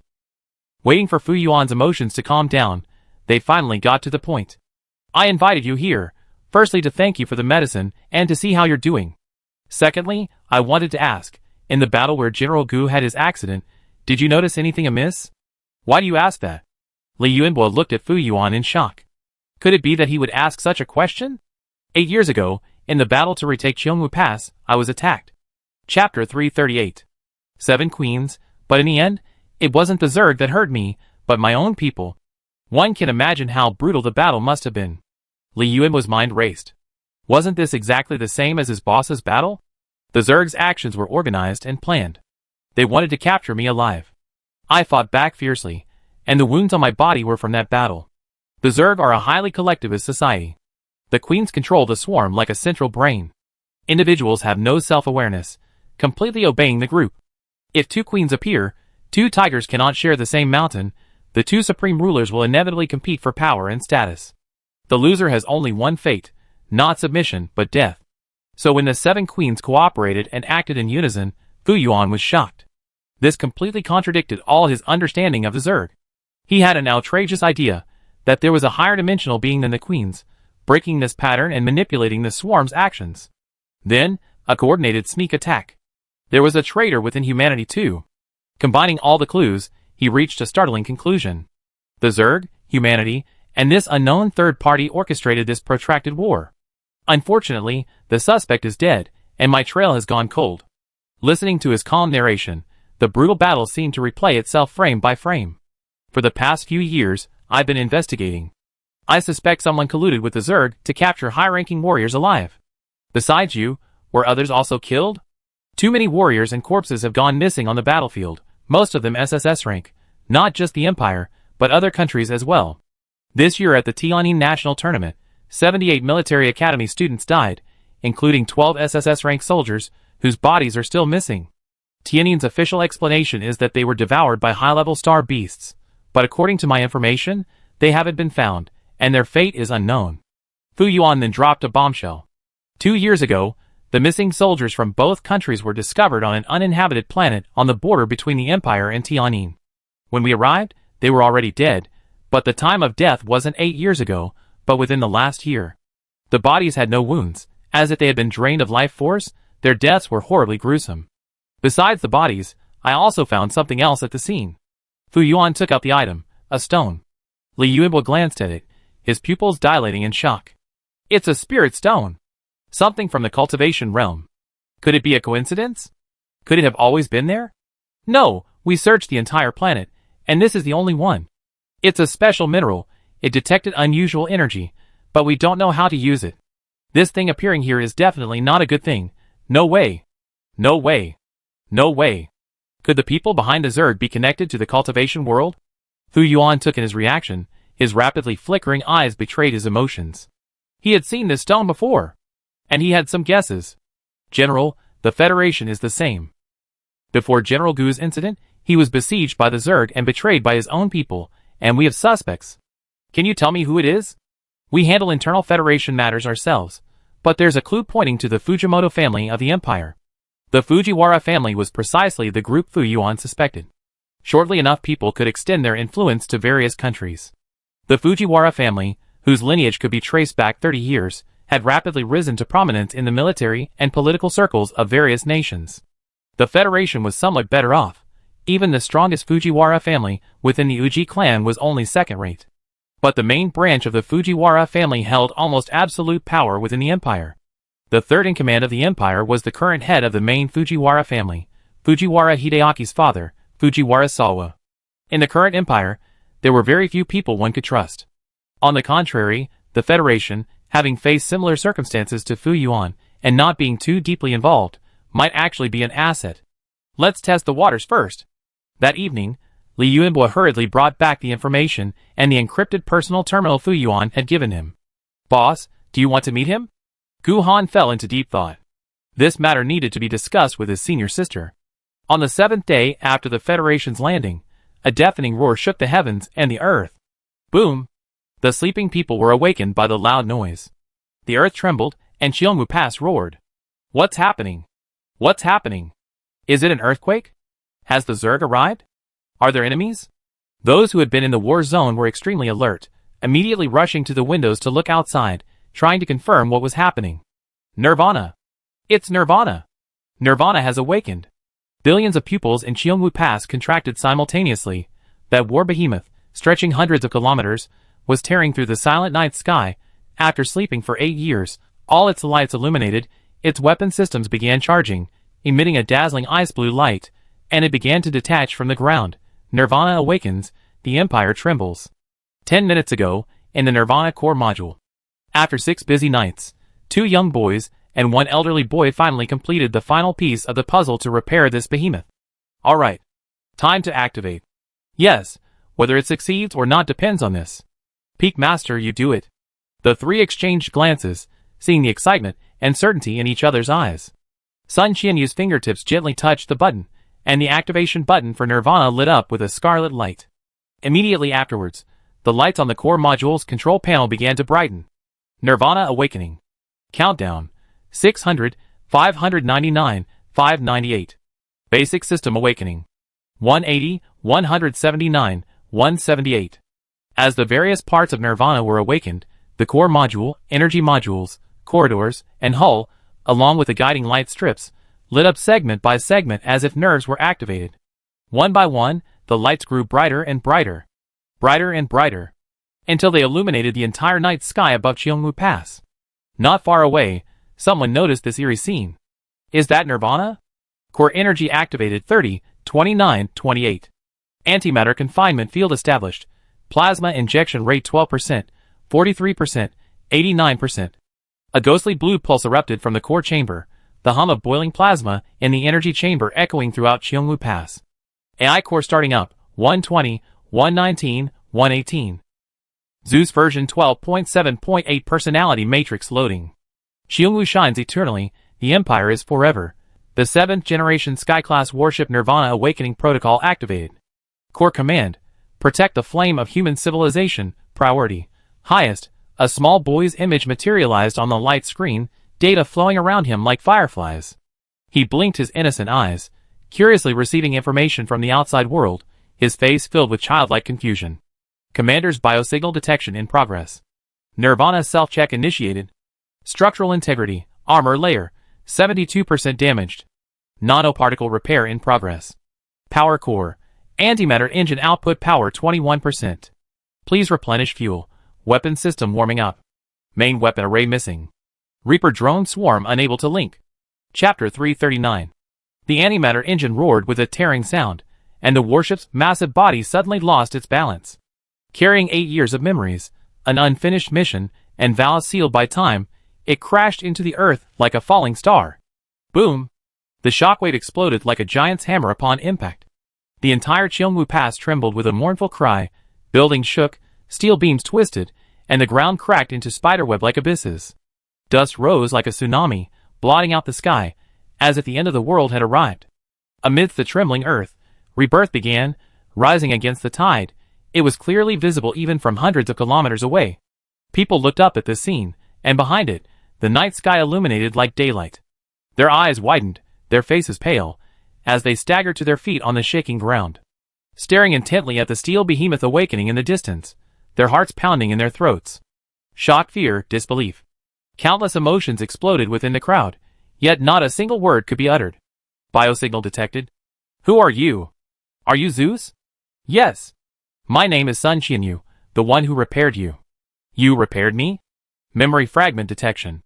Last combat record. Destroy the S-078 Zerg Mother Hive at Cheongwoo Pass at all costs. Star calendar updating. 2,855 standard days skipped. System time error 2,855 days, re-anchoring cosmic reference coordinates. Empire. Cheongwoo Pass. So much time has passed? Have I completed my mission? A moist glimmer shone in the eyes of the 3. Nirvana. A cold, steel behemoth, heartless and lifeless, carrying humanity's most fervent prayers, completed the impossible at the cost of self-destruction. After 8 years of silence, upon its reawakening, its thoughts and desires remained focused on the unfinished mission. It's a success. You protected Cheongwoo Pass. That's good. That's good.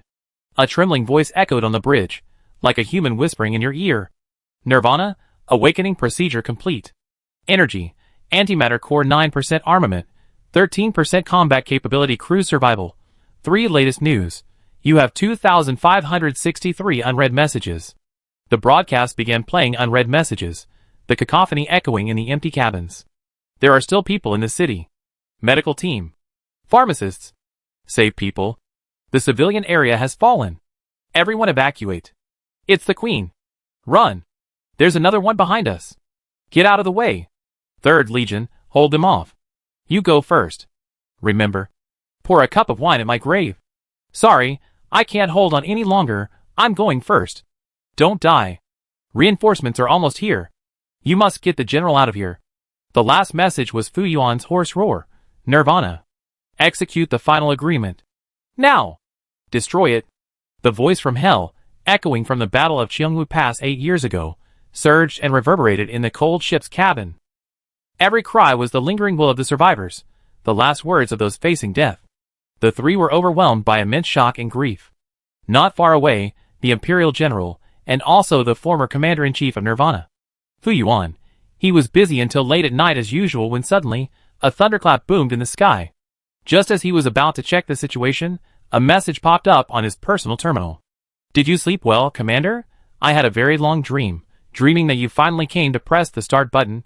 Bad news. The deck cannot automatically repair itself. The nanobots are on strike. The weapons system needs 72 hours to calibrate. The engineers cut corners back then, and now they're getting their comeuppance. Good news. I secretly improved the main gun algorithm. It can now penetrate planetary armor 1.2 times the standard thickness. By the way, your treasured bottle of Stardust whiskey has expired. Are you still there? When can you come to see me? Your loyal Zeus. Fu Yuan's fingertips hovered over the light screen, trembling uncontrollably, tears streaming down his face. 8 years. That voice that once fought alongside him in the Starry Sea, that AI that would secretly complain about high-level decisions during tactical meetings, that comrade who activated the self-destruct program to cover his retreat in his most desperate moment. After more than 2,000 days and nights, it returned to his life. A drop of scalding liquid splashed onto the light screen, blurring the words. He took a deep breath, his low, hoarse voice laced with laughter and a sob. My comrade is back. The military immediately activated Level 1 alert, and everyone sprang into action, rushing towards Nirvana. 3 unauthorized personnel detected. Biometrics, not registered with the Imperial military. Thank you for fixing me? Can I add you on my personal terminal? I do my best to thank you. Oh, no need. I'm happy to have fixed you. Retreat. They've been delayed for quite a while. The Imperial military personnel should be arriving soon. They couldn't handle this situation, so they retreated. Goodbye. See you next time. Zeus detected no threat and didn't stop them. 10 minutes later, Fu Yuan arrived at the scene with high-ranking officials from the General Staff, the Military Department, and the Equipment Department, totaling over a dozen departments. By this time, the entire population of Cheongwu Pass had witnessed the event, and Nirvana was surrounded by a dense crowd. Nirvana, disarm, emergency landing. Roger. Zeus commanded Nirvana to descend from 100 meters in the air to its original position, all the hatches opening. After confirming safety, Fu Yuan and his group entered the core module one by one. Looking at each other's familiar faces, welcome back, Commander. Welcome back, Zeus. It couldn't be kept secret any longer, over 100 million people had witnessed this. The matter is too big, the StarNet has exploded. Phoenix returns. Boom. Nirvana takes flight. Urgent report from Cheongwu Pass. Nirvana returns. The Steel Beast roars. Breaking news. The Empire's legendary battleship Nirvana suddenly awakens. Cheongwu Pass enters Level 1 combat readiness. Urgent broadcast. At 3:47 a.m. today, the Empire's ultimate weapon, dormant for 8 years. The Sky-class strategic battleship Nirvana, suddenly activated. The situation is unclear. Thousands upon thousands of videos from different people and angles have confirmed Nirvana's awakening. The news has spread throughout the interstellar space, and the military of almost every country has mobilized urgently, all eyes turning to Cheongwu Pass. Everyone wants to know, how did Nirvana, long since become a tourist attraction and abandoned by all advanced mech pilots, awaken? Was it suddenly repaired? Who repaired it? In the dormitory assigned to the Federation team at the Empire's first military academy, not far from Nirvana. Li Yuanhua and Carl looked at each other speechlessly. Who fixed it? Is there even a question? The entire galaxy has been trying to fix it for 8 years, and still can't. The 3 members of the Weapon Peak have been missing every night. Combining these 2 events, the answer is obvious. It's just a matter of hoping this doesn't escalate too much. Is it possible that the Empire won't be able to find out who did it? What if they clean up the mess thoroughly enough? But it's too late. The good leader of Weapon Peak left behind more than just a positive image. He also exposed his own backyard. In the core cabin, the Empire's high command gathered, everyone holding their breath, waiting for an answer. Zeus, what exactly happened? Who fixed you? Chapter 340. Self-repair was impossible. Experts from the Equipment Department and Research Institute discovered upon arrival that the Nirvana core module had been tampered with. The deck was disassembled, and all damaged passageways had been repaired. Many designs had even been adjusted. Moreover, judging by the modifications and repairs, the workload was immense. Under the Empire's nose, it would have taken at least 100 people half a year to complete. So the question is, who did it? Who could have done it? Nirvana was activated at 3:39 a.m. Cheongwu Pass time. Zeus initiated the awakening program at 3:41 a.m. Confirmed the repairers were not registered Imperial military personnel. There were 3 in total, one of whom identified himself as Sun Qianyu. Image data. XXXX. Who is this? Sun Qianyu's spirited face was clearly displayed on the screen. The one behind him looks familiar. Several experts saw Xiao Huayuan and began trying to recall his identity. Searching StarNet information, keyword Sun Qianyu. Just as everyone was filled with questions, the search results popped up. So fast. Since the target wasn't a registered member of the Imperial military, the search scope needed to be expanded. But with the vast amount of information across the entire interstellar space, the fact that results came so quickly meant only one thing. The target wasn't an unknown individual. Detected one match between name and biometric information. Name: Sun Qianyu. Age: 19. Nationality: Interstellar Republic Human Federation Sovereign Union. Identity: Mech Pilot, 18th Military Academy Squadron, Star 9527. Current residence: Room 305, Dormitory Building 273. First Military Academy of the Empire. A military academy student participating in the international competition? A Federation mecha pilot? 19 years old? Only entered the country a week ago? None of the information seemed to relate to the successful completion of Nirvana. 2 biometric matches detected. Name: Xiao Huayuan. Name: Ivan. Xiao Huayuan. A Federation mecha master, but to complete such a massive project in such a short time with just 3 people. It's simply unbelievable. Everyone stared at the 3 faces on the screen. The scene was deathly silent. For the first time, Fu Yuan questioned Zeus's memories. Could it be that Zeus had just woken up and his mind was confused? Zeus, I'm an AI. But that video definitely shows these 3 people. Zeus, are you sure there are only 3 people? Zeus woke up and only saw 3 people. Their biological information matched perfectly. There are too many things to complain about. I don't even know where to begin. And why are the Federation's mech pilots repairing our warship? Are they doing charity? Sun Qianyu, you're welcome. Everyone's brain is a mess.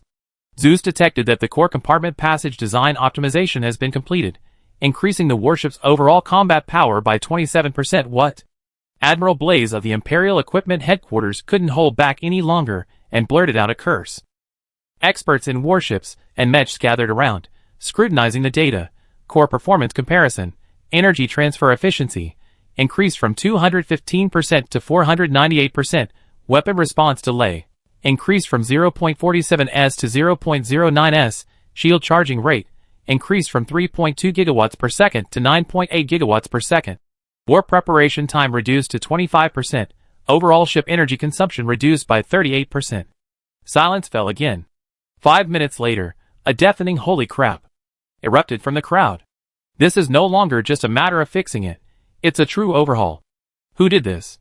You have to understand, for a warship of this caliber, even a 1-unit improvement in any statistic represents a qualitative leap. An overall upgrade requires the relay and progress of several generations. The entire Empire's mech masters and equipment experts have exhausted 8 years of their efforts and still couldn't repair it. Not only did you fix it, but you gave me an exponential upgrade. Who did it? And how did they do it? General, I request a summons of the parties involved. Blaze regretted saying that. No, it's a visit. I go personally. This matter is quite significant. 2 Federation top 100 fighters plus a master-level expert like Xiao Huayuan. Their identities are extremely sensitive. Even if the Empire has evidence, it can't casually use summons. A method targeting suspects, otherwise, it would be tantamount to diplomatic provocation. Moreover, if they really did repair Nirvana, it would be a tremendous act of kindness for the Empire. This matter must be handled with utmost care. It's just incomprehensible. Why would the Federation's mech pilots do something like this?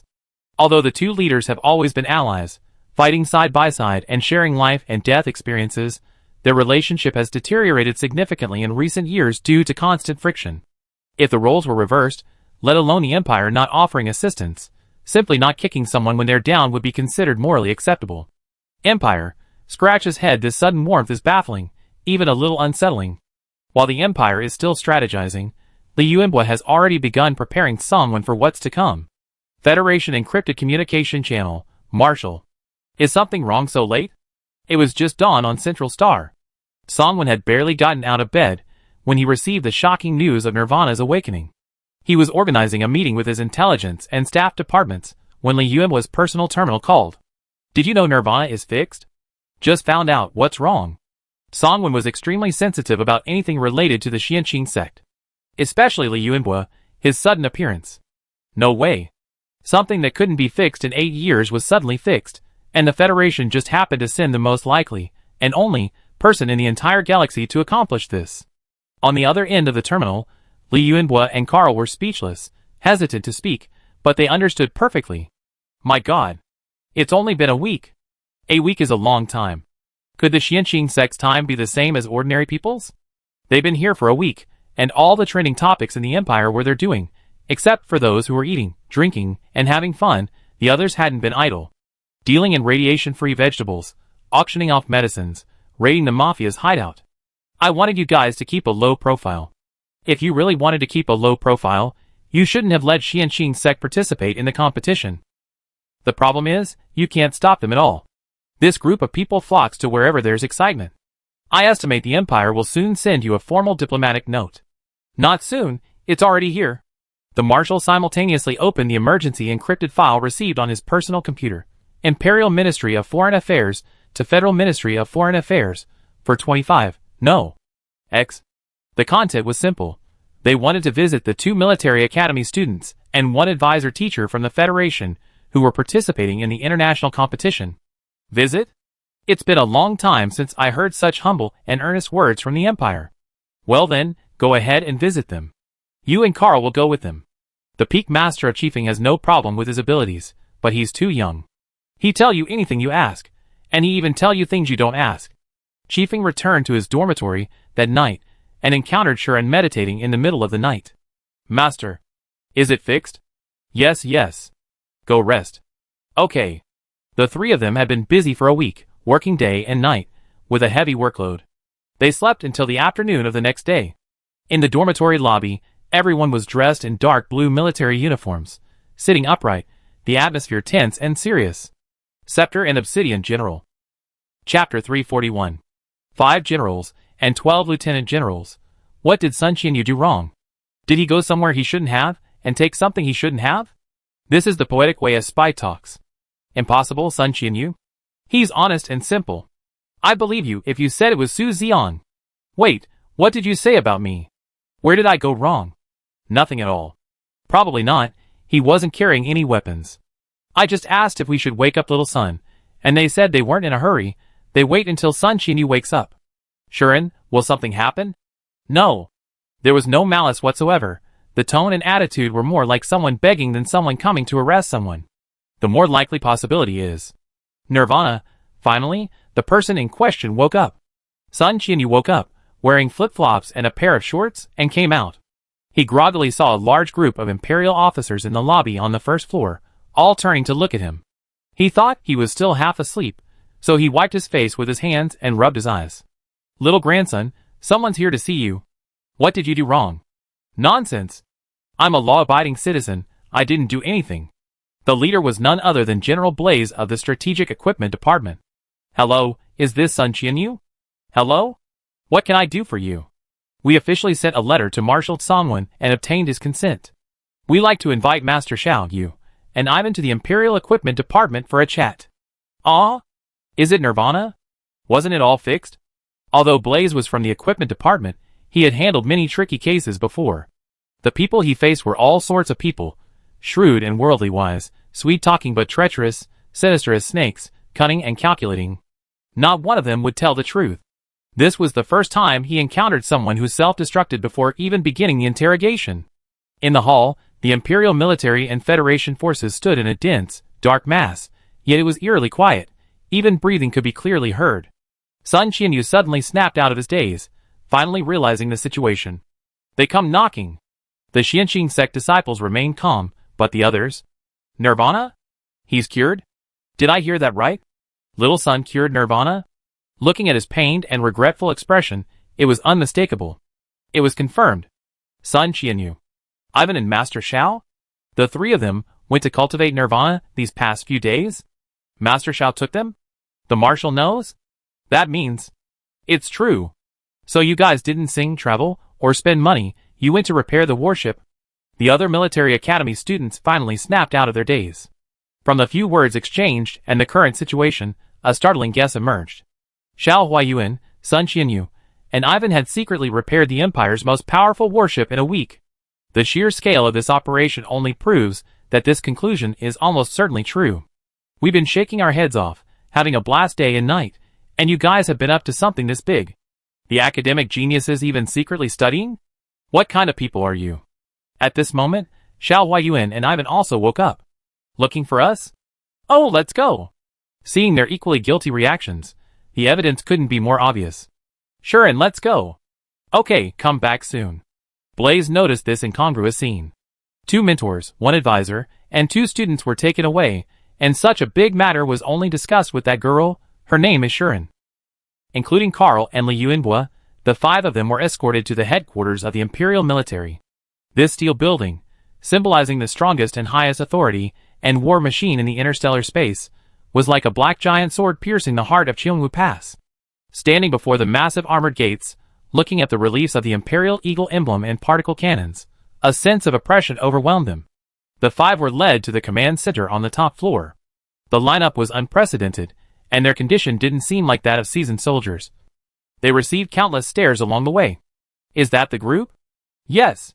I know Xiao Huayuan, but the other 2 are still children. Sun Qianyu and Ivan, with their childlike faces, were surrounded by a group of imposing navy blue uniforms. It wasn't an interrogation room, but a conference room. Food and drink were provided, and the atmosphere was respectful. Everyone quickly relaxed. General Fu. Several people jumped up from their chairs upon seeing the newcomer. An Imperial General, one of the 2 interstellar heroes, the head of the Fu family, for S-level Fu Yuan.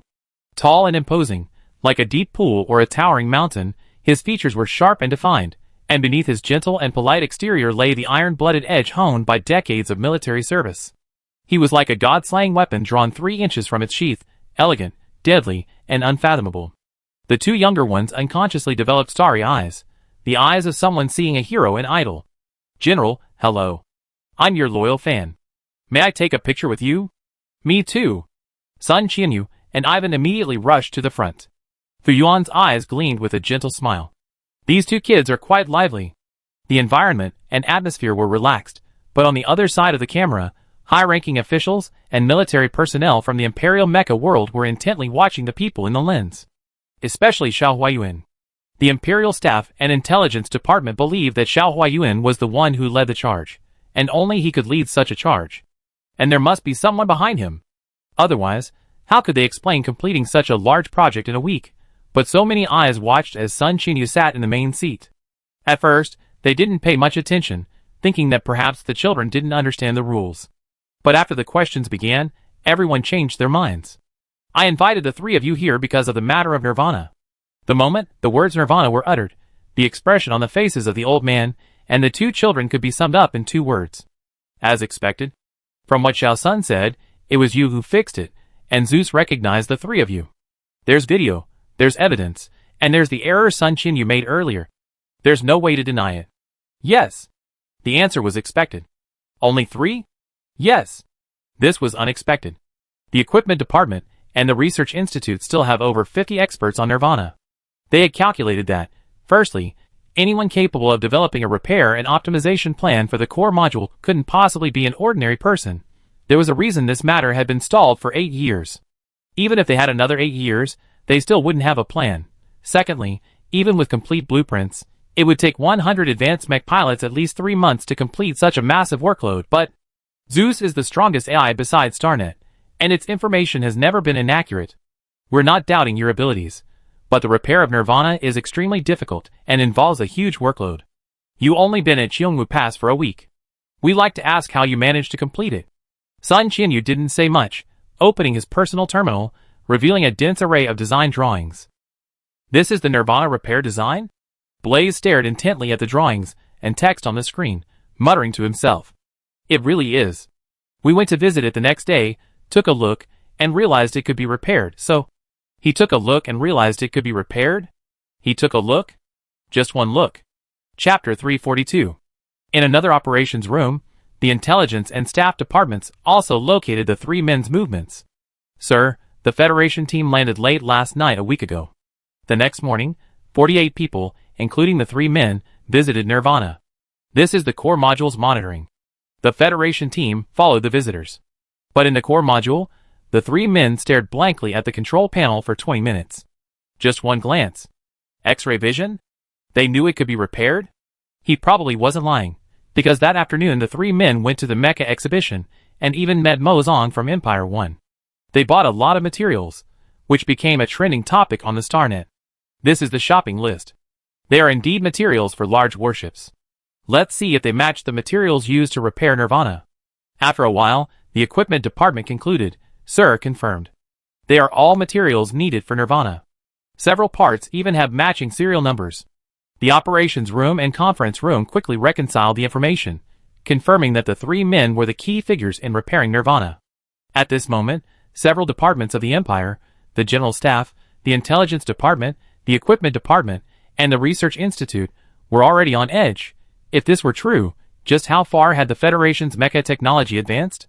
Most importantly, how did these three people manage to complete such a massive project? Master Xiao, we like to confirm. How did we manage to complete such a large undertaking in such a short time? Xiao Huayuan looked at Sun Qianyu, who nodded. This tacit understanding was precisely noticed by Fu Yuan and Blaze. Xiao Huayuan seemed to be seeking the other's opinion, receiving his approval. In the Empire's mind, it should be Master Xiao Huayuan who led the charge, but their current behavior seemed to foreshadow a startling fact. Judging from Zeus's words and their attitudes, the military academy student, Sun Qianyu, was the true leader. Sun Qianyu released a worker ant and a puppet spider. The fist-sized worker ant and the puppet spider, 3 times its size, were jet black with a gleaming metallic sheen. Their segmented limbs moved swiftly and nimbly across the table. Their mouth parts were deformable, switching between tweezers, a carving knife, and a welding torch. Their backs could unfold into a workbench and extend mechanical arms, supporting more complex work modes, even allowing the ant and spider to work together.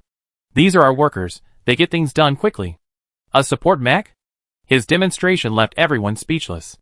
Mechs weren't ordinary AI robots. Their design and repair required mental power. They couldn't simply read blueprints and follow instructions step by step. AI robots could only perform the most basic physical and mental tasks. Ordinary mechs and auxiliary mechs require the operator's complete concentration to control. If Sun Qianyu wanted to improve efficiency, there was only one possibility. He could control multiple auxiliary mechs simultaneously, performing multitasking. And he had just indeed directed 2 auxiliary robots to complete different tasks at the same time. You can control multiple auxiliary mechs simultaneously?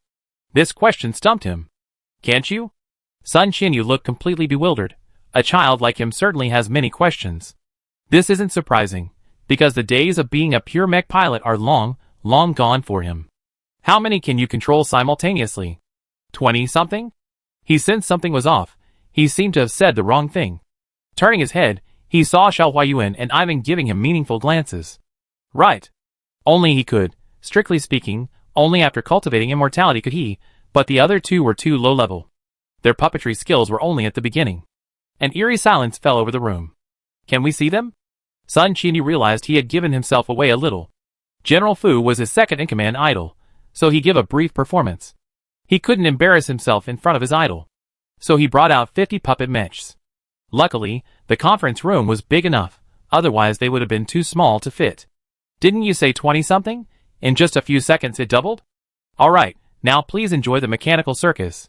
At Sun Qianyu's command, worker ants lined up and stacked themselves into a pyramid, with a tiny ant at the very top performing aerial somersaults. The puppet spiders formed a rotating stage at the bottom, upon which the worker ant swarm performed a mechanical dance. Impressive, isn't it? How is this done? Is this really a mecha? Or just an AI robot executing commands? He alone is controlling dozens of auxiliary mechas. Don't let their large fists fool you. Controlling them is incredibly difficult. What level of mental strength must he have cultivated? He seems to have. S-rank mental strength? Has the world changed? At this moment, in the hearts of all the mecha pilots and soldiers present, Sun Qianyu descended like a god. This scene profoundly challenged all the common sense and decades of knowledge accumulated in their respective fields. Second performance, Puppet Olympics. The worker ants, wielding Sun Qianyu's various tools, began lifting weights, from pliers and hammers to toolboxes, and finally, a mecha hundreds of times their own size. As the whistle blew, the puppet spider began its hurdles race. Whoa! Ivan couldn't help but cheer loudly. His master's new talent meant he surely have a place at the annual gala. Others, how idle are they, thinking of practicing this? Fu Yuan and Blaze maintained calm expressions, but their hearts were in turmoil. An S-rank mental power could simultaneously control 50 auxiliary mechas performing different tasks. Even Fu Yuan himself couldn't do that. Mental power is an energy that is both powerful and fragile. Powerful because it can instantly activate mechas thousands of times stronger than a human. Fragile because, like a strong arm, it cannot multitask. It requires complete concentration during combat, making it vulnerable to attack, and once injured, recovery is difficult. Now, suddenly, someone has appeared who can divide this arm into 50 parts, without them interfering with each other. The key point is, judging from his relaxed demeanor, this isn't his limit. Can you guys do it too? Fu Yuan turned to Xiao Huayuan and Ivan, eager to confirm whether the Federation had only produced one oddball or a whole group. To avoid making Sun Qianyu seem too out of place, Xiao Huayuan said, I can probably control 3. I can manage 7 or 8. In other words, more than one person in the Federation could control multiple mechs simultaneously. This completely shattered the Empire's centuries-old understanding of the indestructibility of mental strength and mechs. Can all Federation warriors do it? Really? Li Yuebua and Carl said in unison, I can't. Me neither. Don't you two feel something's wrong that you can't do it? Blaze was about to continue this topic when Carl interrupted him. Any other questions about Nirvana? The two knew they couldn't ask any more questions about people. The Xianxing sect members lacked political awareness, but Carl was a seasoned veteran. Revealing half and hiding half was the best approach. Excuse me, could you share these design drawings with us? Of course we pay you. Chapter 343. Fu Yuan and Blaze immediately caught the fleeting joy in their eyes. Finally, they got to the point. Of course, we pay for the materials to repair Nirvana, Blaze continued. Are you selling Master Sun's worker ants and puppet spiders? The price is negotiable. And your previous heavenly pivot, we buy it at the auction price. As many as you have? The three from Chiefing listened to this barrage of business deals, tears of excitement streaming down their faces. Their expressions grew increasingly greedy. Cheongwu Pass is truly a blessed place for Chiefing. They must come here often. The three shouted in unison, Sell! How much is your personal termo? I transfer the blueprints to you directly? Blaze, don't you need to discuss this with the Federation? Carl, no need. It's Xianxing Sect's own stuff, we can't control it. Blaze had seen all sorts of technical experts. Blueprints were the crystallization of wisdom, the most precious thing for mecha pilots. Some of them are even inheritable and can be developed. We can't even keep them hidden. We even need to design some redundancies so other mech pilots can't understand or learn them. But this kid's thought process is so different from everyone else's. He talked for so long without any emotional fluctuation, but as soon as money is mentioned, his eyes light up. Oh right, the Big Dipper, Dubhe, Merak, Fekta, Migrez, Alioth, Mizar, Alcade, which one do you want? Are the data all similar? The data are still different. That's more like it. Dubhe is already scary enough, and then 7 more similar ones? Are they trying to scare our empire to death, before the group could even catch their breath? Sun Qianyu continued casually, the basic stats aren't that different. Tian Shu is offensive, Tian Xian is stronger in aerial combat, Tian Ji is defensive, and Tian Quan has stronger overall battlefield command capabilities. It's just too comprehensive. It would have been better if there was only one Tian Shu. Blaze's hands were trembling. This isn't just a single mech, it's a combat cluster. They dare to sell it? That means there are many more powerful moves hidden behind it. The General Staff and Intelligence Department took a deep breath. It seems a comprehensive reassessment of the Federation's military strength is needed. The Empire's intelligence is seriously lagging behind. By the way, recently 2 hidden versions of this series were released. Zwafu and you buy? This series? Meaning there are other series as well. Can I have a set? Sure. How long do I need to reserve? I have some in stock. Hee. The auction reached 6.5 million small goals. How could they come here without stocking up? Indeed, money always favors those with stock. Thinking about selling a whole set at once, the 3 of them started drooling like idiots. One deal propelled Chiefing past Danfeng, making him the richest man in the Xianxing sect. Breeze glanced at Li Yuanhua and Carl, his eyes showing no fear or wariness of a competitor, only the same thirst for money. Federation. Ours is the flagship version. You be drooling. Once the important matters are settled, it's time to talk about the technology. Master Sun, why is the passageway designed this way? Oh, it seems complicated here, but actually, this connection point can link with the drone cabin, increasing communication efficiency by 10% and significantly reducing drone swarm command latency. Oh, I see. Yes, design must consider the whole picture, not just the details. I learned a lot, as expected of Master Sun. And here? Is there any significance to adding iron willow and crystal ore? Not only that, I also added a tiny bit of entropy iron powder. You can try this ratio. Energy consumption will be minimized. Holy crap. Terrifying, isn't it? Sun Qianyu looked utterly shocked. You're the scary one. How did you discover this? You asked 5 questions, and at least 4 could be published as papers, 3 could be patented. The scope covers material science, intelligent weapon systems, design, novel energy structures. Is it really okay to tell us all this so openly? The way you're sharing everything is making me nervous. All the well-known experts from the upper echelons of the Empire have arrived. Sun Qianyu was surrounded, bombarded with questions. Although incredulous, Fu Yuan and Blaze were certain of one fact. Sun Qianyu is the ringleader. Yes, I'm 100% certain the design was his. Xiao Huayuan only knows a part of it. It seems the previous ranking of Tian Shu's designs was serious, but nobody took it seriously. There's something else strange about Carl and Li Yuanhua. Yes, they were far too lax. This matter has now escalated into a diplomatic incident between major powers. The Empire was prepared to likely get no information at all. From the Federation's perspective, every word should have been carefully considered. Unexpectedly, they locked onto their target upon first meeting, and the target dared to say and sell anything. No one else stopped them. The bizarre situation was beyond their comprehension. What on earth is going on with your Federation? The 3 were trapped in the Imperial military headquarters for a whole day. An endless stream of questions. With a large order and a new VIP client, Chi Feng was overjoyed and answered everything without reservation. It got dark, and they were finally released. They even added several experts and high-ranking officials from the equipment department to their personal computers.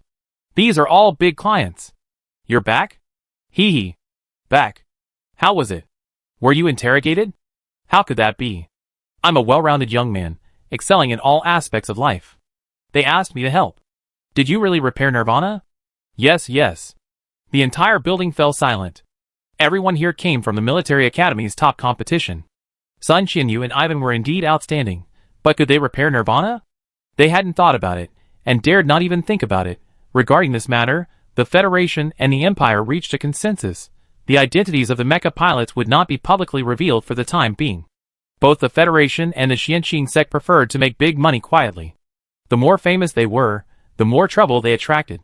But there were many witnesses to their arrest. Secrets don't stay hidden forever.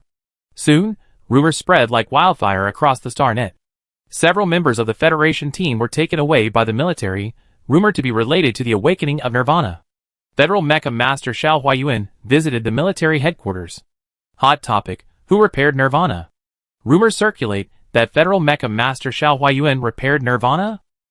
The Tian Shu trio appeared at the Imperial Military Headquarters, possibly related to Nirvana? At the Imperial First Military Academy, in Dormitory Building No. 1, the Imperial team was discussing this matter. Is it true? Most people still hadn't accepted this fact. Nirvana had been repaired, and fellow Military Academy students were involved. It's probably true. I even went with them to buy the materials.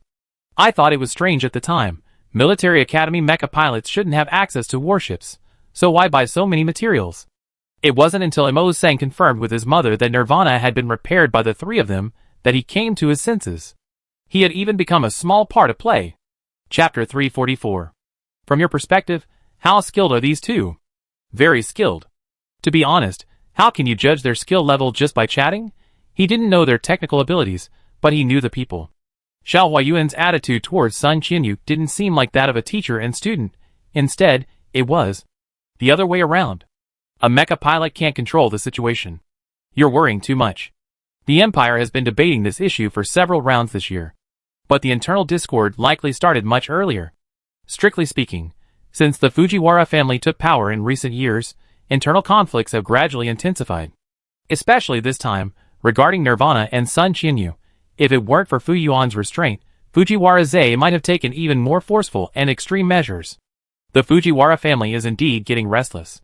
Imperial 1st Military Academy, Dormitory Building 47, Sky Shadow Squad. Kimura Yoshi frowned as he looked at the news. The Federation repaired Nirvana? That's the rumor. Any news from our own people? They say it's true. The Federation's been making headlines lately. As a dark horse that has risen in recent years, Tianyin neither wanted the Federation to rise nor wanted the Federation and Empire to grow closer. Trouble breeds heroes. Blood and fire forge true kings. Only then will Tianyin have its day. Super advanced mechs, excellent equipment, and the personnel are valuable too. Let the locals try them out. We have important matters to attend to. In the following days, the Federation team spent their time eating, drinking, and having fun. Chiefing was occasionally invited to Nirvana or the military headquarters as a guest, euphemistically called a visitor. Actually, he was just learning from them. Peppered with good food and drink, and constantly handling orders, Qifeng was almost forgetting everything. In the end, it was like going to work. He showed up on time. Even the security guards recognized the three of them. Who are they? They're so young. New recruits? You didn't know about something this big? Are you still asleep? Could it be the Federation people who repaired Nirvana? That's what you mean, could it be? That's strange, like they're coming to work. Of course, all the well-known mech pilots in the entire Empire have come these past 2 days, just to see them. Really that amazing? Extremely amazing. Especially the young one. TSK. Li Yuanhua and Carl didn't come either. This scene made Blaze even more anxious. Just abandoning them like this? Aren't they afraid they say the wrong thing or get detained? How careless, Federation. Try detaining one. Master Sun. Please help me look at this place. Can't you, Q? I was here first. Which material is better for this place? Are you more concerned about energy consumption or conductivity? I think flexibility might also be something to consider. My own flexibility isn't great. You call Tianshu 90% bad? A flexibility starting with 9, that unfamiliar number seems to only be Titan 3000? Poseidon, this must be the most Versailles-like sentence I heard this year. Yet, coming from Master Sun, it sounded unexpectedly fresh and refined. Today, the three of them, as usual, rushed back to the Imperial 1st Military Academy. It wasn't far, and they knew the way, so they didn't ask the military for a ride or take any transportation. Most importantly, someone's been watching them lately. Come out! My master would like to invite you two to his home. If Tony were there, he realized how familiar the conversation sounded. It seemed like he just heard it not long ago. What if we don't want to go? Then don't blame me for being impolite. Unable to win in hand-to-hand combat, the opponent decided to use mechs. You really think highly of us, SSS? This time, the goods and hostages were crucial. Learning from last experience, they deployed their strongest forces. 5 SSS rank mechs, all with maxed out combat experience, and 12 SS rank mechs. Don't fight here, let's go to the outskirts. At the outskirts, the scene repeated itself. Lucky. SSS rank mechs. These are all good materials. Sun Qianyu and Ivan took out their puppets and started working. Peak Master, we don't need to dismantle them, right? We should be able to put them in our storage space. The two suddenly realized, as if from a dream. Having already mech dismantling the whole thing, it was all muscle memory. They'd forgotten they could just take the loot. 17 people were bound and huddled together, and the one with a face like he eaten shit was none other than Sean, the one redeeming himself for his service. How could the same thing happen twice? Capture a hostage, get killed in retaliation, dismantle a mech, torture and extract confessions, storm the door. Would this become some kind of routine? Just as they were feeling anxious, they heard Sun Qinyu ask, "What gang are you from?" So, that very night, led by Sean, 7 more of Cosa Nostra's hideouts were raided.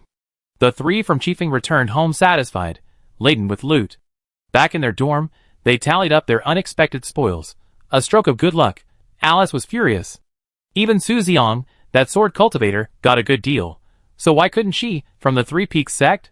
The Xianqing sect members made some online connections, and Tony immediately realized they seemed to be the same group.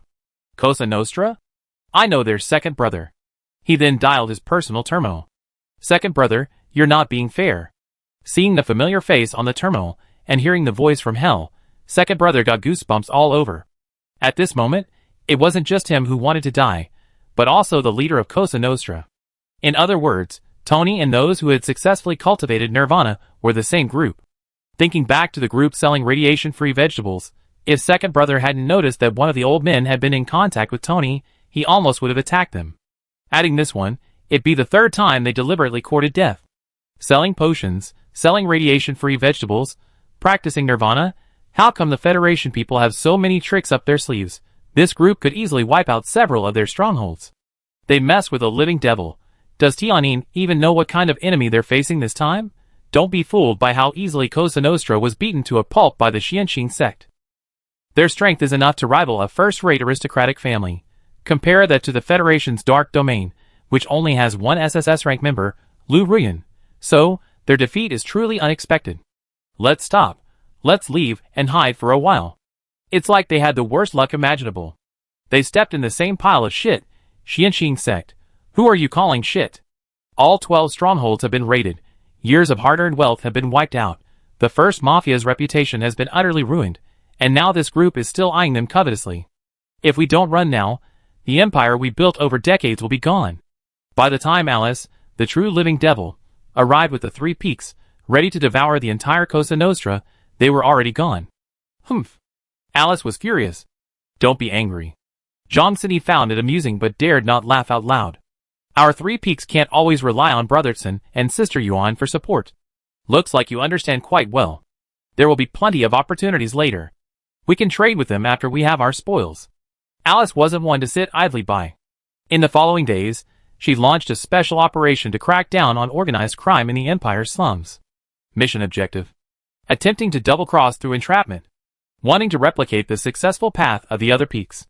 But with her massive frame, all muscle, and a face full of righteous indignation, who would be foolish enough to approach her? The uninformed crowd thought, these women are no good. Zhang Xinyue couldn't stop her, and sighed in exasperation. Whatever, she could just rely on the Dark Hall and the War Marshal Hall from now on. Anyway, the two of them should be quite happy. If all else fails, she could try to charm the sect leader. That trick always worked on Shuren. The next day, the news spread throughout the Empire. Cosa Nostra just ran away? Yeah, she ran incredibly fast. She was gone before the building was even open. She only had time to collect the important and valuable items. How scared must she have been? Are you sure it was that Shio Nirvana kid who did it? Yes, I'm sure. I know several of the recently famous groups. Shio Nirvana, the one selling radiation-free vegetables, and the one selling the purification liquid. Could it be a whole group? Chapter 345. The powerful clans fell silent. Such a powerful force suddenly flooded into the Empire. Wouldn't the Empire find something amiss? The military? How could I not know? The Federation didn't hide anything either. The military was so focused on Sun Qinyu, they didn't even need to investigate. A few photos were enough to clarify the relationships. So, the old man selling radiation-free vegetables is Sun Qinyu's adoptive father? Yes, the middle-aged man the old man frequently interacted with was the one selling the purifying elixir, and he even had half of Cosa Nostra's men with him. The purifying elixir in the Federation comes from an organization called the Xianqing sect. What is the relationship between this group and the Xianqing sect? Everything connected. Hu Yuan's intuition told him that the simultaneous appearance of things beyond common sense, and the presence of the same group behind them, meant the Empire needed to take them seriously. But the facts also showed that this group posed no threat to the Empire. They got along very well. That kid named Sun Qinyu, always calling him General, was surprisingly pleasing to his eye. Just as he was pondering this repeatedly, his encrypted account beeped. This was the number he had given to Li Yuanbo privately during their last meeting. Captain Li? He answered the call through the personal terminal, avoiding the crowd, But it wasn't Li Yuanbua on the other end. Who are you? Old Fu, it's me. Meanwhile, Tianin's mission was assigned, and soon they received news that Cosa Nostra had escaped. Escaped? Yes. Couldn't even catch several students? Their reply was that it wasn't that they didn't try, they simply couldn't win. Excuses. More trouble than they're worth. Sun Qianyu is only a B rank, Xiao Huayuan has almost no combat power, the only real threat is SSS rank Ivan, and they couldn't even catch Cosa Nostra with so many people. What a waste of money we spent raising. The Kimura family members were all short-tempered, and the subordinates dared not say more. The information he received was, Cosa Nostra hadn't underestimated their opponents or made a strategic mistake, they had been completely crushed. 5 SSS ranks, 12 SS ranks, and they still couldn't handle these 3. These 3 mech pilots were far from as innocent and harmless as they appeared. But right now, most people, including Kimura Yoshi, seemed to only remember that they had repaired Nirvana. The competition is about to start. It's not good to be too high profile. Let's wait until it's over. The news of Nirvana's activation continued to spread. Speculation abounded, and rumors swirled, some true, some false. The people of the Federation simply laughed it off. They say Master Xiao from our Federation repaired Nirvana with 2 military academy cadets? And they got arrested by the Imperial military. 2 military academy cadets? Who? The top 2 in this year's mech battle, Sun Qianyu from the 18th Military Academy, and Ivan from Central Military Academy 1. That's ridiculous. Is Nirvana something you can just repair like that? Hundreds of thousands of mech pilots have failed, and we can just casually repair it while participating in a military academy competition? These marketing accounts don't even use their brains to spread rumors. Speaking of marketing accounts, have you heard some even more explosive news? What is it? What is it? A group of people around looked on expectantly. My second aunt's husband's third cousin's neighbor's aunt's colleague's child's uncle is an international businessman who frequently travels between the Empire and the Federation border. He told me, guess how he recruited them? TSK, just tell me. Don't try to trick me. He said he's been passing near Qinghe Plains several times recently and spotted military ships coming and going. And more than once. Everyone's reaction was unanimous. Impossible. Could he have misread it? There are many planets in that area, and they're so close, maybe he just mistook one?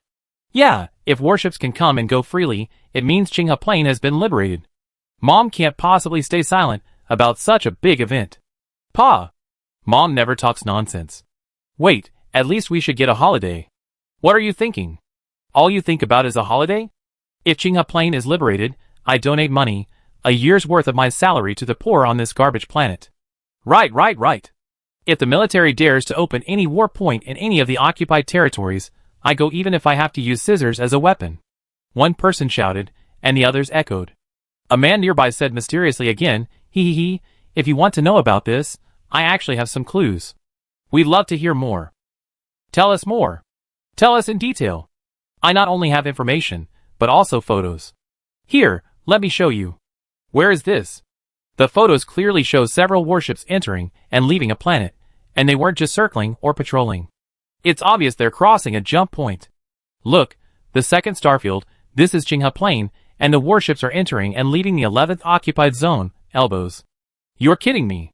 1 minute it's Qinghe Plain, the next it's Elbows. How could liberating 2 occupied zones all at once be completely silent? I guarantee this picture is real, because I also have video. Are you serious? It's fake, isn't it? They couldn't believe it, but the video showed no trace of AI manipulation. Everyone stared at the video for a long time, exchanging shocked glances. I don't even dare to upload this video. It gets banned every time I try. No warnings, no explanation, just bans. It's probably true. The Federation doesn't want the outside world to know so soon. Why? I don't know.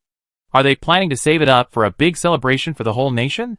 Are they hoping to liberate all 13 occupied territories? Why not?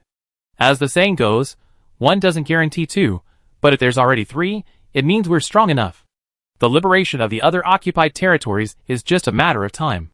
I'm not just hoping for liberation, can I also hope the Zerg are driven out of Proxima Centauri? It's definitely possible. A spark of hope and peace shone in their eyes. The reconstruction of Qinghe Plain and Elbows was a huge undertaking.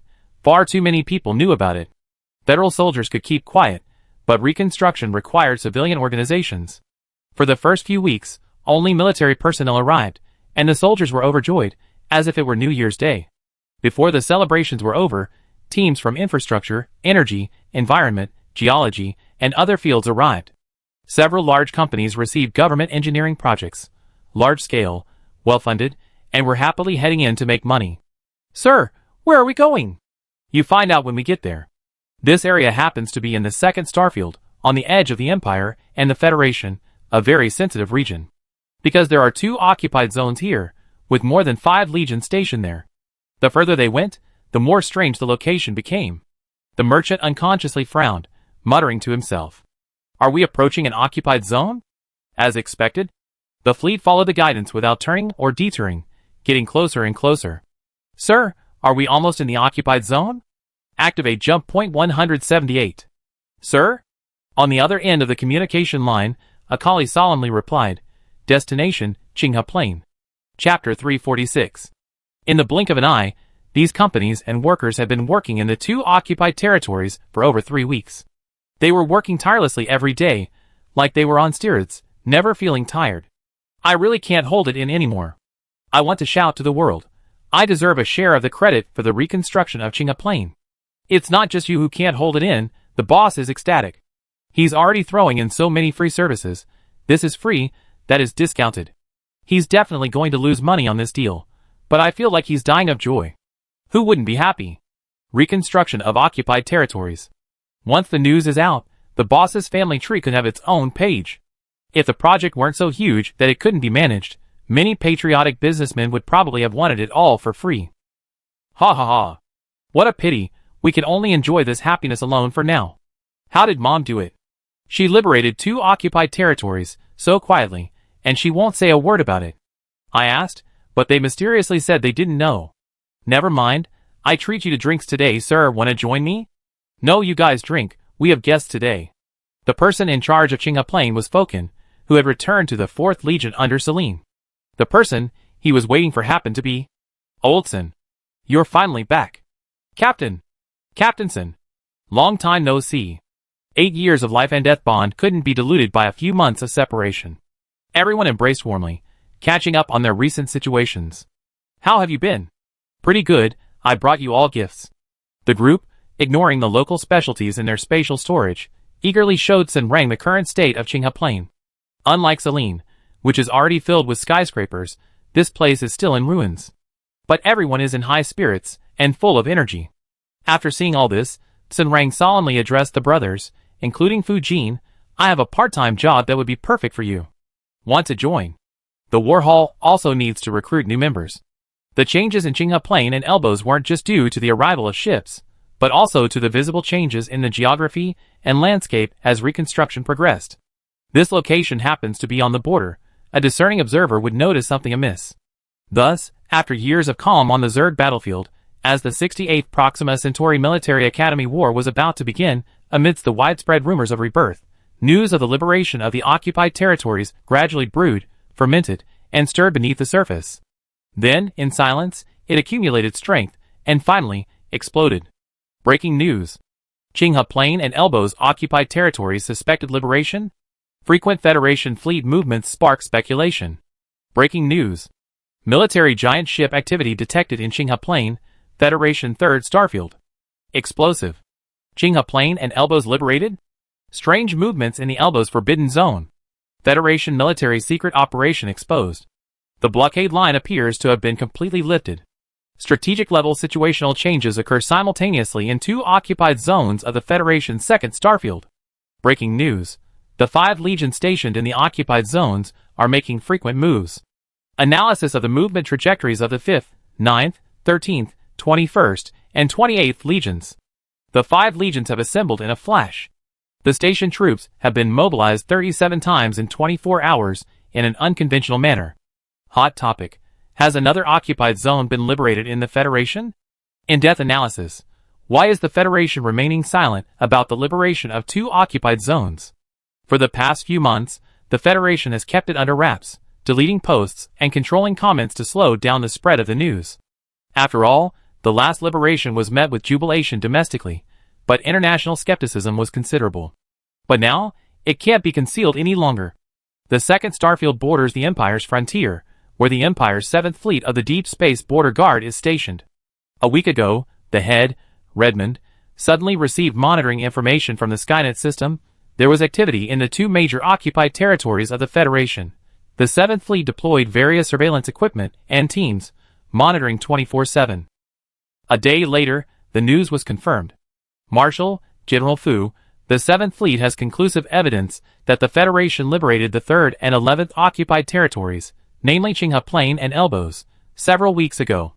The sudden news stunned the Empire's high command. Really? Really, not only did we discover it, but there's news from the public as well.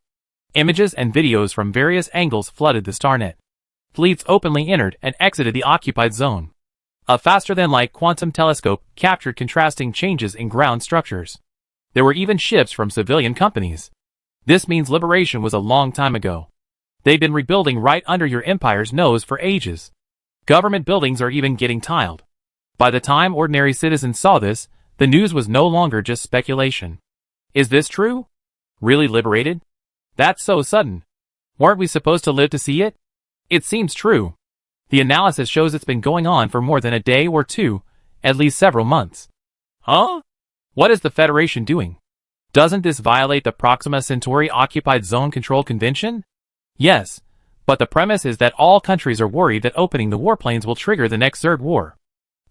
Selene has been liberated for so long, the new city has been built, and there hasn't been any impact, has there? So, either opening the warplanes won't attract the Zerg, or the Federation has a special defense method. Exactly. Little Schwanzi, business is coming? But in any case, condemnation is inevitable. Thus, Prism, the most authoritative media outlet on Proxima Centauri, published a report, which immediately topped the headlines. 3 questions for the Federation. The liberation mysteries of Qinghe Plain and Elbows, and the crisis of the Zerg War. We request the Federation to disclose, first, the truth. Has the Federation fully controlled both occupied zones? If recovered, why were the operational details not disclosed to the public as per the Interstellar Security Convention?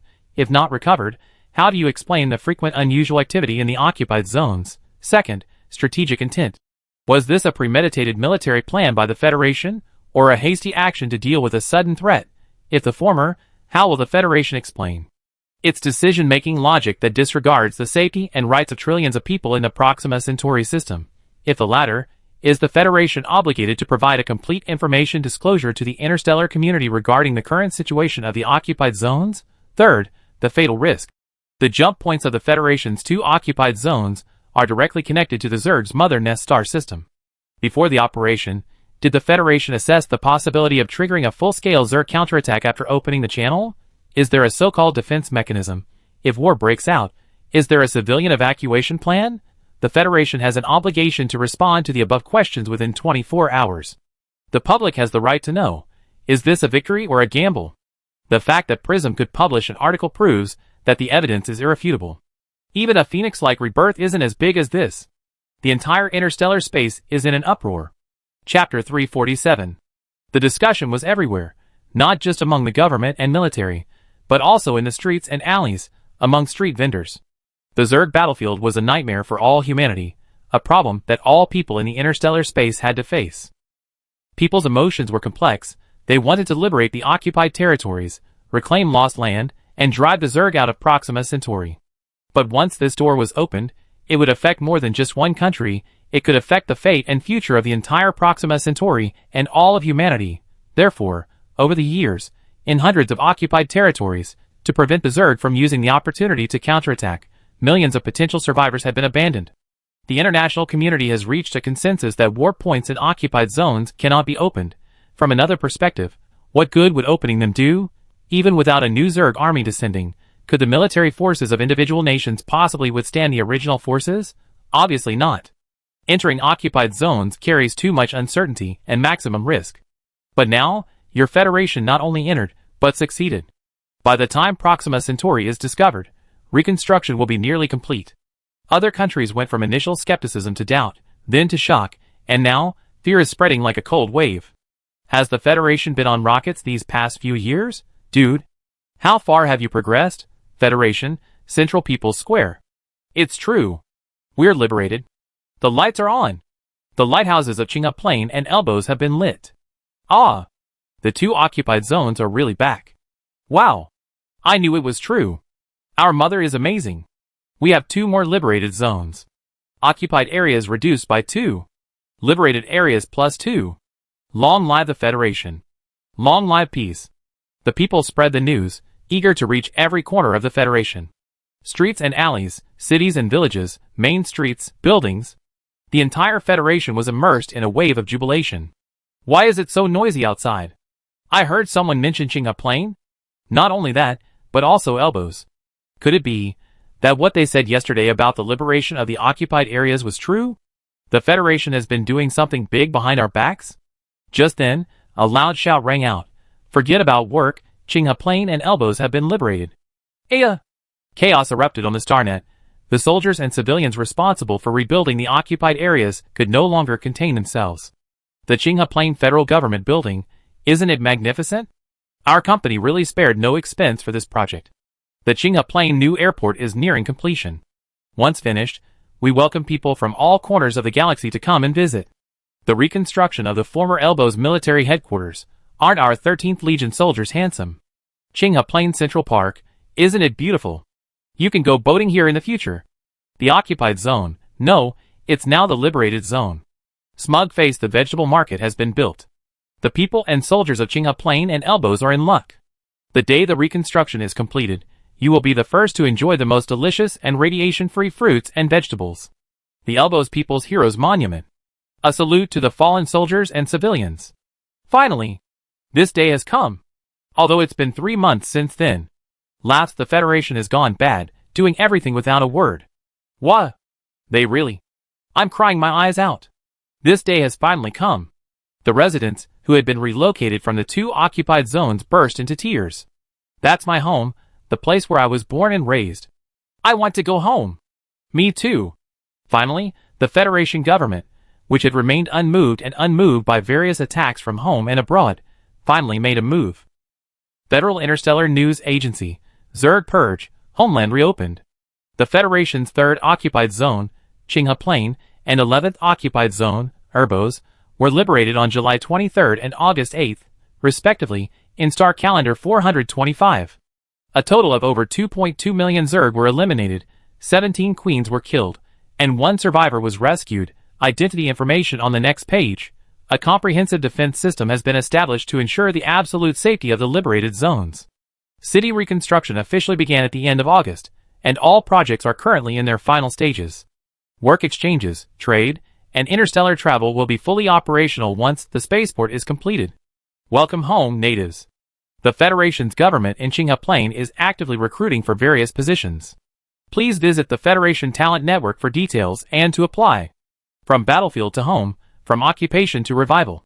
Federation citizens, this is our victory, and the beginning of a new era. The Federation refused all media interviews and international inquiries. They didn't even hold a press conference, simply posting a message on the official Starnet account. While seemingly responding, their attitude was extremely firm. They made no mention of the dozens of interstellar conventions they violated. This unusually high-handed stance can be summarized in one sentence. Federation internal affairs are not open to foreign interference. That's it. Liberating 2 occupied territories is made to sound like a simple trip home. Where's the explanation? Where's the apology? Entering occupied territories, and you think you're in the right? Who gave you permission to send out victory reports? What do you mean by absolute safety? Who can guarantee absolute safety? What's the point of adding a recruitment notice? Is that the important thing? We're taking this to the Interstellar United Council. The Empire therefore convened an emergency strategic meeting, and the High Command was unusually silent. Liberating 1 Selene could be considered a coincidence, but liberating 3. With the Empire's military strength, it might not be afraid to launch an attack on the occupied territories if it gathered all its forces. But weighing the pros and cons, it certainly wouldn't do so without absolute certainty. As for when that absolute certainty will arrive, it's hard to say, but it's definitely not now. Coupled with the recent achievements of the Federation, their rapidly growing strength is somewhat chilling. The Federation hasn't done a large-scale military expansion in recent years, right? That's right, their troop growth rate is lower than ours. There's another problem. If the Federation wants to conquer occupied territories, it will definitely require large-scale troop movements, and we should receive the news. But this year, they haven't even held a single exercise. It's really baffling. The General Staff analyzed it again and again, but still couldn't figure out how the Federation managed it. Their attitude is also off. They seem too confident. It was like holding some secret weapon that guaranteed victory. What about the equipment? Military spending hasn't increased significantly.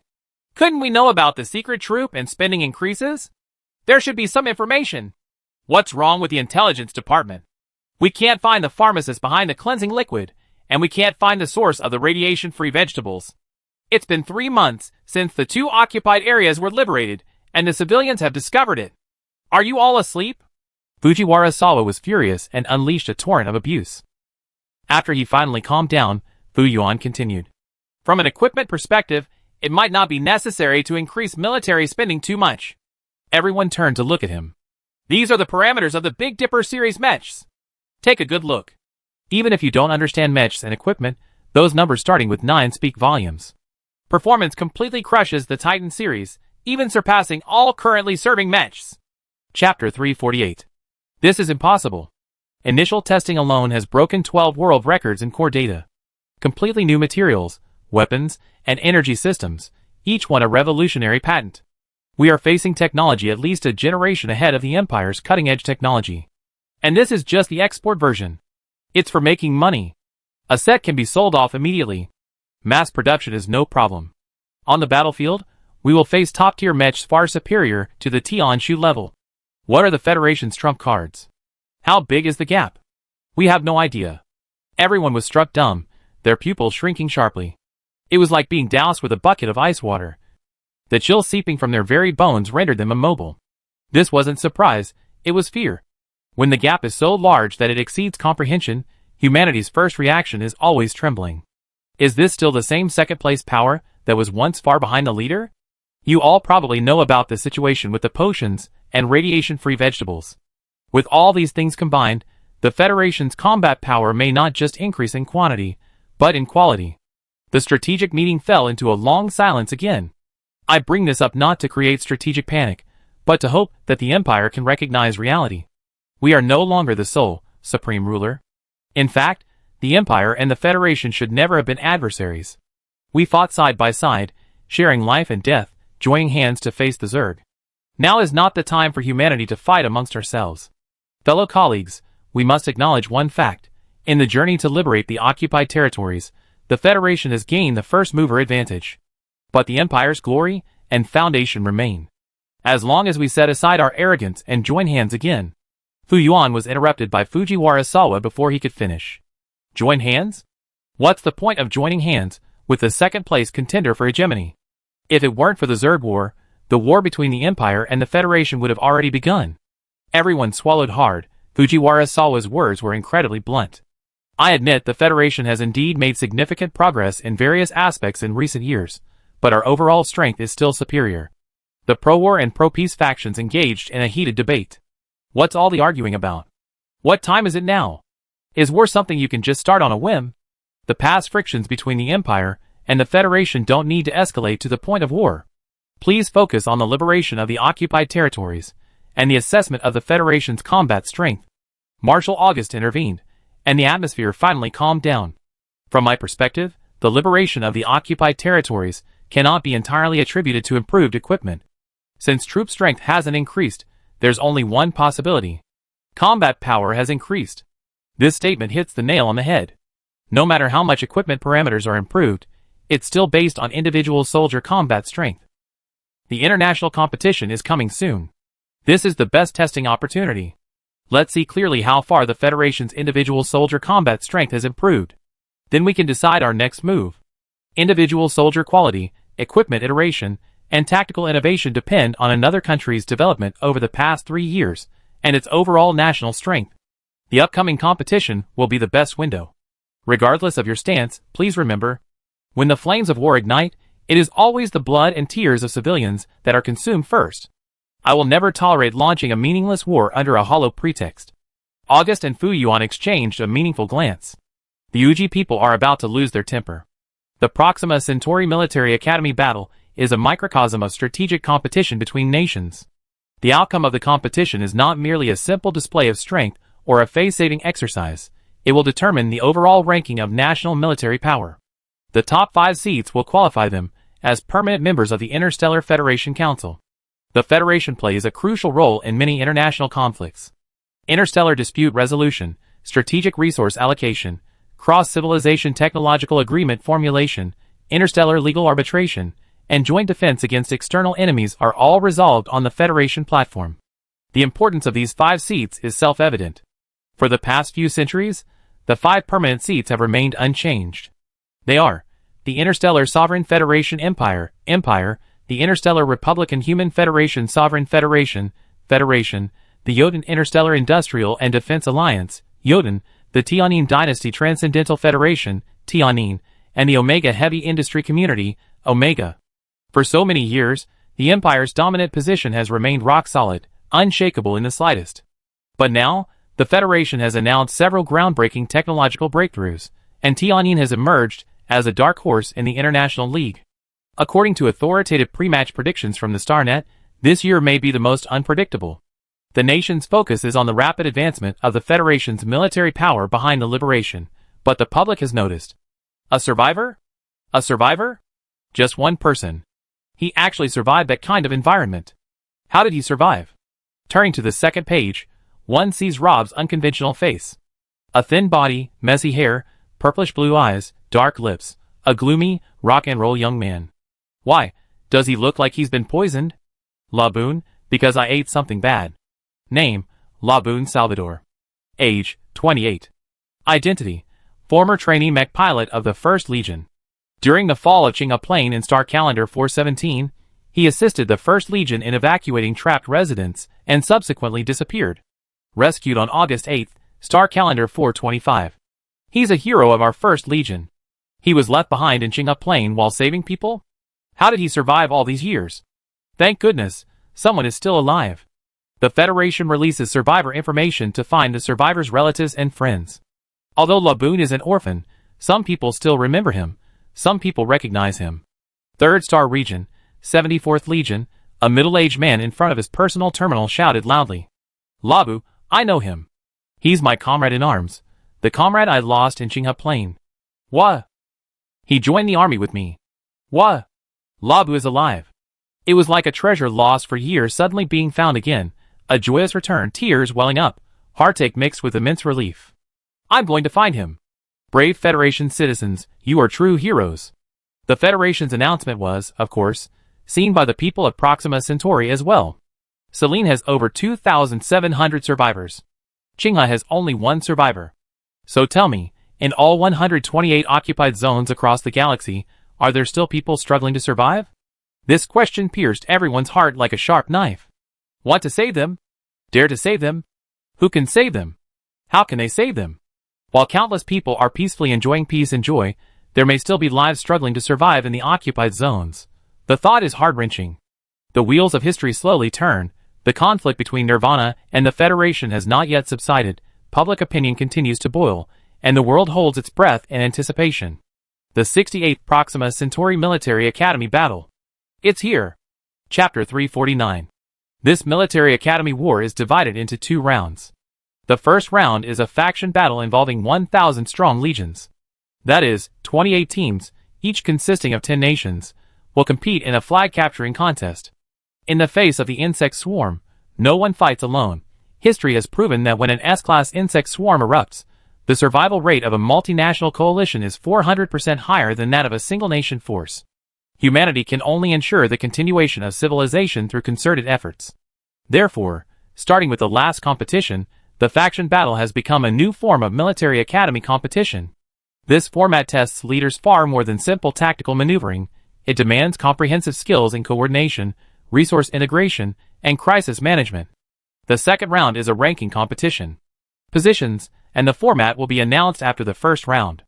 The total points from both rounds will determine each nation's final ranking. On November 10th, Star Calendar 425, at 7 a.m. Standard Time at Cheongmu Pass, the Empire's first airport shone with a brilliant blue light. Delegations from 280 countries, 280 elite teams, over 30,000 military cadets, 12,000 logistics personnel, 1,080 interstellar media outlets, and 147 military observation groups officially assembled. As the deep hum of engines echoed through the spaceport, the First Fleet matrix slowly rose in the glow of ion tail flames. Residents of Cheongwoo Pass could look up and see countless ships sailing majestically towards the training ground. The Proxima Centauri Military Academy War begins today. The Ring of 1,000 Stars, the ultimate battle. 280 teams take the stage. The Ring of 1,000 Stars is approximately 5,000 kilometers from Cheongwoo Pass, essentially on the other side of the planet. It's the largest joint military training ground in the Empire, and the entire interstellar space, roughly the size of 9,527. Regular training doesn't even utilize a tenth of its area. Due to its unique geographical location, the geomagnetic field is disrupted, and climate regulation is unbalanced. Interstellar sandstorms, geomagnetic storms, and extreme weather are common. Sometimes, one can even witness the changing of the seasons in a single day. Countless star beast nests exist. High-level star beasts are as numerous as hairs on a cow, and beast tides occur frequently. This place is synonymous with danger. Logically, one should keep their distance from such a place. But the Empire has discovered its ingenious use, training advanced warriors. Calm seas cannot produce excellent sailors. The 1,000-star ring is the cradle of the Empire's elite troops. Those who fear death are unworthy to wear this uniform. These are the exact words of Imperial Marshal August. At this moment, this renowned general from Proxima Centauri stands on the platform in the central plaza of the 1,000-star ring. Wearing a jet-black general's uniform, his epaulets gleam with a cold, starlight-like light. On hundreds of large screens surrounding the plaza, images of high-ranking officials from various countries appeared, listening silently as they awaited the starting horn of the competition. August's voice, like the calm before a supernova explosion, instantly drowned out the clamor of the crowd. Fellow comrades, young warriors, 8 years ago today, humanity shed its last drop of blood at the Andromeda M37 defense line in the Gamma Nebula. The allied city of the exiles officially fell, becoming the last fallen zone on Proxima Centauri. When the Zerg tide engulfed the fleet, it was the military academy cadets who, with their tender hands, bought the civilians 7 minutes to evacuate. Their average age was 19, and beneath their gravestones lay only fragments of their student IDs. The owner of this badge was Lyra Sokolov. Before piloting her ship towards the Zerg hive, she shouted to everyone, "Tell those who come after us, we lost the battle, but we did not lose the war." Today, her brother, Lox, sits among you. Young warriors, rise. Your sister's name is now engraved on the first line of the hero's monument. Today, we stand in the training ground of the 1,000-star ring, our gaze fixed upon the interstellar frontier of the next century. Attention! Follow me in swearing an oath to the stars and to our heroes. With our bodies as swords, may humanity's glory endure. Humanity's glory endure. 30,000 people rose and shouted, the roar exploding from the center of the 1,000-star ring. Billions upon billions of spectators across the star network watched this scene, the blood of civilization boiling into a galaxy in that instant. The competition rules were still being read on stage, unlike the Federation Grand Competition rules, which had already been revised to several rounds.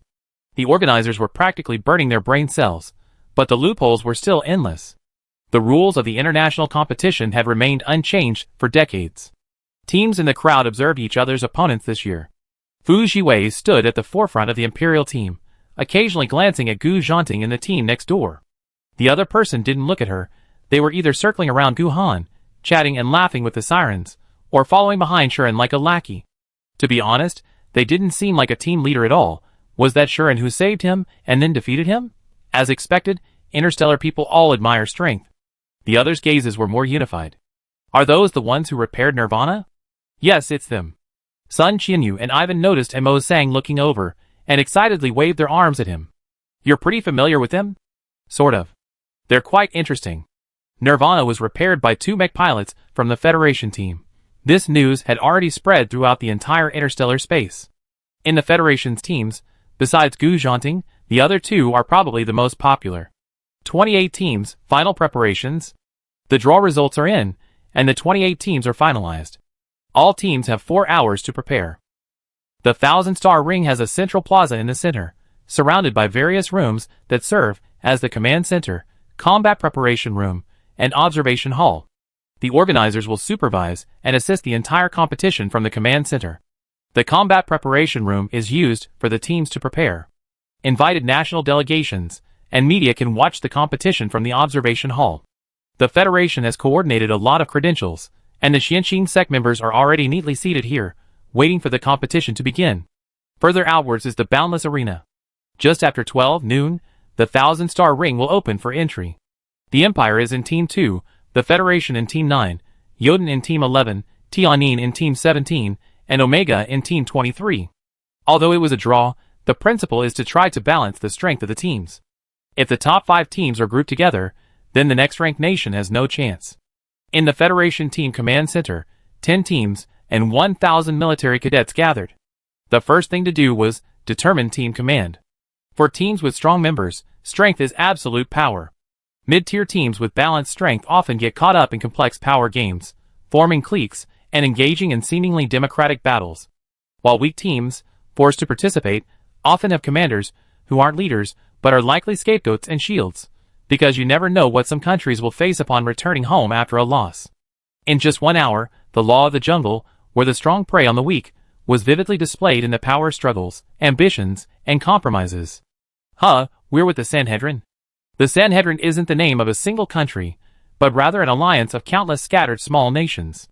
With no more than 3 colonies, poverty, scarce resources, and technological deficiencies, it's no surprise that their strength is at the bottom.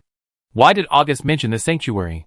Because this nation, despite such difficult conditions, made enormous sacrifices on the Zerg battlefield, holding the last breach in Proxima Centauri's defenses. Such people are outstanding warriors. They are heroes of humanity.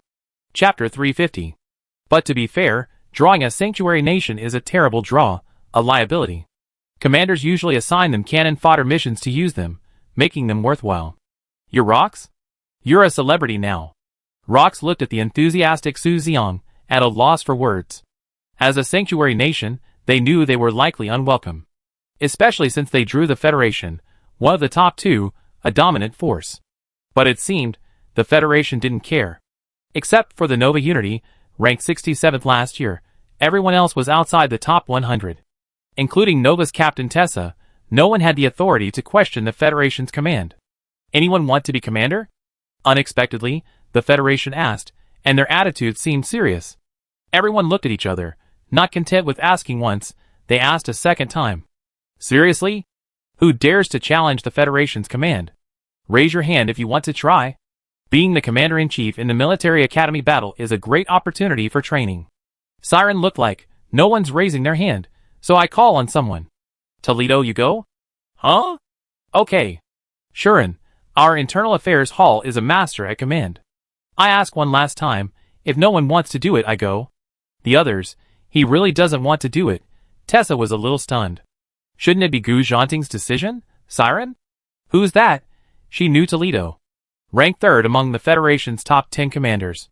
Vice captain of the Central 1st Military Academy, pre-competition estimated individual ranking 32nd. Command, combat power, tactics, all at the top level. He's among the top tier of the top in the other 9 teams. Judging from his attitude, this Siren seems to have more say than Toledo. In competitions of this level, the winner usually goes first. The Federation's first place is undoubtedly Gu Zhanting, but Little 11 is currently huddled in the crowd, not uttering a word. What she doesn't know is, Little Lei Lei is also the personal disciple of the Xianxin sect's internal affairs hall master. The Siren style is close monitoring. They value both the process and the result. To be honest, those who are used to being lazy will feel a lot of pressure.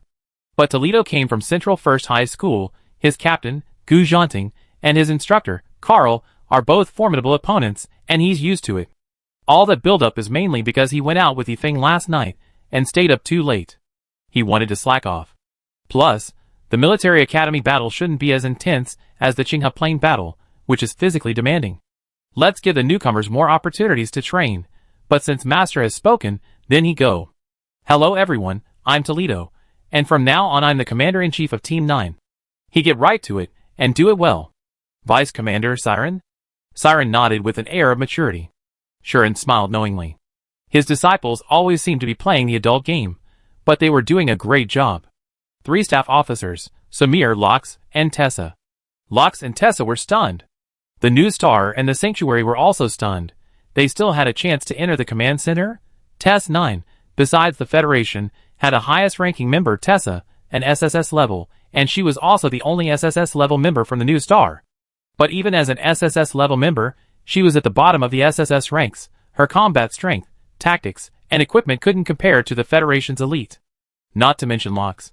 He's the only S rank in the scattered nations. With that level of skill, how could he possibly become the command center of a team? The highest ranks in other teams are SS or even S, and some even have D rank mental strength. So, apart from the Federation, the 9 teams have a clear understanding of their roles: assault teams, suicide squads, or decoys. But the Federation has a different approach. Xianxin sect. No, the Peak Master has stepped down to the second line, letting the newcomers take over. Newcomers are still newcomers. Tactical Squadron, Mech Team, Division. Before he could finish the word uncle, he immediately turned around. Sun Qianyu, you take the Mech Team and prepare equipment for everyone. Ugh. Who knows? The seniority system in the team is a mess. Okay. There's no other way. 1,000 people, the equipment is too poor, so Uncle Master and Ivan have to go together. Alright, mech pilots, come with me. Poor equipment is no joke. Many teams are still using basic mechs discarded from the battlefield, second-hand mechs, or even mechs that don't match their mental strength levels. Equipment is severely impacting performance. Carrying one person is the same as carrying a group. Since we're on the same team, nationality doesn't matter. We're all comrades. Can you report on the equipment situation of the diaspora? Oh! 1 S-class mech, 17 A-class mechs. What about yours? Let me see. Organizing equipment before a competition is normal, but asking to see it, what for? Huh? The diaspora's mech pilot was a little embarrassed. Their mechs were inferior to the Federation's. Okay. After looking at it, Ivan didn't say much and went to rummage through his spatial storage. It was worse than expected. Thankfully, Master had the foresight to bring a lot of usable or obsolete equipment from each team. Let's repair it. It's better than battle-damaged or second-hand equipment. After a while, he handed the opponent several spatial telescopes.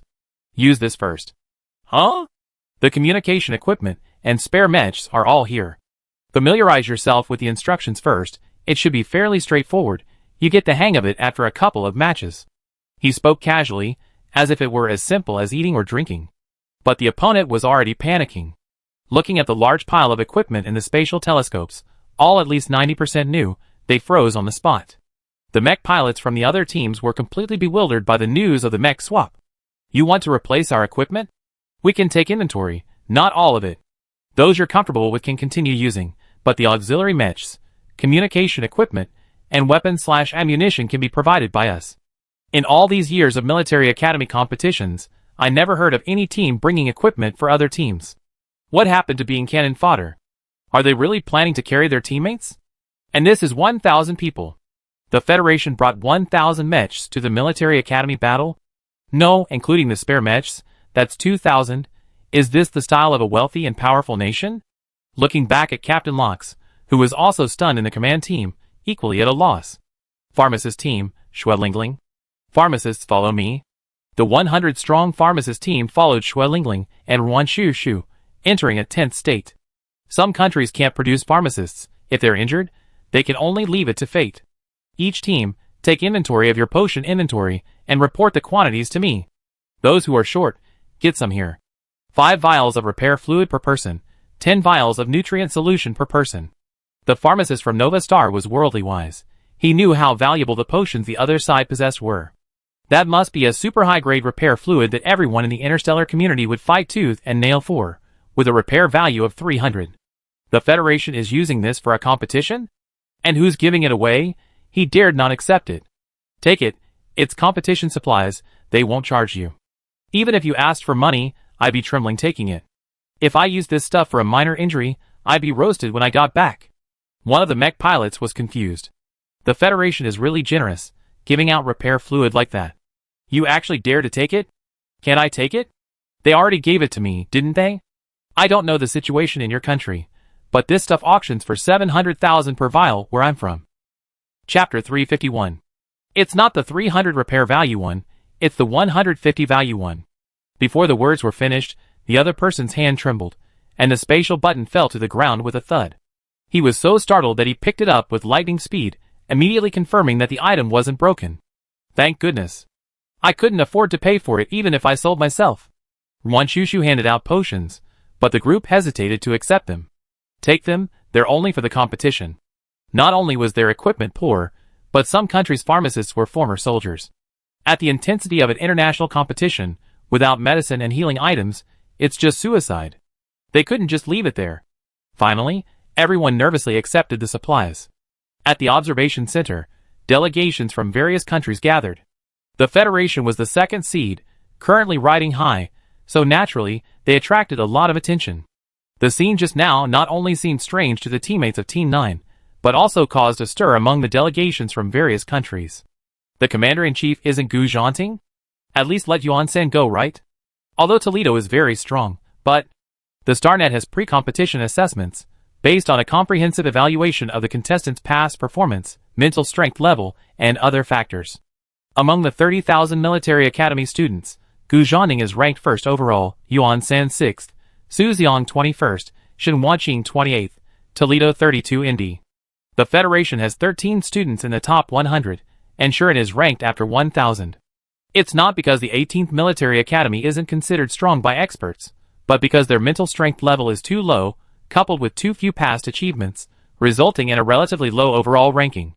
Moreover, based on past experience, the first competition is usually for gaining experience. Instant fame is very rare in reality. Many of the top-ranked players are among the Federation's top 10 commanders, so it shouldn't be Toledo, no matter how the rankings change. As an aside, in the top 100, the Empire has 27, Jotun has 14, Sky Shadow has 19, and Omega has 8. Therefore, this year's prediction is that the Empire will remain far ahead, but Sky Shadow is likely to break the long-standing 5-seed dominance. The Federation's citizens watched in silence, holding their breath, waiting to be proven wrong. Shouldn't such a big decision be discussed? That guy named Siren made the decision? Does he have that much power? Isn't the Federation's decision-making power centralized?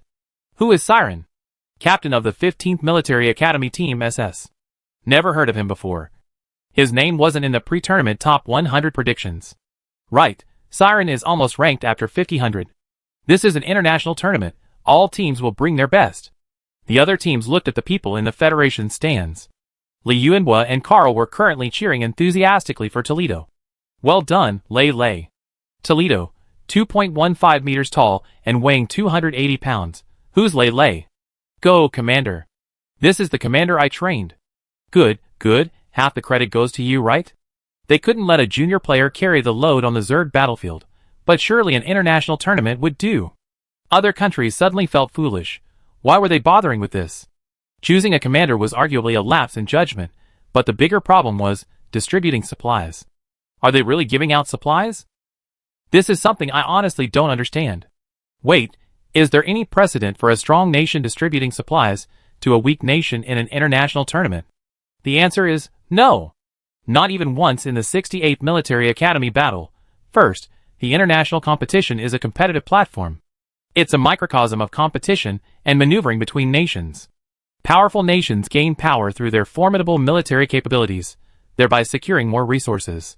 Even if it's assistance, there are usually political factors behind it. Second, in principle, all 280 nations are equal. Since the host nation didn't take any action, it's difficult to avoid being embroiled in controversies surrounding charity and accusations of political posturing. Therefore, aside from the nations within the 9 teams, almost no one could offer praise. The instructor from the diaspora, Dermot, took a deep breath. Regardless of the Federation's motives, their timely assistance did indeed help them. The Empire and the Federation have different styles in this regard. The underlying logic of interstellar society is survival of the fittest, winner takes all. Especially after the arrival of the Zerg, the nation's desire for resources and power has become even more urgent. The Empire's choice is to concentrate its resources on its superior military strength. For example, they abandon low combat power individual soldiers and allocate more resources to training ultra-high-level warriors. The Empire's first military academy alone consumes the funds of thousands of small targets annually. Yet remote planets don't even have a military academy. While the Federation also inevitably faces some resource concentration, it considers balance more. It's a miracle that a garbage planet like 9527 has a military academy in the entire interstellar space. The Empire is cultivating elite troops, while the Federation is providing a safety net. There's no right or wrong, But at least the Federation's approach led to the unprecedented emergence of the 18th Military Academy this year. These past few decades have been worthwhile. It's also evident on the field that the Empire's Team 2 is a one-man show, placing its own people, and those with strong combat power in important positions. The weak rarely escape the fate of being sacrificed and cannon fodder. A team that seems to have 1,000 members, only about 300 actually contribute. Everyone has become accustomed to this. But this time, the Federation's style of providing a safety net has spread to other countries. Being too sympathetic has to be considered whether they can actually handle it. Apart from the rising stars, the others are really too weak. Director Lee, your Federation has quite a lot of funds, huh? You're just being sour. That's because our Shao Sun and Lingling are capable. Top-notch understanding. Can't you understand the sarcasm? But it's reasonable and well-founded. Unable to refute. The news that the Empire spent 60 small goals to buy the Big Dipper series is still posted on the StarNet. The Federation doesn't care about that little bit of money. Needless to say, Shua Lingling could easily make money from the repair fluid alone. Wait, wasn't it the Federation that paid for it? Damn! I let it slip. Who said that? The Federation paid for it too.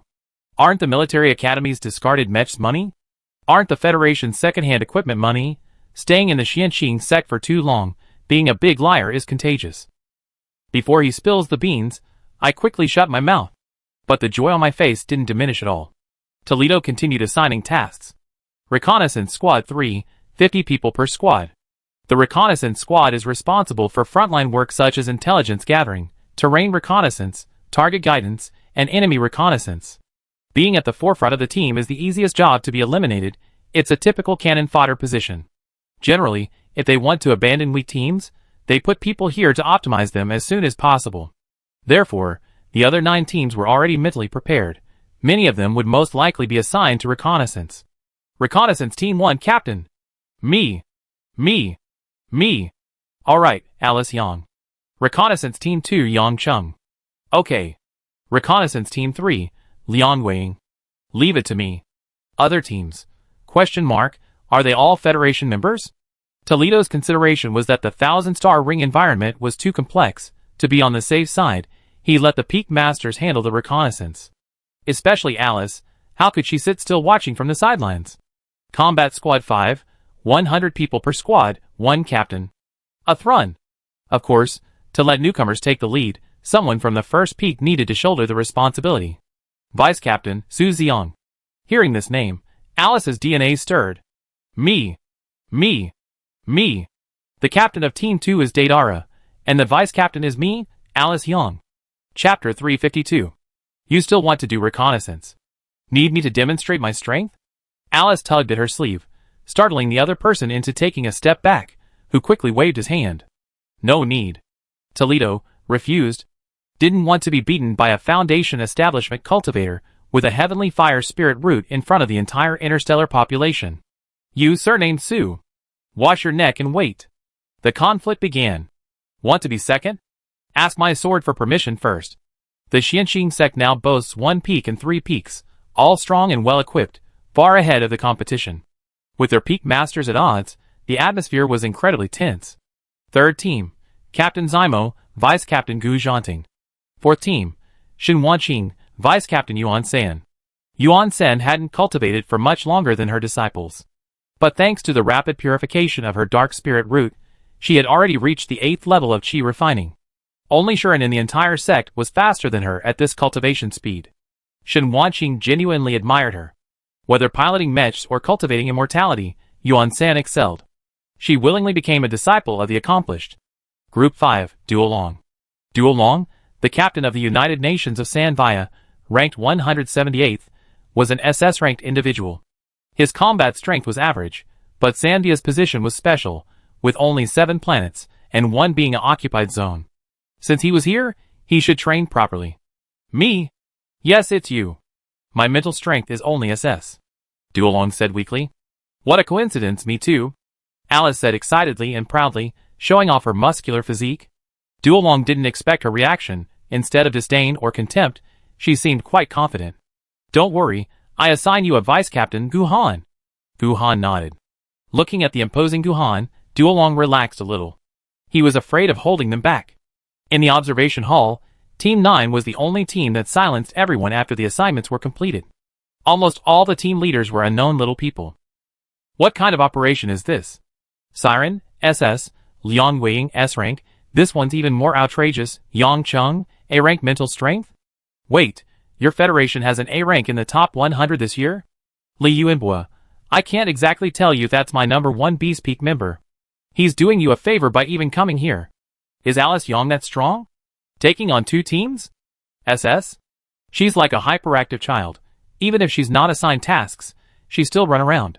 Zymo, Aslan, although SSS, is already outside the top 200. The stronger one is this one, Shen Wanqing, pre-competition StarNet assessment, overall ranking 28th. I'm increasingly confused about the Federation this year. Named players like Gu Zhanting, Yuan San, and even the top-ranked Su Xiang are only vice-captains? And they made a weak nation the captain? The worst part is that A-level mental strength guy? Is the Federation out of talent? What are they trying to do? Are they sure they still want to win? Li Yuanbua, that's narrow-minded. This is called experience mentoring. The Empire's instructor, Lu Chung, carefully examined the team roster. Is this mentoring? But mentoring in an international competition? Making strong fighters retreat to the background? Is there anything more risky than this? They need to have a lot of confidence in the team and the competition. He glanced at the Federation stands. Li Yuanbua and Carl were either enthusiastically cheering with Xianqing sect or eating snacks Song Ruotang had brought them. He seemed completely unconcerned about the outcome of the previous battles. He recognized several people from the Federation. The vendor selling radiation-free vegetables, the vendor selling purifying elixir, and the one in the back row, likely Lu Ruyan, the master of the dark domain. What Xianqing sect? The Federation has its backing. He didn't believe in any new power rising up. Federation, 7-star domain, Neptune's first military academy. Teachers and students were all sitting in front of the screen watching the live stream. Are you sure Yang Chung is our Yang Chung? I recognize him even if he were ashes. Old Yang can even be a captain in the international competition? Too shocked, too speechless, he didn't know how to comment. Neptune was already incredibly lucky to have made it to the national competition. Not only did they make it to the international competition, but they also became a squad leader. The Yang family definitely has something to say about them. Yes, Yang's father has already visited the ancestral graves 8 times this year, thanking the ancestors for the good fortune bestowed upon the Yang family. Old Yang, well, he's not very capable, not good looking, and his personality is just SOSO, but he has one thing, good luck. His luck is simply unbeatable. After meeting the 18th Military Academy, it's like he's on a rocket. If it weren't for his appearance, I suspect he got some kind of wish-fulfillment novel protagonist script. Ha ha ha. I recorded it. You guys say he's ugly. I report him when he gets back. Yang Chung, thank you. Wang Qian was secretly delighted. What do you know? Our Sea King has produced a golden phoenix. Not only do other countries not understand, but even the people within the Federation don't understand. But this year, they witnessed too many miracles and accepted it exceptionally quickly. They're all in our top 100 now. Let them fight however they want. Our Federation team has its own strategy. Yeah, everyone needs to grow, right? Together we're a team. Maybe there are still surprises waiting for us. Yeah, sure, and still there. We can't lose. Right. The unassuming Shuren was like a pillar of strength. It seemed that as long as she was there, everything would go smoothly. Outside, there was much discussion, and inside Team 9, thoughts were racing. Don't worry, everyone. Each team will have someone from the Federation watching over them. Let's try it out first, see how everyone's abilities are, and if it doesn't work, we make changes. I evaluate and adjust every 3 days. If you have any positions you're interested in, you can let us know. Toledo's sincere words reassured many. Finally, I want to say, since we're already here, let's accumulate as much experience as possible. 4 hours later, that was all he said at Versailles. Compared to other teams, cheering and shouting slogans, the Federation's attitude is far too relaxed. Beep! A sharp whistle echoes throughout the 1,000-star ring, officially starting the competition. 28 teams enter the arena from 28 different directions, heading towards their respective target factions. Similarly, the first phase of the competition is a battle for resources and time. Everyone has a fixed initial amount of resources, so it's all about grabbing. Either grab from other teams, or grab from the weaker members of your own team. As the competition begins, different teams have different choices. The first is to quickly find your faction, gain an advantage, and have a chance to grab resources or launch a counterattack on other teams' bases. The weakness is high energy consumption. The second strategy involves eliminating the weaker members of the team at the start and seizing the resources. In the short term, this allows the stronger teams to acquire more resources, but it's detrimental to team morale. The third strategy involves teams near the entrance that are clearly weaker. These teams engage at the start, taking some resources and gaining points. In this large-scale battle, kills are worth 1 point, level 4-star beasts are worth 1 point, level 3 are worth 2 points, level 2 are worth 3 points, and level 1 are worth 5 points each. Within 20 minutes, the sounds of gunfire and eliminations began to ring out. Team 7, United States of Olivia, Linko eliminated. Team 22, Republic of the Silver Alliance, Saki eliminated. Team 1, Confederation of the Three Rivers, Elizabeth eliminated. Team 11, points plus 1. Team 17, points plus 1. Team 17, points plus 1. Instructor Shengjing, Tianyin is still as proactive as ever.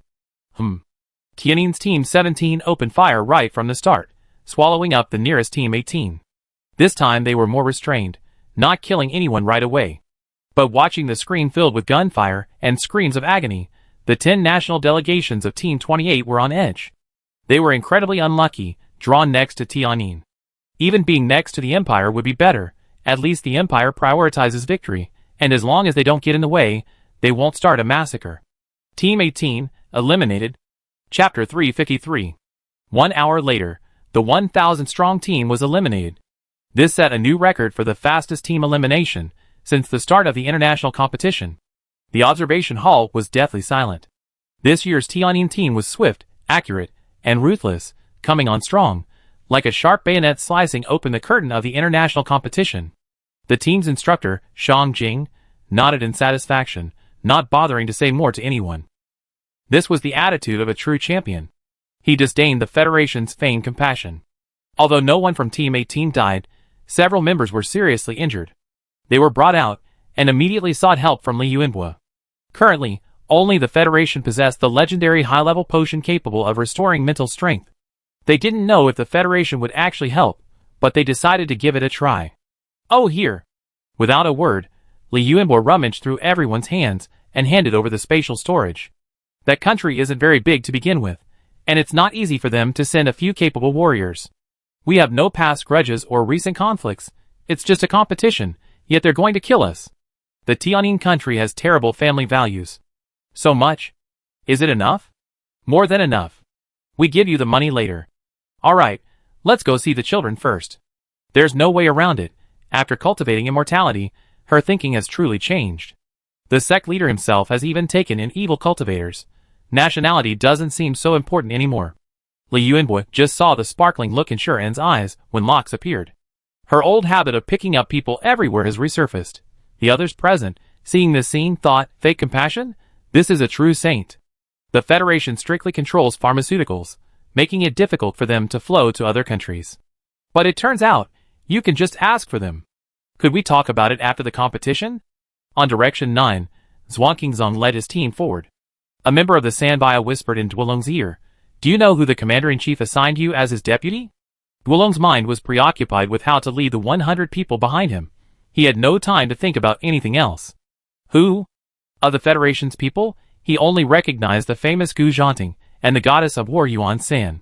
He had only heard that the Federation's competition had changed this year, with newcomers rising in rank, but he hadn't investigated the details in depth. For a team of Sanvia's caliber, teammates and opponents seem unimportant. They assume they can't win anyway. Their goal is to increase exposure to secure Star Alliance aid. But unexpectedly, they've been given a huge position right away, and he's already having a headache. The Federation's #1 this year, captain of the 18th Military Academy, Gu Han. Not Central 1? Keep your voice down, don't swear. The Federation has changed regimes this year. You're a squad leader now. Be smart. The burden on his shoulders is even heavier. Not long after, he learns Gu Han's true identity, and he's even more confused. All the teams are advancing, their routes exploding like fireworks. The distance to their respective camps is about 1,000 kilometers, and the 28 camps are connected in a circle, with each camp about 250 kilometers apart. Everyone wanted to get there as quickly as possible to seize supplies, build fortifications, resist the star beasts, and gain the upper hand in sniping the enemy. For example, after sniping down Team 18, Team 17 took the enemy's supplies and drove forward in their mechs. Like all competitions, supplies are always scarce, and time is always crucial. And Team 9 is just as busy. The reconnaissance squads are like bees clearing the way on the front lines. Especially Reconnaissance Team 1, Alice's stamina seems bottomless, relentlessly expending it across the land of the 1,000-star ring. Oh wow! A heart-clearing flower. Look, isn't this a light-eating vine? Pick it! Alice, you're amazing, you even spotted something so small. Of course, my sharp eyes aren't just for show. She then looked smugly at Su Xiang in the main group, as if to say, I'm more useful than you. Then, with a booming voice, she shouted, Men, find me some herbs. The 1,000-star ring is teeming with rare herbs. If they could find seeds or seedlings, they could take them back and infinitely replicate them on the mountaintop. The Xianxin sect aims to achieve herbal freedom. This trip was worthwhile. Is this a Qingxin flower? Yes. Liwa Jing grass? It really is. Kivu grass? Take it. Shishu orchid? Leave none. Be careful not to damage the roots. Just take the fruit. Don't damage the plant. Captain, is this the same as the one you picked? The Xianxin sect can recognize spiritual herbs, but military academy students can't, especially those from other countries, but they can observe and learn. The captains are so excited, they just follow orders and help. You're good. You are? Captain, I'm Mikhail from Xinxing. Good job, kid, you have good eyesight. Keep searching. Alice's bright eyes were full of straightforward praise, giving Mikhail great encouragement. All right. Captain, look at this. Young man, you're quick to learn. Soon, the military academy students from other countries in the reconnaissance team integrated into the group. How to put it? A little happy, a little excited. They were helpful. Being with the Federation team, every step was filled with inclusion, expectation, and surprise, not exclusion, pressure, and fear. In the observation hall, this scene left the other countries completely bewildered. What are they picking? A top pharmacist in the Sky Shadow stands recognized 2 of the herbs. I recognize 2 of them, but they have different names. The others? Xuelingling, is she the one who made the 158 repair fluid? Yes. Sky Shadow's instructor, Shang Jing, said confidently after a moment's thought. Write down all the herbs, their forms and names, all the information they mentioned, nothing is missed. Okay. The other countries suddenly understood. There's a remarkably skilled pharmacist on the field, and she's likely to become the top pharmacist of her generation, or even this era. What she does now is crucial. The Empire's instructor, Lu Cheng, also dialed the Pharmacy Research Institute's quantum computer. It was watching too. It's already being recorded. Did we know there were so many useful herbs in the 1,000-star ring before? Clearly no. Otherwise, the Empire's various research institutions would be collecting herbs there every day. To be honest, even if we keep good records, it might not be helpful. We know what she picked, but we have no idea what formulas she uses them in, how to use them, the proportions, or what the effects are. The Federation. Me. I know this one. Have you looked into the Compendium of Materia Medica and Introduction to Alchemy? This incident delayed the Federation's progress. But this delay made it to the trending topics. Federal herb harvesting. Do you recognize these herbs? What are the uses of the herbs harvested by the Federation team? What is the fire essence grass? Federal Xuelingling. Federal 158 repair fluid creator Xuelingling throughout the interstellar space. Research institutes and experts with potion research capabilities are now busy. At the Imperial Research Institute's potion branch, all experts are immediately conducting a 360-degree, frame-by-frame analysis and recording, leaving no herb unchecked. Chapter 354. Dean, most of the herbs they picked aren't recorded in any current literature. This might be the reason for the rapid breakthrough in federal pharmacology. They have different herbal atlases. Moreover, these treasures are growing brazenly right under the Empire's nose. Thinking about how the 1,000-star ring has been bombarded for so many years as a training ground, what a tragedy. Write it all down. After the competition, send someone in. I need all the samples. Received. Xianxin sect hadn't expected that casually picking up some resources would cause such a commotion. Besides this, a bug was also discovered by observant netizens. Didn't you guys notice that the potions Xuelingling gave to the team were wrong? Everything's wrong. Giving potions is wrong in itself, but giving super high-level potions is even more wrong. This stuff sells for a pittance in the Federation, but fetches astronomical prices elsewhere. It was even smuggled out at great risk. Didn't you notice? The repair fluid she gave out was 300. Ah! Holy crap! Holy crap! Where? What happened? Did I miss something big? The potion Schwelingling made in the national competition was 158. But the potion she's giving out now is 300. Is it possible the Federation prepared these? Has the Federation ever prepared anything for us in all these years? The Federation style is to provide backup, but that's only for fellow Federation members. This is the first time they distributed supplies so openly. If the Federation were truly generous, they wouldn't use secondhand, frontline obsolete, or piecemeal repaired mechs. I remember a few of them. The 18th Military Academy used them in their early days. Look at these, the scratches are still there. The fact that they can produce so many at once only suggests one possibility. She made this medicine. That's incredibly convincing, isn't it? So that means 158 wasn't her limit in the national competition? I felt something was off for a while. Her refining method in the potion competition was so crude, she made all sorts of common-sense mistakes that even novice potion makers wouldn't make. Several of the herbs had conflicting properties, which would inhibit the potion's effectiveness. My teacher even casually remarked that it seemed like she was deliberately holding back. I thought, how could that be? Now I'm 100% sure she was holding back. 158 wasn't her limit, it was her bottom line. Sis, that's a bit scary. Not only that, the scary part is yet to come. Currently, there are only 2 places in the entire StarCraft with such terrifying potion quality. Yes, one is Schwelingling, and the other is the Xianqing sect. You mean? Yes, how could there be 2 geniuses like that, who only appear once every few centuries? I boldly guess that Schwelingling is the pharmacist behind the Xianqing sect. Her identity isn't just based on this one clue. Last week, she went to sell radiation-free vegetables with the kitchen god. Their relationship is clearly unusual, and the kitchen god is the only one who has been confirmed to be from the Xianqing sect. So that 500 is also one? Yes, your sister Shui. No, your master Shui has been hiding her talents ever since the military academy competition. These remarks caused an uproar among the StarNet, national delegations, intelligence departments, staff departments, and research institutes. If this is true, then the Federation not only released 4S to compete, but also placed the most outstanding pharmacists from the Interstellar era to the present on the Empire's territory. Are you all alright? Are you alright? Are you really alright? Such a person, let alone going abroad, would have to be placed under the highest level of secrecy and subjected to comprehensive and strict surveillance, never allowed to leave the Central Star's territory. Lu Cheng was dumbfounded. The Federation's actions were simply too incomprehensible. He subconsciously blurted out, directorly, did Schwelingling make the 300 potion herself? Li Yuanhua remained silent. I heard there's also a 500 one. Silence again. Li Yuanhua, after 500, there's a hemostatic pill.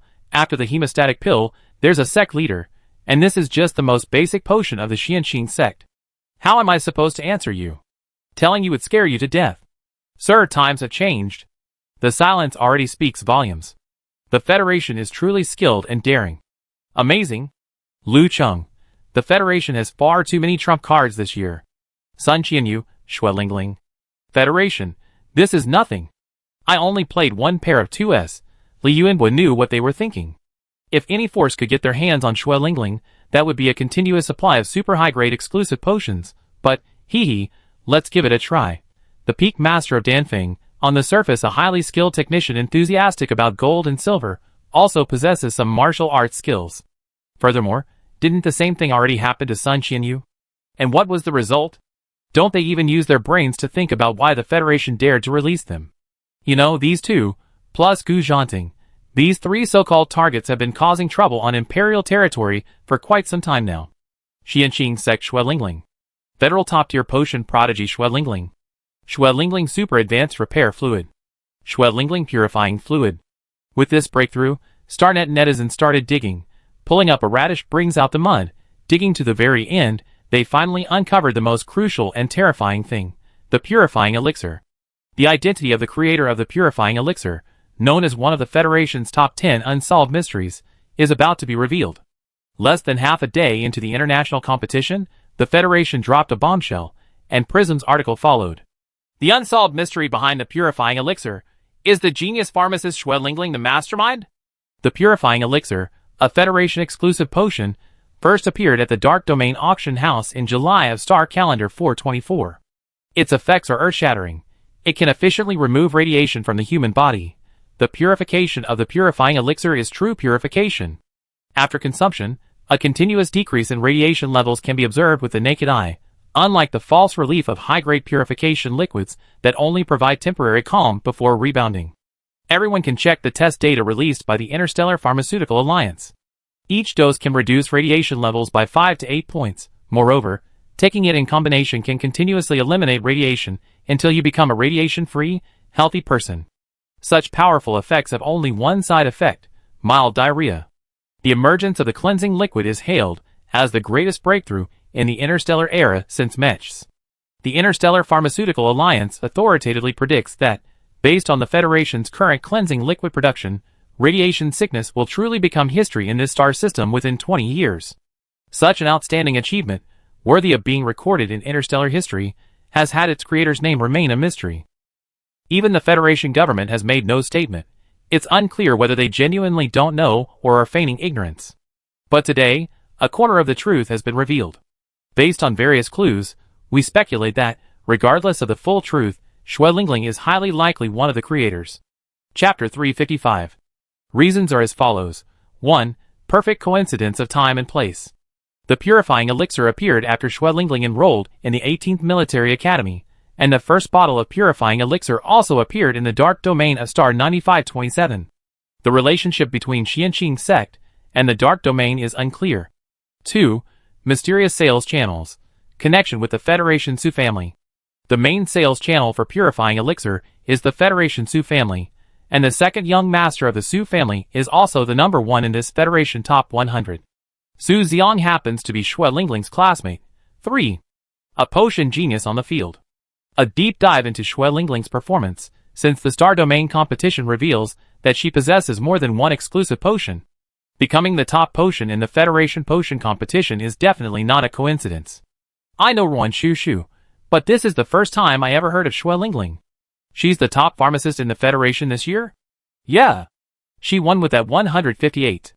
Honestly, 158 in the Military Academy competition? What was she thinking? With that kind of skill, why is she still stuck in the Military Academy?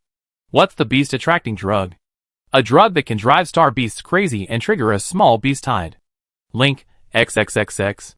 Look at this part. She said it was the first time she made and used it. Because the effects were so terrifying, it was subsequently listed as a banned drug by the Federation and can no longer be bought. Wow! There's such a thing? Not only that, there's also this. The level 2 star beast, the helmeted hornbill, fell asleep immediately after eating it. She made that too. And also, after eating it, you can hide your scent so star beasts can't smell it. She has so many exclusive things. I think there are still many she hasn't used. Now that I think about it, if the cleansing elixir is related to her, it makes a lot of sense. What's wrong with your Federation this year? Trying to secretly develop and then amaze the entire Proxima Centauri system?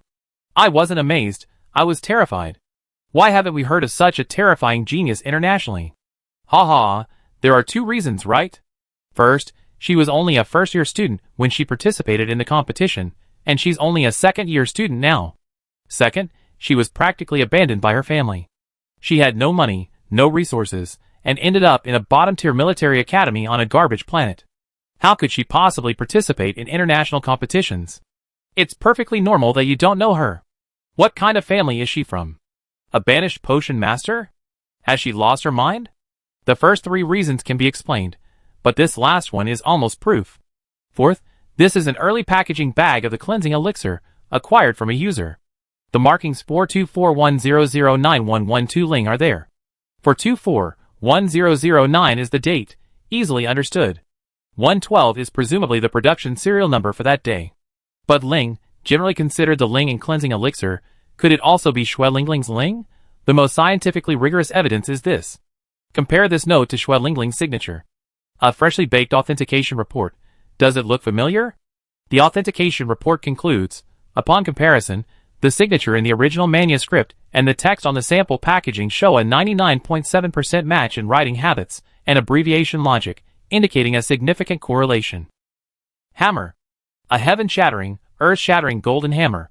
Prism was absolutely right, it really is that Ling. Initially, it was written as Linglingshi, but that was too much trouble. Writing thousands of copies in one night was too much trouble. So it was changed to Ling later. After that, she carved a seal, and then switched to the machine, never writing by hand again. Federation, unable to refute it. Indeed, the eyes of the masses are discerning. It's impressive that they waited until now to release this information. In conclusion, there is definitely someone who created the purifying elixir. But is she the only one?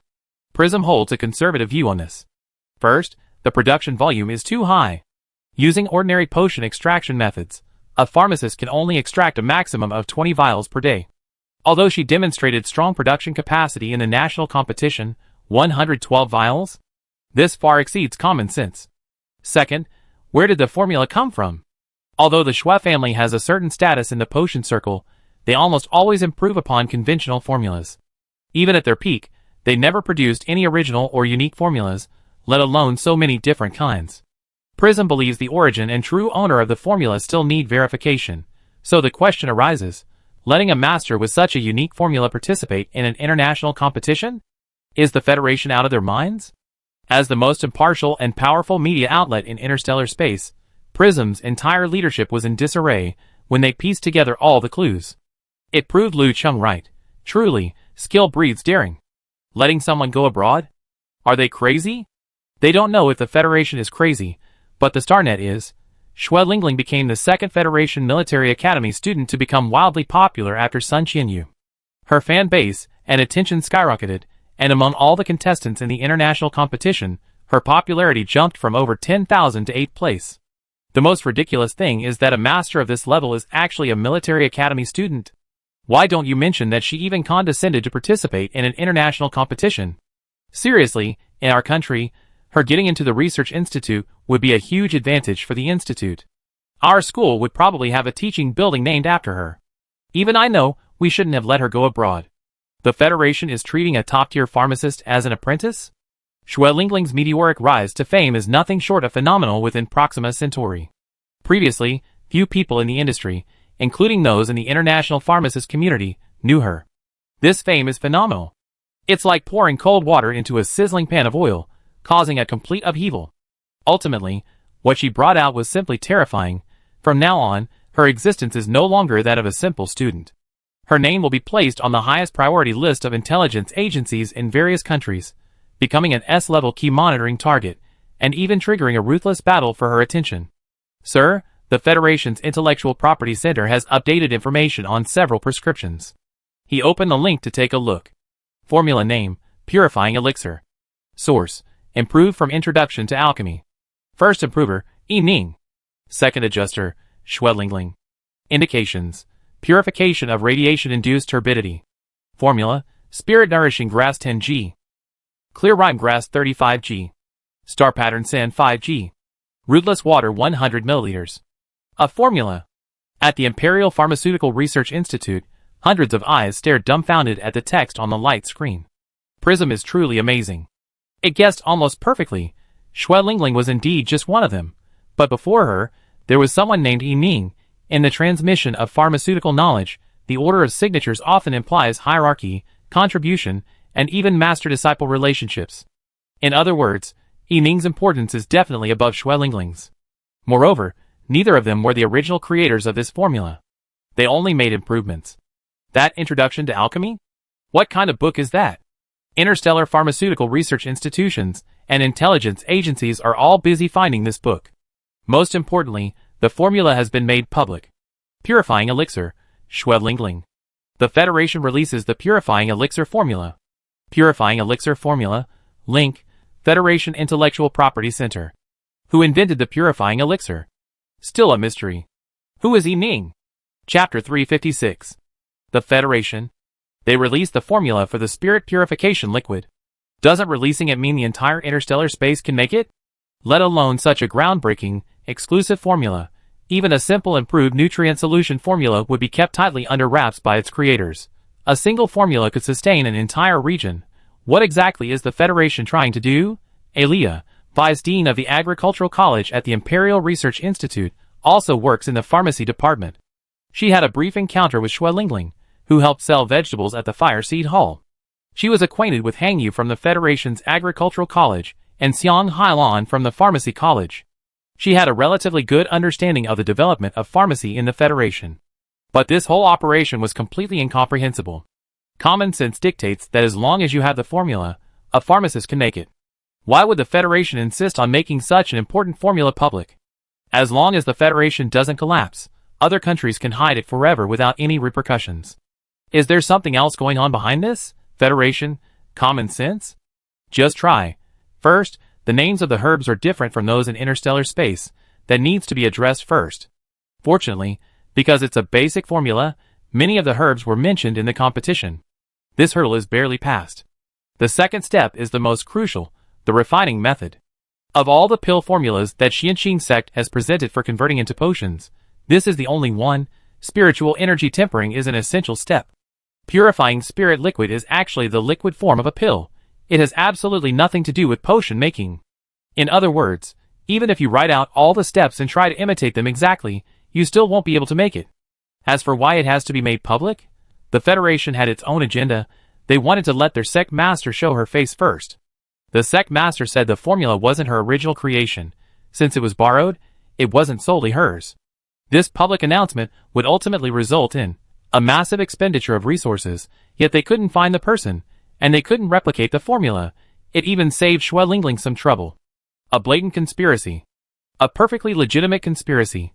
Sure enough, the entire Imperial Pharmacy branch cancelled their vacations and began researching medicinal herb diagrams and formulas. The international competition had only just begun, but the resulting storm had already started sweeping across Proxima Centauri. On the competition field, the Xianqing sect was completely unaware. Of course, even if they knew, they wouldn't care too much. Team 9 was still diligently picking herbs. If you were to ask, what's the Ring of 1,000 Stars like? Most people might say, the environment is harsh, teeming with star beasts, and survival is a near certain death. Only the Xianqing sect would answer, it smells amazing. It smells wonderful. The medicinal plant resources are incredibly abundant. It's so captivating. There are so many surprises that now it's not just scouts searching for herbs. All the teams have joined in. Captain Xue, is this it? Lox knew nothing about pharmacology, yet he keenly noticed a striking characteristic of the herbs collected by the Federation. They were all unique. Among ordinary plants, there was always one that stood out. Perfect in appearance, unique in shape, and with a pleasant fragrance. It exuded an extraordinary aura of 1 in a million. Who else but me? As if all the other weeds and exotic plants were merely foils to it. Some were so powerful that nothing else could grow around them. Having discovered this pattern, he would ask about any strange-looking plant he saw. He might get it right 2 or 3 times out of 10, but even that was enough to attract the attention of the Xianqing sect. Yes, this is firefly grass. It calms the mind and soothes the soul. You're amazing. The surprised and sincere praise made Lox blush unconsciously. Captain Xue praised him. Some were happy, some were sad. Smiles don't appear out of thin air. They simply transfer from one person to another. The Federation, Central Star, the Qin family, formerly the Xue family. The 18th Military Academy won the championship. Qin Jin's rise to power as a son-in-law and his abuse of his eldest daughter were exposed, plunging the family into a deep abyss. Looking back, the Qin family's decline began to show signs after the appearance of the purifying elixir. Now, everything has an answer. The purifying elixir is in her hands. What did I do? Xue Lingling returned to the Central Star, easily crushing the entire Qin family, and shattering his decades-long illusions of trying to climb the social ladder. Qin Yanfeng failed to make the top 100, was pointed at and gossiped about at school, filled with anger, regret, and helplessness. As the Shi family gradually declined, the Qin family couldn't even protect the Xue family's old mansion in parks. The person who came to take possession of the house just happened to be from the Dark Realm. Fate had come full circle, returning to the original owner's hands, and that original owner had already risen to great heights, residing high in the clouds, something this man could never even touch. The greatest pharmacist of this century, my Qin family, could have produced a prodigy. If only he had known this earlier. The people of the Federation were already astonished by the 18th Military Academy during the national competition. Now this huge revelation has surfaced. In the 18th Military Academy, Lingling is very low-key.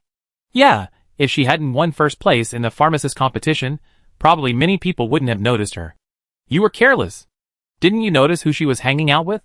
Shuren? Yeah, that one's the biggest pretender. The Su family supplies the military, saying they give them based on the severity of radiation sickness, saving countless soldiers on the verge of death. I snatched it from the Xianqing Sex convenience store. 8,000 yuan a bottle. I could afford it after saving for a few months. My dad's already been discharged and home. The cleansing elixir has truly saved so many people. Look at the hospitals. The number of severe radiation sickness cases has decreased by 10%. Experts predict that as long as the supply is sufficient, all radiation sickness patients in the Federation will disappear within 10 years.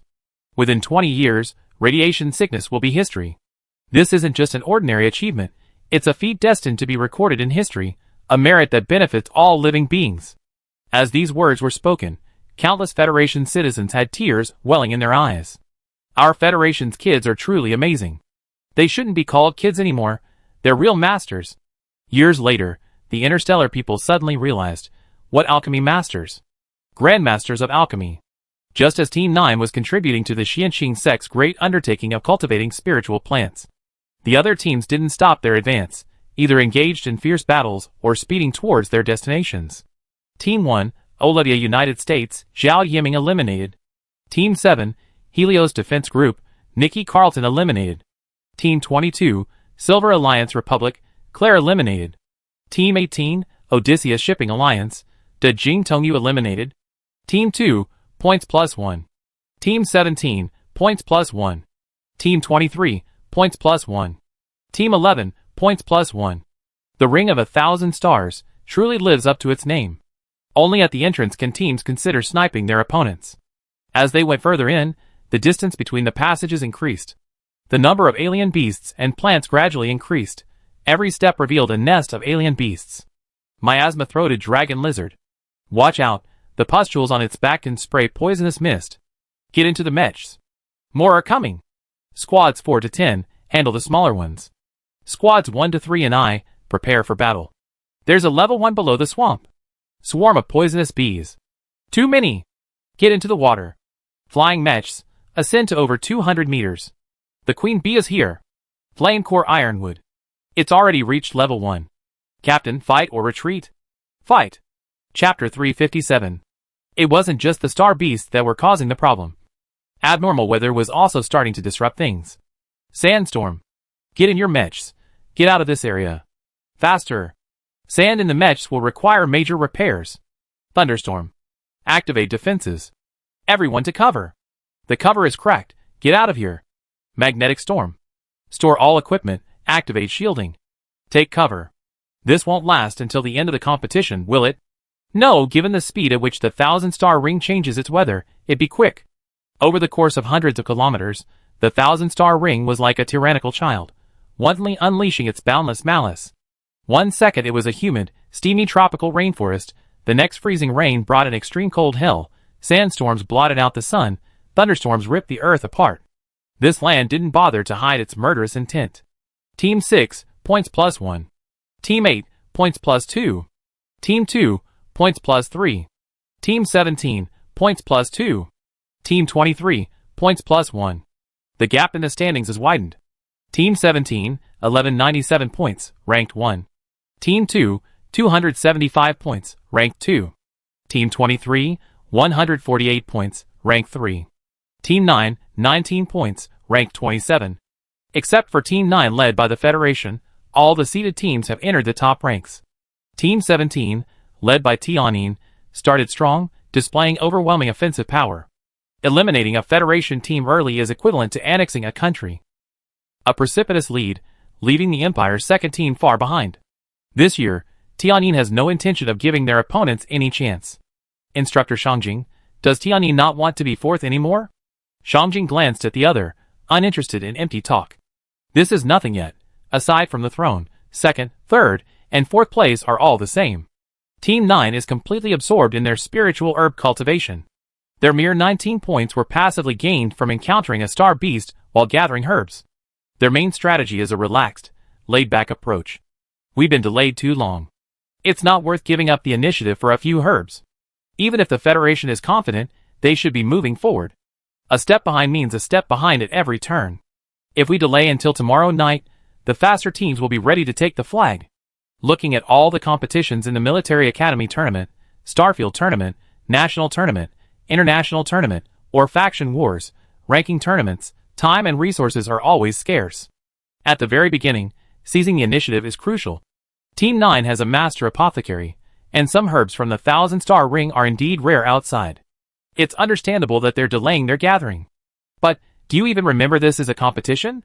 Lu Cheng glanced at the Federation delegation in the adjacent stands. Exhausted, still eating? Show some concern for your students. 6 hours of the competition have already passed. Some teams are already a quarter of the way through, 19 minutes. Still rummaging through herbs at the entrance. Li Yuanhua noticed their gaze, looked over, and offered a friendly, enthusiastic smile. Then he turned and led his team in a chant. Team 9, march forth, leaving no grass standing. Our fighting spirit burns like fire, sweeping across 1,000 cities. Alchemy genius Xue Lingling, I'm the most brilliant on the field. 1,000 miles of soaring power, unstoppable. Reaching the pinnacle, creating new glories.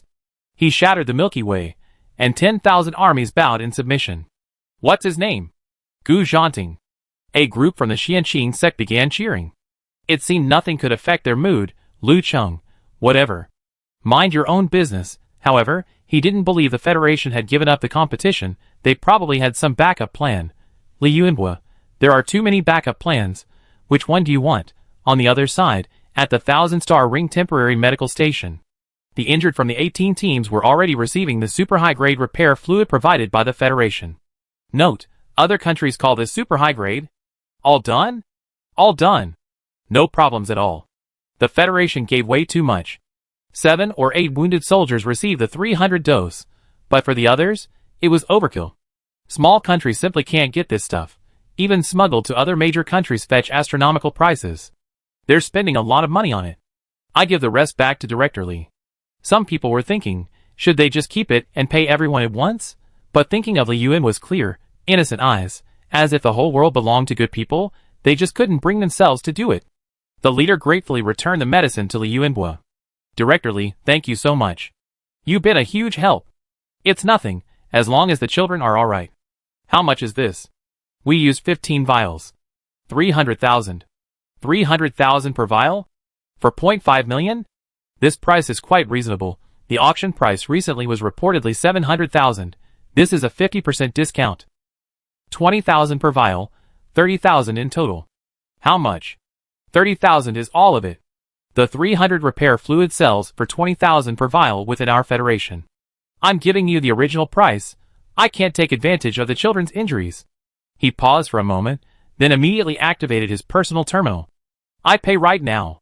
A military academy team leader might not be able to come up with 4 million, but he had 30,000 himself.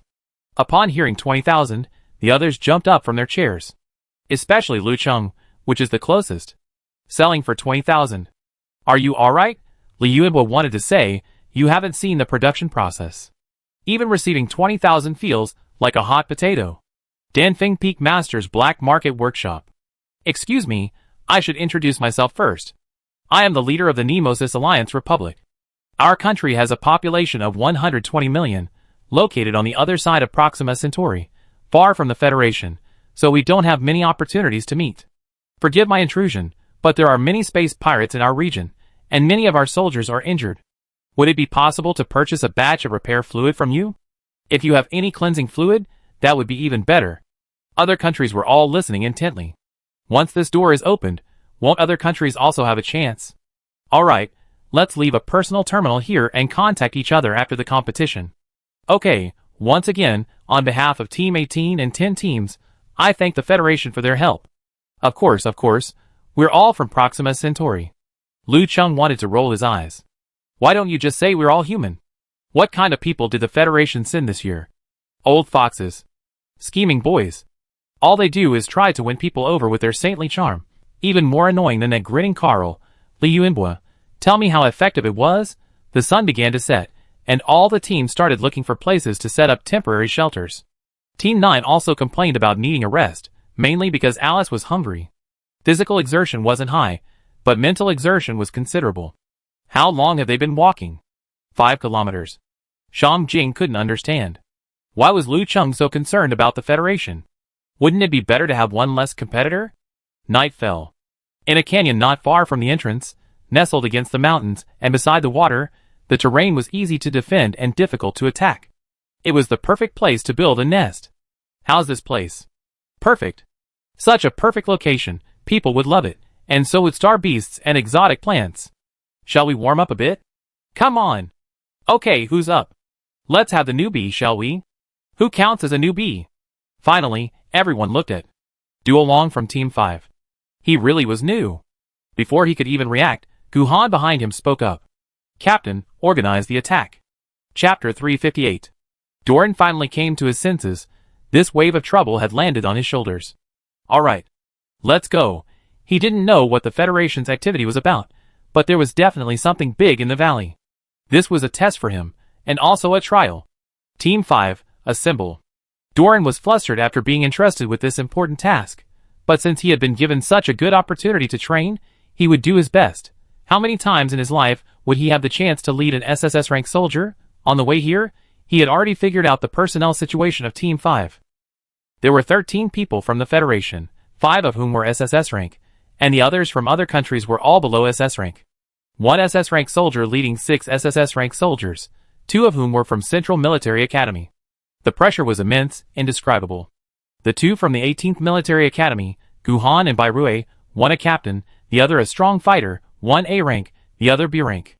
But judging from how much the Commander-in-Chief valued Guhan, this person must be extraordinary. He assigned them according to their strengths. 10 Vanguard members, primarily agile mechs, to first determine the nature of the danger ahead, 20 heavy firepower members, all teammates equipped with heavy weapons and attack-type mechs. The main assault team, A and B, comprised 20 each, responsible for eliminating the threat. The support team, also 20, provided fire support and cover for their teammates. The control team, consisting of 10, was responsible for intelligence gathering and overall command. Guhan watched as he led teammates stronger than himself, yet managed to control his emotions, proceeding with clarity and a steady, methodical approach, and nodded in satisfaction. The others waited on the sidelines, anticipating this good show. As the sun set and the moon rose, Duolong prepared to move. Vanguard, prepare to move. Remember, be careful. Retreat if there's danger. Don't lose any members. Roger. The entire Vanguard team boarded their mechs. 5 took off, and 5 moved slowly forward on the ground. The jungle was quiet, save for the rustling of leaves. A gentle breeze swept through the treetops, occasionally bringing down a few leaves. The faint sound of flowing water drifted in from afar, sometimes audible, sometimes not. The Vanguard team tried their best to move silently. 2,200 meters, 1,500 meters, 1,000 meters, 800 meters. Swish, swish, swish. A soft, rustling sound. It sounded like something soft was slowly brushing against the grass, making intermittent, frictional noises. Doran watched from afar. Is it a snake? Or vines? The Vanguard ventured deeper into the canyon. 250 meters. Everyone be alert. It's coming. Suddenly, the ground cracked open. Dozens of wrist-thick vines burst forth, carrying with them damp, decaying leaves and the stench of mud. Fire! Fire! Bullets struck the vines and leaves, but were easily deflected. High-level alien plant. Ammunition is no good. Switch to energy cannons. Boom! One shot, a mere graze. Instantly, battle raged in the valley. Whoa! This thing's pretty strong. Try attacking the vines. Too fast. Did you find the roots? No. They seem to be everywhere. Doran took in the Vanguard's probing, then turned to confirm with the control team. Did you see them clearly? Yes. Retreat. Back to defense. Doran was commanding for the first time, extremely cautious. He would never risk his teammates. Retreat first, then decide on a strategy based on intelligence before engaging. I can see it clearly. It's the evil passion fruit. This exotic plant truly lives up to its name. The name sounds cute, even somewhat delicious. But at the same time, that pleasant aroma is filled with danger and evil. The evil passion fruit, a vine-like plant, can cover an entire town when it evolves to a high level. The vines are as thick as an adult's arm, exceptionally strong and unbreakable by blades, and can rapidly extend to a kilometer in battle. The stems are covered in metallic-looking barbs, and the leaves have serrated edges. The fruit is a head-sized sphere, green when unripe, with a hard outer shell covered in sharp spikes. It explodes when thrown, releasing corrosive juice, with a hallucinogenic fragrance at a certain concentration. Its entire body is a weapon. Its attack pattern involves throwing the fruit to injure or stun opponents, and using the spikes on its vines to suck the bodily fluids of animals for sustenance. A true carnivorous plant. When ripe, the spikes fall off, and the fruit transforms into a dark purple, sweet and delicious, with reduced toxicity. Only excessive consumption will cause a state similar to intoxication. The speaker was Olga, SSS, a member of Team 5, known as the walking encyclopedia of Central 1. 3 months ago, Gu Zhaning dragged her into the quagmire of the Xianqing sect, and she's currently the second in command of the Four Peaks. Is it delicious? No need to ask who said that. Some people were already swallowing hard. This bizarre question sent a chill down everyone's spine. Sis, your focus is way too unusual. Everyone fell silent. Alice, sensing the awkward atmosphere, decided she should maintain her composed demeanor and quickly changed the subject. No, I mean, it's really wicked. Humph. It's grown up like this to seduce me. Yuan San. Zhongsani. We have to wait for the Peak Master to grow up. The road is long and arduous. Alright, let's decide on a strategy. I only have one request. You lot, be careful with your energy. Gu Han interjected. Of course, this was directed at the Xianqing sect members. Dealing with such a small seedling would be a disgrace if it consumed too much energy. Also, bring the fruit back to me. Alice said righteously, arms crossed. Xianqing sect, you haven't even bit over yet, and I already know what kind of shit you're going to poop. You can't even walk past the delicious food, can you? Duel Long. The Federation's demands are really too high. Pressure plus 10,000. Although it was getting dark, and I couldn't see the whole picture, based on the previous probing, the branches and vines of this evil passion fruit plant covered at least half the valley. If it were daytime, it would probably blot out the sky. At least level 2. More than that, aiming for level 1. Having completed the assessment, Doran began issuing orders. The vanguard will act as bait, luring the passion fruit to attack. Heavy firepower, try out our weapons, and see which one can damage it. Leaves, vines, roots, flowers, fruit, try every part. Attack A, and attack B, our weapons might not work. You try picking leaves, vines, and fruit, we see if we can use its own weapon against it. Confident, assertive, intelligent, decisive, it was as if he saw the shadow of Su Xiang in him. Shuren looked at little Su, the Peak Master, who had reached this point and possessed a certain composure. Support, cover the entire field. Don't let anyone get hurt. 5 minutes later, Vanguard melee, heavy firepower ranged fire. Okay. In the stands of the United Nations in Sanbia, the team leader's eyes were a little moist. Doran is Sanbia's strongest warrior, but on the international stage, he's only a mid to lower tier player. But given the opportunity, their kid can still shine. A teacher from another country chimed in, this kid's pretty good. He's just too kind. Whether on the field or the battlefield, casualties are inevitable. Retreating in the face of danger will only lead to stagnation. That's not quite right.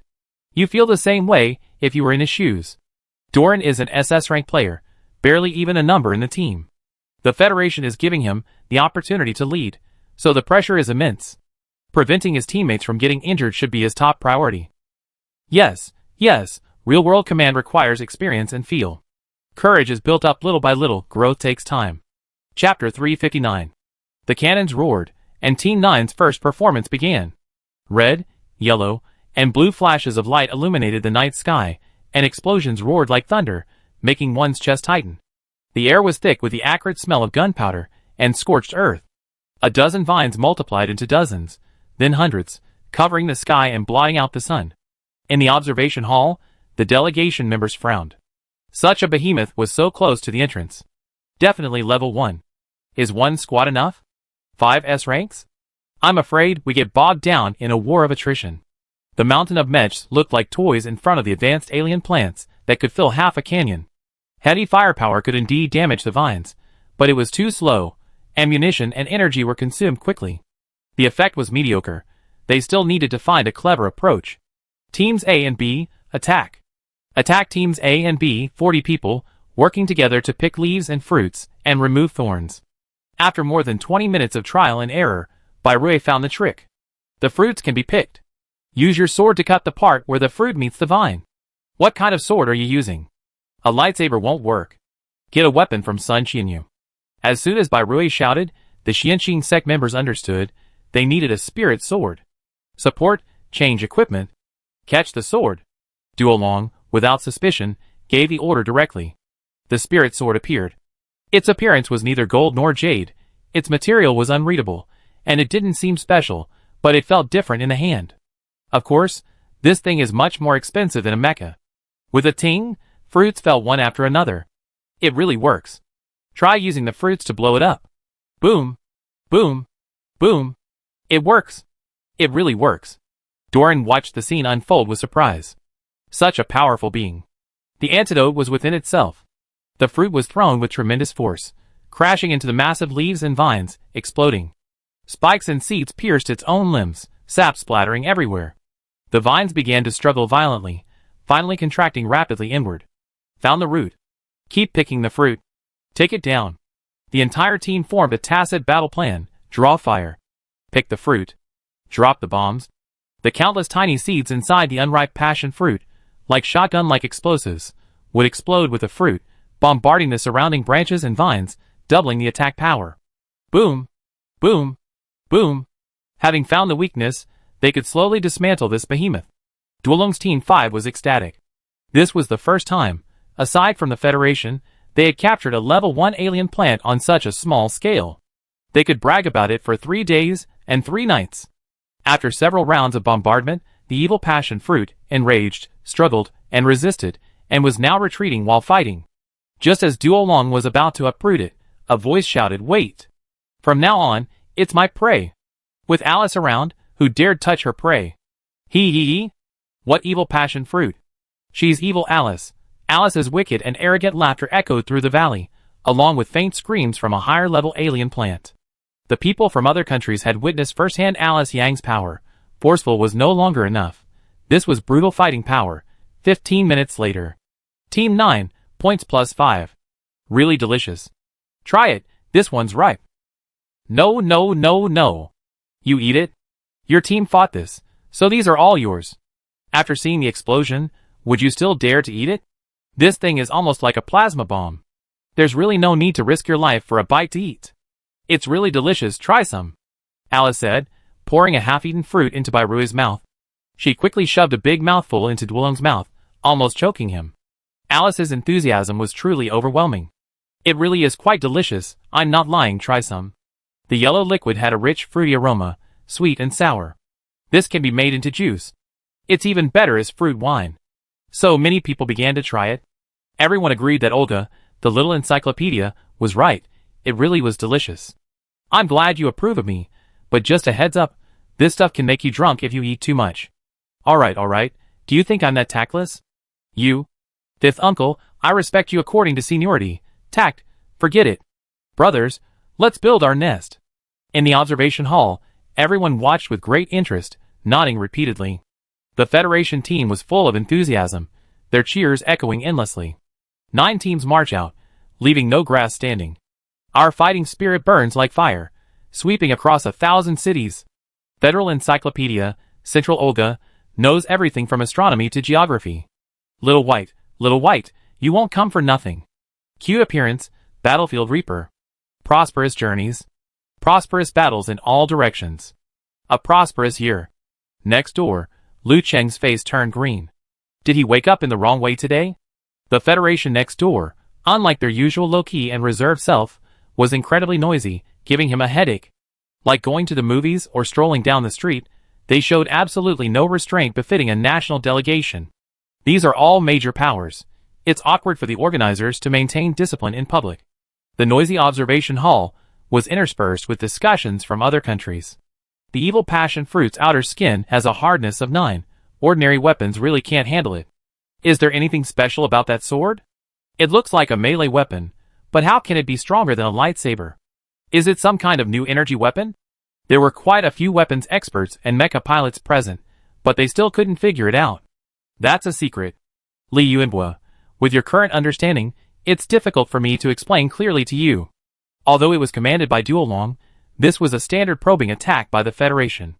Knowing the enemy before you fight, knowing yourself and your enemy, using small-scale troops or feints to probe the enemy's defenses, finding weaknesses before launching the main attack. The ODA, observe, judge, decide, act, was used very skillfully. Very smooth tactical execution.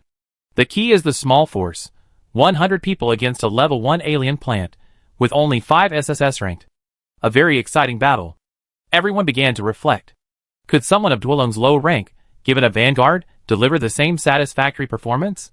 Duolong fought well, but undeniably, in actual combat, no one can afford the risk of defeat. Fu Jiwei, Nangong Ling, Fujiwara Hideaki, Kimura Yoshi, Gu Zhanting, their command is better than his, and their combat strength is stronger.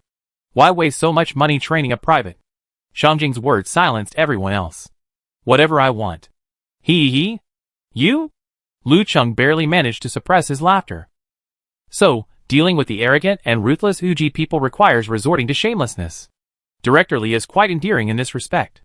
Reconnaissance team on night watch tonight? Okay. Toledo looked at Alice's bright eyes, feeling something was off. Commander, is one reconnaissance team enough? If not, we could all go together? Team 5 had fought with great passion today, the joy of victory overwhelming them, making it difficult to sleep. That's enough, that's enough. You all get some rest. We need to get going tomorrow. Alright. Chapter 360. The night was deep and still, and the entire 1,000-star ring was fast asleep. A dark figure stealthily crept into one of the tents in the valley. Who? Siren vaguely sensed someone entering his territory in his sleep. He jumped up, about to draw his sword, when a warm, large hand covered his mouth. Shh. Keep your voice down. 6.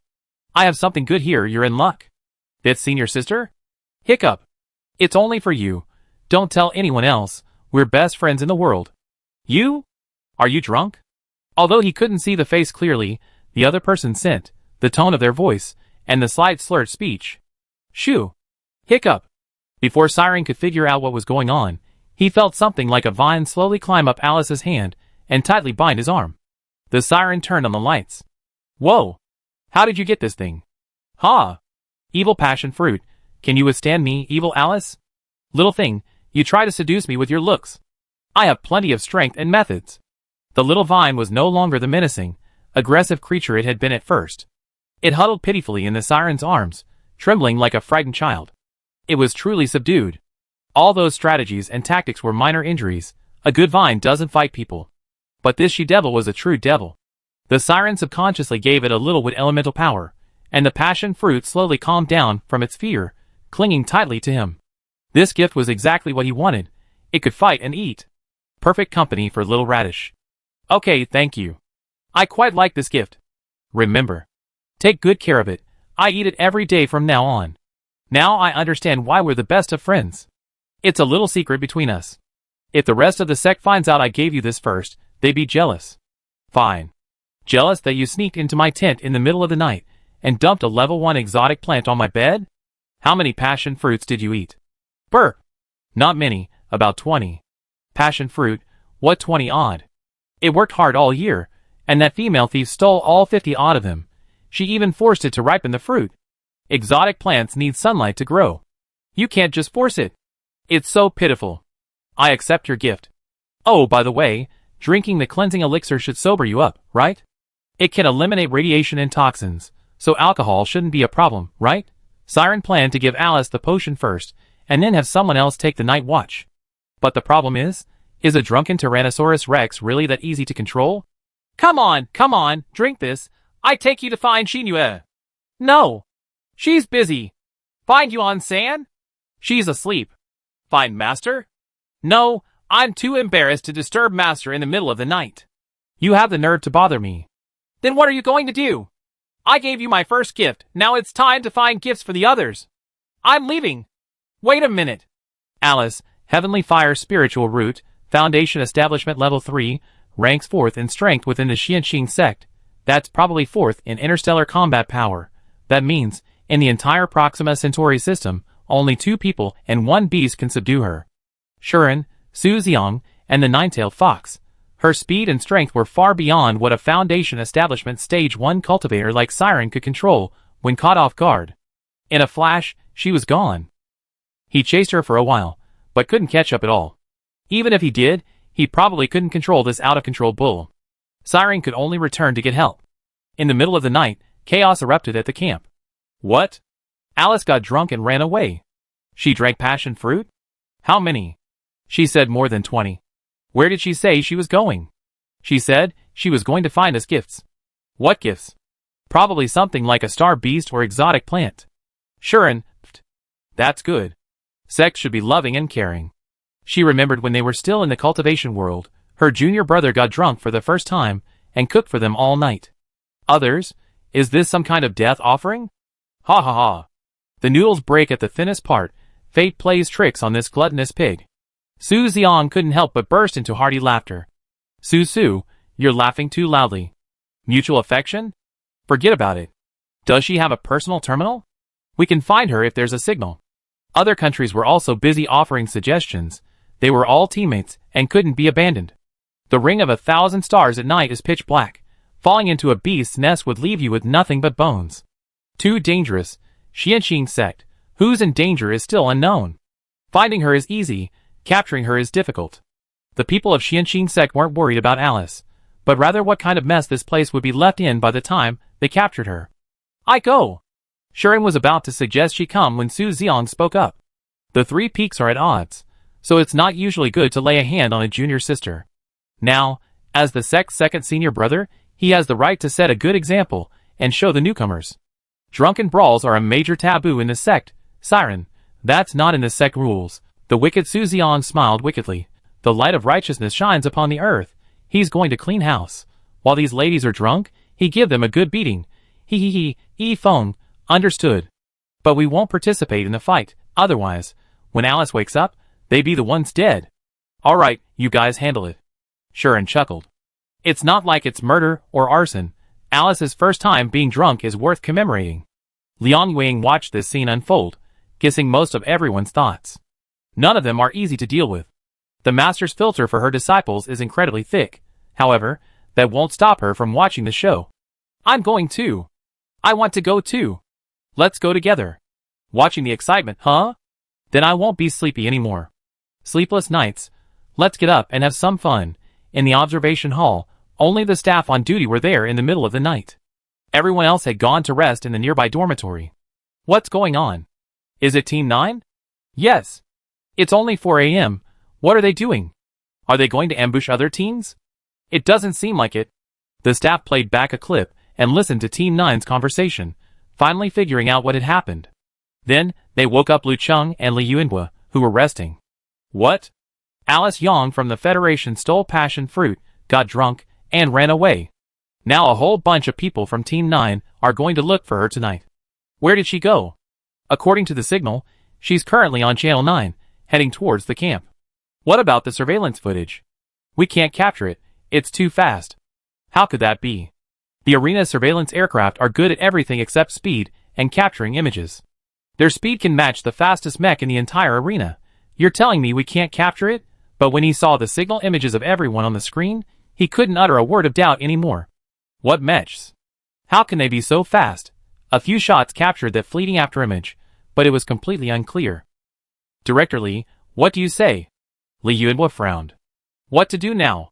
His father was drunk. He was afraid he'd wreak havoc on the arena. The 14-day competition couldn't end before it even began. Little darling, you absolutely have to be careful. At this moment, countless terrifying images flashed through Li Yuanhua's mind. The hell witch burning the 1,000-star ring. Please, no! But he couldn't let her forfeit. The key was, even if she forfeited, could the rescue team catch her now? No way. How many troops would that require? It wasn't that he didn't want to deal with it. But the people who could subdue her were all inside the arena. Just let them handle it themselves. Chapter 361. Lu Cheng was stunned. Didn't your Federation uphold truth, goodness, and beauty? Why are you suddenly so indifferent to the lives of your students? Think it through. If they encounter a horde of star beasts or something, she'd be all alone. If there's danger, we might be too far away to help. The children know what we're doing. Team 9 has already gone over. Why don't you check first? Li Yuanhua was already silently mourning for the 1,000-star ring. His gaze towards Lu Cheng even revealed a hint of sympathy. If all else fails, just give her some compensation. Lu Cheng felt a chill run down his spine from that strange look, completely bewildered. Carl whispered in Li Yuanhua's ear, won't we be exposed? Not for now. We figure it out later. Even the surveillance cameras can't catch up. It's not a big problem. Alice felt like she was flying on a cloud, incredibly comfortable and blissful. Her goal was clear, to deliver gifts to the entire sect. That wicked passion fruit was perfect for Lu Zi, who had a wood elemental root. Only he could properly nurture the reserves. Next, she needed to find Yuan San a truly unique gift that perfectly matched her personality, and Ying, Zhang Xinyue, Shen Wanqing. Her friends had to be the most stylish when they went out. Oh ho! Found it. Team 9, points plus 1. Team 9, points plus 3. Team 9, points plus 2. Not long after Alice ran off, the points leaderboard, which had calmed down in the first half of the night, began to fluctuate rapidly. She's only been gone a short while, and it's already this chaotic? So many points, is it a beast horde? 3 points, she took down a level 2-star beast all by herself? Is Alice an SS? Locke and his companions suddenly realized their earlier worries were somewhat unnecessary. This Alice is too fierce. She dared to charge into the beast horde all by herself. Is she really an SS? Quick, quick, quick! Where are they? Where are they? She took down a whole pack of galactic war lions. They went that way. Chase them. My God. It's too horrific. The lion's den. It was utterly gruesome, bruised and battered, a sight too painful to behold. The remaining lions had lost all their kingly aura, like frightened birds, pitifully howling like cats. Go over there. An entire force, hundreds of people, arrived. Su Xiong was secretly delighted. He had his own ulterior motives. Originally, the Xianxing sect could have handled it quietly by themselves.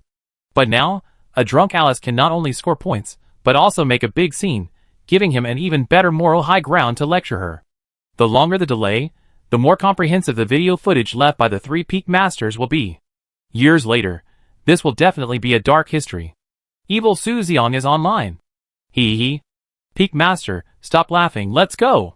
Sigh. They're all troublesome people. Team 9, points plus 2. Team 9, points plus 3. Team 9, points plus 2. Team 9, points plus 1. Star Corvidra has also suffered. Too cruel. Don't let her touch alcohol again. It's over, the star beasts of the 1,000-star ring are doomed. The others were stunned. So you guys were worried about the star beasts all along.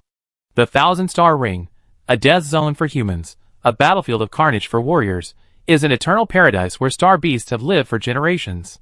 However, this night left a bloody and cruel mark on the history of the star beasts, known as the Double 11 Massacre.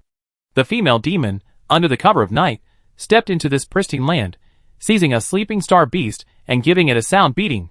Besides the roars and screams of the star beasts, only the girl's demonic singing could be heard in the beast's nest. Ho! Ha! I stumble and fall like the waves, 1,000 grievances I laugh off. I rise and fall, swaying but refusing to fall. I know the universe within wine best. A true hero in a drunken stupor. A drunken fist for the 1,000-star ring. Not only did she beat the beasts, she also captured their hostages. List of missing persons. Galactic Lion Leader Kayla, Star Corvidra's second-in-command Little Gold, Antimatter Bear King Panda, Storm Flamingo Tristesse, Titan Mammoth Batu. Terrifying and ferocious laughter echoed in the night. Hee hee hee. From then on, they vanished without a trace. Su Xiong led a large group, following Alice's footsteps. Along the way, he witnessed the tragedy she had caused. The drunken Tyrannosaurus Rex was more destructive than he had imagined. He was starting to worry. If the drunken Alice became stronger, and he couldn't subdue her, would his second senior brother still be able to save face? Meanwhile, Team 9's points skyrocketed in the night, breaking the 100 mark. In the observation hall, only Lu Cheng's swallowing could be heard. Director Lee, are all your people like this after drinking? How could that be? Only she. Only her. He became more and more cautious, more and more guilty. This combat power, is this what an SS rank should have? Even a 4S might not have this kind of destructive power. In such a short time, 2 hours, over 300 kilometers, 7 beast nests, all swept through, anyone could see something was wrong. Why did she capture the Beast King? To give him a gift, I guess? They get along quite well. Don't let Alice's fierce fighting fool you. She's a good person, has many friends, and is quite filial. Yang's father. Ha! A blatant display of filial piety. Is that the point? I'm asking you, is that the point? There's absolutely no way to communicate with this guy surnamedly. You ask him one thing, he says another. You hit a dog, he hits a chicken. He's slick and slippery, never telling the truth. Was your previous mental strength test level faked? Li Yuanbo didn't know whether to say yes or no. If he said yes, he was admitting to cheating. If he said no, what if a test revealed a huge discrepancy between his actual combat strength and the test results? Explaining it would be troublesome. The best way was to play dumb. Dumb Li Yuanbo plus dumb Carl. ABA. About 370 kilometers from the entrance was the camp of Team 10. The strongest of these, the Hill Mountain Republic, boasts a population of 17 billion and is located adjacent to the Empire and Tianjin. Tianjin has a large immigrant population and closer ties with it. A rustling sound came from a corner of the barracks, where the spoils of war from the journey were stored, supplies stolen from Team 11, and the star beasts and exotic plants hunted along the way. A sound? Is there a small star beast? That shouldn't be the case. The area was just cleared, and the defensive barrier is still open. A small burrowing rat came in looking for food? The lights came on, and their pupils dilated in shock. A gigantic rat appeared. Who are you? How did you get in? Alice, her face flushed and eyes glazed, was sprawled in the pile of supplies, rummaging through them. Are you from Team 9? The alarm sounded, and the entire Team 10 awoke from their slumber. Enemy attack. Enemy attack. Alice, exhausted from running all the way, desperately needed food and followed the scent of humans. Ordinary barriers were no match for her. By the time the guards noticed, she'd already been rummaging around for a while. No food, bad review. She was surrounded. Commander, we searched. She's all alone. No alarms were triggered. We don't know how she got in. Commander Jung Jae-young of Team 10, watching Alice still engrossed in searching for food and muttering complaints, was furious. You got a way to heaven, but not the gates to hell. Attack. 1 against 1,000, even mechs were useless. Unable to find anything, she blinked her clear, innocent eyes and asked, where's the food? I'm hungry. Without giving her a chance to speak further, Jung Jae-young ordered the attack. The method was also primitive, hand-to-hand combat. Chapter 362. After all, it was their own territory, and the opponent was only one person. In the blink of an eye, before they could even see what happened, the group in the front row who had rushed forward were sent flying. The silly girl was as fast as lightning and as heavy as a mountain. Her fists, the size of a cooking pot, could make someone vomit blood. Soon, the elimination lights lit up one after another. Team 10, Jioshan Republic, Park Ji-hoon eliminated. Team 10, New Eden Peace Tribunal, Gram eliminated. Team 10, Jioshan Republic, Lee Seo-yun eliminated. Team 9, points plus 1. Team 9, points plus 1. Team 9, points plus 1. Jung Jae-young didn't even have time to close his gaping mouth. Only one thought occupied his mind. He kicked a hornet's nest. No, the hornet's nest came to him. I want food. Alice's request was clear and unambiguous. In the chaos of the scene, no one could calmly listen to a child who had traveled over 300 kilometers and raided 7-star beast lairs and explain what she truly needed. She was simply hungry. The child was hungry. Save the child, however, no one could understand her suffering, her pain, her inner cries and struggles, and her rumbling stomach. Thus, the battle spiraled out of control. Team 10, Jioshan Republic, Een Xylene eliminated. Team 10, New Eden Peace Tribunal, Dean eliminated. Team 10, Noah United Nations, Elflin eliminated. Team 9, points plus 1. Team 9, points plus 1. Team 9, points plus 1. Everything reversed too quickly. It was an energy and speed that a purely human body couldn't possibly unleash. In just a few minutes, Team 10 suffered heavy losses and was severely weakened. Get the mechs. Sensing something was wrong, Zheng Zirong finally reacted. He gave the order, preparing for a fierce battle. But before it even started, they heard the other side casually leave with the words, "None of it tastes good. I'm leaving." Of course it tasted bad. Alice's usual meals were radiation-free food, cooked by Song Ruitang, while Team 10's meals were mostly nutrient solutions. The words had barely left her lips when she vanished. When they chased after Alice in the direction she had gone, they only saw the backs of several giant star beasts following her away. Don't chase. It's high-level star beasts. A swarm of high-level star beasts. Were the star beasts chasing her? Not likely. She's perched on that titan's head. In just 20 minutes, they eliminated over 87 people with their bare hands, including 5 SSS-level individual soldiers. This wasn't just a challenge, it was a crushing execution. This person and her team was right across the street. Even more terrifying, Do you know who she is? No. An unknown figure from Team 9, utterly annihilating Team 10 in such a short time. And she even escaped with her horde of beasts? Is this even possible? Is this the combat power of the second best Federation in the interstellar space? The gap is like an insurmountable chasm. The silence within Team 10 was deafening. Commander, should we leave early? Pack your things. Let's go now. Zheng Zirong was worried about two things. First, that the female demon might launch a counterattack. Second, if the female demon's team followed, would there be an even more powerful figure among them? Discretion is the better part of valor. This place is no place to linger. At this moment, Team 9, leading a large force in pursuit, still couldn't match the speed of flying on swords, even with over 500 people using mechs for rapid marching. Vice Captain Su, there's a sandstorm ahead. Alright, let's wait then. Su Xian was overjoyed, watching Team 9's points skyrocket. He was certain the female demon had gone berserk. Dark history. Write it all down, not a single detail. Su, you're obviously too happy. Don't talk nonsense, I'm just worried about my teammates. Maybe you should try to hide your smirk first. Su Xian, hee. Federal teammates. I don't believe you, you old geezer. Others. What's going on with the Federation? Logically, shouldn't everyone be worried and scared, or trying to contact the organizers to find someone, but an SS is rampaging ahead, and they're picking up the scraps without even fighting much. The teammates chasing behind aren't nervous at all, they're just watching the show and gloating. Alice led over 20 level 1 and 2 star beasts in a grand, horizontal advance. Over 20 level 1 and 2 Jungle King level star beasts advanced in formation, their power astonishing. Along the way, other beasts retreated. What a magnificent sight. While she was fighting and stealing food, these former kings didn't dare to run, cowering obediently to the side. They knew perfectly well that hiding anywhere was useless. Even if they hid at the ends of the earth, the she-devil would find them. Obedience was the only way to save their lives. It was 7 a.m., and Team 11 was over 100 kilometers away from Team 10. Leading the pack was Nick, commander of the Jotun Alliance, ranked 3rd on Proxima Centauri, and ranked 5th overall before the tournament. In other words, he was the seeded player among seeded ones. Last night, they raided 2-star beast dens, working late into the night, with most still resting. At first, there were only weak tremors, like countless tiny drumbeats striking the ground. Gradually, the tremors grew stronger, with pebbles and dust bouncing around, making everyone's feet numb. Something's coming? Could it be a beast tide?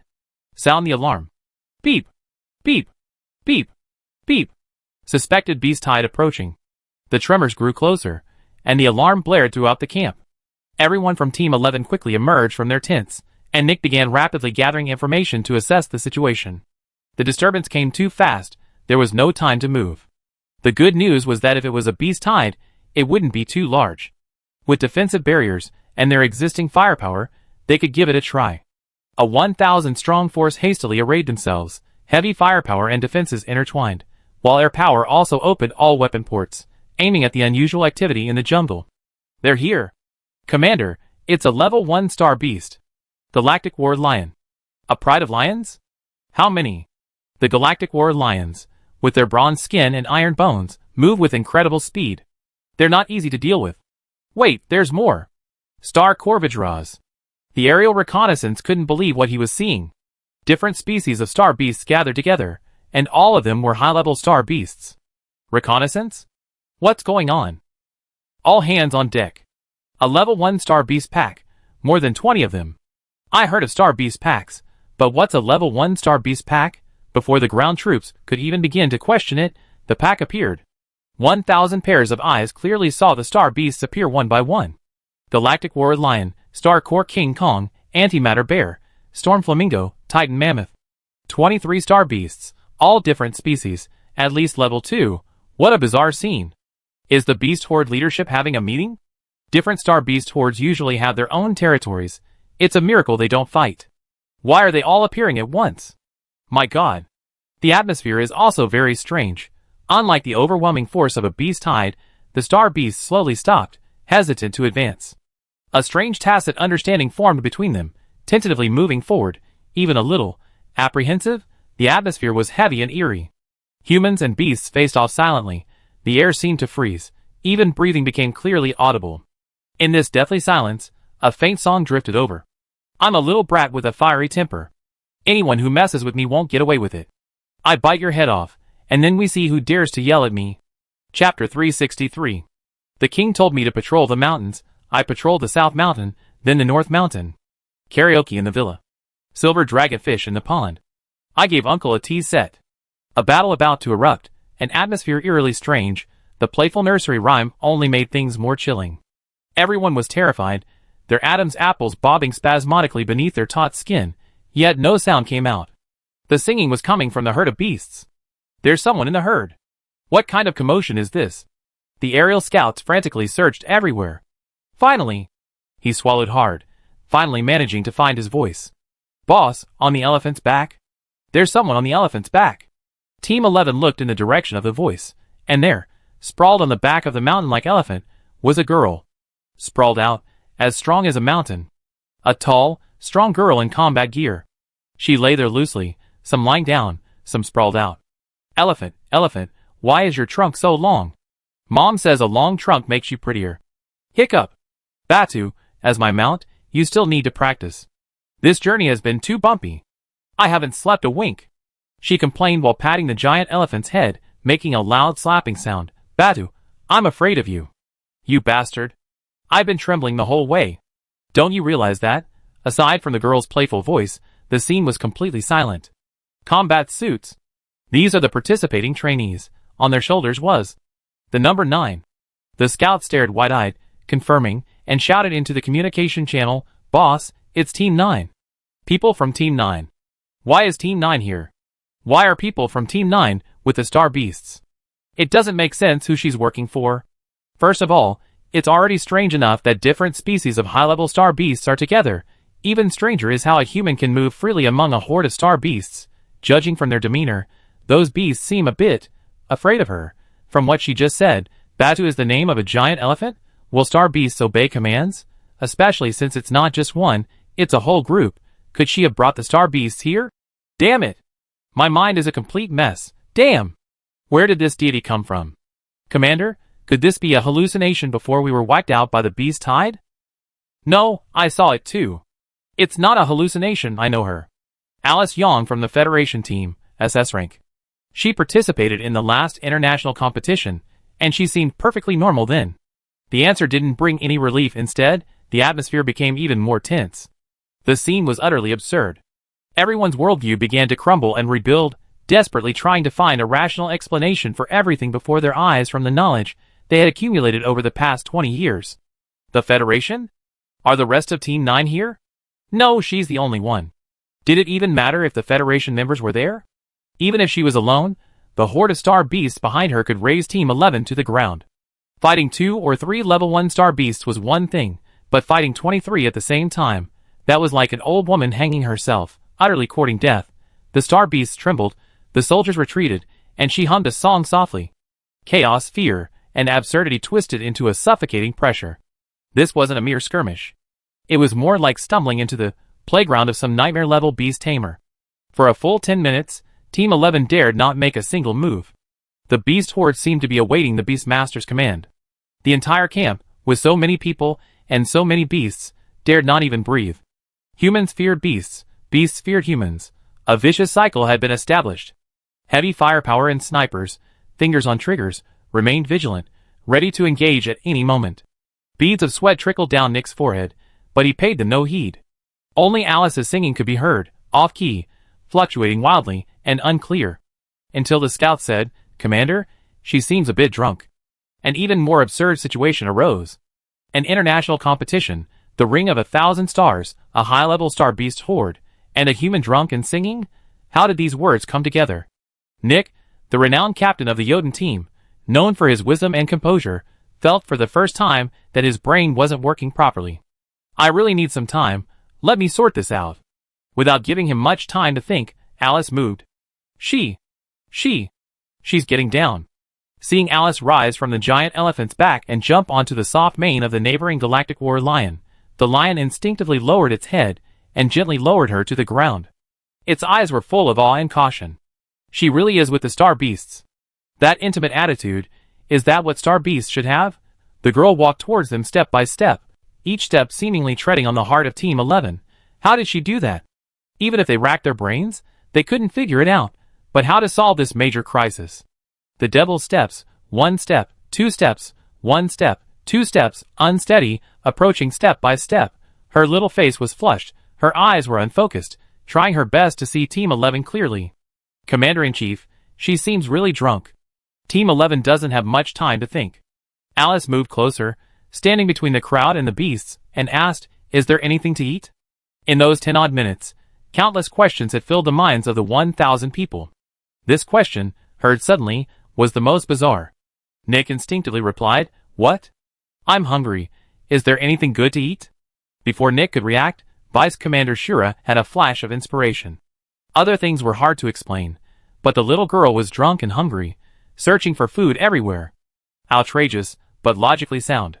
No one could handle this kind of situation. But Shura knew how to handle a drunkard. Just go along with it. "Yes, yes, yes, I have some good food. Do you want to come and eat?" Where? In the tent. I take you." "Okay. Thanks, sis." She was about to rush over happily when she suddenly remembered something, turned around and said to the beast horde behind her, "Be good and wait here for me to come back, okay?" Then, like a little cannonball, she charged into the enemy camp and ran off with Shura. The star beast horde behind her seemed to understand, nodding in unison.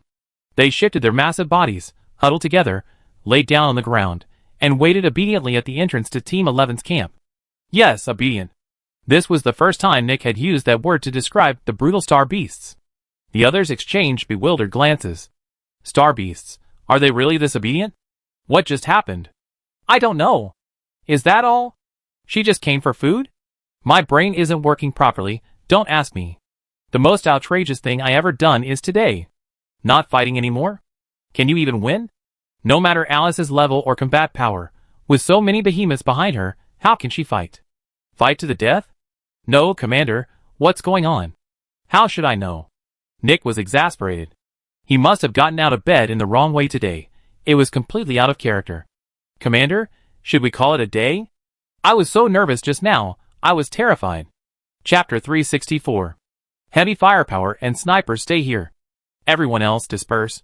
Command staff, follow me. With 23 high-level star beasts at our doorstep, I dare not sleep even if the enemy is asleep. If the enemy doesn't move, I won't move. If the enemy doesn't leave, I dare not leave. If the enemy eats, I serve them first. At this moment, the organizers' rescue ship arrived, all cannons aimed at the beast horde, but as the saying goes, we dare not move. The beast horde and Team 11's camp are too close. Once they open fire, the situation will be difficult to control. The observation hall was eerily silent. Even breathing could be clearly heard. Alice had been causing trouble since 4 a.m., alarming many. She traveled by sword, her speed too fast for the camera to capture. It wasn't until she destroyed the Galactic War Lion's lair and appeared on camera riding the Lion King that her whereabouts were confirmed by the organizers for the first time. Does anyone here have the ability to tame a level 1 star beast? Lu Chung asked thoughtfully, his expression very serious. In his heart, Alice's extraordinary combat power was less important than the star beast. Could he really control a star beast? Aside from the Federation members who looked furtive, secretive, and stammering, the others asked, "Can a star beast control me?" The hall, which should have been full by 8 p.m., was now packed with people. They stared intently at the screen, watching Alice riding on the Lion King's back speechless. Two of the most pitiful were Han Daoxian, the team leader from the Hill Mountain Republic, and Taylor from Jotun. It was common knowledge how dangerous the 1,000-star ring was at night. The weather was unpredictable, the terrain complex, and insect nests everywhere. Even star beasts wouldn't venture out, let alone the contestants. So the delegation members went to rest peacefully, leaving only the organizers and rescue team on duty. But before 7 a.m., Han Daoxian was urgently woken up. "Instructor Han, something's happened to Team 10. The delegation rushed to the observation room, only to witness the outrageous scene. The drunken female demon swept through Team 10 with her bare hands. Then she led her pack of beasts away with a flourish. Her. You? Me. What happened? Last night everything was fine. Team 10 fought their way to 6th place, and before leaving, the Chioshan members were even giving each other a give me 5. Was it because of his sleeping position? Who is that? Alice Yang from Team 9. Lu Chung witnessed everything from beginning to end, but didn't know how to explain. Someone from the Federation. Now everyone knew who to turn to. Directly, Instructor Carl, is that a student from your federation? Yes. Psychic power SS? Li Yuanbo feigned ignorance. She can take on 100 people at once? Pure hand-to-hand combat? Han Daoxian was still reeling from the pain of being eliminated by the opponent alone, losing nearly 100 people. After regaining his senses, he said quietly, "It's not that we're weak, it's that your Alice is abnormal." "Who says my student is abnormal?" "She's just drunk. She'd be fine once she sobers up." "Wait, isn't there a rule against drinking in the competition?" Han Daoxian couldn't accept this fact, looking expectantly at Lu Cheng. The other party shook his head firmly. This was outrageous. Who would have thought someone could get drunk in an international competition? What does it have to do with her? She didn't do it on purpose. It's because of that evil passion fruit. It's all that fruit's fault. Passion fruit, my spine is about to bend from this. This is like a huge black pot falling from the sky. Carl quickly pulled Li Yuanbo aside and whispered in his ear, "Say less. The more you say, the more mistakes you make." Then he shouted back, "This is a competition. Winning and losing is normal, isn't it? We didn't foul." Li Yuanbo had practically made this his mantra during the national competition. Now he tried it, and it felt great. Just wait, this is only the beginning. The Federation has plenty of ways to skirt the rules. Immediately afterward, the observation hall filled up with more and more people. "What's going on?" "You missed it. Alice from Team 9 is acting like a mad woman." "Team 9? From the Federation?" "Yes, it's hard to explain in a few words, look up. Team 9, 627 points, ranking 2. What happened?" "I just took a nap. How did it turn out like this?" "Yesterday you only had 19 points, and you were at the bottom? Did you go out last night?"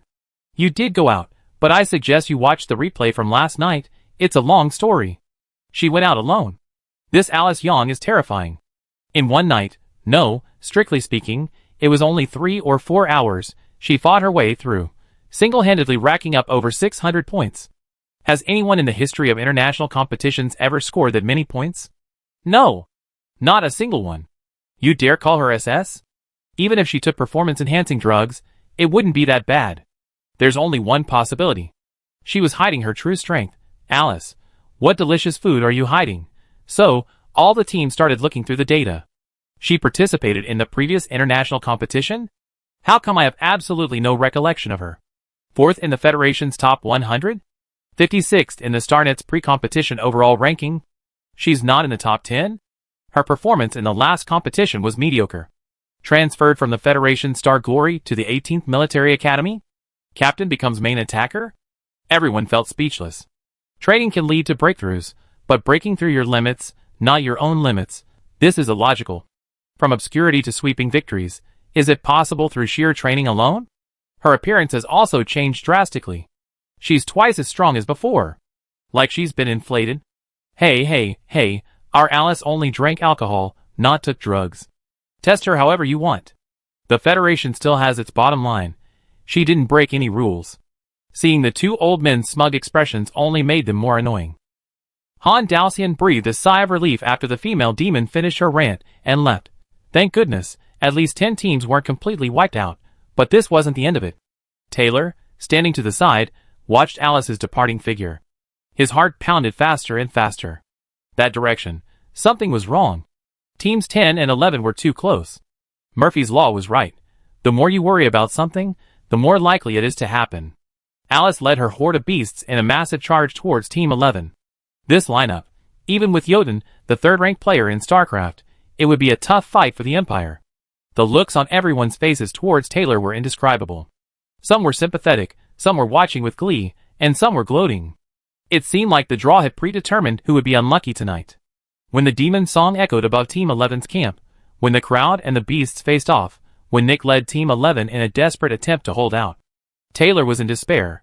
ASS, who didn't know his own strength, who had single-handedly slaughtered Team 10, and a group of level 1 StarCraft beasts. There was no chance of winning. The competition hadn't even started for 24 hours. Was the third-ranked player in StarCraft going to stop here? Even a minor upset couldn't be this bad. Oh! But who knows? Maybe Team 11 was just lucky, and their fate wasn't sealed. Just when you think you reached the end of the road, a new path opens up.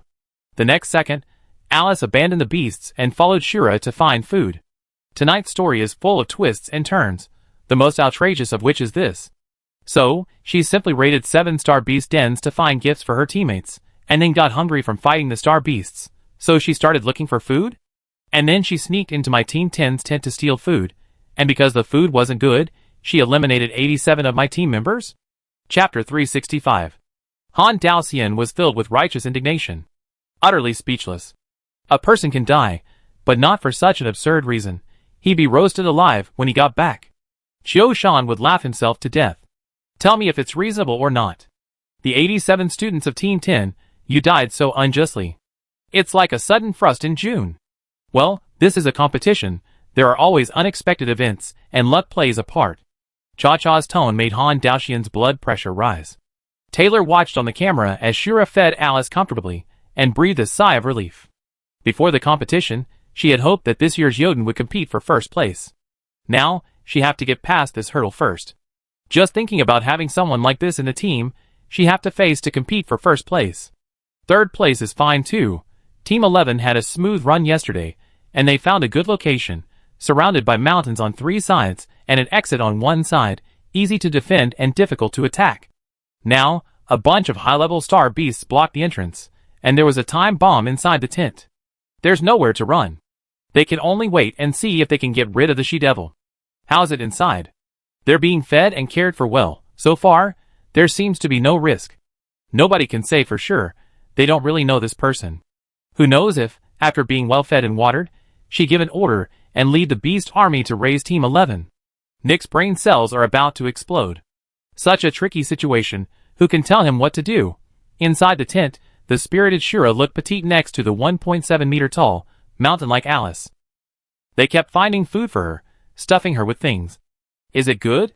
Delicious. Try this. It's a local specialty of Jotun dried fruit. How about it? Delicious. I give you a bag when you leave. Thank you, sis.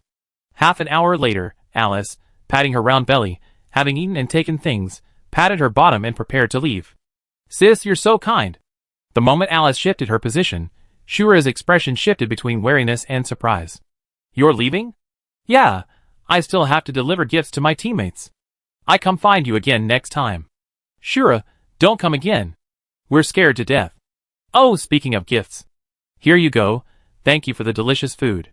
With that, she slipped Alice a spatial key and swaggered out of the tent. The seemingly peaceful camp was filled with spies watching her. They were observing her every move, afraid that the next second, artillery fire would erupt. She's coming out. She's leaving? Hearing that she was leaving, everyone's faces lit up with surprise. Great. Not fighting anymore? You jinx, do you want us dead? Alice swaggered out of the camp, sobering up a bit and able to walk in a straight line. She staggered onto the giant elephant's back. At this moment, Alice's battery was down to only 3%. Giddy up. My little ones, let's go home. She led the herd away in a grand procession. What was left for Team 11 and the Interstellar crew felt like a ridiculous dream. Shura, how is it? Nick rushed into the tent with his men anxiously. How are you? Are you all right? Aside from losing a lot of food, Shura stood there unharmed. She gave me a gift.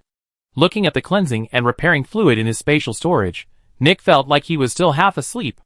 Was this a blessing in disguise? Taylor was experiencing for the first time what it meant for choice to be more important than effort. Well done, Shura. It wasn't over yet. 10 minutes later, Team 11 finally calmed down from their shock and tried to review what had just happened. Team 9 arrived. Enemy forces are rapidly approaching. Commander, there are about 500 people. All mechs are approaching. All personnel prepare for battle. The international competition had only just begun, and this was one thing after another. So exciting. Nick suddenly realized he didn't really want to win that much. The two armies clashed. Team 11 realized it was definitely Team 9. Before the battle even started, they heard the opposing team's voice on the public channel. Sorry, we're not here to cause trouble. Have you seen our team's Alice Yong? She saw her, was scared, finished eating and left. Nick and Shura knew that Alice's impact was too great, morale was low, and they had no chance of winning if they started fighting now. And who knew if there were other such individuals hidden within Team 9? This time, they could only fight, not fight. Later, Nick was incredibly grateful for his decision. She ate something and left, taking her star beast in that direction. Oh sorry, This is a thank you gift. Su Xiang finished speaking and tossed over another spatial teleportation device before leaving with his people. They're gone already? The departure of Team 9 left Team 11 with an indelible psychological shadow and a lingering silence. On the second day of the international competition, less than 24 hours after the start of the matches, the Interstellar people awoke from their slumber. The Federation's second bombshell dropped, devastating the entire internet. Federal Team Alice Yang. Team 9 Alice Yang. Alice Yang versus Team 10. Alice Yang sweeps through Team 10's 87 players. Alice Yang scores 608 points in 2 hours. Breaks international tournament personal record. Alice Yang destroys the Beast Nest. Alice Yang SS? Alice Yang and her animal army. Federal team soars to second place on the leaderboard single-handedly. What's going on? I just took a nap. Who is Alice Yang? Federal team? SS rank? My god, she single-handedly stormed the Star Beast horde? She single-handedly defeated Team 10? Incredible. I'm speechless. I'm impressed. Ha ha ha. I knew it. My treasure girl will definitely blow up the interstellar world. It's just that the way she went viral is a bit hard to describe. What's going on? What's with this weird trending topic? Wasn't the Federation at the bottom yesterday? I suggest you start watching from 4 a.m. last night, focusing on teams 9, 10, and 11. They're so amazing. Alice Yang, leaving everyone else in the dust. No need to look anymore, just watch the clips, they should be everywhere online. Sure enough, Alice's series of actions were spliced together chronologically, not missing a single second. This is outrageous. Ha ha. Pudding Alice. It makes perfect sense for Alice. There are so many things to laugh about, I don't even know where to begin. Who would have thought that all the chaos was caused by her getting drunk from eating passion fruit? So hilarious. I'm saving this part.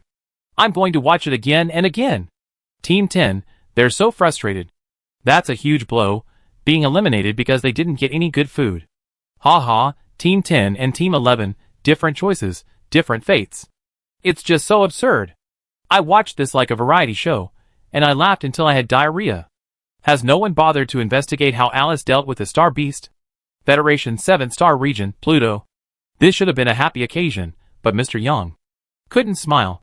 The Yang family's reputation was like a roller coaster, oscillating between bringing honor to their ancestors and making a fool of themselves. Little darling, can't you become famous in a more dignified way? Old Yang, how can you still be sleeping? Get up and see what's going on. The graves are smoking. Your daughter's drunk and wreaking havoc. Patriarch Yang, Alice is hiding her true abilities. She's been holding back until now, and now she's unleashing a devastating attack. Old Yang, your Alice, when she's drunk and acting crazy, is just like Charlotte. Could there be something in that evil passion fruit that's making her go crazy like this? Chapter 366. After the visitor finished his exclamations, he noticed something amiss in his old friend's eyes, and quickly corrected himself. No, he's incredibly strong. How did you raise your child? It's amazing. Mr. Yang, how did I raise her? I get lectured every day. Tell me, could you handle it? Alice became the third person in the Federation to become a sensation after Sun Qinyu and Xue Lingling. She's famous. Famous like the heavenly fire spirit root. Under the intense scrutiny of the entire interstellar space, the main force of Team 9 finally caught up. Meanwhile, Alice, her battery depleted, nestled peacefully on Bada's back and drifted off to sleep. Su Xiang. What a pity, why didn't he continue his drunken rampage? He had planned a heroic savior scenario for himself. The evil Alice, under the influence of alcohol, would wreak havoc, causing chaos and destruction, while he, Su Xiang, the righteous leader of Peak 1, would make a dashing entrance amidst the attention of the crowd, subduing her with wisdom and strength. His imposing and majestic figure would ensure that this troublemaker Alice would forever submit to Peak 1. What a pity. Probably the amount of passion fruit was wrong. He went to sleep too early. Shouldn't he have used less next time? The Star Beasts looked at the fully armed mech army of over 500 people before them, and the atmosphere became tense. They were only afraid of Alice alone, not the other humans. Not far away in the sky, 10 rescue teams and over 20 ships were on standby, in case the situation worsened. What does Team 9 plan to do? Lu Cheng could see clearly that Alice's presence was suppressing the Star Beast horde. But she was asleep. What should Team 9 do? Fight? Can they fight? Is fighting their only option? Or is it okay not to fight? Can we outsmart them? Even the Empire's elite forces don't have a good way to defeat a horde of advanced Star Beasts. What's more, there's another teammate in the Star Beast horde. At this moment, the number of viewers in the live stream has exceeded 300 billion. The Star Beasts and Team 9 are locked in a standoff, their killing intent palpable. The galactic war lion for stands on end, its pupils shrinking into dangerous vertical lines, a low roar rumbling in its throat, clearly in a state of battle readiness, its 4 claws digging deep into the ground, poised to strike. The Starcore King Kong stands upright, its expression fierce, constantly swinging its massive fists, as if it's about to tear its opponent to shreds. The Storm Flamingo, Tristras, flaps its sharp wings, hovering in midair, seemingly about to charge into Team 9's defensive formation. The Titan Mammoth is surrounded in the middle, its vigilance heightened, tightly guarding the girl on its back. From being beaten, to surrendering, to maintaining order, only a few hours have passed. It must be admitted, although Alice was drunk, the gift she found was truly impressive. Everyone in front of the screen is extremely tense, unconsciously swallowing hard, sweating for Team 9. A great battle was about to erupt, but then, countless people witnessed Su Xiong calmly put away his mecha and walk towards the horde of beasts. What's he doing? Is he courting death? I don't know. That's terrifying. I can't watch. The rescue team is here. With this lineup, overwhelming firepower might win, but it's hard to guarantee there won't be casualties. No. Please don't. However, the bloody and terrifying scene did not occur. She's our teammate. I come to take her back. The viewers in front of the screen were stunned. What's he going to do? Persuasion? Can you reason with Star Beasts? Do Star Beasts fall for that? Clearly not. Given the brutality of high-level Star Beasts, even using martial virtue to subdue them might not work. Most of the time, it's a fight to the death. Su Xiong. Persuasion combined with a touch of cultivator's pressure, it's a sure thing. Those few steps felt like each one treading on the Star Beast's heart, his imposing aura fully unleashed. Invisible spiritual energy rippled through the air, subtly distorting it. The instant their eyes met, the Star Beast's pupils contracted sharply, its originally ferocious gaze gradually swallowed by fear. They trembled, averting their gaze, their claws scraping the ground in disarray as they shuffled backward. The atmosphere shifted abruptly. What's going on? Did he do something? He seemed to glare at you, then took a couple of steps? He was quite imposing just now. Confident and arrogant, no wonder he's the Federation's #1. Damn! He's the Federation's #1? Not Gu Zhanting? Oh right, let me introduce you. This year's Federation's #1 in the top 100, Su Xiong, the main attacker of the 18th Military Academy. S rank. S rank? There have been so many strange things happening in the Federation this year. The Star Beasts seemed scared? The Star Beasts reverted to their timid state. That state was exactly the same as when Alice was awake. Lu Cheng froze. Something was wrong. That Su Xiong seemed to have done something, but he couldn't grasp any clues.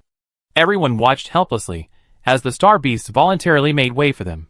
The giant elephant slowly lowered its head, and its mountain-like body slowly knelt down, its thick limbs bending as it knelt on the ground. Alice was returned to Su Xiong's hands. What kind of divine development is this? How did he do that? Why do your Star Beasts and mine seem different? Are they Star Beasts from the 1,000-star ring, or are higher-level Star Beasts just smarter? Are they disobedient? They can understand? And they even did what they were told. Don't you guys think it was wrong from the moment Alice started riding the Star Beast? Wasn't it supposed to be subdued? Subdued? Star Beasts aren't pets. They have too much violent radiation in their bodies. They won't obey. You get this answer from any Star Beast expert. However, the audience didn't have much time to think. Su Xiong shouted, "Retract the mecha." Xianqing Sek did as instructed, while the others looked bewildered. Can we really retract it? Won't the Star Beast suddenly attack? No, don't worry. Gu Han's light and confident words were remembered by Lu Cheng. No. How can he be sure the Star Beasts won't attack? The others could tell something was off about this Federation team, but trusting them was the right thing to do. Team 9 stored their mechs and huddled together nervously, occasionally glancing at the beast horde beside them. The 23 beasts huddled together, occasionally glancing at Alice sleeping nearby. Humans and beasts remained in this awkward situation, neither side showing any intention of leaving. Are they waiting for Alice? The beast horde, we dare not leave. What if the she-devil wakes up and looks for us? What if she goes berserk if she can't find us? What if she attacks us when she goes berserk? We slept with one she-devil, and now another troublesome one has arrived. The one who's awake has an even more terrifying aura. The beasts are under the same roof. They have no choice but to bow their heads. Aren't they alright just sitting here? This is the first time I've seen star beasts so obedient. Are star beasts this obedient? They even protect humans. I want to know what Alice did to them. Star beasts. No. You don't want to know. You arrived? Okay, then we meet on the way. Su Xiong contacted the follow-up team brought by the sirens, about 400 people, and agreed to head towards the array flag, meeting on the way or at the array flag. But now a problem has arisen. This journey, with all 9 teams in full match marching at breakneck speed, has consumed a lot of energy. They covered less than half the distance, but their energy is almost depleted. Well, there's no other way. Shall we borrow some? Chapter 367. Is it really a loan? The kind of loan that's not going to be returned? Team 11? Su Xiong thought for a moment. That's not appropriate. Team 11 took care of Alice and gave her so much food, it would be very unfair to turn around and attack them now. Repaying kindness with enmity is not the act of a gentleman. It will ruin the reputation of the Xianqing sect if word gets out. His mind raced, and he probed with his divine sense. Let's go to another team. After Alice left, Team 10 quickly packed their things and rushed forward, determined to leave this dangerous place as soon as possible. 2 hours later, after rushing like they were fleeing a famine, they finally made it halfway. Boss, let's rest for a bit, I can't go on. After a thrilling battle, they had been charging forward without stopping. Both physically and mentally exhausted, they desperately needed to catch their breath and relax. Alright, everyone take a break. Team 10, after the She-Devil's midnight raid, is like a frightened bird, easily startled by the slightest disturbance. Don't worry too much. I saw her head towards Team 11. She's probably going to cause trouble, and won't be back anytime soon. MHM? That was terrifying. I don't want to run into her again. How can the Federation's SS be so strong? Mental strength levels are just reported by each country itself. Who knows how much of that is inflated? That can't be true, can it? SSS was crippled. Could she really be 4S? These words caused everyone to shudder. No way. Impossible. I don't know. That overwhelming power they just displayed wasn't just for show. Even if she was drunk, it doesn't make sense. Team 10 chatted casually, planning to continue their journey after lunch. But the earth began to tremble. Cruel fate, like a merciless sword, rushed towards them. Dust billowed in the distance, like the cloak of death, blotting out the sun. They weren't even spared a meal. Enemy attack. Enemy attack. A horde of star beasts is rapidly approaching. Everyone in Team 10 jumped up, fully prepared for battle. Is it a beast tide? The sentry frowned, still confirming from afar. Holy crap. The star beast horde also includes Team 9. Team 9 appeared, riding on the backs of the star beasts. In such a short time, humans and beasts coordinated perfectly. How did they even do that? The bizarre scene was so unsettling that I had to rub my eyes every time I watched it. Team 9, without any intelligence, command, skill, or strategy, simply swarmed in and started fighting. Mechs against mechs, a battle of raw power. Find your own opponents. No one came for nothing. Captain, keep an eye on your men. If you lose even one, I have you all sparring. Su Xiong's casual words had Versailles at its most intense, igniting the anger of his opponents. What does this mean? Disrespecting us. So what if it's the Federation? We're not pushovers either. We outnumber them, surround them. Zheng Zirong dared to retort so loudly. The main reasons were, 1. The female demon wasn't there, ha ha ha. 2. He noticed that after the star beast brought the people to the ground, it didn't advance another step. It obediently squatted to the side. Li Yuanbua. Of course, our little guy has his limits. Zheng Zirong knew that no matter how Team 9 managed it, Team 10's opponent was now just a bunch of people. This battle was unavoidable. Victory could only be achieved through a risky struggle. The artillery fire officially began. Locks, focus on defense. Tessa, attack his lower body. Ms. Liang, assist Doran in scoring. No problem. It was truly worth the trip. The vice-captains not only assisted the newcomers in their attacks, but also guided them to clearly identify their own weaknesses, and the opponent's weaknesses. Beautiful. On the screen, Lu Cheng watched this scene intently. He initially thought that charging indirectly against 900 against 500, or 1 against 2, was too reckless. But now, it seemed the Federation's arrangement was masterful. The vice-captains were not only capable of defense, offense, rescuing players, and coordinating the entire game, but they even had the energy to direct their own teammates to score. Gu Zhanting, Yuan San, Shenwanqing, Aslan, and Kane, excluding those we focused on before the match. Gu Han, Liang Wing, Yang Cheng, and Ivan are truly amazing. Sun Qianyu and Xue Lingling are even more terrifying. They reached the pinnacle of support-type characters, but their combat power is in no way inferior to that of main attackers. Sun Qianyu's fighting style is a bit cheating. He can instantly assess the weaknesses of the opponent's mech, quickly approach, and attack precisely. He can actually perform such complex operations on the field. Is this what they call a mech combatant? After Sun Qianyu repaired his Nirvana, his data was repeatedly studied by the Empire. Among them was his special fighting style. Dismantling while fighting. It has to be said, he's incredibly gifted. Superb combat strength and precise judgment of mech structure are indispensable, otherwise, he would either be unable to attack effectively or would put himself in danger. Watching live is even more breathtaking. Team 10, New Eden Peace Mission, Petrov eliminated. Team 10, Free Frontier Alliance, Saring eliminated. Team 10, Chioshan Republic, Kim Minjun eliminated. Team 9, points plus 1. Team 9, points plus 1. Team 9 points plus 1. Half an hour later. No suspense whatsoever. The sword of Damocles fell upon Team 10. Team 10 eliminated. Sun Qianyu shouted, "Hurry! Hurry! Pick up the equipment! Dismantle it faster! Mech pilots dismantle materials, pharmacists take supplies, everyone else deduct energy. Hurry! The rescue team is almost here. Sorry, can we borrow it for a bit? Thanks, brothers of Team 10. Team 10, are you even human? Other teams would at most take resources and supplies. Who would have thought they could dismantle the opponent's mechs? Are you even human? But honestly, it's a brilliant idea." Time rewinds to half an hour earlier.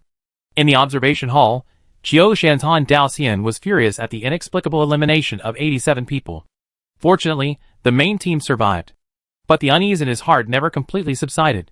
Until Team 9 picked up Alice, they secretly held a small meeting with the Star Beast on the way. Hearing the words, "We're short on energy, let's borrow some," his heart skipped a beat. Borrow? Who could he borrow from? The closest were Team 10 and Team 11. Then he began to pray silently, "Please, don't come over." But what he feared most came to pass. Team 9, leading their horde, finally caught up with Team 10, leaving no one alive. The first match of the Chioshan International Tournament, less than 24 hours later, had come to an end. Was all of this predetermined from the moment of the draw? What incredibly bad luck. How could they have drawn the Federation's neighbor? And now, Team 9 was rubbing salt into their wounds, dismantling their mechs on the field, plundering them cleanly. Absolutely ruthless. The Federation's image of being tall, powerful, and cunning was just beginning to take shape in everyone's minds. The result? They were scavenging supplies and dismantling mechs all over the place. Who was this guy who did all that? "Oldly, you guys. Sorry, we were just greedy. You're taking energy, fine, but you want materials too?" Chapter 368. In large-scale battles, with numerous troops, the situation can change rapidly. Especially in international competitions, which last 14 days, there's simply not enough time for meticulous work. If a mech is only slightly damaged, it will undergo basic repairs. If severely damaged, a backup mech will be activated. Therefore, the opportunities to use materials, especially the core components they disassembled, were too few. Who would have that much international time? Ah! Sun Qianyu. Ivan! Yes, the two who repaired Nirvana happen to be in Team 9. They can disassemble, fight, and repair. Their repair speed and quality are unparalleled. They can even modify. If it were them, they could indeed complete such complex work on the field.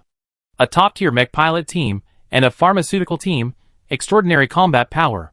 No wonder they dared to offer coaching on the field. This year, the Federation's hand is a bit unfavorable.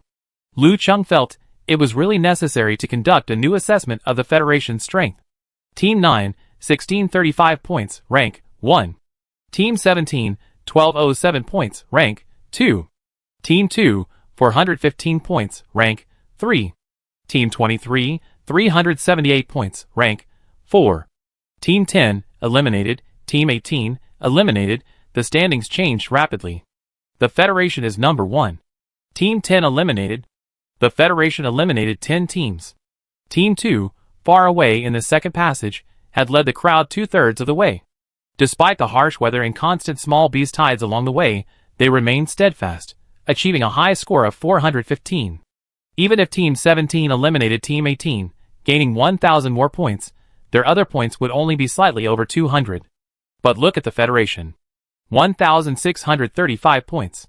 Subtracting the 1,000 points from Team 10's kills, their Star Beast points exceed 600. Fu Xiwei understood what this number meant. The Federation was strong. The Federation acted so quickly. We need to hurry. Once we find the array flag, we should start working.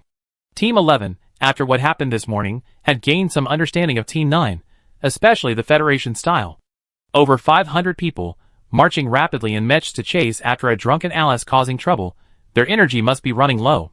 You mean they ran out of energy, so they went after Team 10? That makes sense, doesn't it? Why didn't they turn around and attack us? A team that would return a little food with high-grade potions probably wouldn't do something like that. Then our choice back then was really right. Everyone exchanged glances, then laughed with relief. Ha ha ha. Thanks to Shura, otherwise we would have been eliminated. What a narrow escape.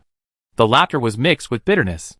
The current Jotun team doesn't dare compete with the Federation, but it's uncertain whether the Empire can hold its throne this year. Does the Empire have the strength to restrain someone like Alice? This doesn't even include Su Xiong, who appeared later.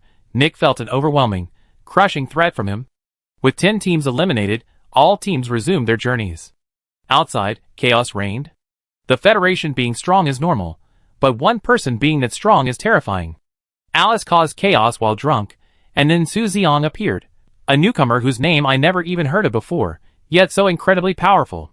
This isn't some nobody. Su Xiong is the #1 in the Federation's top 100 this year, and the second place is the 4S Gu Zhanting you all know. Wait, is he stronger than Gu Zhanting? What about Alice compared to Gu Zhanting? They haven't fought head-on, so it's hard to say. Gu Zhanting, compared to the two most terrifying ones. Hard to say. Isn't it common sense that 4S is the strongest? Your common sense doesn't apply in our Federation.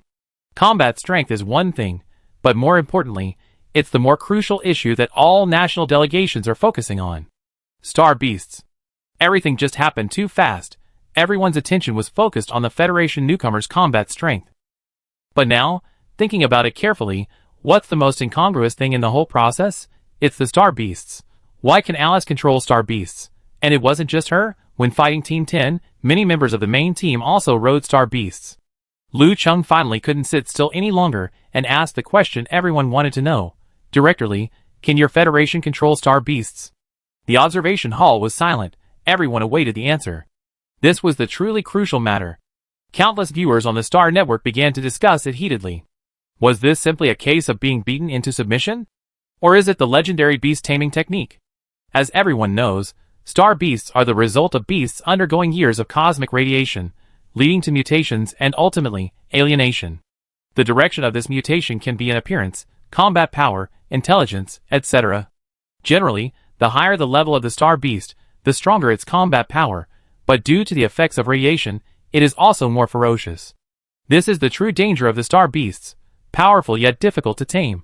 If they could be used by humanity, the current interstellar species balance wouldn't be one of humans, Star Beasts, and Zerg mutually restraining each other. If humans could form a united front with the Star Beasts, doubling their combat power would only be the beginning. The problem lies here. Countless research institutes have invested so many years of resources and energy in the Star Beasts, yet made no progress. Their understanding of the Star Beasts is still limited to basic tasks, like using materials from dead Star Beasts to make medicine and armor. But today, it's clear that the Federation has tamed the Star Beasts. Rebirth, liberation of the occupied territories, the purifying elixir. In the short term, these are ultimately individual transformations within the Federation. But the Star Beasts, this vast race, far outnumbering humans, and possessing combat power that overwhelms conventional armies. Their allegiance will directly rewrite the interstellar power map. The Federation gains far more than just a doubling of its military strength. It gains a strategic alliance with the strongest race in the entire universe. This is no longer a tactical gain or loss, but a powerful bargaining chip capable of overturning the existing interstellar order. The moment it was discovered that Alice could control Star Beasts, countless intelligence agencies and think tanks behind these delegations sprang into action. They began scouring records about the Federation and Star Beasts, especially those from the 2 military academy competitions where Alice appeared.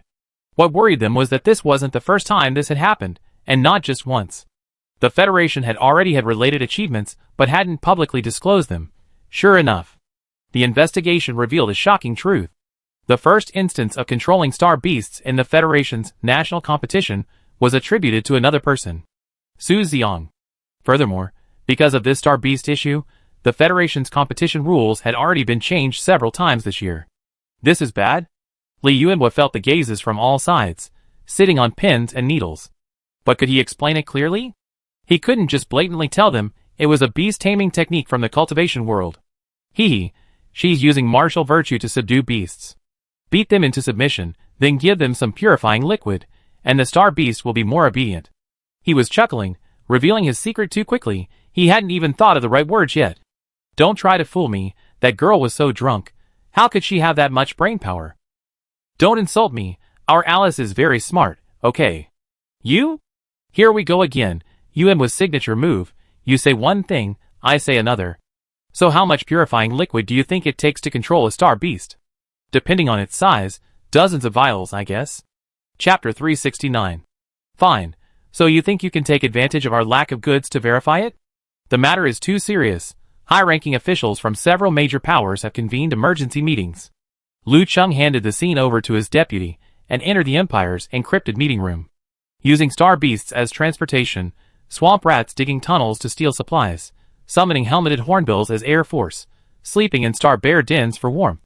This isn't just ordinary uniforms, it's clear control. Looking at the different star beasts in the video, they behaved as obediently as pets in front of the Federation. And not just low-level star beasts, but level 1 and 2. If they can be used as mounts, can they also be used as weapons? Fujiwara Hideaki said meaningfully. Although there was no concrete evidence, the helmeted hornbills kept charging forward during the battle. If it really happened on the battlefield, how effective would the star beasts be? Would they coordinate seamlessly with the warriors, achieving a synergy greater than the sum of its parts? How are they controlled? Is it the humans or the equipment that's at work? How many star beasts can be controlled simultaneously? To what extent can they be controlled? Can they be made to obey orders? Can they be made to risk their lives to complete missions? If facing the Zerg, can this control make the star beasts overcome their fear and fight for us? These were all questions, but no one could answer them. Such a big matter, and so much time has passed. Why is there no intelligence? The intelligence wasn't absent, it had been ignored. This intelligence was submitted during last year's Federation Grand Competition. However, it's generally believed that breakthroughs in general technology are usually achieved by the military or secret research institutions, requiring many unconventional methods to obtain. How could they possibly expose it so openly, especially by cadets during a military academy competition? So the intelligence officer in charge was also suspicious, and the report went unanswered. Now, that's no longer the main point. Can anyone tell me, to what extent has the Federation's research and utilization of star beasts progressed? No one could answer that question. Many of the Federation's actions over the past year have been inexplicable. They released information without warning, and when it came out, it was a bombshell. For example, the purifying elixir, the repairing fluid, the celestial pivot, and radiation-free vegetables. Okay, I want to ask, is it possible for me to obtain the beast taming method? If it weren't for the Fujiwara family's participation in the faction competition, Fujiwara Hideaki wouldn't have paid any attention to this matter. But this first short passage sent chills down his spine. The Federation's response. Is it possible to use the purifying elixir? It's possible. But not much. Thinking about it carefully, the purifying elixir can solve the physiological problems, protecting the star beast from the effects of the tyrannical radiation. But what about the psychological ones? How can the star beasts communicate and obey commands in such a short time? That's the key. Without solving this problem, how can they be tamed? Okay, can we get some goods for verification? We can try. What could he do? He was furious. He had to bite the bullet and find a solution.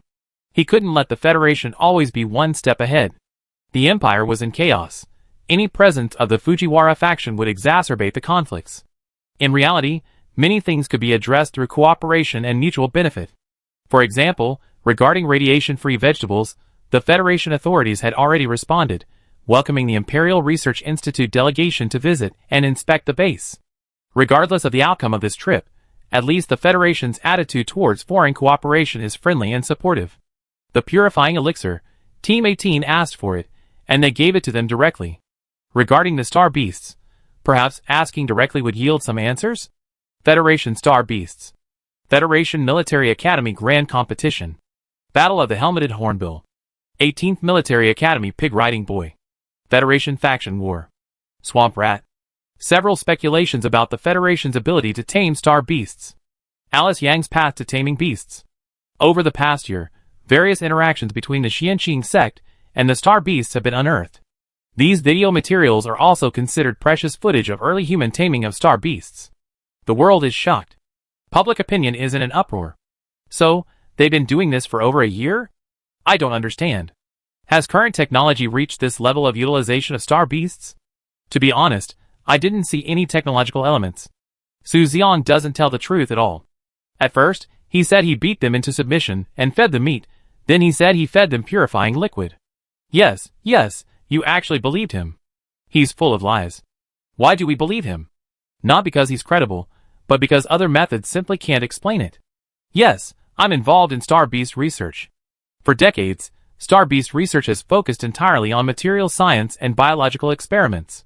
The initial idea of using them as pets or battle partners has been completely blocked. The entire Proxima Centauri system has abandoned it, and now even the Empire has barely invested in it. You think it's because they don't want to?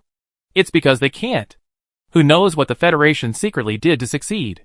You know, when I saw the ferocious Galactic War lion as docile and obedient as a kitten in front of Alice, I lost my mind. The higher the level of the star beast, the more ferocious it is, and the more likely it is to backfire. It was only stopped after countless bloody lessons, but now, my knowledge of star beasts is completely inexplicable. I woke up this morning to see Alice leading star beasts into battle. I thought I was dreaming. Yes, you're still discussing her combat strength? No matter how strong she is, it's just one person's business. Don't you know how significant the impact of the star beast issue is?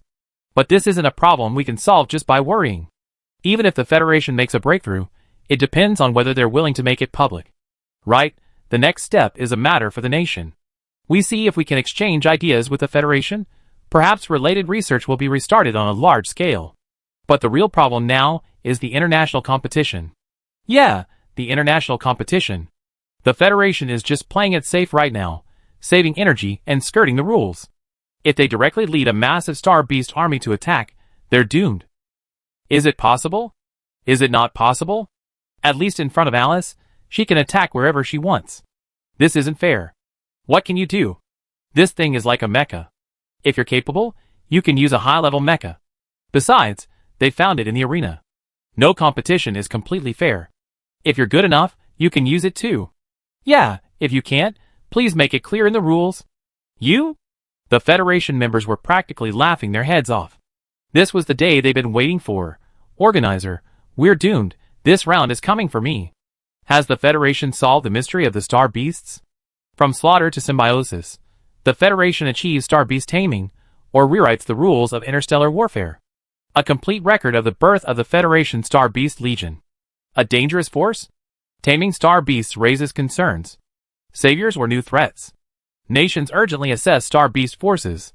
Did the Federation Star Beast Legion participate in the liberation of occupied zones? Star beasts join the arms race? Do nations have countermeasures? Star beasts turn against humanity? Internal documents reveal fatal flaws in taming star beasts. Does taming star beasts violate the laws of nature? Chapter 370. From the initial shock and the search for the truth, but now interest groups have entered the fray, and online trolls are manipulating public opinion, releasing anxiety and panic regardless of the truth. Because the Federation's lead is definitely not a good thing for other countries, but regardless of the long-term impact, the effect on the international competition is undeniable. In the observation hall, someone finally couldn't help but voice their doubts. Li Yuanwu didn't care to win. He didn't need to rely on such paltry sums. Don't worry, my kid has a strong sense of principle. You better be. While various countries were actively discussing countermeasures, the audience's attention shifted back to the competition. Team 9, points plus 1. Team 2, points plus 3. Team 17, points plus 5. Team 23, points plus 2. The 26 teams advanced towards the flag. Team 9 lay comfortably on the back of the Star Beast. As expected of a high-level Star Beast, so obedient.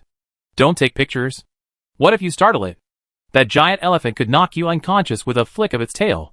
Batu, I dare not. Then we can save energy on the journey. That's amazing.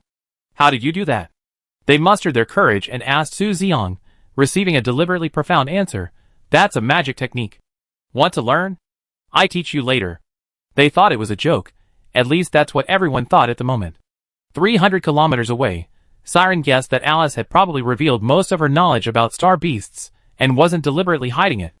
The remaining members of the Xianqing sect captured a group of star beasts, and set off. The herd carried the rest of the group at breakneck speed. These star wolves are too bumpy, the experience is terrible. Can we get a different breed? There's no way around it, the other beast nests are too far. You're lucky you even have a means of transportation. Did you consider the Star Wolf's feelings before you said that? Star Wolf, thank you. Everyone, including Tessa, was still stunned. The Federation has too many secret weapons. The Imperial Strategic Meeting was still focused on the aftermath. Sure enough, it's not just one or two people who can control star beasts. Did you see how they did it? No, and we didn't see the drugging process either. This huge burden will ultimately fall on the Federation's shoulders. Federation, let me think of a way to cover this up. On the third day of the international competition, everyone gradually arrived at their respective camps. We're here. We're here. Siren! Su. Anin! Was it smooth? Smooth. Where's the she-devil? She's still asleep. Hearing these words, Passion Fruit in Siren's arms curled up and trembled. The she-devil is here too. Master, protect me. Don't be afraid. Siren's soft, comforting voice, the warm energy quickly calming Passion Fruit down. But it knew it was doomed. This stuff was addictive. It needed a few puffs every now and then. It wouldn't be able to leave anymore. It would no longer be a free fruit. Team 9's camp was on a vast grassland, its solitary camp standing out starkly in the middle. In this environment, reconnaissance was easy, defense was difficult, and it was easy to be located. Toledo began to arrange the next steps. Reconnaissance 3, Yuang, scout out the surrounding area. Roger. Locks, arrange for the construction of defensive fortifications. No problem. Xianyu, please lead your team to check the equipment status. Repairs for any damaged equipment need to begin today. Okay. Tessa, you and Lingling, check all the supply depots, paying special attention to energy. Roger. The real battle begins tomorrow. Everyone, prepare for battle. Okay. The real battle? Wasn't yesterday's excitement enough? After what happened, what could possibly happen next? That's what they said, but for the next 2 days, the entire Team 9 relaxed. Locks gazed at the vast herds of star beasts surrounding the surrounding hills, the array flags encircled within. Do we even need to repair the fortifications? And who would they be protecting against anyway? In the forest, Starcore King Kong, its steel-like body low to the ground, led its minions through the bushes. The soft rustling of its claws parted the leaves, a swift warning of any disturbance. 2 kilometers away, the Galaxy War Lion Pride was thrashing about. The Lion King leaped and bounded like a meteorite impact, the earth trembling. High above, storm flamingos sometimes flapped their sword-like wings, sometimes preening their feathers by the pond. Closer, a herd of giant elephants, their mountain-like bodies coiled, nestled at the entrance to the camp, eyes closed in rest. When they awoke, they shifted their massive bodies, a mere tremor that shook the entire grassland. The entire area within a 5-kilometer radius of Team 9's camp was filled with star beasts. Who would dare approach? The mere sight of them would send them running. The teachers on the rescue team dared not get too close. They were afraid of startling the star beasts and getting accidentally injured. Is there any point in continuing this competition? Lu Chang returned and saw this scene, a lump forming in his throat, unable to rise or fall. This wasn't just a small advantage. If used well, it could be a secret weapon for certain victory. The Federation knew this all along, which is why they changed the rules so many times during the national competition. That's why the journey had been so easy, why they had remained calm and unmoved. Li Yuanbua, the vision is too narrow. The appearance of the Xianqing sect has destined the Federation to embark on a different path, and on this path, nations and conflicts are insignificant trifles. Who's crazy enough to charge this way? Speak of the devil. On one side of Team 9 were Teams 10 and 11, the situation had stabilized. But on the other side, Teams 8 and 7. This move is called ants swallowing an elephant. Team 7 and 8 arrived at the array flag almost immediately, without delay. After making contact, the two teams began plotting. They swallowed 10 teams, and although they gained some supplies, it was far less than what they consumed. I judge that Team 9 is now at their wits' end. Observation Hall, Starnet viewers, so clever. The instructors of Team 8 wiped their flushed faces, wishing they could disappear into the ground. Team 9's camp is easy to attack but difficult to defend. There's still plenty of time, their fortifications aren't finished yet. Now is the best opportunity. Team 7, makes sense. Team 7 instructors, whatever. So, the two teams, full of vigor and high spirits, decided to seek fortune in danger, venturing into the tiger's den, to take the second best spot in the interstellar realm together. Go! Kill! Leaving 200 to guard the flag, the remaining 1600 set off in a grand procession. Not bad, kids this age should be like this. Carl genuinely admired these kids, unlike Central 1, where everyone was so old-fashioned. But to the others, this sounded like the pronouncements of a sorcerer. Team 7 and 8, that old geezer is wicked. The main force arrived in the jungle near Team 9, about 5 or 6 kilometers from the camp, and planned to send out scouts to investigate first. Before they even set off, they saw those piercing eyes.